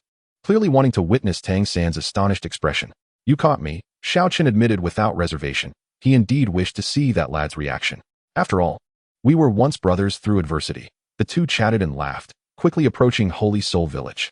In the distance, Xiao Chen spotted the familiar large banyan tree at the village entrance. Beneath it, a familiar figure was quietly cultivating. The blue-silver grass martial soul surrounded him, appearing unremarkable, yet the intensity of his focus left a lasting impression. Tang San. A meaningful smile crept across Xiao Chen's lips. Old friend, I have returned. Chapter 38. Shrek's Sign-In Upgrade. Dai Mubai was unexpectedly defeated in one move, leaving the 7 monsters in collective silence. Xiao Chun and Xiao Wu arrived at the entrance of Shrek Academy, gazing at the dilapidated sign that seemed on the verge of collapse, and Xiao Chen couldn't help but chuckle. Is this truly the legendary Shrek Academy? Xiao Wu blinked, feeling as though it resembled a condemned building. Do not underestimate it. Xiao Chen shook his head. This is the Monster Academy, home to many remarkable talents. As soon as he finished speaking, an incessant series of system notifications echoed. Ding. Detected level sign-in point, Shrek Academy gate, sign-in reward. 3 basic soul power enhancement potions. Ding. Detected level sign-in point, 7 monsters dormitory, sign-in reward. 3 celestial grade herb growth liquids. Ding. Detected level sign-in point, mimetic training ground, damaged. Sign-in reward, mimetic training ground core, upgradeable, 1 spatial stability anchor. Xiao Chen's eyes lit up. This was indeed a bountiful harvest. Brother Xiao Chen, you are daydreaming again. Xiao Wu curiously inquired. What are you thinking about? Oh, nothing much. Just find this place quite intriguing. Xiao Chen smiled. Come, let us explore. As they stepped through the academy gates, a mocking voice laced with malice echoed towards them. Oh, where did this little couple come from? Have you taken a wrong turn? This is not an amusement park. Dai Mubai leaned against a pillar, his mismatched eyes scrutinizing Xiao Wu with undisguised greed, which was utterly distasteful. This fellow was still the same.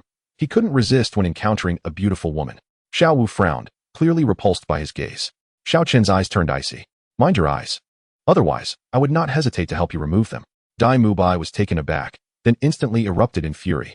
As the leader of Shrek, when had anyone dared to speak to him in such a manner? You seek death. The evil eye white tiger martial soul instantly manifested, platinum fur enveloping him, claws glinting with a cold light. The 3 soul rings, 2 yellow and 1 purple, simultaneously shone, unleashing a terrifying wave of soul power. White Tiger's fierce light wave. Dai Mubai unleashed a lethal strike, a white beam infused with destructive energy hurtling directly toward Xiao Chen's face. He intended to incapacitate Xiao Chen outright. However, in the face of an attack potent enough to severely injure a soul sect, Xiao Chen didn't even release his martial soul. He merely remained composed, flicking his fingers calmly. Ding. A concentrated surge of soul energy erupted from his fingertips, meeting the white tiger's blazing light waves with astonishing swiftness. Contrary to expectations, there was neither a violent explosion nor the thunderous clash of energies.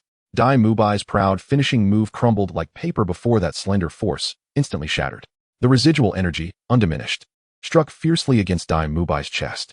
With a resounding thud, he was sent hurtling backward as if struck by a colossal hammer, crashing into a wall and leaving a gaping hole in its wake. A cloud of blood erupted into the air, and after a few futile struggles, he succumbed into unconsciousness. A single move, and a decisive victory. Oscar, passing by, dropped his sausage to the ground, while Ma Hongjun found himself unable to swallow the chicken leg in his mouth. Ning Rongrong stood frozen in shock. The arrival of Flander, Zhao Wujia, and Tang San, who had just returned from the village, left them all dumbfounded. A profound silence enveloped the entire Shrek Academy. How could a soul master of level 37, a paragon among spirit masters, be defeated so effortlessly? This was inconceivable. Oscar rubbed his eyes in disbelief. Had he truly witnessed Dai Mubai being vanquished? Ma Hongjuan's voice trembled with uncertainty. As Shrek students, they were acutely aware of Dai Mubai's prowess, a force capable of contending with the soul sect. Tang San's gaze was fixed intently on Xiao Chen, then shifted to the equally unfathomable Xiao Wu standing beside him. His mind was a tempest of thoughts. This was impossible. Absolutely impossible. The fluctuations of Xiao Chen's soul power surpassed that of the soul sect, possibly reaching the level of a soul king. The same was true for Xiao Wu. How could such a transformation occur in less than a year since they left the Holy Soul Village? My purple extreme demon eyes failed to perceive him. My Shantian skill, my mastery of hidden weapons, all the extraordinary experiences I brought from Tang's sect, what do they amount to before him? For the first time, Tang San found himself grappling with profound doubts about his own talent and fortune. Xiao Chen, undeterred by the astonished gazes surrounding him, proceeded directly toward the simulation training ground. Brother Xiao Chen, aren't you going to comfort them? Xiao Wu asked with a sly smile, sensing their shock. Comfort them? Why should I? Xiao Chen shrugged. It's not as if I prompted him to make a move. Upon reaching the simulation training ground, he unhesitatingly chose to sign in. Ding. Successfully checked in at level sign-in point. Simulation training ground, damaged. Congratulations, host, for obtaining Simulation Training Ground Core, Upgradeable. X1, Spatial Stabilization Anchor, Single Use, X1. Simulation Training Ground Core, Upgradeable, enables the construction or upgrade of existing simulation training environments, enhancing training efficiency by 300. Spatial Stabilization Anchor, Single Use, can fix a spatial node and establish a teleportation marker. What a remarkable find. Xiao Chen nodded in satisfaction. With this core, his training efficiency would soar. He then made his way to the 7 Monsters Dormitory building. Ding. Successfully checked in at level sign-in point, 7 Monsters Dormitory. Congratulations, host, for obtaining Celestial Herb Growth Liquid X3. Celestial Herb Growth Liquid facilitates the rapid evolution of ordinary herbs to celestial grade, with effects determined by the quality of the herb itself. This is even more extraordinary. With this remarkable object, will one ever lament the inability to find celestial herbs? Simply gather a few ordinary plants, douse them with the elixir, and instantly they ascend to the extraordinary. Xiao Chen. A quivering voice emerged from behind. Turning around, Xiao Chen beheld none other than Flander. The director of Shrek Academy appeared pallid, his gaze towards Xiao Chen suffused with trepidation. Director Flander, I trust you are well. Xiao Chen replied with a faint smile. I appreciate your previous assistance outside Nodding City. Flander jolted as recognition dawned upon him.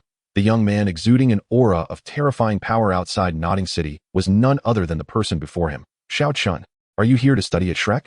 Flander inquired cautiously. Given Xiao Chen's earlier display of prowess, the notion of him being a mere student seemed utterly implausible. Study? Xiao Chen shook his head. I merely came to visit an old friend. However, I must admit, the environment here is quite intriguing. This statement heightened Flander's anxiety. What did he mean by intriguing? Surely this powerful figure harbored some intentions toward Shrek? Dai Mubai has offended you. I apologize on his behalf. Flander bowed deeply, pleading. I hope you will overlook the transgressions of a lesser individual. Not a problem. Xiao Chen waved his hand dismissively. I have matters to attend to, so I shall take my leave. With that, he grasped Xiao Wu's hand, preparing to depart. Wait. Tang Xin could no longer restrain himself. Xiao Chen, how is your strength so formidable? Xiao Chen turned back, a glint of amusement in his eyes. Formidable? Perhaps it is merely a gift of nature. This remark pierced Tang San's heart like a dagger. A gift of nature? Having traversed from the Tang sect with unparalleled skills and mastery of hidden weapons, did this not also constitute a remarkable talent? Yet, why was there such a chasm between them? Impossible.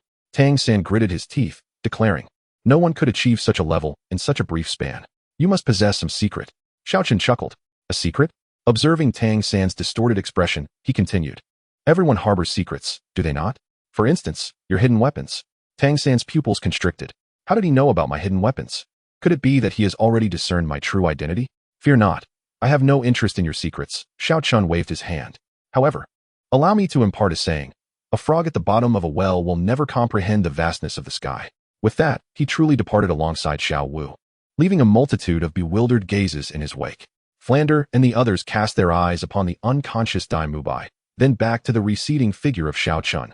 Rendered speechless, the Shrek's 7 monsters experienced, for the first time, what it meant to encounter a being beyond comprehension. Teacher, Tang San's voice was hoarse. Is he truly just an ordinary villager? Flander sighed, shaking his head with a pained smile. An ordinary villager? One capable of effortlessly defeating a soul master of level 37? If such ordinary villagers exist, then what do we, as soul masters, amount to?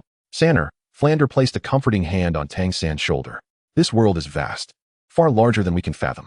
Beyond every mountain, there are greater mountains. Beyond every person, there are greater individuals. Tang San clenched his fist silently, feeling, for the first time, the weight of defeat. From childhood to adulthood, whether in the Tang sect or in this world, he has always been a paragon of excellence. Yet today, that sense of superiority has been utterly shattered. As Xiao Chen emerged from Shrek Academy, his mood was exceptionally buoyant. Xiao Chen, you were quite mischievous just now. Xiao Wu chuckled slyly, while Tang San appeared nearly despondent. What do you mean by mischievous? Xiao Chen replied earnestly. I am merely helping him grasp reality. This is a precious lesson in life. What do you plan to do next? Xiao Wu inquired with curiosity. Xiao Chen glanced at the elixir of celestial herbs in his hand, a mysterious smile playing on his lips. Of course, I shall seek some ordinary herbs and subsequently create a few celestial products to amuse myself. Chapter 39. The Celestial Herbs Awakening astonishes all. Xiaoye's team? No. It is the Divine Preparation class. In a secluded valley concealed by Xiao Chen using the power of the Divine Demon chessboard, the air shimmered with celestial light. Seated cross-legged, Xiao Chen held 3 bottles of resplendent, celestial herb growth elixir that glimmered enticingly under the moonlight. Before him lay a collection of peculiar herbs gathered from the Starfall Butchery and the Soulfall Gorge, each brimming with vitality, just a step away from their final transformation. Breaking Army, are you certain these herbs possess a solid foundation? Xiao Chen inquired of the humanoid form of Breaking Army's Golden Guardian, now restored to corporeal form. The Golden Guardian appeared as a robust, resolute middle-aged man, though his hollow eye sockets left a lasting impression. He responded respectfully, my lord. These herbs have absorbed the essence of countless stars over the years at the Starfall Butchery, establishing a profound foundation, particularly the Star Tear Grass, if successfully catalyzed. Its efficacy shall rival that of the legendary Heartbreak Red. Xiao Wu squatted nearby, curiously prodding a silvery little herb. Xiao Chen, can you truly make them transcend to celestial beings overnight? It seems even more miraculous than magic. Magic? This is far superior, Xiao Chen chuckled lightly. Watch closely. This is the moment to witness a miracle. He summoned the immense soul power within him, activating both the Tine Divine Eye and the Blood Evil Demon Eye, precisely controlling every strand of energy. The growth elixir, enveloped in his soul power, was gradually poured over the herbs. In an instant, the entire valley was illuminated by celestial radiance. At the moment the first Star Tear Grass came into contact with the elixir, its leaves began to grow wildly, the silvery brilliance intensifying until it formed 7 crystalline, tear-shaped fruits. Wow, the effect is astounding. Xiao Chen could not help but exclaim, for the system's rewards never failed to impress. Ding! Detected the creation of the celestial herb, 7-star tears, which counters various forms of mental pollution, significantly enhancing mental capacity upon consumption. Following this, the second and third herbs matured, with a total of 13 celestial herbs ripening that night. Among them, the most satisfying to Xiao Chen was a herb exuding moonlight, the Moon Laurel Cold Blossom, seemingly tailor-made for Xiao Wu. Xiao Wu, please consume this Moon Laurel Cold Blossom. It will purify your Moon Sovereign bloodline, likely enabling you to reach level 80 directly. Xiao Wu took the celestial herb, feeling the rich lunar energy coursing through it. Her eyes filled with gratitude. Xiao Chen, you are so kind to me. No need for sentimentality. Hurry and eat it. Xiao Chen gently patted her head, reminding her that there were important matters to attend to shortly. After consuming the Laurel Cold Blossom, Xiao Wu found herself enveloped in a silvery cocoon, her Moon Emperor bloodline beginning to awaken with fervor. Half an hour later, the cocoon shattered, and Xiao Wu's soul power surged from level 70 to 79, just a step away from becoming a soul Douluo. Meanwhile, the Breakthrough Golden Guard obtained a Golden Battle Horse Grass, a divine herb specifically designed to enhance combat intent and the aura of slaughter, perfectly suited to his attributes.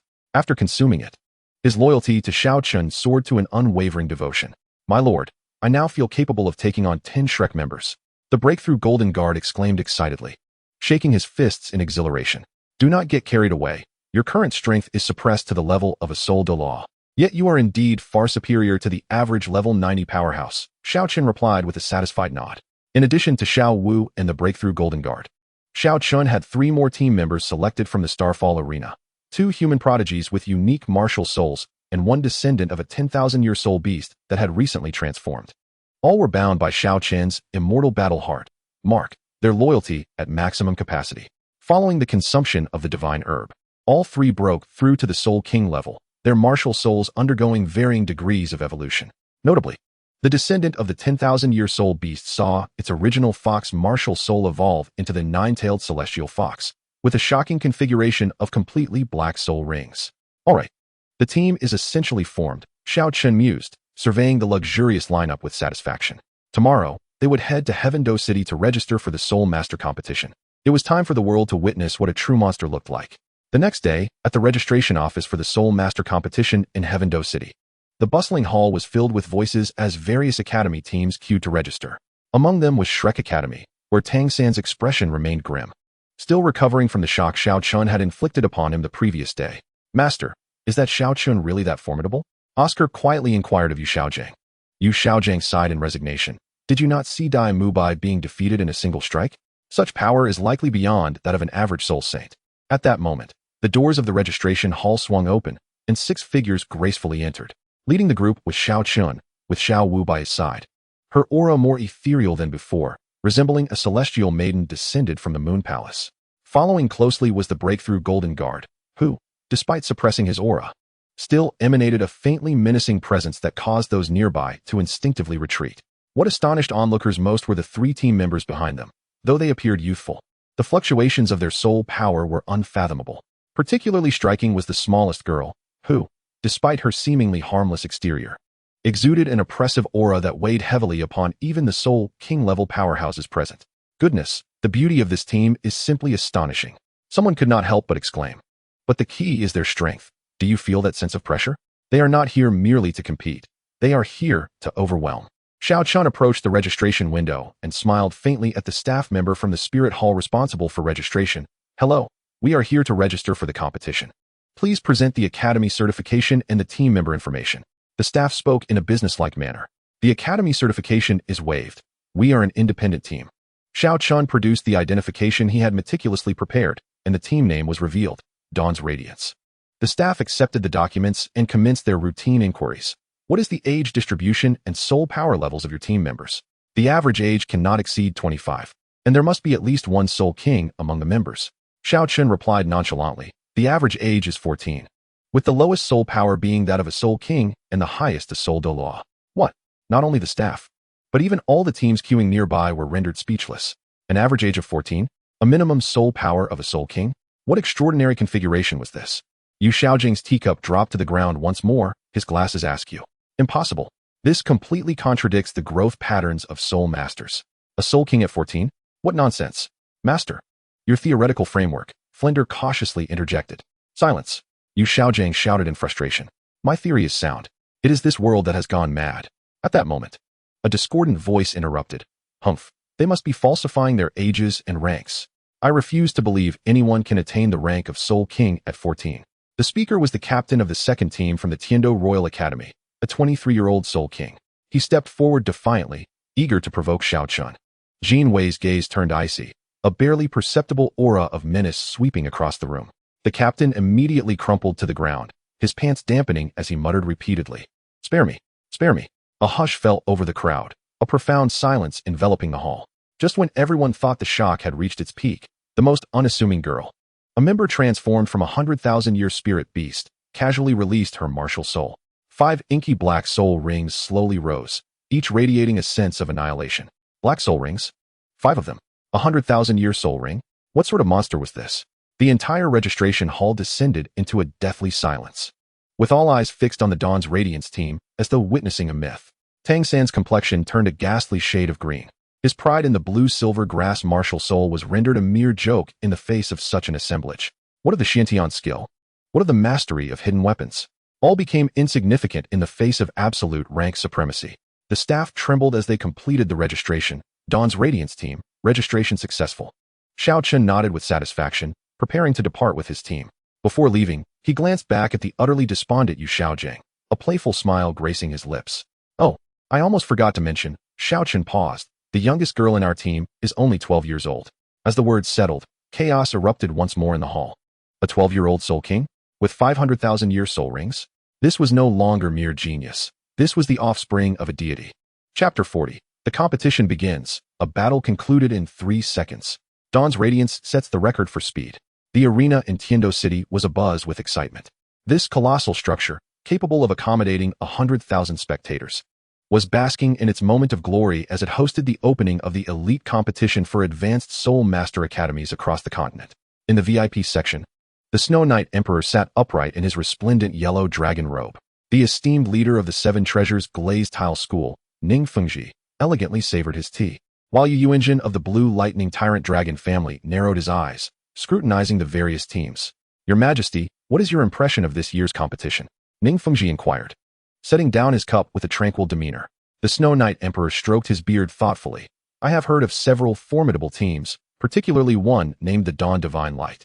The Minister of Rites beside him added, their registration caused quite a stir. Oh, now you have piqued my interest, remarked the Snow Knight Emperor. Please elaborate. Their average age is merely 14, and the lowest among them is a Soul King, replied the minister. Yu Yuanjin nearly spilled his tea, exclaiming, "What?" At that moment, the host's voice resonated throughout the venue. Ladies and gentlemen, the first match of today is about to commence. On one side, the seasoned powerhouse, the Savage Lion Academy, faces off against the emerging dark horse, the Dawn Divine Light. The audience erupted with excitement. The Savage Lion Academy? They have made it to the finals for 3 consecutive years, murmured a spectator. A new team? They will likely be taught a harsh lesson. I wager the Savage Lion Academy will conclude this battle within 10 minutes. On the competition stage, the 7 members of the Savage Lion Academy stood in formation. Their captain, Mo Kwang, a 38th level Soul Emperor, emanated a potent aura of beastly ferocity. Casting a scornful glance at the Dawn Divine Light team, he smirked derisively. A bunch of little brats dare to compete? Brothers, let us end this swiftly and not disappoint our audience. The other 6 team members erupted in laughter. Captain, are we being too cruel? One asked. Who cares? They brought this upon themselves, Mo Kwang retorted. In stark contrast, the Dawn Divine Light team remained remarkably composed. Xiao Chen stood with his hands in his pockets, not even releasing his martial soul. Xiao Wu casually tidied her hair, seemingly indifferent to their opponents. The stoic Jingguang Jinwei displayed no expression, while the girl who had transformed from a 100,000-year soul beast appeared to be in a daze. The spectators frowned at this sight. Is this new team here to entertain us? Not even releasing their martial souls. Is this a sign of contempt for their opponents? They will be finished in no time. The referee, positioned in the center of the arena, raised his right hand. In the first preliminary match, the Savage Lion Academy faces the Dawn Divine Light. Mo Kwang grinned menacingly as he unleashed his martial soul, a golden lion phantom roaring behind him. 6 soul rings, 2 yellow, 2 purple, and 2 black, slowly rising. Children, let me show you what a true powerhouse looks like. The other team members followed suit, releasing their martial souls. The vibrant soul rings shimmering and sending tremors through the air. The audience erupted in thunderous applause. Indeed, the Savage Lion Academy boasts an impressive lineup. 6 Soul Emperors and Soul Kings. How will those children stand a chance? Yet, the Dawn Divine Light team remained unfazed. Xiao Chen even yawned. Xiaojio, it's your turn. Let's not waste time. The petite girl, the transformed 100,000-year soul beast Xiaojio, nodded and leisurely advanced. Just her? Mo Kwang blinked in surprise before becoming furious. You dare to insult us. Begin. The referee's voice rang out just as Xiaojio sprang into action.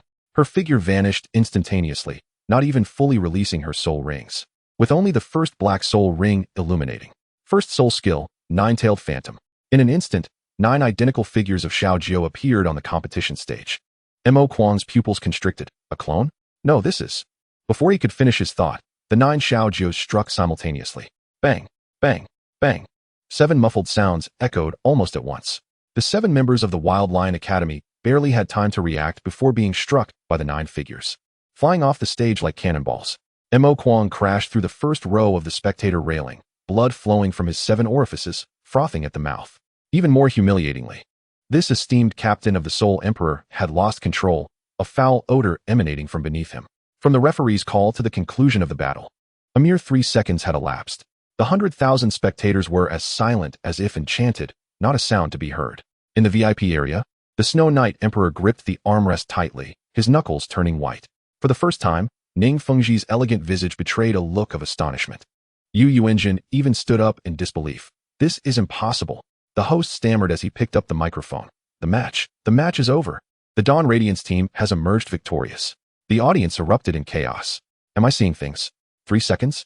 The Soul Emperor of the Wild Lion Academy was eliminated in a single move? What kind of monster is that little girl? In the Shrek Academy's resting area, Tang San's face turned pale. He fixed his gaze on Xiaojio, watching her collect the 5 black spirit rings, an overwhelming despair welling up within him. All the esoteric techniques and hidden weapon mastery were mere jokes in the face of such absolute power. What tormented him further was seeing Xiao Wu gazing at Xiao Chen with unabashed admiration, a light in her eyes he had never witnessed before. Xiao Wu. Tang San's voice trembled. Third brother, did you see? Xiao Wu exclaimed with excitement. Xiao Chen's team is incredible. Tang San felt as though his heart had been brutally pierced by a dull blade. Yu Xiaojiang adjusted his glasses. His voice hoarse. This contradicts the growth patterns of soul masters. Master, your theory, Flender cautiously reminded. The theory is not wrong. Yu Xiaojiang nearly roared. This world has gone mad. On the competition stage, Xiaojio clapped her hands, showing no signs of fatigue. Xiao Chen approached, his tone nonchalant. You were still a bit slow. Aim to finish in 1 second next time.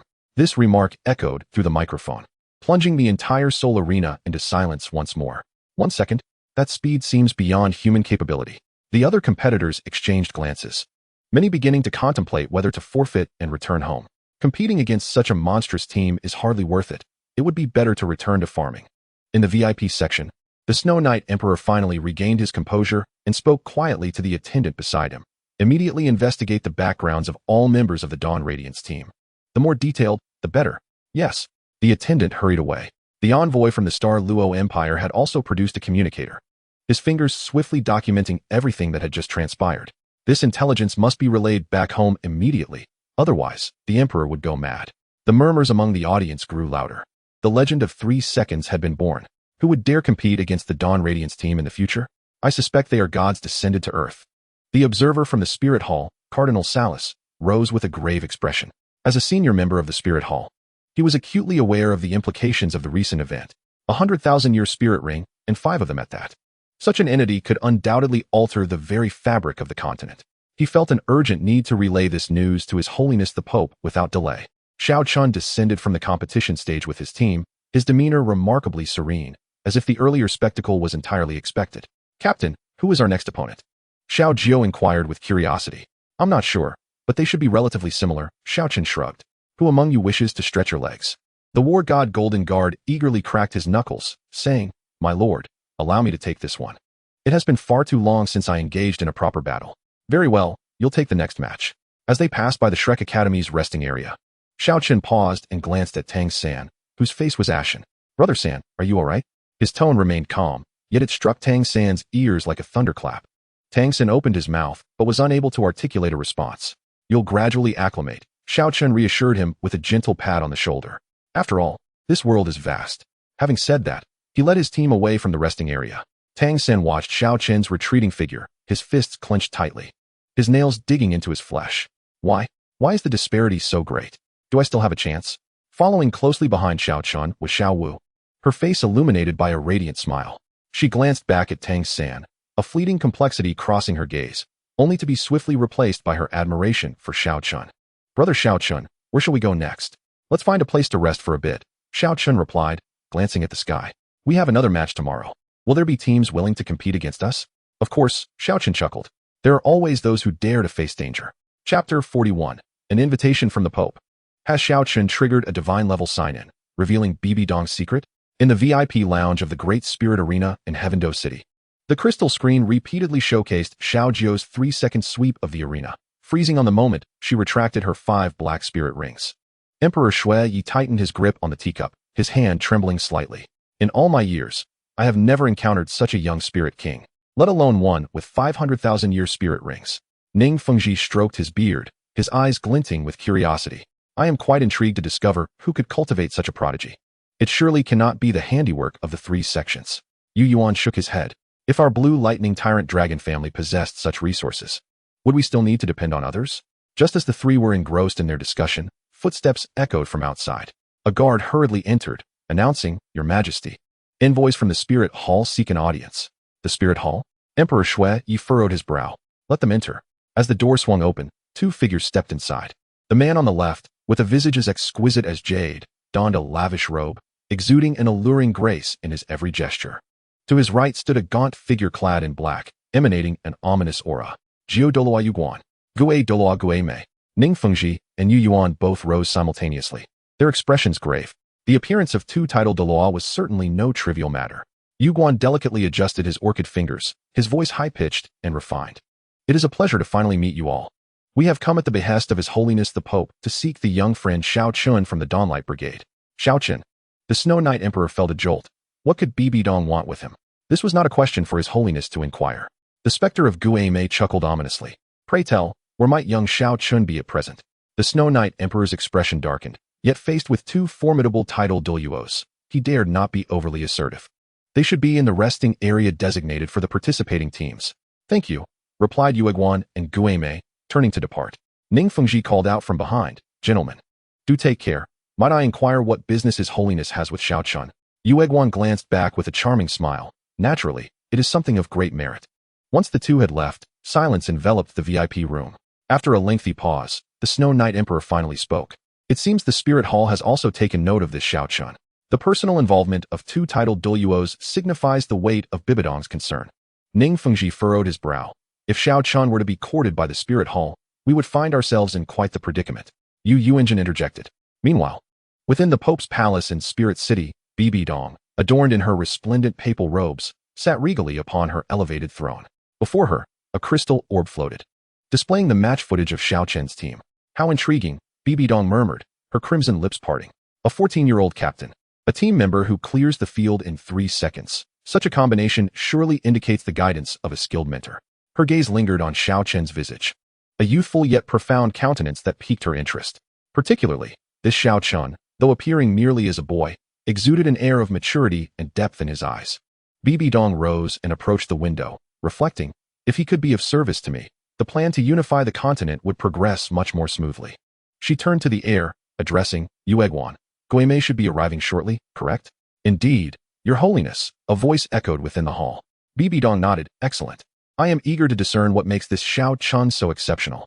In the resting area of the Great Soul Arena's participating teams, Xiao Chen was engaged in a discussion with Xiao Wu regarding the arrangements for the upcoming match. Brother Xiao Chen, tomorrow's opponent is Thunder Academy. I hear their captain is a level 40 Soul Master. Xiao Wu perused the information. Level 40? Xiao Chen chuckled. Let Bro Jun take the lead. He could use a bit of exercise. Bro Jun, the Golden Guard, eagerly rubbed his hands together. My lord, I assure you I will conclude the battle within 3 moves. Do not be excessive. Xiao Chen waved his hand. Let us afford them some dignity. At that moment, the door to the resting area was pushed open. 2 figures entered, causing the temperature in the room to plummet several degrees. This is... Xiao Wu's expression shifted. Bro Jun immediately stood, hand resting on his weapon at his waist, titled Douluos. Yueguan surveyed the room, his gaze ultimately settling on Xiao Chen. You must be the young friend Xiao Chen. Xiao Chen looked up at the visitors, a hint of intrigue flashing in his eyes. Titled De Yueguan. Titled Dongane. It is an honor to finally meet you. Oh. Yueguan replied, somewhat surprised. You are familiar with us? Who does not know the names of 2 such esteemed titled Douluos? Xiao Chen rose. I am unaware of the purpose behind your late visit, esteemed seniors. Guimei sneered. Late? It is merely 3 in the afternoon. Time does indeed fly. Xiao Chen retorted unperturbed. Might I inquire as to the reason for your afternoon visit?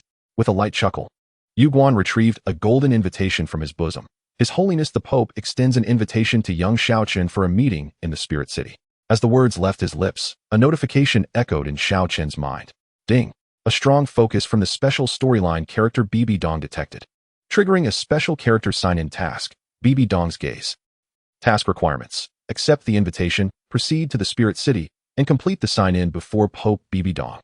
Task rewards. Affinity with the Rakshasa God, medium, a strand of divine particle, exceptional quality, a fragment of Bibidong's secret. A glimmer of brilliance flashed in Xiao Chen's eyes.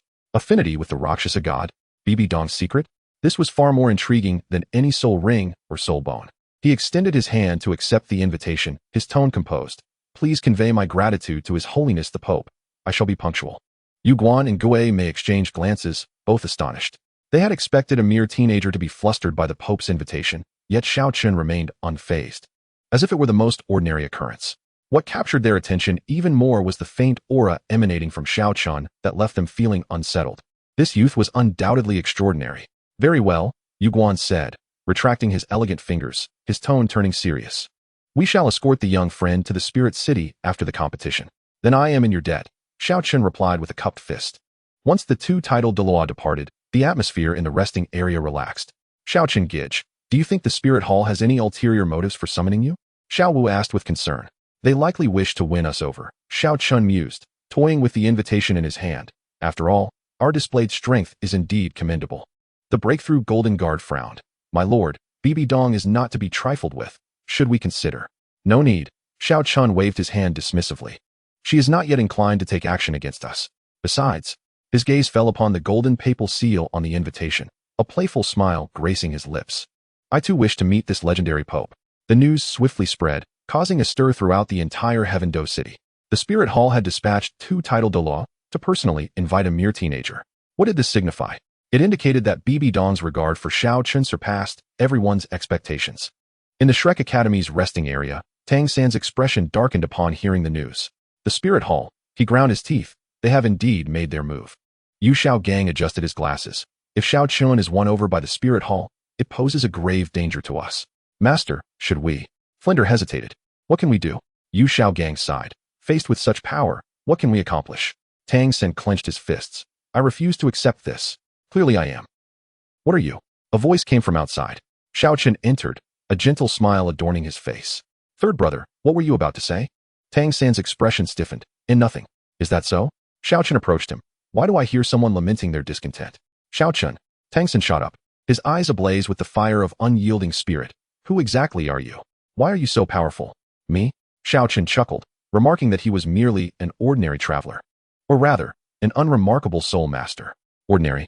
Tang San scoffed. An ordinary soul master could not possess such formidable strength, nor could they command the attention of the Spirit Hall. What do you believe I am? Xiao Chen observed him with keen interest. Taking a deep breath, Tang San replied, I believe you are, like me. Upon uttering these words, silence enveloped the room. A flicker of surprise crossed Xiao Chen's eyes, which soon erupted into laughter. Haha, Brother San, your imagination is truly boundless. I do not jest. Tang San insisted, rising with fervor. I can sense that you and I are both. Both what? Xiao Chen interjected. Tang San opened his mouth, yet the words eluded him. A traveler? Such declarations could scarcely be made in front of so many witnesses. It appeared that Brother San had not fully grasped the implications. Patting him on the shoulder, Xiao Chen reassured him, but fret not. Time will reveal all. With that, he turned to depart. Wait, Tang San called after him. Be cautious of Bibi Dong in Wuhuan City. Xiao Chen paused, glancing back at him. Thank you for the warning. Exiting the Shrek resting area, Xiao Chen's smile gradually faded. How intriguing that Tang San had discerned his true identity. Yet, it was to be expected. As another traveler, he could sense the anomalies in their midst. My lord. It seems Tang San is aware of something. The breaking army Golden Guard remarked from behind. And what of it? Xiao Chen replied dismissively. His current strength is hardly worthy of even serving me. Should we? The guard gestured ominously. No need. Xiao Chen shook his head. He still holds potential value. Besides, I am rather curious to see how my presence alters Tang San's fate. Isn't that precisely the amusement I seek? That night, Xiao Chen lay in bed, perusing a golden invitation. Inscribed in archaic script were the words, Pope Bibi Dong cordially invites Xiao Chen to the Papal Hall in Wuhuan City for a meeting 3 days hence. At the bottom, an exquisite papal seal adorned the invitation. What secrets does Bibi Dong harbor? Xiao Chen mused softly. Chapter 42. A phenomenon at the Papal Hall. The Roshana secret realm opens for Xiao Chen. Bibi Dong loses composure. In Wuhuan City, atop the Papal Mountain, Xiao Chen gazed in awe at the magnificent structure before him. Reflecting on its grandeur, this was indeed the epicenter of power in Douluo Continent, surpassing even the majesty of the Forbidden City. Yu Guan, elegantly adjusting his sleeves nearby, remarked, Young friend Xiao Chen, His Holiness has been awaiting your arrival. Please lead the way, esteemed elder, Xiao Chen replied, nodding to Xiao Wu and the others behind him. You all wait for me outside. I shall return shortly. Xiao Wu clenched her fist. Be careful, brother Xiao Chen. The breaking army Golden Guard communicated directly, my lord. Should any unusual circumstances arise, I shall rush in to assist you. Xiao Chen waved his hand with a smile, rest assured. Bibi Dong is unlikely to pose a threat to me. The moment he stepped into the Papal Hall, he was met with an overwhelming sense of pressure. The vast hall spanned hundreds of square meters, its towering ceiling adorned with intricate mythological carvings. 6 massive stone pillars supported the grand space, each intricately engraved with the reliefs of the hall's successive popes. In the deepest recesses of the grand hall, a woman clad in a resplendent purple papal robe sat regally upon a throne fashioned from gold. It was Bibi Dong. Even though he had mentally prepared himself, Xiao Chen was nonetheless awed by the commanding presence of Her Holiness. Majestic and dignified, these 8 words aptly describe Bibi Dong. She resembled a noble female leopard, languidly perched upon her throne, yet ever poised to unsheathe her claws. Young friend Xiao Chen, I have long admired your reputation. Bibi Dong's voice reverberated through the hall, imbued with an authority that brooked no dissent. Your Holiness is too kind, Xiao Chen replied, maintaining a respectful yet assertive demeanor. I am merely an ordinary soul master. Ordinary? Bibi Dong chuckled lightly. A soul master capable of summoning both Yu Guan and Gue Mei simultaneously is hardly ordinary. One would be hard-pressed to find a second such individual across the continent. Xiao Chen shrugged nonchalantly. Perhaps it is my charm that draws them. This remark nearly caused Yu Guan to lose his composure. How audacious of this youth to jest before the Pope. Yet, Bibi Dong was not angered. Instead, she regarded Xiao Chen with keen interest. Fascinating. You exhibit no signs of trepidation in my presence. Why should I be nervous? Xiao Chen retorted playfully. You are not going to consume me. Bibi Dong rose gracefully and descended the steps, each footfall resonating rhythmically, as if echoing the very beat of Xiao Chen's heart. She approached him, halting just a meter away, and for a moment, the air seemed to freeze. Xiao Chen could detect a subtle fragrance emanating from Bibi Dong, a unique scent that embodied both feminine grace and the assertiveness of a ruler. "May I inquire your age?" "Young friend?" Bibi Dong asked. 14, he replied. "What is your martial soul?" "The celestial eye of the moon." "And your soul power level?" 41. Bibi Dong nodded approvingly. Impressive, a 14-year-old soul master, a true prodigy on this continent. Too generous, Xiao Chen thought to himself. If only you knew I was merely at 39 a few days ago, your jaw would surely drop. "And what of your companions?" Bibi Dong continued. "That girl named Xiao Jiao, a 12-year-old soul king with 5 10,000-year spirit rings. What is her background?" This question left Xiao Chen feigning discomfort. "I'm afraid that is a matter of business confidentiality and cannot be disclosed." A flicker of displeasure crossed Bibi Dong's eyes. "Young friend, do you realize with whom you are conversing?" "Of course, the continent's foremost powerhouse, Pope Bibi Dong," Xiao Chen replied with a smile. "Yet even you cannot compel me to divulge what I wish to keep private." This statement made even Yu Guan break into a sweat. The temper of her holiness was not to be trifled with. However, Bibi Dong did not erupt in anger, but rather chuckled softly. "What a sharp-tongued little fellow you are." Turning back to her throne, she resumed her seat. "Since you are unwilling to share, let it be. The primary reason I summoned you today was to inquire about your thoughts on the Spirit Hall." "Quite favorable," Xiao Chen considered, "at least far superior to those decaying aristocrats." "Would you be willing to join the Spirit Hall?" Bibi Dong asked, getting straight to the point. "Well," Xiao Chen feigned contemplation, "allow me to ponder this." At that moment, a notification from the system chimed. Ding. Arrived at the check-in location, Papal Hall, before Bibi Dong. "Would you like to check in?" In the depths of his heart, Xiao Chen silently chanted. "Sign in. Sign in successful. Congratulations, host, you have obtained moderate affinity with the Rakshasa god. A strand of divine particle, which has automatically merged into the essence of the host's soul, and a fragment of the key to the secrets of Bibi Dong's legacy." The moment the sign-in was completed, a peculiar wave of energy erupted from Xiao Chen's body. It was an extraordinary sensation, as if something within him had awakened. The power of the Shura god, the indomitable will of slaughter from the immortal warrior's heart, combined with the recently acquired affinity for the Rakshasa god, created a marvelous resonance within Xiao Chen's being. This resonance, astonishingly, triggered a strong response from a certain force deep within the Pope's hall. Boom! A deafening roar echoed from the rear of the Pope's hall. The entire structure trembled. Bibi Dong's expression drastically changed as she abruptly rose from her throne. "What is this? How can this be possible?" A chilling, malevolent yet seductively powerful wave of divine energy erupted from the rear hall of the Pope's hall. It felt as though some ancient existence was stirring from its slumber. The Rakshasa secret realm? Bibi Dong gasped. How could it activate on its own? Yu Guan fell to his knees, exclaiming, "Your Holiness, what is happening?" Xiao Chen observed the unfolding scene, his heart a blend of astonishment and exhilaration. He never anticipated that such a simple act of signing in would provoke such a significant disturbance. Bibi Dong fixed her gaze on Xiao Chen. Disbelief etched in her eyes. "It is you. You must have done something." "I have done nothing," Xiao Chen replied innocently, raising his hands in a gesture of surrender. "I am merely standing here." Yet, Bibi Dong remained unconvinced. She sensed that the unusual activity of the Rakshasa secret realm was undoubtedly linked to the young man before her. That secret realm was her greatest mystery and the key to inheriting the Rakshasa god's legacy. Typically, even she required immense mental strength to enter, let alone to activate it voluntarily. Yet now, it had opened on its own due to Xiao Chen's presence. What did this signify? It indicated that there was something within Xiao Chen capable of awakening the Rakshasa power. At that moment, a dark purple spatial rift appeared on the wall of the rear hall of the Pope's hall. The rift, approximately 2 meters high and 1 meter wide, emanated a heart-stopping aura of mystery. Through the rift, a glimpse of a blood-red world could be discerned. "The door to the Rakshasa secret realm," Bibi Dong murmured. Meanwhile, far away in the Tiando Imperial Palace, Qian Rinxua sensed an unusual presence. While she was in her study attending to official matters, a sudden and intense wave of divine energy surged from the direction of Wuhuan City. It felt as though a force, entirely opposite to her angel god Wuhuan, yet of equal caliber, had awakened. "What is this?" Qian Rinxua set aside the documents in her hand, her brow furrowed. Her angel god Wuhuan trembled, a natural reaction when in the presence of a power of the same level. Moreover, she sensed an odd emotional fluctuation, reminiscent of her mother. "Bibi Dong, what on earth is happening in Wuhuan City?" Qian Rinxua stood, an inexplicable sense of unease swelling within her. Within the Pope's hall, Bibi Dong had completely lost her composure. She approached Xiao Chen step by step, her eyes filled with a myriad of complex emotions. Who on earth are you? Xiao Chen gazed at the door to the Rakshasa's secret realm before him, then glanced at the blood-red token that had suddenly appeared in his hand, inscribed with the words key to the Rakshasa inheritance. This was the hidden reward bestowed by the system, related to Bibi Dong's secrets.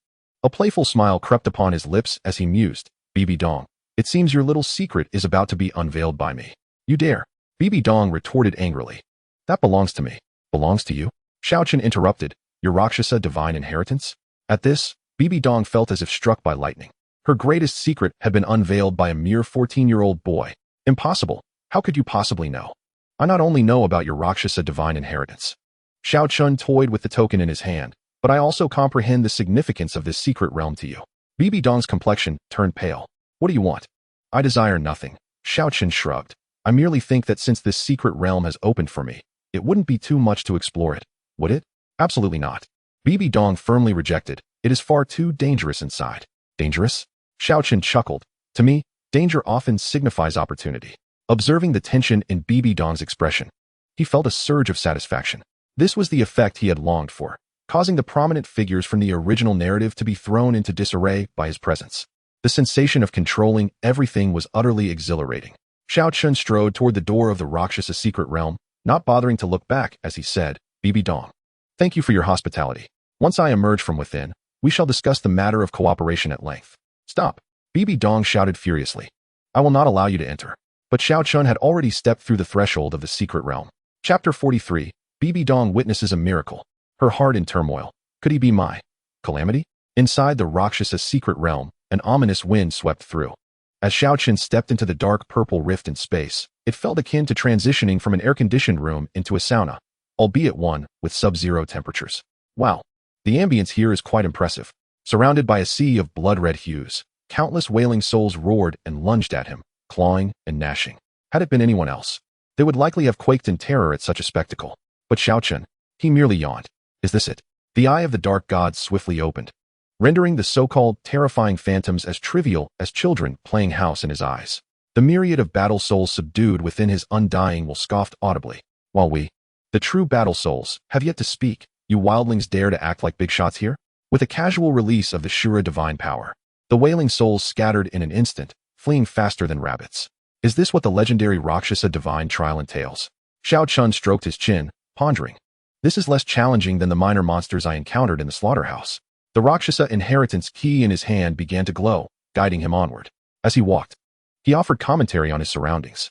The DCOR style here, with its blood-red and dark themes, evokes quite the melancholic vibe. These stone carvings are well-crafted, though their expressions are a bit exaggerated, resembling someone straining in a restroom. Oh, is there more here? Though it may seem as though it emerged from a mortuary, there is at least a semblance of ritual. As one traverses the path, a colossal altar comes into view. The altar, hewn entirely from obsidian stone, is intricately adorned with a plethora of bizarre runes. At the very center, a sphere of pure and suffocating divine power, an essence of the Rakshasa, hovers with an aura of deep violet, seemingly imbued with boundless malevolence and destruction, instilling dread with but a glance. Ah, this must be the ultimate prize. A flicker of excitement ignites in Xiao Chen's eyes as he assesses its quality, far surpassing the trifles he had previously consumed. Without a moment's hesitation, he settles cross-legged upon the altar and begins to channel his cultivation method. Come forth. Let me gauge your true weight. The Rakshasa divine power is forcibly drawn forth, gradually flowing into Xiao Chen's being. In an instant, he feels as though he has been struck by lightning, with every cell in his body quaking in fervent agitation.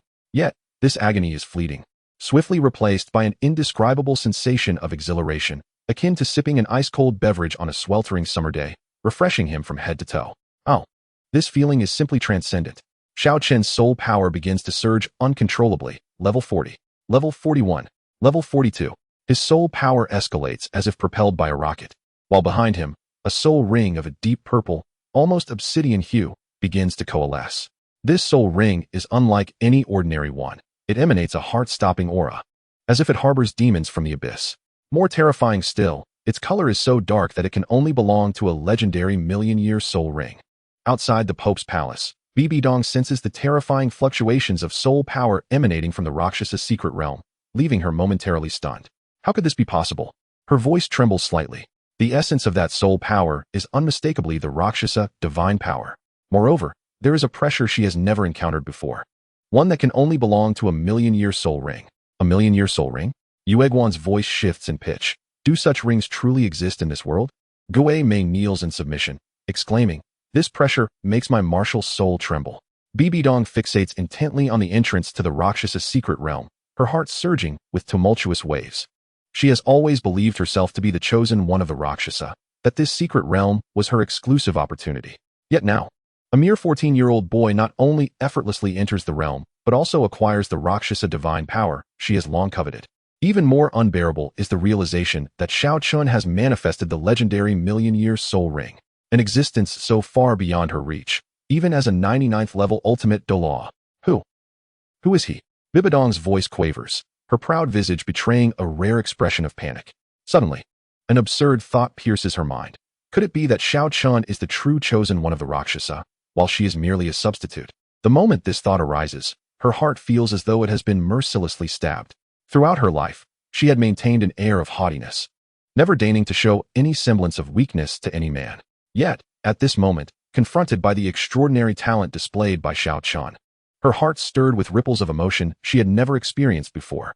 It was a complex amalgamation of shock, resentment, jealousy, and a trace of excitement she was reluctant to acknowledge. Within the depths of the Rakshasa secret realm, Xiao Chen was wholly absorbed in the ecstasy of cultivation. Level 48. Level 49. As his soul power reached the pinnacle of level 49, he completely absorbed the essence of the Rakshasa's primal divine power. Behind him, the million-year soul ring solidified into form. Slowly, Xiao Chen opened his eyes, and a glimmer of deep violet light flickered within them. Oh, this Rakshasa divine power is indeed impressive, far purer than I had anticipated. He rose to his feet, feeling the surging strength within him. The fourth soul ring. A million years. Such a rarity across the entirety of Douluo Continent. It was time to test out this fourth soul skill. With a thought, the fourth soul ring illuminated. Fourth soul skill, Rakshasa Judgment. Instantly, the entire secret realm was enveloped in a terrifying aura of pressure. The vengeful spirits, previously trembling in the corners, were sent into a frenzy, their souls scattering in fear. The power was adequate, albeit a bit too loud. Xiao Chen nodded in satisfaction. He turned towards the exit of the secret realm, a playful smile gracing his lips. Bibi Dong, your little secret has been uncovered. Chapter 44. Qian Rinchue's Astonishment. You bear the scent of light. The divine second martial soul has descended. As the fissures of the Rakshasa secret realm gradually sealed, Xiao Chen stepped out from the dark purple space, still suffused with the rich aura of Rakshasa divine power. That recent encounter was exhilarating, akin to the thrill of unboxing a surprise. With this million-year soul ring in hand, I've hit the jackpot. In high spirits, Xiao Chen felt a whimsical tune bubbling within him. However, he was met with Bibi Dong's gaze, which was a tapestry of complex emotions, shock, resentment, disappointment, and an unusual sentiment she was unwilling to confront. You actually succeeded? Her voice trembled slightly. She could distinctly sense the pure waves of Rakshasa divine power radiating from Xiao Chen, a force she had long coveted yet could never fully control. And here was this 14-year-old boy, effortlessly claiming it as his own. Not too shabby, Xiao Chen shrugged. The interior decor is a tad macabre, but the quality of the treasures is quite commendable. Yu Guan and Gue Mei exchanged glances, their eyes reflecting profound astonishment. This young man dared to describe the Rakshasa secret realm as macabre. Furthermore, his nonchalant demeanor suggested he had merely strolled into a convenience store for a pack of cigarettes. Such composure transcended mere bravado. At that moment, an elegant figure appeared at the entrance of the Pope's Hall. The newcomer was tall, with cascading golden hair that flowed like a waterfall, and an angelic visage adorned with an innate air of nobility. It was none other than Xue Qinghe, the prince of the Tiando Empire, who was, in truth, Qian Rinchue. Mother, I sense a fluctuation of divine power. What transpired? Qian Rinchue's voice was as cold and clear as jade, inquiring about the events that had unfolded. Bibi Dong's expression shifted. Shuer, what brings you here? My angelic martial spirit suddenly exhibited unusual activity. Qian Rinchue's gaze fell upon Xiao Chen, seeking to uncover the reason.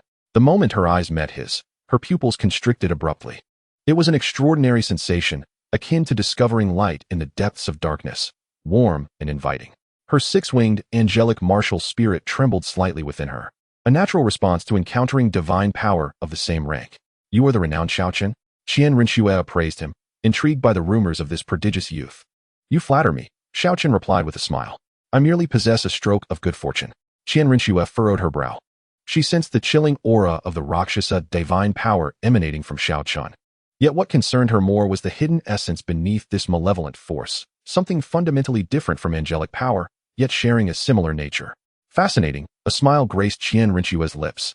I wonder what young Master Xiao thinks of our angel statue at the Spirit Hall. A glint of insight flashed in Xiao Chen's eyes. The system had long detected the angelic power within Qian Rinxue, and now, an opportunity had arisen. The angel statue. Xiao Chen feigned contemplation. I have always held a keen interest in the power of light. Might I have a glimpse? Qian Rinxue glanced at Bibi Dong, and upon seeing her approval, nodded. Of course.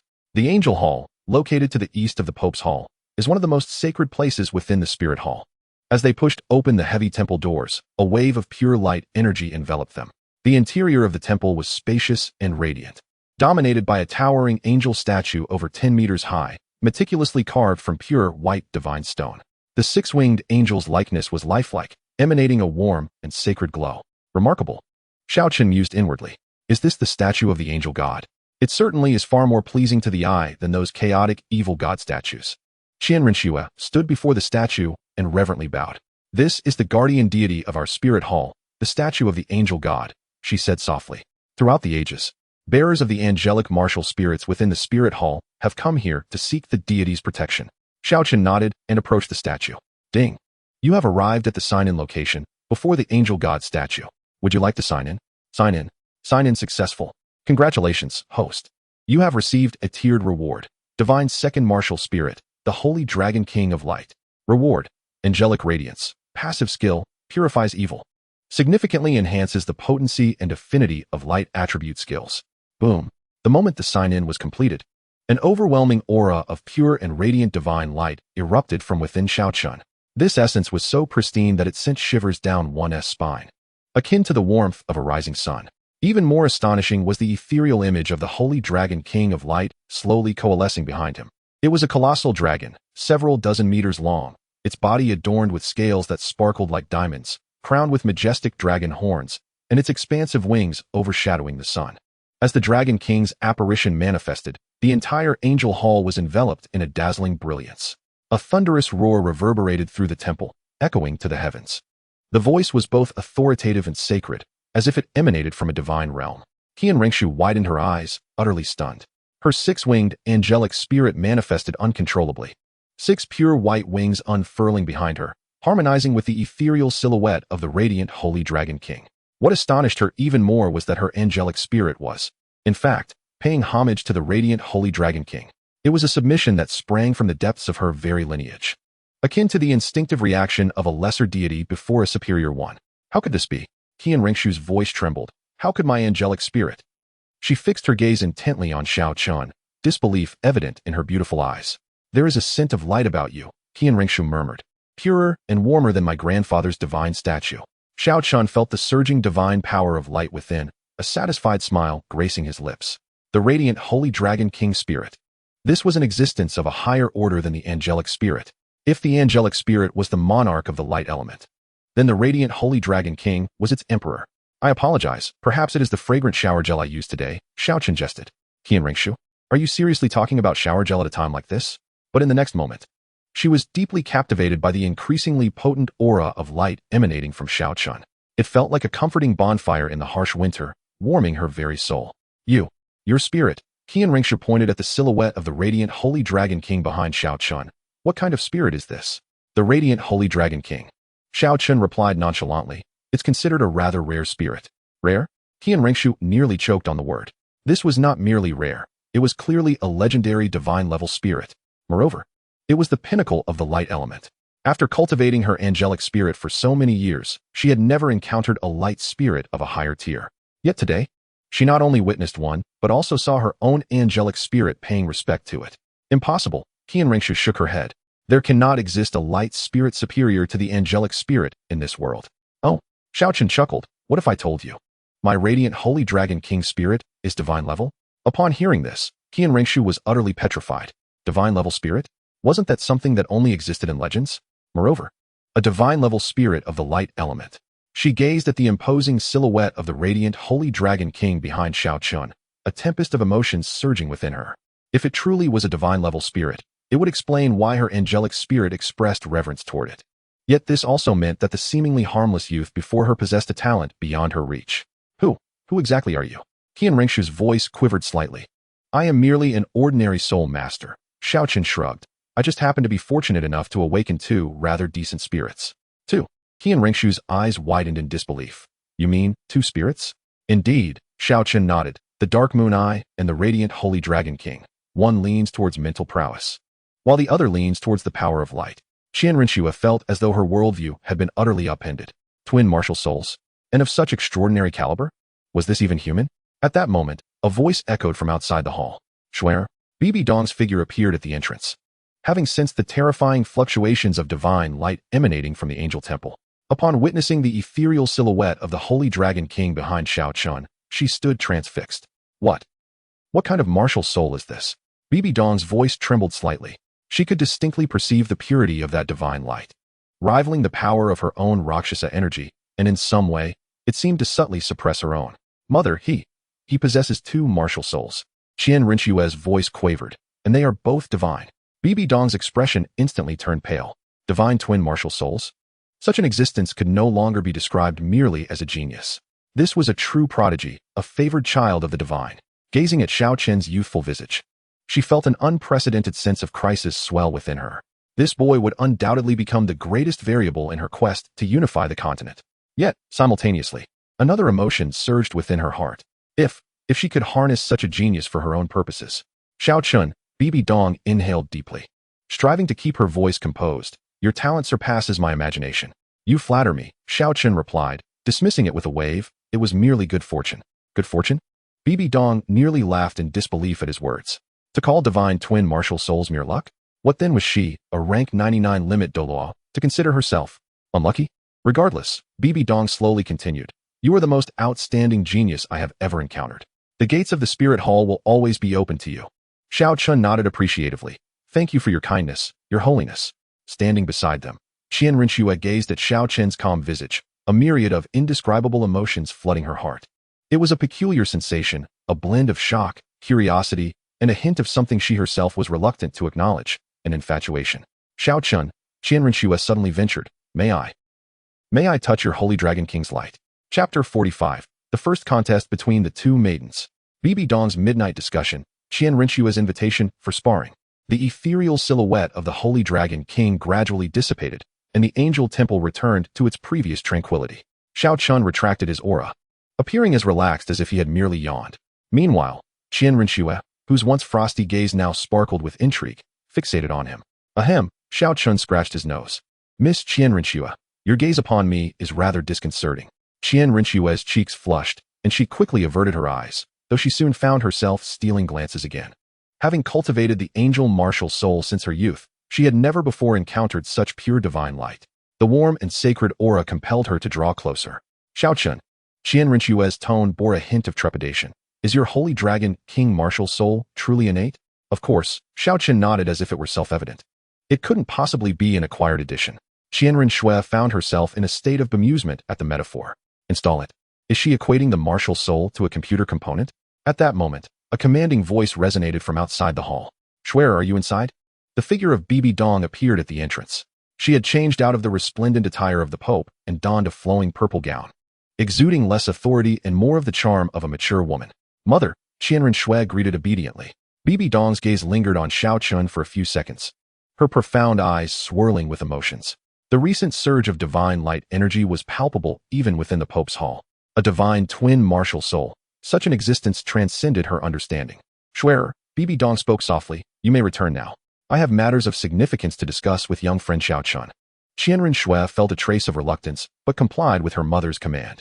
Before departing, she turned to Xiao Chen and said, Xiao Chen, your light power is quite extraordinary. In the near future, I would like to seek your guidance. As the words left her lips, she herself was taken aback. Seek guidance.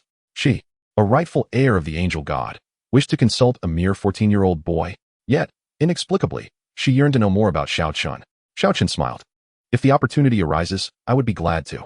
Qian Rinshua nodded with satisfaction before leaving. Only Xiao Chen and Bibi Dong remained in the hall, and the atmosphere suddenly shifted to something more delicate. Bibi Dong approached the statue of the angel god, gently caressing the base. I never anticipated that the Angel Temple would welcome such pure light energy, she mused softly. Perhaps it is destined. Your Grace, you flatter me, Xiao Chen replied casually. Leaning against the statue. I merely have had the fortune of luck. Bibi Dong turned to face him, her beautiful eyes locking onto Xiao Chen's. Xiao Chen, do you know? I have encountered many prodigies, yet none like you. Oh, Xiao Chen raised an eyebrow. What makes me so special? Exceedingly special, Bibi Dong took a step closer. A divine twin martial soul, effortlessly merging with the power of the Rakshasa, along with a composure that transcends your years.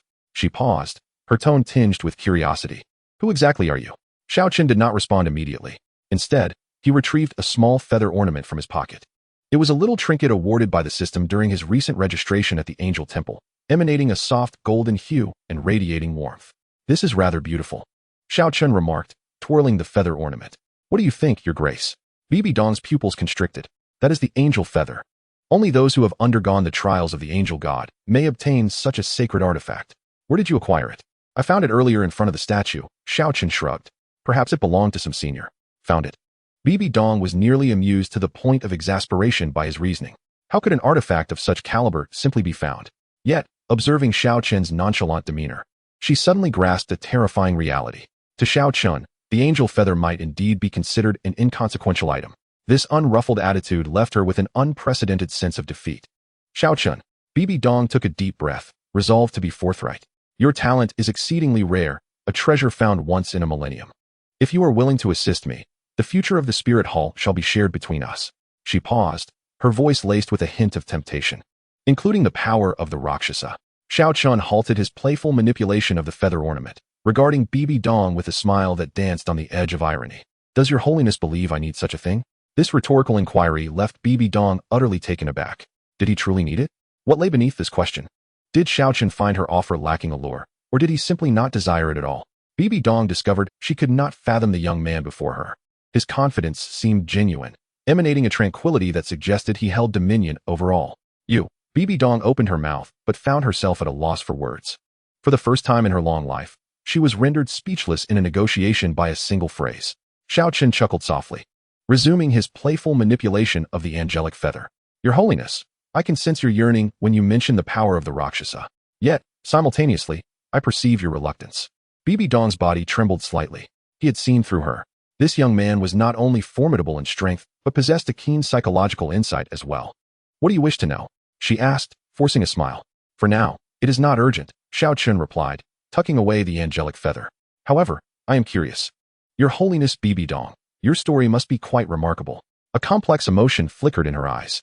Remarkable? If betrayal, hatred, and suffering could be deemed remarkable, then indeed, her story was. Yet, these were secrets she had never shared with anyone, not even Qianren. Why did this youth evoke in her a compulsion to confide? The hour grows late, Bibi Dong said, forcibly shifting the topic. Xiao Chen, you shall rest in the Pope's palace tonight. Very well, Xiao Chen nodded. I appreciate your holiness's hospitality. After Bibi Dong departed, Xiao Chen stood alone within the angelic temple, a playful smile gracing his lips. How intriguing. This mother-daughter duo from the Spirit Hall seemed to harbor a profound interest in him, one seeking to win him over, the other yearning for closeness.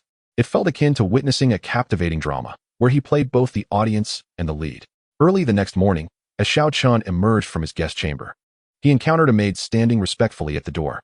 Young Master Xiao Chen, this is from my lady. Xiao Chen accepted a beautifully crafted letter, unfolding it to reveal Qianren elegant handwriting. Young Master Xiao Chen, having witnessed your radiant martial soul yesterday, I found myself deeply inspired. If you do not find it distasteful, I would be honored to engage in a discussion and exchange insights regarding the mysteries of the light. Respectfully, Qianren. Upon finishing the letter, Xiao Chen couldn't help but smile. The esteemed inheritor of the angelic lineage had proactively extended an invitation for discourse.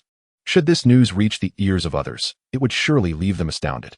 Please convey to your lady that I shall consider it, Xiao Chen instructed the maid. After she bowed and departed, he tucked the letter away, and the cool visage of Qianren surfaced in his mind. How intriguing indeed. Last night, Bibi Dong's invitation for a shared dominion, followed by Qianren challenge this morning, presented an intriguing dilemma for him. However, for Xiao Chen, such a choice was inherently captivating. After all, who decreed that one must select only one option? Humming a cheerful tune, he made his way toward the Pope's palace, eagerly anticipating the unfolding events. Chapter 46. Divine Guidance from the Angel of Trials. Qian Rinshua's heart secretly yearns. Xiao Chen aims to seize the sea god island. In the morning light of Spirit City, sunshine cascaded through the clouds onto the earth. As Xiao Chen emerged from his guest room, he noticed Qian Rinshue awaiting him in the courtyard. Today, she had shed her disguise as Shui Qinghe and revealed her true appearance. Her golden hair cascaded like a waterfall, and she donned a form-fitting white gown, radiating an aura of purity. Here so early? Xiao Chen yawned. You didn't stay up all night, did you? Qian Rinshue's cheeks flushed slightly. Not at all. I merely sensed something during my cultivation. All right, enough explanations. Let us get to the point. How do you wish to spar? Excitement sparkled in Qian Rinshue's eyes. I have prepared a dedicated training ground just behind the Angel Temple. It is protected by a barrier, ensuring no external disturbances. The two made their way to the training ground behind the Angel Temple, an expansive area adorned with unique white stone and intricate soul power formations. Standing at the center, Qian Rinshue took a deep breath. Xiao Chen, I will give it my all. As her words faded, her six-winged angel martial spirit materialized behind her. The immaculate wings unfurled, and divine light instantly enveloped the entire training ground. Angel's light, Qian Rinshue exclaimed, summoning countless golden light swords that rained down upon Xiao Chen. Standing his ground, Xiao Chen did not even release his martial spirit. He merely raised his right hand, and an invisible pressure surged forth. The light swords halted abruptly 3 meters from him before dissipating slowly. Qian Rinshue's eyes widened in disbelief. How is that possible? You didn't even use your martial spirit. Your divine power application is overly rigid, Xiao Chen said as he approached her. The essence of angelic divine power lies in light and purification. Yet you treat it merely as a conventional means of attack. At this rate, not only will you struggle to pass the Angel's 9th trial, but mastering the fundamental control of divine power will also become a challenge. Qian Rinshue stood stunned, lauded as a genius since childhood. She had never encountered obstacles while cultivating her angelic martial spirit. Yet, Xiao Chen's words imparted a profound revelation she had never experienced before. Then what should I do? Her voice trembled slightly. Xiao Chen stepped closer, less than a meter away. First, you must understand what divine power truly is. He slowly raised his hand, and the ethereal visage of the holy dragon king of light flickered behind him. A stream of pure, gentle divine light emanated from his being. As soft as a spring breeze, devoid of any aggression. Divine power is not the same as soul power. It possesses its own will and characteristics. Angelic divine power seeks purification and protection, yet you have continuously forced it into acts of aggression. Xiao Chen's voice was soft, akin to asking a monk to take a life, an endeavor that would naturally not come easily. Qian Rinshue felt the surge of divine power emanating from Xiao Chen, leaving her utterly mesmerized. The purity of this force surpassed even that radiated by the statues within the angelic temple. Your divine light. Qian Rinshue stammered. Attempt to relax. Do not control the divine power, but rather guide it, Xiao Chen instructed, ignoring her question. The true potency of angelic power lies in its ability to purify, not destroy. Following Xiao Chen's guidance, Qian Rinshue endeavored to alter her approach to wielding divine power. Miraculously, the once tumultuous angelic energy within her began to soften. This is the sensation, Qian Rinshue exclaimed with delight. I can feel it. The divine power resonates with me. Xiao Chen nodded. Now, try to release the realm of purification instead of an offensive realm. Closing her eyes, Qian Rinshue concentrated anew, this time manifesting not an aggressive angelic domain, but a pure realm of purification. All negative emotions and malevolent energies within its bounds were dispelled, replaced by warmth and tranquility. How astonishing! Qian Rinshue opened her eyes, her gaze towards Xiao Chen filled with admiration. How do you know all this? By observing and pondering, Xiao Chen shrugged. The old fellows in your spirit hall should surely possess this knowledge as well. Qian Rinshue chuckled softly. They only utter platitudes like go with the flow and things will come naturally. They do not elaborate as you do. That is because they are only half-baked, Xiao Chen retorted candidly. The true application of divine power requires harmony of mindset, will, and comprehension of the rules. You are still far from that. Instead of feeling anger, Qian Rinshue became even more exhilarated. Can you continue to teach me? Seeing the anticipation in her eyes, Xiao Chen couldn't help but chuckle inwardly. This girl was thoroughly captivated by his words. All right, given your earnestness, he feigned reluctance. I shall share another secret. What secret? Qian Rinshue immediately leaned closer. Does the 7th trial of the Angelic 9 trials not require you to maintain a tranquil mind amidst the onslaught of divine power? Xiao Chen inquired. Qian Rinshue nodded. Indeed. I have attempted many times, yet each time, my mindset is disrupted by the divine power's impact. That is because you are mistaken in your approach. Xiao Chen shook his head. You are not meant to resist the divine power's impact. Rather, you must merge with it. Merge? Yes. Xiao Chen extended his finger and gently tapped her forehead. Try to envision yourself as the angelic divine power, and the angelic divine power as you. Eliminate any barriers or resistance. Become one. Following his guidance, Qian Rinxue attempted the 7th trial of the angelic 9 trials once more. This time, when the divine power surged towards her, she chose not to resist, but to fully embrace the experience, merging her essence with the divine power. Suddenly, a brilliant beam of divine light cascaded down from above, enveloping Qian Rinxue. The entire training ground was illuminated by this radiant light, and as she basked in its glow, an unprecedented aura of sanctity emanated from her. Even more astonishingly, her 6-winged angelic spirit began to undergo a transformation. The original 6 wings have transformed into 8, each feather shimmering with divine radiance. Is this the 8-winged angel? Xiao Chen raised an eyebrow. Qian Rinxue opened her eyes, filled with ecstatic joy. I have broken through. I have passed the 7th trial of the angel's 9 trials. Moreover, I have comprehended a new divine skill, the sacred judgment. She excitedly turned to Xiao Chen. Her gratitude evident. Xiao Chen, thank you. Without your guidance, I could never have achieved such a breakthrough. Ding. Deeply influencing the fate of the key figure Qian Rinxue, altering her angelic assessment process, rewarding a special sign-in opportunity. The system's notification echoed in Xiao Chen's mind. He silently recited, sign in at the place where Qian Rinxue gained enlightenment due to my guidance. Sign in successful. Congratulations, host. You have obtained a fragment of the wings of the angelic god king, Replica. This item can be repaired or used as a component for future divine equipment. Excellent. Another splendid item. No need for thanks. Xiao Chen waved his hand. It was merely a small favor. Qian Rinxue gazed at his nonchalant demeanor, her feelings of gratitude deepening. In her eyes, Xiao Chen was akin to a messenger sent by the angelic deity to assist her in completing her divine trials. Just then, a figure appeared at the edge of the training ground. Bibidong stood there, her emotions exceedingly complex. The divine light from earlier was visible even to the Pope's hall. She hurried over, only to witness a scene that left her astounded. Qian Rinxue's progress in her divine trials had significantly accelerated due to Xiao Chen's guidance. This 14-year-old youth possessed an understanding of angelic power so profound, it even surpassed that of the old-timers in the worship hall. Shura, Bibidong approached. What transpired just now? Mother. Qian Rinxue ran over excitedly. I have broken through. I have passed the 7th trial of the angel's 9 trials. It was all thanks to Xiao Chen. Bibidong turned her gaze to Xiao Chen, her astonishment unabashed. Who exactly are you? Just a kind passerby. Xiao Chen smiled. I simply cannot stand to see talent buried. Bibidong regarded him deeply, her thoughts growing increasingly complex. This youth not only possessed exceptional talent, but his comprehension of divine power was also remarkably profound. If he could be utilized, her plans for unifying the continent would be greatly expedited. However, she also sensed a hint of crisis. The abilities Xiao Chen displayed had already surpassed her control. In the days that followed, Xiao Chen enjoyed a rather leisurely existence in Martial Soul City. Qian Rinxue visited him almost daily to seek advice on her cultivation, and Xiao Chen was more than pleased to take on the role of a good teacher. After all, guiding her had its benefits. The system occasionally rewarded him with small items. Bibidong would also appear from time to time, engaging in seemingly casual, yet probing conversations with Xiao Chen.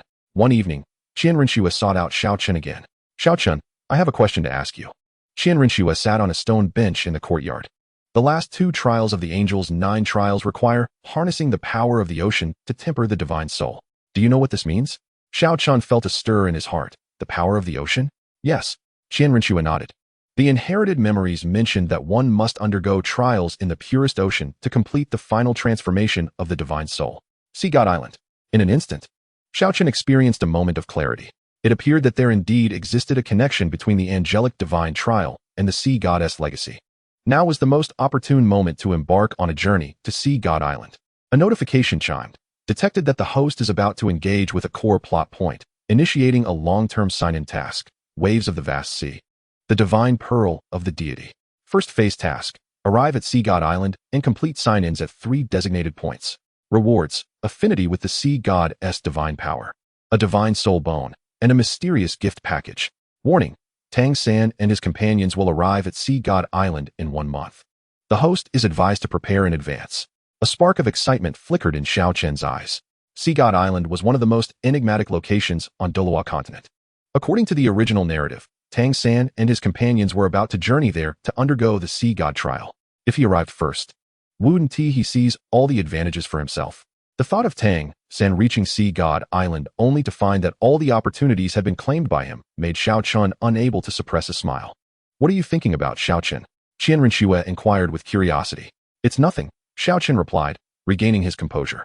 Regarding the ocean trial you mentioned, I happen to know of a location. Where? She asked eagerly. Sea God Island, Xiao Chen stated casually, the rumored site of the relics of the sea god Poseidon. If oceanic power is truly needed, that should be the most fitting choice. Qian Renxue's eyes sparkled with intrigue. Sea God Island? That legendary mysterious isle? Indeed, Xiao Chen nodded. But it is not easy to find, and it is said to harbor many dangers. As long as I can complete the divine trial, I fear no danger. Qian Renxue declared resolutely. Xiao Chen observed her earnest expression and couldn't help but chuckle inwardly. The young girl possessed quite the courage. However, the trials on Sea God Island were no trifling matter. According to the original story, the Guardians there were formidable characters. Yet, for Xiao Chen, Sea God Island resembled a vast treasure trove. I have made my decision, Xiao Chen announced, rising from his seat. Tomorrow, I shall set forth for Sea God Island. What? Qian Renxue exclaimed in surprise, standing up. You're going too? Of course, Xiao Chen smiled. How could I miss such an intriguing place? Upon hearing that Xiao Chen would also be going to Sea God Island, an inexplicable joy surged within Qian Renxue. Then, shall we go together? She asked cautiously. As you wish, Xiao Chen shrugged. But just to be clear, I want to take responsibility for the dangers along the way. No worries. I can protect myself. Qian Renxue proclaimed with excitement. Xiao Chen regarded her exuberance with a sense of helplessness. How could this girl be so easily swayed? Yet, it was fortuitous. Bringing Qian Renxue along to Sea God Island might yield unexpected rewards. Moreover, the most pressing matter was to reach Sea God Island ahead of Tang San and gather all the opportunities for himself. Little Wu must still be shopping in the city. Right? Xiao Chen mused to himself. I need to call her back quickly. Preparations for departure are in order. Sea God Island, I, Xiao Chen, am coming. Chapter 47. Landing on Sea God Island. Trial? No, it is a pilgrimage. The 7 pillars of the sea god pay homage to the young master. In the early hours, by the shores of the vast sea outside Wuhuan City, Xiao Chen and Little Wu quietly emerged from a teleportation array. Wow, is this the legendary vast sea? Little Dance gazed excitedly at the tumultuous sea before her, exclaiming, what a magnificent sight. Xiao Chen retrieved a golden parchment. The treasured map to the island of the sea god, acquired during a previous signing. According to this map, the island of the sea god lay 3,000 miles to the northeast. Stowing the map away, he declared, let us proceed. It is time to meet the sea god. Curiosity piqued, Little Dance inquired, Xiao Chen, are you truly certain the island of the sea god will welcome us? I have heard tales of the terrifying trials there. Trials? Xiao Chen smirked. Who said we are going to face trials? No sooner had he spoken than the holy dragon king's spirit within him stirred slightly. A faint golden light emanated from his being, coalescing upon the surface of the sea into a radiant bridge of light. Goodness! Little Dance's eyes widened in astonishment. Are you attempting to ascend to the heavens? Ascending is a bit exaggerated. Walking upon the sea is quite feasible, Xiao Chen replied nonchalantly. Come, let us experience this privilege. The two stepped onto the luminous bridge, soaring swiftly toward the island of the sea god.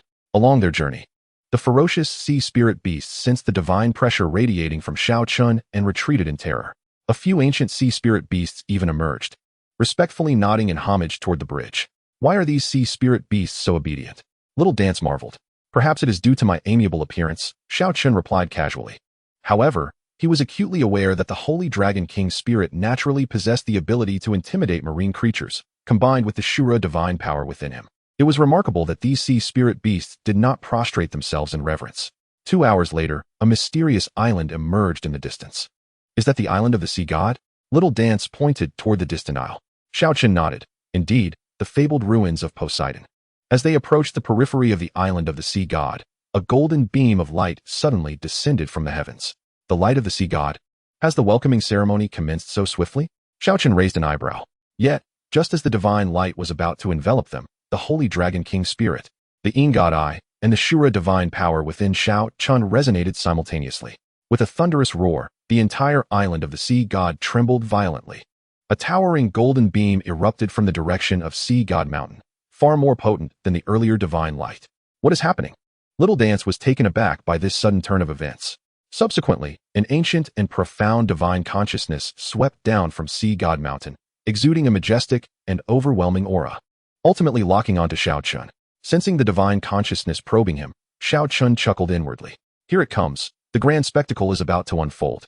Upon encountering the mixed yet superior divine energy emanating from Xiao Chen, the divine consciousness of the sea god exhibited a perplexed and astonished emotional fluctuation. This aura. Shura? Furthermore, the holy dragon of light? No, this is.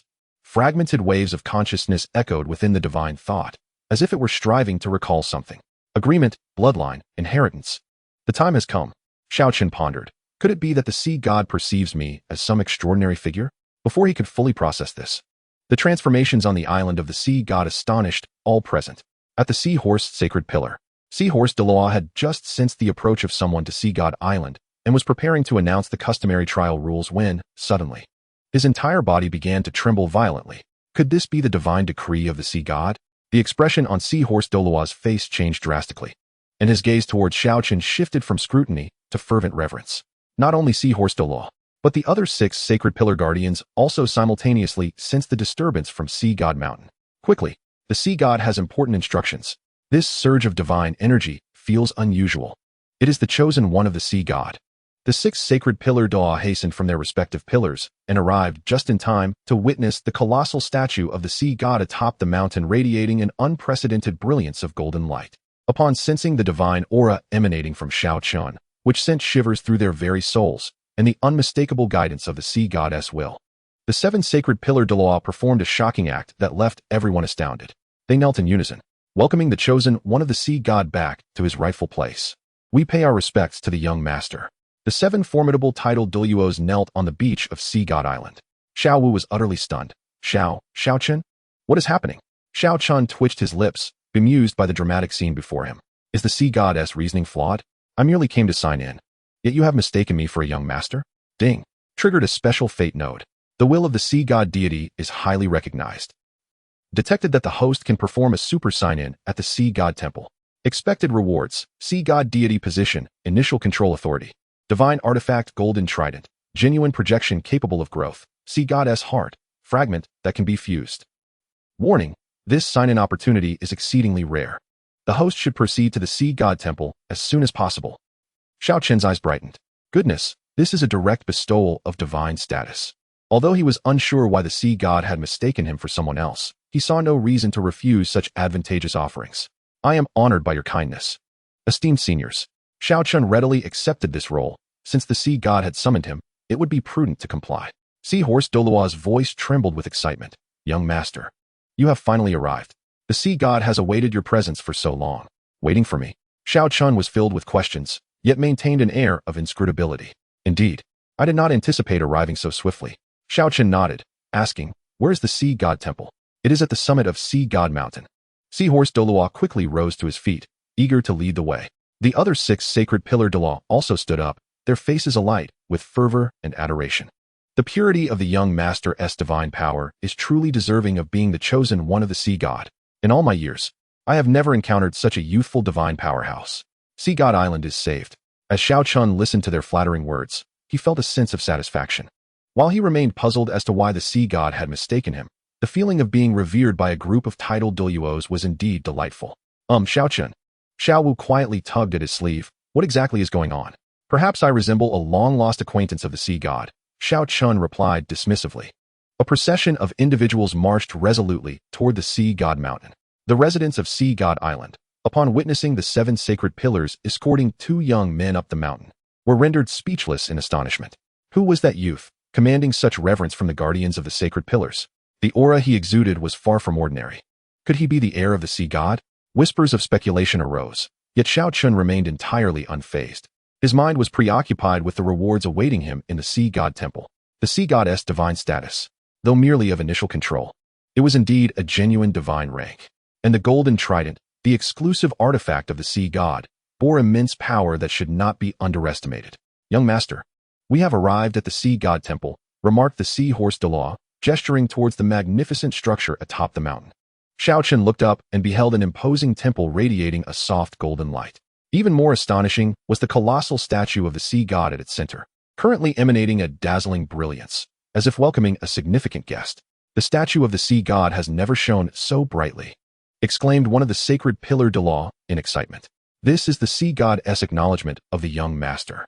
Truly, he is the chosen one. Listening to their flattery, Xiao Chen felt a surge of delight within him. However, he was also somewhat curious about the sea god's perception of his own identity. Soon, the group arrived before the sea god temple. Before Xiao Chen could utter a word, a beam of golden light suddenly shot forth from the statue, enveloping him entirely. Ding! The host has entered the realm of the sea god temple and is eligible for a super sign-in. Would you like to sign in immediately? Sign in. Xiao Chen silently declared. Sign in successful. Congratulations, host, you have obtained Sea God's divine status, initial control, the golden trident, genuine projection capable of growth, and the heart of the sea god, incomplete but can be fused. Special reward, temporary administrative authority over Sea God Island. Boom.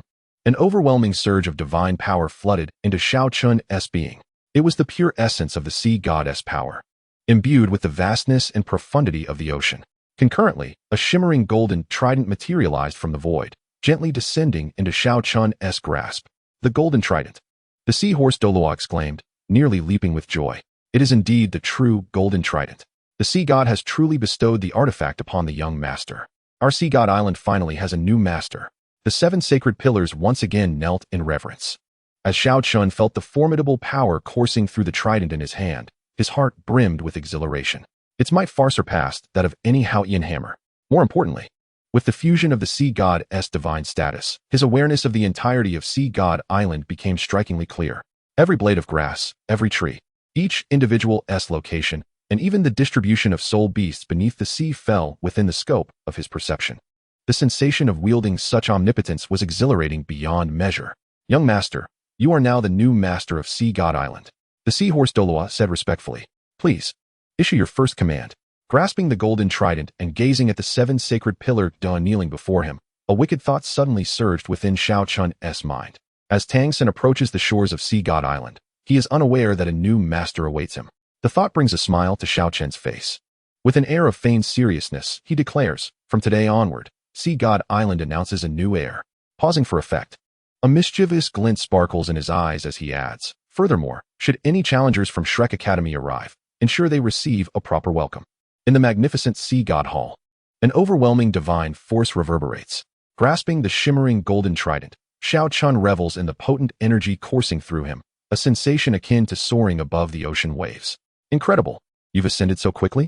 Exclaimed Xiao Wu, wide-eyed, astonished at his transformation into the sea god. Let us keep it low-key, Xiao Chen replies, waving his hand dismissively. It's merely a preliminary authority, not the complete version. Just then, hurried footsteps echo from outside the hall. A striking figure clad in deep blue arrives, Poseidon, the supreme ruler of Sea God Island. As she enters, the sight before her leaves her momentarily speechless. The 7 great spirit Douluos stand in respectful formation, while the seemingly 14-year-old boy casually toys with the golden trident. What astonishes Poseidon even more is the palpable divine aura emanating from Xiao Chen. One that makes her heart race. What is this? A Shura divine power, light divine power, and sea god divine power? Who exactly is this boy? Is he collecting divine powers like stamps? Great High Priest, you have arrived. The seahorse Douluo exclaims excitedly. Look, the chosen heir of the sea god. Poseidon's beautiful eyes widen slightly as she quickly communes with the sea god's will. Moments later, her expression shifts to one of profound complexity. The response from the sea god's will is remarkably clear. This child is my final choice. You must assist him with all your strength and make no mistakes. Poseidon's heart is tumultuous. What is happening? After guarding Sea God Island for a century, she has never witnessed such regard from the sea god for anyone. As she hesitates, Xiao Chen casually gestures with the trident. Suddenly, the ocean surrounding Sea God Island roils violently. Towering waves soar into the sky, forming a massive water wall that, under Xiao Chen's command, gradually descends. Poseidon's eyes widen in disbelief. After decades of cultivating sea god divine power, she has never seen anyone manipulate the ocean's force with such ease. Even at her fullest strength, she could not achieve such a feat. Great High Priest, how do you find my use of sea god divine power? Xiao Chen inquires with a grin. Poseidon is utterly astounded. The exquisite manipulation of sea god divine power has far surpassed her understanding. Your subordinate pays homage to the new master. The unparalleled beauty who has safeguarded Sea God Island for a century bows deeply to Xiao Chen. A flicker of something extraordinary glimmers in her eyes, as if, in this moment, she has found someone worthy of her lifelong devotion. The esteemed figure Poseidon has significantly elevated her favorability. Loyalty has been secured, unwavering. Xiao Chen felt a surge of delight within. Another stunningly beautiful ally at his disposal. No need for formalities, esteemed guest. From now on, we are comrades, he said, waving his hand. By the way, I have a small request. Please, command me. Poseidon responded with utmost respect. If any members of the Shrek Academy come to challenge, inform them that, a sly smile crept across Xiao Chen's lips, the Sea God Island is already claimed, and they should return whence they came. Poseidon paused for a moment. Surprised. Shrek Academy? Indeed, they are likely to arrive soon, Xiao Chen remarked with amusement. No sooner had he spoken than Douluo hurried over, reporting to the esteemed guest. A group of soul masters has arrived from outside the island. They have just passed the test of the sea god's light and are presently awaiting trials at the Haima's sacred pillar. Xiao Chen's eyes sparkled with excitement. They've come. Xiao Wu, intrigued, asked who has arrived. The protagonist of the original tale, Tang San. Xiao Chen exclaimed, rubbing his hands together eagerly. The spectacle was about to commence.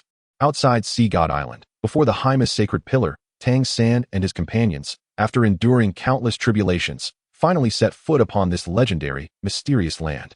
We have finally arrived. Tang San's eyes gleamed with exhilaration. I have come for the sea god's legacy. Dai Mubai stretched lazily. This journey has been exhausting, but it is certainly worth it. Oscar wiped his brow. Sea God Island, the fabled relic of the divine, just thinking about it is thrilling. Just as everyone brimming with anticipation, Douluo approached with a grave expression. You have traveled far. Your efforts are acknowledged, he stated coldly.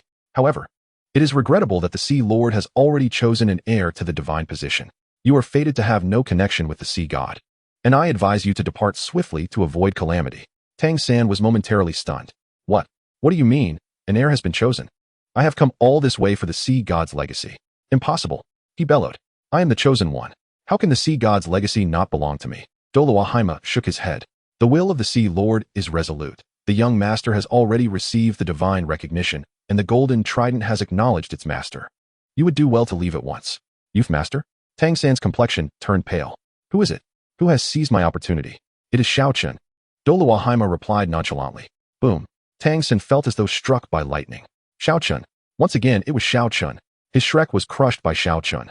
His confidence shattered by Xiao Chen. Now even his ultimate chance had been taken from him by Xiao Chen. No, I refuse to accept this. Tang San howled in despair. Why is it always him? Why? Dai Mubai and the others exchanged glances, utterly unprepared for such an outcome. Third brother. Xiao Wu wished to offer comfort, but found herself at a loss for words. I want to see him. Tang San's eyes reddened. I will confront him directly and demand to know why he has taken my opportunity. Douluo shook his head apologetically. The young master is occupied with affairs in the Sea God Temple and cannot be disturbed. Then I shall wait here. Tang San resolutely sat on the ground, determined to remain until he emerged. At that moment, a clear voice rang out from afar. Oh, isn't this the useless Tang San? What brings you to Sea God Island? As the crowd turned their heads, they beheld Xiao Chen ambling leisurely towards them, a string of seafood in his hand, acquired at an unknown time. Xiao Chen, Tang San exclaimed, springing to his feet. Return my opportunity. What opportunity do you speak of? Xiao Chen replied with an innocent expression. Since when did Sea God Island become your property? The Sea God's inheritance rightfully belongs to me. Tang San retorted through gritted teeth. Oh, Xiao Chen raised an eyebrow. Are you the Sea God's father or his son? By what right do you claim it as yours? Tang San found himself at a loss for words. Moreover, Xiao Chen continued, brandishing the golden trident. The sea god has already acknowledged me as his adopted son. Who are you to challenge that? At the sight of the gleaming artifact, Tang San's eyes turned red with envy. That should have been mine. Little Wu. Tang San suddenly turned to her. Come with me. Do not follow this fraud. Little Wu rolled her eyes. Who wants to follow you? I'm doing just fine with Xiao Chen. Tang San nearly spat blood in frustration. Even Little Wu refused to assist him. Enough of this disgrace. Xiao Chen waved his hand dismissively. Sea God Island has a new master. You may return to your own affairs. I will not leave. Tang San shouted hoarsely. I challenge you. Xiao Chen chuckled. Challenge me? Are you certain? Chapter 49. One strike to defeat the Haoyan hammer. Tang San, bloodied and desperate, cried out for help, while Little Wu declared, Xiao Chen is my one and only. In the open space before the seahorse sacred pillar, the atmosphere was taut, akin to a bowstring drawn to its limit. Tang San's eyes glowed crimson, radiating an intense murderous intent. He fixated on the golden trident in Xiao Chen's grasp, the artifact that was rightfully his. Challenge you? Tang San gritted his teeth. I will see you dead. As soon as the words left his mouth, his sixth spirit ring blazed with brilliance. Boom. A cataclysmic aura erupted from within him. The Haoyan hammer in his hand swelled dramatically, transforming into a colossal war hammer in an instant. Exploding spirit ring. Tang San roared, willing to burn his spirit rings for a single decisive strike. Great subtlety hammer. The immense Haotian hammer, imbued with the power to annihilate all, descended upon Xiao Chen with formidable force. This blow possessed the power to reduce a mountain to dust. The members of Shrek instantly paled. Third brother has lost his mind. He dares to explode his spirit ring. This is a life or death situation. Even Poseidon furrowed his brow, preparing to intervene. Yet, Xiao Chen merely smiled. Is this all you've got? He remained motionless, casually lifting his left hand. The Holy Dragon King's spirit immediately enveloped him. Golden dragon scales adorned his arm, radiating an aura of divine sanctity. Clang. The massive Haotian hammer struck Xiao Chen's palm, producing a deafening sound. However, the astonishing occurred. Xiao Chen did not budge an inch. He effortlessly caught the Haotian hammer in its explosive state with one hand, a playful smile gracing his face. Is this your full strength? Xiao Chen shook his head. How disappointing. In the next moment, a terrifying divine dragon might erupted from his hand. Boom. Tang San was sent flying, tumbling through the air multiple times before crashing heavily to the ground. Puff. He opened his mouth and expelled a copious amount of fresh blood, his breath languishing to its utmost limit. This is impossible. Tang San gazed incredulously at his own hands. My Haotian hammer. How could it be? At this moment, his Haotian hammer had shrunk to its normal size, trembling slightly, as if it harbored a fear of Xiao Chen. Do you believe the Haotian hammer is formidable? Xiao Chen casually waved the golden trident. In the presence of a true divine artifact, what is your toy hammer worth? A frenzied glint flickered in Tang San's eyes. He suddenly activated the blue-silver emperor's right leg bone, propelling himself towards Xiao Chen like an arrow. I will fight you to the end. However, in Xiao Chen's eyes, Tang San's movements appeared as sluggish as a tortoise's crawl. The Ta'in Divine I activated. Time seemed to freeze at that moment. Xiao Chen could distinctly perceive every twitch of Tang San's facial muscles, feeling the depth of his despair. Too slow. Xiao Chen nonchalantly extended a finger, striking directly at Tang San's chest. Bang! Tang San was sent flying once more, crashing harder this time, rolling several times before coming to a halt. I refuse to accept this. Tang San struggled to rise. I am the child of destiny. The sea goddess legacy belongs to me. His eyes had completely lost their sanity, resembling a beast cornered with no escape. Xiao Chen shook his head. You still do not comprehend. Suddenly, his aura transformed. The might of the sea god and the murderous intent of the Azura intertwined, creating a suffocating pressure. Tang San was instantaneously immobilized, unable to move even a finger. What? What is this power? He gazed at Xiao Chen in terror. This is the power of a deity, Xiao Chen replied coolly, not something you, a mere waste, can fathom. Just as Tang San believed his demise was imminent, a thought struck him. Xiao Wu. He turned to Xiao Wu, his eyes glimmering with the last vestige of hope. Return to me. Let us leave this place together. He is a devil. Xiao Wu hesitated, her gaze complex as she looked at Tang San. This once childhood companion was now in such a wretched state. Third brother, Xiao Wu's voice trembled slightly. Tang San thought she had softened, hope rekindling in his eyes. Xiao Wu, let us return to that world without him. Yet Xiao Wu shook her head. Third brother, we cannot go back. She grasped Xiao Chun's hand tightly. Xiao Chun, he is good. A few simple words struck Tang San's heart like a thunderbolt. No, it cannot be. Tang San's eyes widened in disbelief. Xiao Wu, how could you treat me this way? Because I was never your possession. Xiao Wu's tone grew resolute. I have the right to choose my own happiness. Tang San utterly collapsed. Even Xiao Wu no longer wanted him. Everything had been taken from him by Xiao Chen. He let out a beastly roar. I will kill you. I will kill you. However, Xiao Chen merely chuckled disdainfully. Begone. You lack even the qualification for me to kill you now. This statement was more lethal than any blow.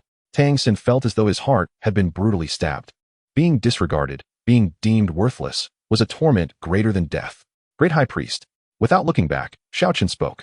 Poseidon immediately understood, raising his hand to unleash the power of the sea god. A colossal water vortex engulfed Tang San and his companions, casting them beyond the confines of Sea God Island. No, Tang San struggled in midair. I will return. I will certainly return. Yet, the only response was the tumultuous sea. Plummeting into the ocean, Tang San fought desperately, clinging to a sliver of hope. Perhaps this was merely a nightmare. Perhaps he would have the chance to rise again. But as he recalled Xiao Chen's overwhelming strength and Xiao Wu's resolute gaze, his resolve shattered completely. With a cough, he spat out a mouthful of blood, his vitality waning to its nadir. Both his spirit and body had sustained grievous injuries.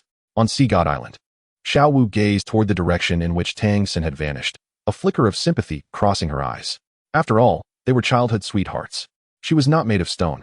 Yet, this sentiment was swiftly replaced by determination. She grasped Xiao Chen's hand tightly, feeling an unprecedented sense of security. Do you regret it? Xiao Chen inquired. No regrets, Xiao Wu replied, shaking her head. I am happy to follow you. Poseidon observed this scene, her admiration and affection for Xiao Chen intensifying. This was her master, powerful yet gentle. Xiao Chen averted his gaze, silently reflecting. Tang-san, your suffering is only just beginning. He lifted his eyes to the horizon. It is time to check in at the City of Slaughter. Chapter 50, Rewards Galore. The heart of the sea god perfectly integrated.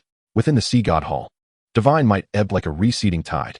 Xiao Chen stowed away his golden trident, casting his gaze toward the now invisible figures of Tang-san and the others. A satisfied smile gracing his lips.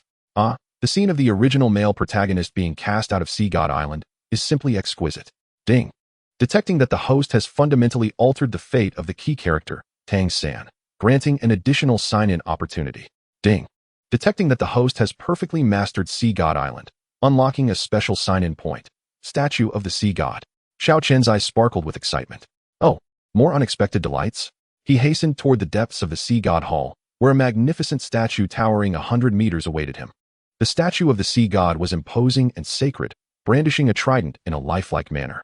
As Xiao Chen approached, the statue's eyes flickered with a glint of golden light. Sign in before the statue of the sea god. Ding. Congratulations to the host for successfully signing in before the statue of the sea god. Reward level, complete Heart of the Sea God X1. Reward level, Sea God Divine Armor Forging Blueprint, full set, X1. Reward level, Divine Power Purification Secret Method, X1. A crystal-clear blue gem appeared in Xiao Chen's hand, exuding a rich aura of the ocean. At that moment, the two hearts within him began to throb violently. The previously acquired Heart of the God, pseudo, and incomplete Heart of the Sea God, resonated with the newly obtained, complete Heart of the Sea God. The three divine hearts floated from his body, slowly rotating in the air, radiating brilliant light. Was this the rhythm of fusion? Xiao Chen rubbed his hands together in excitement. Buzz! The three divine hearts collided with a resounding force, erupting in a dazzling array of colors. When the brilliance faded, a fist-sized gem of chaotic hue quietly hovered in the air. Ding! Three divine hearts autonomously fused, resulting in the creation of the Chaos Divine Heart, a pseudo-evolving entity. The effects of the Chaos Divine Heart include the perfect capacity to bear and harmonize various divine powers, significantly enhancing both the purity and capacity of divine energy, evolving alongside the host's strength. Without a moment's hesitation, Xiao Chen merged the Chaos Divine Heart into his body. Instantly, an unprecedented sense of power surged throughout him. He promptly activated the recently acquired Divine Power Purification Secret Art. Within him, the Shura Divine Power, the Rakshasa Divine Power, and the Sea God Divine Power began to gradually merge under the harmonization of the Chaos Divine Heart. These three streams of divine power, akin to rivers of different colors, slowly converged within the vast lake that was the Chaos Divine Heart. The once repelling divine energies now harmonized, forming an even purer and more potent composite divine power. During this process, Xiao Chen's soul power level quietly broke through, leaping from level 39 directly to level 42. Overwhelmed with elation, he could not help but let out a triumphant roar toward the heavens. Poseidon, sensing the transformation occurring within Xiao Chen, was utterly astonished. Was this still human? In just a short hour, his power had surged twice. My lord, Poseidon exclaimed, her eyes filled with unwavering admiration and affection. I would gladly offer all the resources amassed on Sea God Island over millennia to you. Xiao Chen waved his hand dismissively. I will accept your offerings. But Sea God Island still requires your stewardship. Rest assured, when I ascend to the divine realm, you shall be the first I bring with me. Poseidon trembled with excitement. I will have no regrets in this life. Xiao Wu leaned against Xiao Chen, basking in his warm and formidable aura, nearly melting from happiness. Xiao Chen, you are so powerful now, she said, playfully clinging to his arm. This is just the beginning, Xiao Chen responded affectionately, ruffling her hair. Once I have traversed all the sign-in points across the continent, even the God King will be no match for me. He gazed into the distance, a glimmer of intrigue in his eyes. Next stop, the City of Slaughter. Beep. Host target location detected. Long-term mission issued. Throne of Slaughter. Mission description. Proceed to the City of Slaughter, acquire the complete inheritance of the Shura God, and seize the title of King of Slaughter. Phase 1. Arrive at the City of Slaughter and complete the sign-in. Phase rewards. Shura Divine Power. Intermediate. Prototype of the God of Slaughter Domain. And a mysterious gift package. Special reminder. Due to the host's interception of the sea god inheritance, Tang San's fate line has significantly deviated, and he may enter the City of Slaughter prematurely or acquire unknown powers. Please respond cautiously, host. After reviewing the system notification, instead of feeling anxious, Xiao Chen broke into an excited smile. How intriguing. If Tang San dares to turn dark, it will only make things more entertaining. He turned to Poseidon. I must venture to the City of Slaughter. Wait for me here. Though reluctant, Poseidon obediently nodded. I understand, my lord. However, Xiao Wu grasped Xiao Chen's sleeve. I want to go too. The City of Slaughter is perilous. He began. I possess the invincible golden body of the soft-boned rabbit and the power of the void.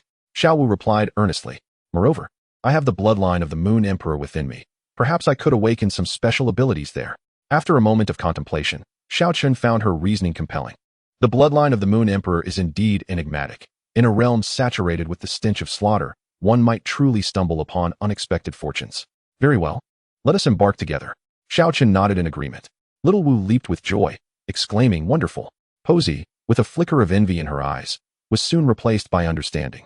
Someone must attend to the master, and Little Wu is the most suitable choice. Master, the entrance to the City of Slaughter lies within the borders of the Tiando Empire. Do you require me to dispatch someone to escort you? No need, Xiao Chen replied with a shake of his head. We can manage on our own. He turned to Little Wu. Are you ready? We can set off at any time. Little Wu cheerfully nodded. Xiao Chen summoned the bright sacred dragon King Martial Spirit, the golden wings unfurling behind him. He lifted Little Wu into his arms, and with a powerful flap of his wings, they soared skyward. When we meet again, I shall be the king of slaughter. Xiao Chen's voice echoed in the distance. Posey gazed at the vanishing figures in the sky. Her beautiful eyes filled with reluctance, but even more with anticipation. She believed her master would surely stir up a tempest of bloodshed in the City of Slaughter. High above, Xiao Chen, cradling Little Wu, reveled in the moment. By the way, that old man Tang Chen should still be reigning as the king of slaughter, right? When I arrive, I shall usurp his position, haha. Little Wu, influenced by his laughter, chimed in. Xiao Chen, do you think we will encounter Tang San in the City of Slaughter? I hope we do. Xiao Chen's eyes glimmered with a cold light. I intend to see what tricks he can conjure when cornered. Chapter 51. Tang Chen's remnant soul stunned. The Azura god chose him. The million-year soul rings reappear. At the border of the Tiando Empire, amidst a desolate expanse of barren land, Xiao Chen gently descended, retracting the golden wings of the bright sacred dragon King Martial Spirit. Is this truly the entrance to the City of Slaughter? Little Wu inquired curiously, surveying the bleak surroundings. Xiao Chen pointed towards an unremarkable cliff ahead. The entrance lies there, concealed by an illusionary array. As they approached the cliff, a pungent scent of blood assaulted their senses. Little Wu frowned. What a heavy stench of blood. At that moment, her Moon Emperor bloodline instinctively activated, enveloping her in a soft silver glow that warded off the malicious aura surrounding them. Oh! Little Wu marveled at the silver light enveloping her. What is this? It is the self-protection mechanism of your Moon Emperor bloodline, Xiao Chen explained. It seems your bloodline is quite sensitive to this place. Suddenly, a massive black door appeared on the cliff, adorned with grotesque carvings of malevolent spirits. Two gatekeepers clad in black robes emerged from behind the door, their eyes ablaze with an eerie red light. Hee, another set of newcomers come to meet their demise. One of them sneered, but this time, the goods seem promising. That girl looks rather tender. The other licked his lips, indeed. It's been a while since I've seen such a succulent catch. Xiao Chen's gaze turned icy. These two fools are courting death, aren't they? The Azura power within him began to surge, a terrifying intent to kill permeating the air. The two gatekeepers' expressions shifted dramatically, as if they were prey being stalked by a primordial beast. What is this aura? Such a horrifying intent to kill. Their legs began to tremble uncontrollably, cold sweat instantly soaking their backs. Xiao Chen had not even unleashed his martial soul. Merely the overwhelming pressure from the fusion of the undying battle soul and the Shura divine power left the two men quaking in terror. Kneel, Xiao Chen uttered calmly. Thud, thud. The two gatekeepers collapsed to the ground without resistance, their bodies shaking violently. Master, spare us. We failed to recognize your greatness. Xiao Chen, uninterested in these mere minions, took hold of Xiao Wu and proceeded towards the entrance of the City of Slaughter. Wait, one of the gatekeepers stammered, Master, according to the rules, newcomers must first drink the Bloody Mary. Xiao Chen paused, casting a glance back at him. That single look silenced the gatekeeper, who dared not utter another word. Upon entering the City of Slaughter, Xiao Chen and Xiao Wu found themselves on a narrow street. Dilapidated buildings lined the sides, and the air was thick with the stench of blood and decay. This place is truly eerie. Xiao Wu clung tightly to Xiao Chen's arm. However, shielded by her Moon Emperor bloodline, She was impervious to the malevolent atmosphere surrounding them. Scattered along the street were figures whose eyes glinted with madness and bloodlust. A few of them, spotting Xiao Chen with the beautiful girl, quickly approached. Hey, hand over your woman. In the city of slaughter, only the strong deserve to possess anything. Ha ha ha, this girl is mine. Xiao Chen halted, gazing at these oblivious fools. They really seem tired of living, he thought. Slowly, he raised his right hand, channeling Shura divine power into his palm. Boom. A blood-red beam shot skyward, and the terrifying intent to kill enveloped the entire street in an instant. The assailants, caught completely off guard, bled from their orifices and perished on the spot. The other bystanders, witnessing this scene, were struck with terror and fled in panic. Shura divine power? This is impossible. Run. We've encountered a great demon. Xiao Chen nodded in satisfaction. It's much quieter now. Xiao Wu looked at the corpses on the ground. Her complexion slightly pale, but she quickly regained her composure. Having followed Xiao Chen for so long, her courage had grown. Xiao Chen, where are we heading next? Of course, to find the king of slaughter, Xiao Chen replied with a playful smile. I intend to walk the path of hell directly. The two traversed several streets until they reached the inner city of the city of slaughter. This area was even more luxurious than the outer city, though the stench of blood was even more pronounced. The entrance to the inner city was a massive iron gate, guarded by a dozen black-armored sentinels. Halt! The lead sentinel commanded loudly. No trespassers allowed in this sacred ground. Xiao Chen, uninterested in further dialogue, unleashed a powerful punch. This blow, infused with Shura divine power, sea god power, and the essence of divine light, was terrifyingly potent. Boom! The colossal iron gate, along with the sentinels, was instantly reduced to dust. Unable to utter a single cry, the entire inner city trembled under the might of that punch. Goodness, this gate is so fragile. Xiao Chen gazed at his fist, under the impression that he would encounter some form of difficulty. Xiao Wu chuckled softly beside him, remarking, your current strength is far too formidable. Ordinary defenses seem as fragile as mere paper to you. In the depths of the inner city, within the palace of the king of slaughter, a man clad in a blood-red royal robe suddenly opened his eyes, a flicker of terror passing through them. What is this power? The king of slaughter rose, astonished that it could be even purer than his own domain of slaughter. He was the great-grandson of Tang Chun, the former king of slaughter. Now partially eroded by the nine-headed bat king, his consciousness oscillating between lucidity and confusion, sensing the pure Azura divine power emanating from Xiao Chen. The suppressed awareness within the king of slaughter momentarily awakened. Azura divine power, could it be the descent of a divine envoy? He dared not delay. He immediately descended from his throne to personally welcome the visitor. As Xiao Chen and Xiao Wu entered the inner city, they beheld a towering figure striding towards them. Upon catching sight of Xiao Chen, the king of slaughter's pupils constricted sharply. The aura surrounding this young man was utterly terrifying. Not only did he possess pure Azura divine power, but there were also fluctuations of several other divine powers. Most crucially, he could sense an indomitable fighting spirit emanating from the young man, as if he were poised to rend asunder any obstacles in his path. I am the king of slaughter, greetings, my lord. The king of slaughter unexpectedly bowed, his demeanor exceedingly respectful. Xiao Chen raised an eyebrow. Oh, how courteous. I thought you would leap forth proclaiming, in the city of slaughter, I am the king. Cold sweat beaded on the king of slaughter's forehead. My lord jests. How could I dare be presumptuous in the presence of your divine power? You possess discernment, Xiao Chen acknowledged with a nod. I intend to traverse the path of hell. You should know how to arrange that, correct? Of course, of course. The king of slaughter nodded vigorously. However, according to the rules, challengers must first. First what? Xiao Chen shot him a glance. The king of slaughter's heart trembled, and he quickly amended, rules are of no consequence. If my lord wishes to traverse the path of hell, I shall open it for you immediately. He hastily produced a cup of crimson liquid. This is Bloody Mary, a tradition of the city of slaughter. Xiao Chen didn't even spare a glance at the concoction. What use do I have for such rubbish? The king of slaughter was momentarily taken aback. Does my lord not require it? Require what nonsense? Xiao Chen dismissed with a wave of his hand. I am not a country bumpkin unacquainted with the world. He scrutinized the king of slaughter from head to toe. Yet you, it seems, have been severely eroded by the nine-headed bat king. The king of slaughter's expression shifted dramatically. You, how do you know? This was his greatest secret. No one but himself was privy to it. I also know that you carry the bloodline of Tang Chun. Xiao Chen continued. By the way, where's that old man Tang Chun now? The king of slaughter was rendered speechless by shock. Who on earth was this young man? How could he be aware of such secrets? Senior Tang Chun. He became lost while attempting to conquer the Azura divine examination. He should still be deep within the path of hell. Xiao Chen's eyes lit up. Perfect. I shall pay him a visit. Beep. Special remnants of Tang Chun detected. Triggering hidden sign-in point. Beep. Throne of the King of Slaughter detected. Sign in available. Xiao Chen approached the throne of the King of Slaughter directly. My lord, what are you doing? The King of Slaughter inquired, puzzled. May I borrow your chair? With a carefree demeanor, Xiao Chen took a seat upon the throne of the King of Slaughter, signing in with a flourish. Ding. Congratulations, host. On successfully signing in at the throne of the King of Slaughter, you have received the following rewards. 1 Shura Demon Sword, upgradeable. 1 Complete Slaughter Domain. 1 Title of the King of Slaughter. A surge of formidable domain power erupted from Xiao Chen, enveloping the entire palace in a blood-red slaughter domain. Simultaneously, the Angel Domain, incomplete, and Sea God Domain, elementary, within Xiao Chen resonated harmoniously with the Slaughter Domain.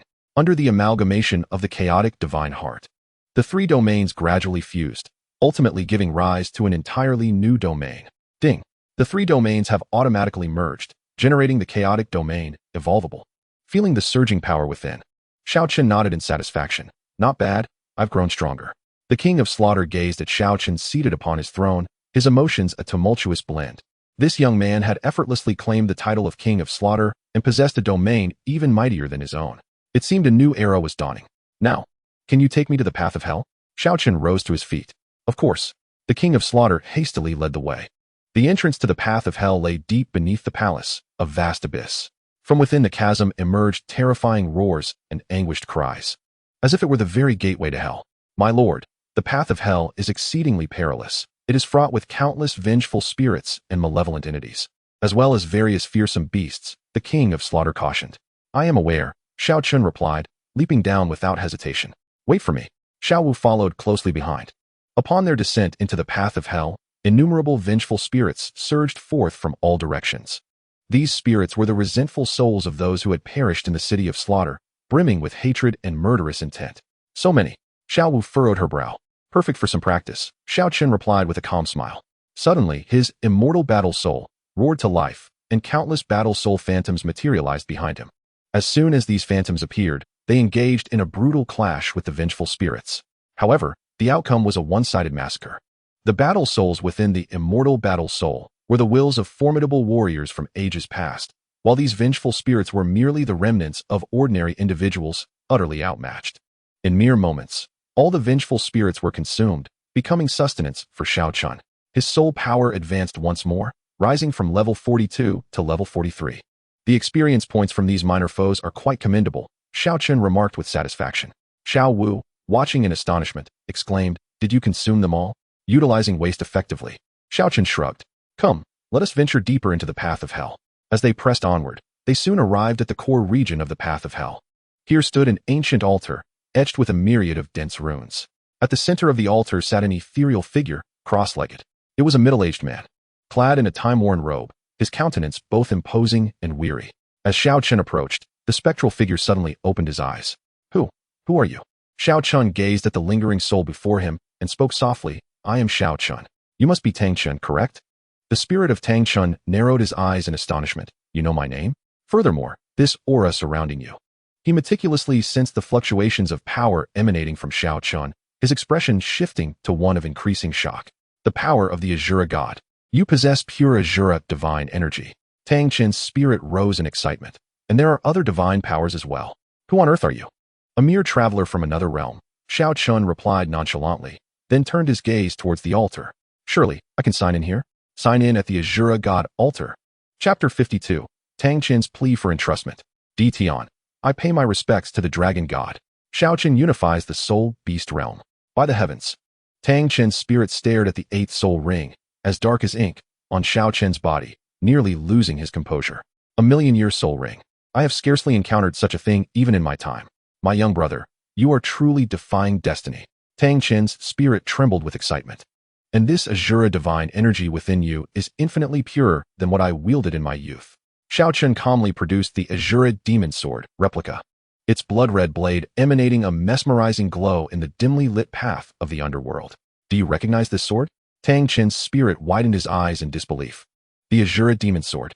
No, wait, this is a replica, yet its quality is almost indistinguishable from the genuine article. He scrutinized Xiao Chen with increasing astonishment. My young brother, what is your true origin? Has the Azura God already chosen you as his successor? Xiao Chen shrugged, I suppose so. His trials feel like mere child's play to me. Mere child's play? Tang Chen's spirit twitched at the corners of his mouth, recalling the torment he endured in his own trials. Brother, your words wound me deeply. Xiao Wu chuckled from the side. That is just how formidable Xiao Chen is. Any divine trial is but a trifle in his presence. Tang Chen's spirit sighed deeply. It seems I have truly aged. He looked at Xiao Chen, a glint of determination flashing in his eyes.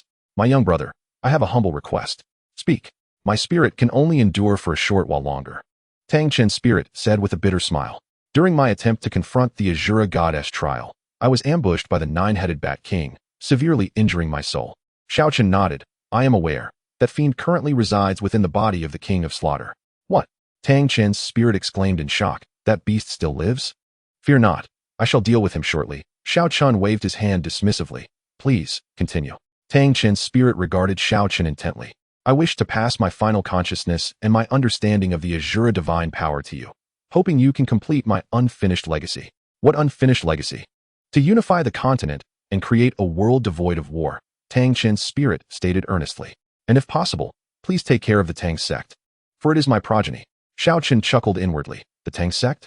That fellow Tang Sen has already been thoroughly defeated by me. What need is there for care? Yet, he nodded outwardly. Very well, I promise you. Tang Chen's spirit rejoiced. Thank you. He slowly rose, palms together, as a pure stream of Azura divine energy surged forth from within him. Accept my final gift. Boom. A colossal surge of divine consciousness surged into Xiao Chen's body, as the chaotic divine heart fervently absorbed this pure Azura divine power. The Azura demon sword, Replica, in Xiao Chen's grasp also experienced an enhancement in quality under the influence of this force, nearing the caliber of a genuine artifact.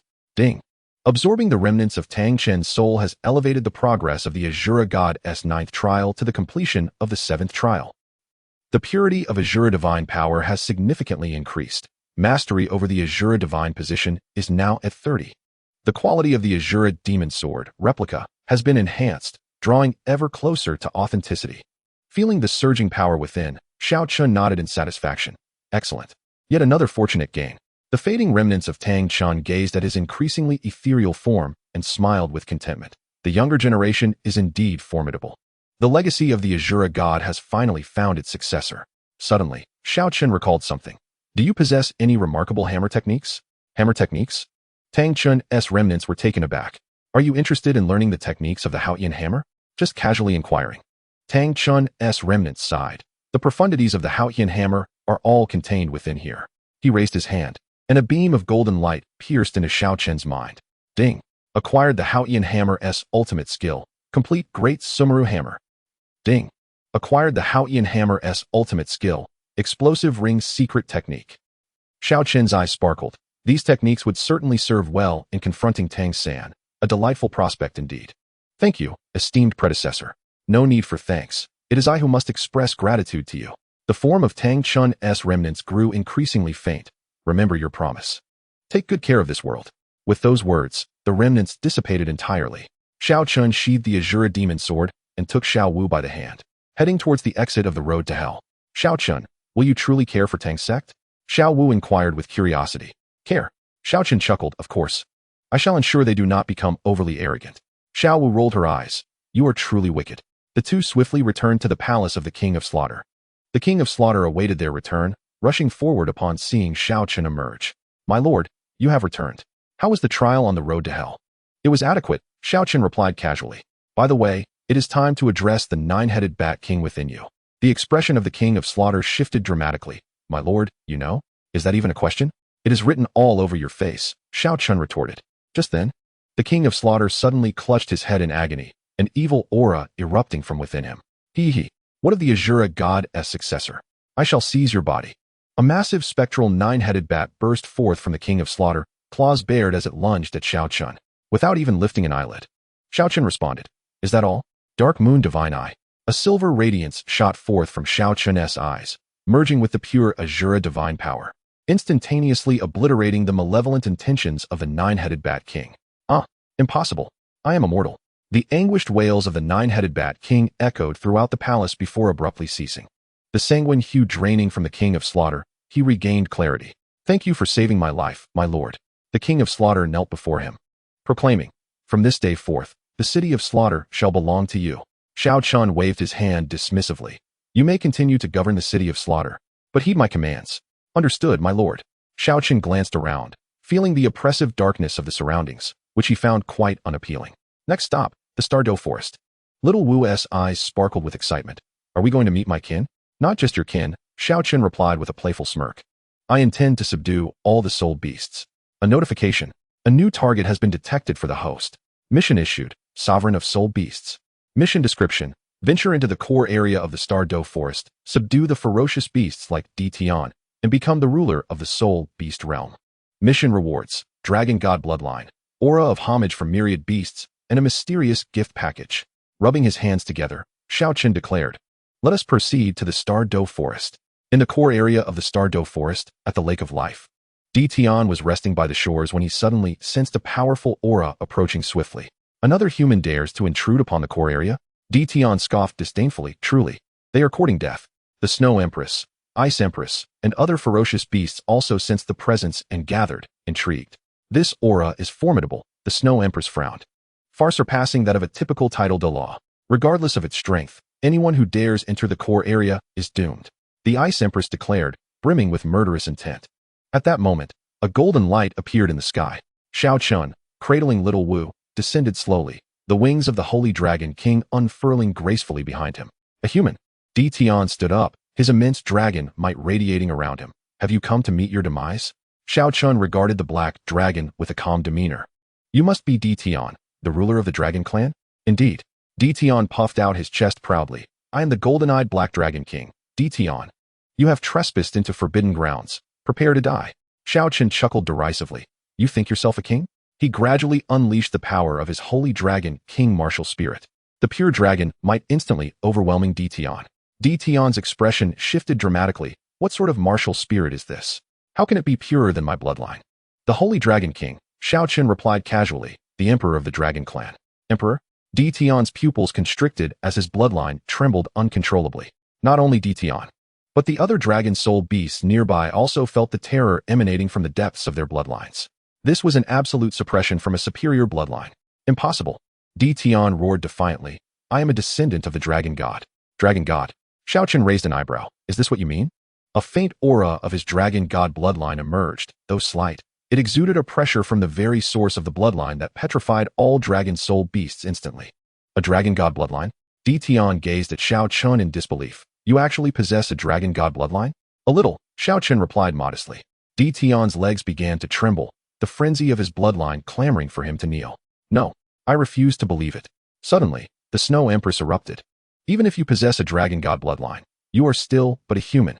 We shall never submit to humanity. The Ice Empress echoed, indeed. Today, let us join forces to slay this arrogant human. The two ferocious beasts attacked simultaneously, a terrifying blizzard sweeping forth. Xiao Chen remained motionless, merely lifting a finger. Chaos Domain. The intertwining forces of red, blue, and gold instantaneously unfurled, rendering the ice and snow storm as fragile as paper, dissipating into nothingness. What? Both the Snow Empress and the Ice Emperor exclaimed in astonishment. Xiao Chen regarded them with indifference. With such feeble strength, you dare to confront me? With a casual sweep of his hand, two beams of domain power precisely struck the Snow Empress and the Ice Emperor, sending them hurtling away. Coughing. The Snow Empress rose from the rubble, blood trickling from her mouth, her eyes filled with disbelief. How could this be? We joined forces and yet. Now do you comprehend the disparity in power? Xiao Chen stood with his hands behind his back. I did not come here to engage in slaughter, but rather to illuminate a path for you. What path? BG stammered. Where lies the future of the Soul Beast clan? Xiao Chen surveyed the assembly of beasts. The divine realm forbids soul beasts from ascending to godhood, while humanity relentlessly pursues your annihilation. Do you believe the Soul Beast clan has a future? The beasts fell silent. This indeed was a concern that had plagued them. But what if you follow me? A smile played on Xiao Chen's lips. I can lead the Soul Beast clan to glory, liberating you from the oppression of the divine realm and the tyranny of humanity. Tian struggled to counter. Yet the call of the dragon god bloodline within him rendered him incapable of uttering a refusal. Ultimately, the proud golden-eyed black dragon king lowered his head slowly. Tian, I am willing to follow you, my lord. Witnessing Tian's submission, the other soul beasts knelt down as well. Xiao Chen nodded in satisfaction and approached the core of the Lake of Life. Signing in at the core of the Lake of Life. Ding. Congratulations to the host for successfully signing in at the core of the Lake of Life. Reward level, Dragon God Heart, Fragment, X1. Reward level, Dragon God Bloodline, Medium Concentration, X1. Reward level, All Beasts Worship, Passive Aura, X1. The Holy Light Dragon King Martial Spirit within Xiao Chen trembled violently. And under the nourishment of the Dragon God Heart Fragment and Bloodline, it began to evolve. The golden radiance intensified, ultimately transforming into a magnificent and sacred chaos-colored dragon. Ding! The evolution of the Holy Light Dragon King Martial Spirit is successful. Evolved into Chaos Dragon God King Juvenile. A terrifying dragon might erupted from Xiao Chen, resonating throughout the Star Doe forest as all soul beasts felt the summoning from the depths of their bloodlines. Countless soul beasts rushed from the forest, kneeling in reverence around the Lake of Life. We pay homage to the dragon god. Di Tian led the call, his voice echoing throughout the forest. Xiao Chen, observing the multitude of beasts before him, felt an extraordinary sense of joy. From this day forth, I am your king. Yes, dragon god. Tang San gazed at the scene with stars in his eyes. Xiao Chen is truly remarkable. Even the soul beasts must heed his command. Xiao Chen affectionately patted her head. This is merely the beginning. He turned to Di Tian. Consolidate all soul beast forces and await my command. Understood. Xiao Chen nodded in satisfaction. Next, it was time to pay a visit to that mother-daughter duo at the Spirit Hall. Chapter 53. Tang Hao and his son kneel in despair. Xiao Chen, what is the divine realm? Above Jialing Pass, the sky was shrouded in dark clouds. The entirety of the Douluo Continent seemed to sense the impending storm. Two formidable divine forces clashed in the heavens. The malevolent aura of the Rakshasa god intertwining with the power of destruction, causing the very fabric of space to tremble. Tang San, today marks your demise. Behind Bibi Dong, 9 soul rings materialized. The 9th, a blood-red million-year soul ring, radiating an overwhelming pressure. She had inherited the position of the Rakshasa god, adorned in dark divine attire that exuded a beauty laced with lethal danger.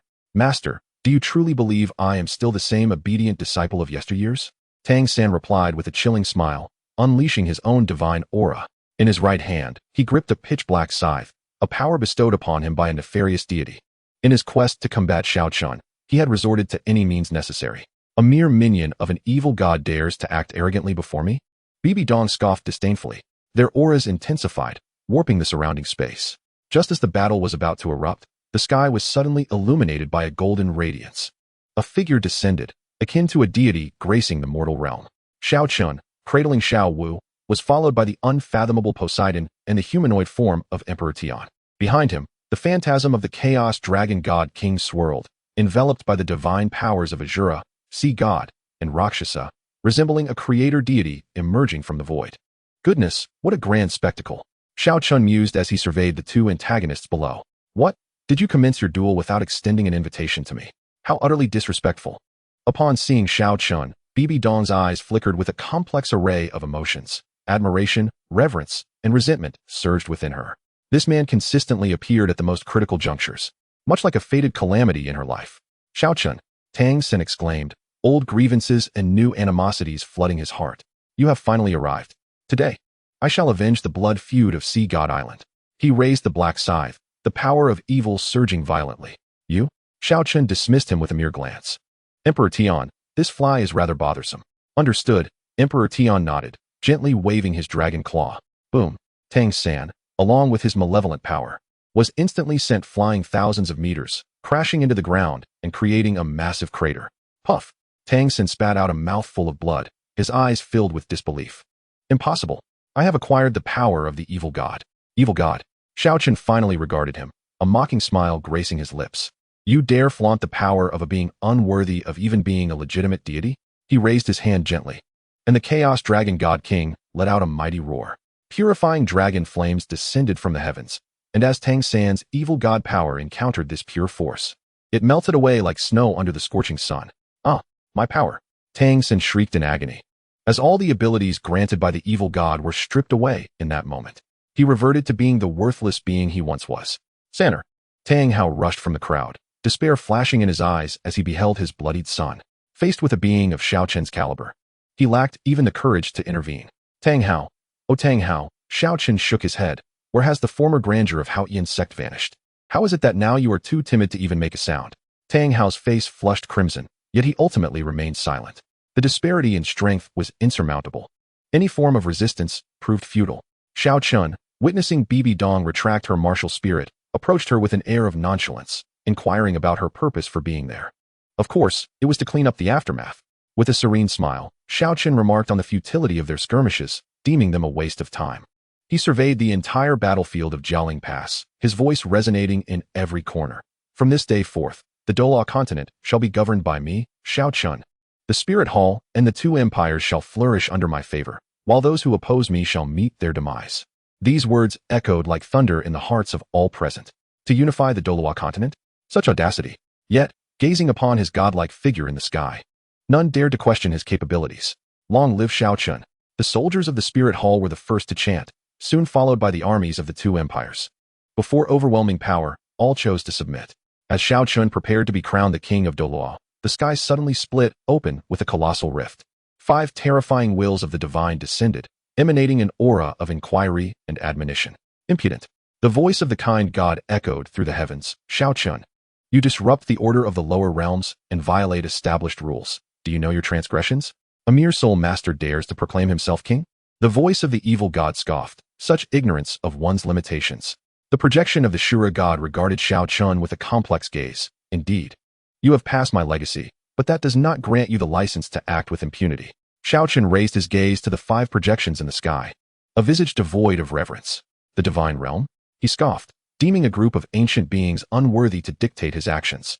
Suddenly, the tiny divine eye activated, unleashing a silver beam of light towards the divine projections. The formidable power of his gaze momentarily stunned the divine kings. The rules of the Douluo Continent shall henceforth be set by me. With a surge of fused chaotic divine power, he exuded an aura that subtly rivaled the wills of the divine kings. Dare to challenge me? Come down and face me in battle. Arrogant. The destruction god seethed with rage, a mere ant from the lower realms daring to provoke the majesty of the divine. Just as he was about to act, he was halted by the goddess of life. Wait. The goddess of life sensed the aura emanating from Xiao Chen, her expression growing increasingly grave. This power felt unusual. Xiao Chen's chaotic divine force intensified, the unfathomable pressure eliciting a sense of threat among the divine kings. What was the origin of this young man? You would do well to recognize your situation, Xiao Chen stated coldly, or do not blame me for being impolite. The divine kings exchanged glances, mutual apprehension evident in their eyes. Xiao Chen's strength had surpassed their expectations, and recklessly engaging in battle would be detrimental to the divine realm. Xiao Chen, take heed. The Shura god left behind this warning as his projection slowly dissipated. The others followed suit, their gazes laced with caution. This Xiao Chen had become a significant threat to the divine realm. Observing the vanishing divine projections, Xiao Chen's lips curled into a knowing smile. Is that all? I expected the divine realm to be far more formidable. He turned to the women beside him, Bibi Dong, Qianren Xue, who had just arrived, Poseidon, and Xiao Wu, all gazing at him with admiration. Xiao Chen, do you truly aspire to unify the entire continent? Bibi Dong inquired. Unifying the continent is merely the beginning. Xiao Chen gazed skyward, ambition gleaming in his eyes. My ultimate goal is to traverse the myriad realms and establish myself as the true sovereign of all worlds. Upon hearing this declaration, a flicker of fervor ignited in Qianren Xue's beautiful eyes. This man's vision indeed transcends that of ordinary individuals. When shall we embark? Xiao Wu asked excitedly.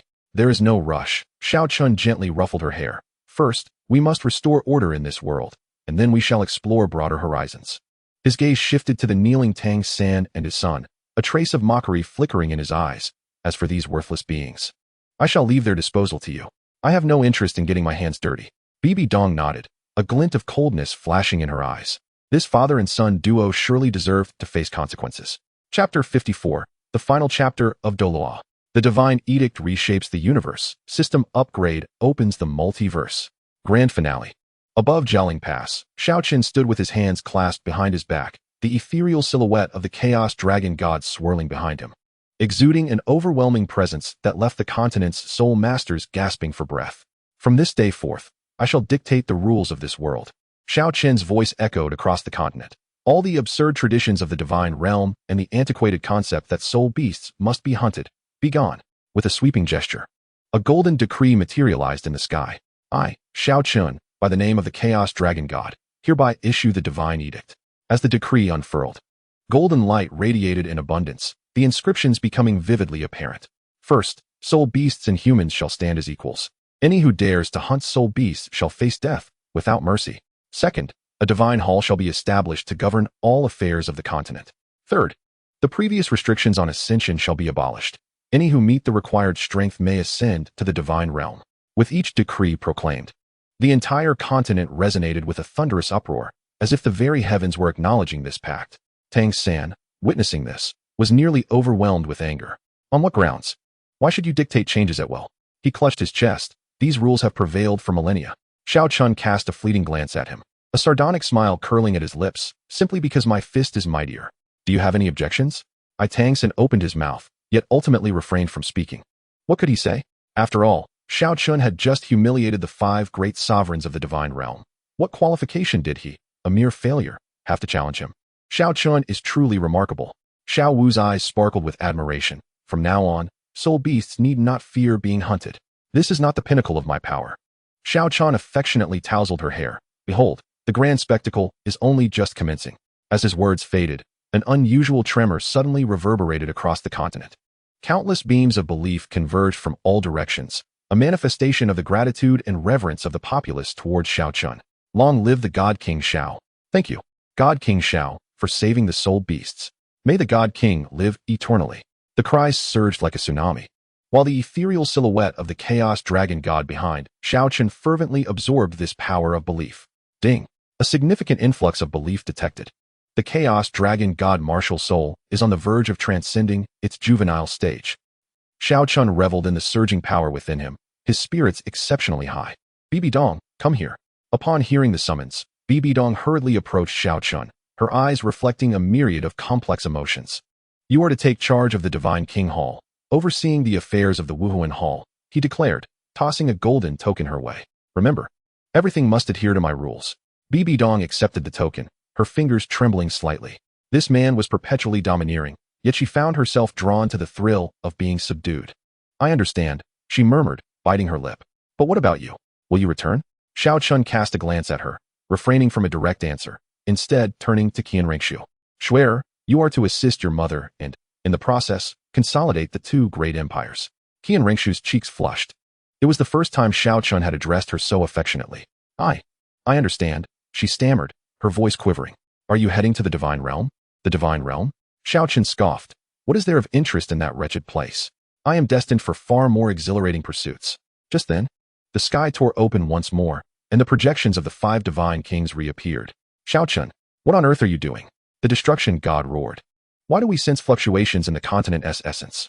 Oh, that, Xiao Chen replied calmly. I am upgrading my external abilities and require some energy. No sooner had he spoken than the entire Douluo Continent was engulfed in chaos, the world descending into turmoil. Ding. System upgrade requires vast energy, extracting from the world's essence. Crisis struck. The Shura god's expression shifted dramatically. He aims to obliterate the entire world. Xiao Chen, are you mad? The benevolent god exclaimed urgently.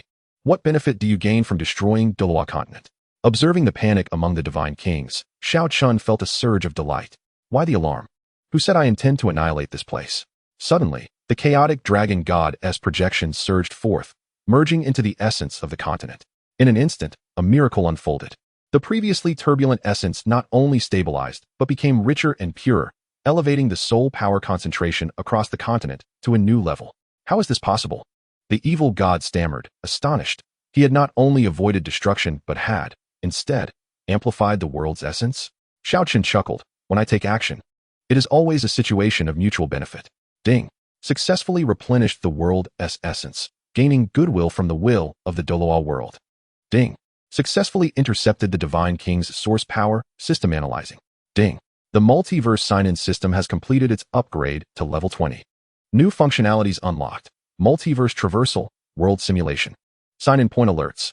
Goodness, it can be played this way? Xiao Chen exclaimed, nearly leaping with excitement. This upgrade was an absolute windfall. The 5 divine kings felt a slight theft of their power, their faces turning a shade of green with fury. Xiao Chen, you, what about me? Xiao Chen retorted impatiently, waving his hand dismissively. If you have the capability, come down and challenge me. What are you waiting for? The divine kings exchanged glances, each reading the resignation in the other's eyes. This young man's aura had begun to transcend their understanding. In a genuine confrontation, the outcome was uncertain. Consider yourself formidable. The Shura god remarked before his projection dissipated. The other divine kings followed suit, casting Xiao Chen a glance filled with intricate emotions as they departed. The young man has transcended their control.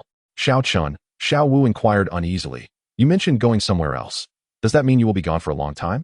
Turning to embrace her, Xiao Chen whispered softly in her ear, Do not worry, I shall take you along with me. His gaze shifted to Bibi Dong, Qianrenxue, and Poseidon. Once I have established myself in the new world, I will create a pathway to bring you all over. A flicker of reluctance passed through Bibi Dong's eyes. Yet she nodded in agreement. I will safeguard this place. Qianrenxue bit her lip. I will become stronger, so as not to hold you back upon our next meeting. Poseidon knelt on one knee, proclaiming, I am eternally loyal to my master. Satisfied, Xiao Chen nodded and turned his attention to a newly appeared feature on the system interface. Interdimensional travel consumes energy, allows for directed traversal to other worlds. Current available world, Kanglan Realm. World information, Cultivation civilization, home to the destined child, rich in fortune.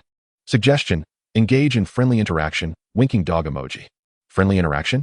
A smirk tugged at Xiao Chen's lips. Is the system attempting to instruct me? System notification, host's understanding is incorrect. It is merely a benevolent reminder. Well, since I have nothing else to do.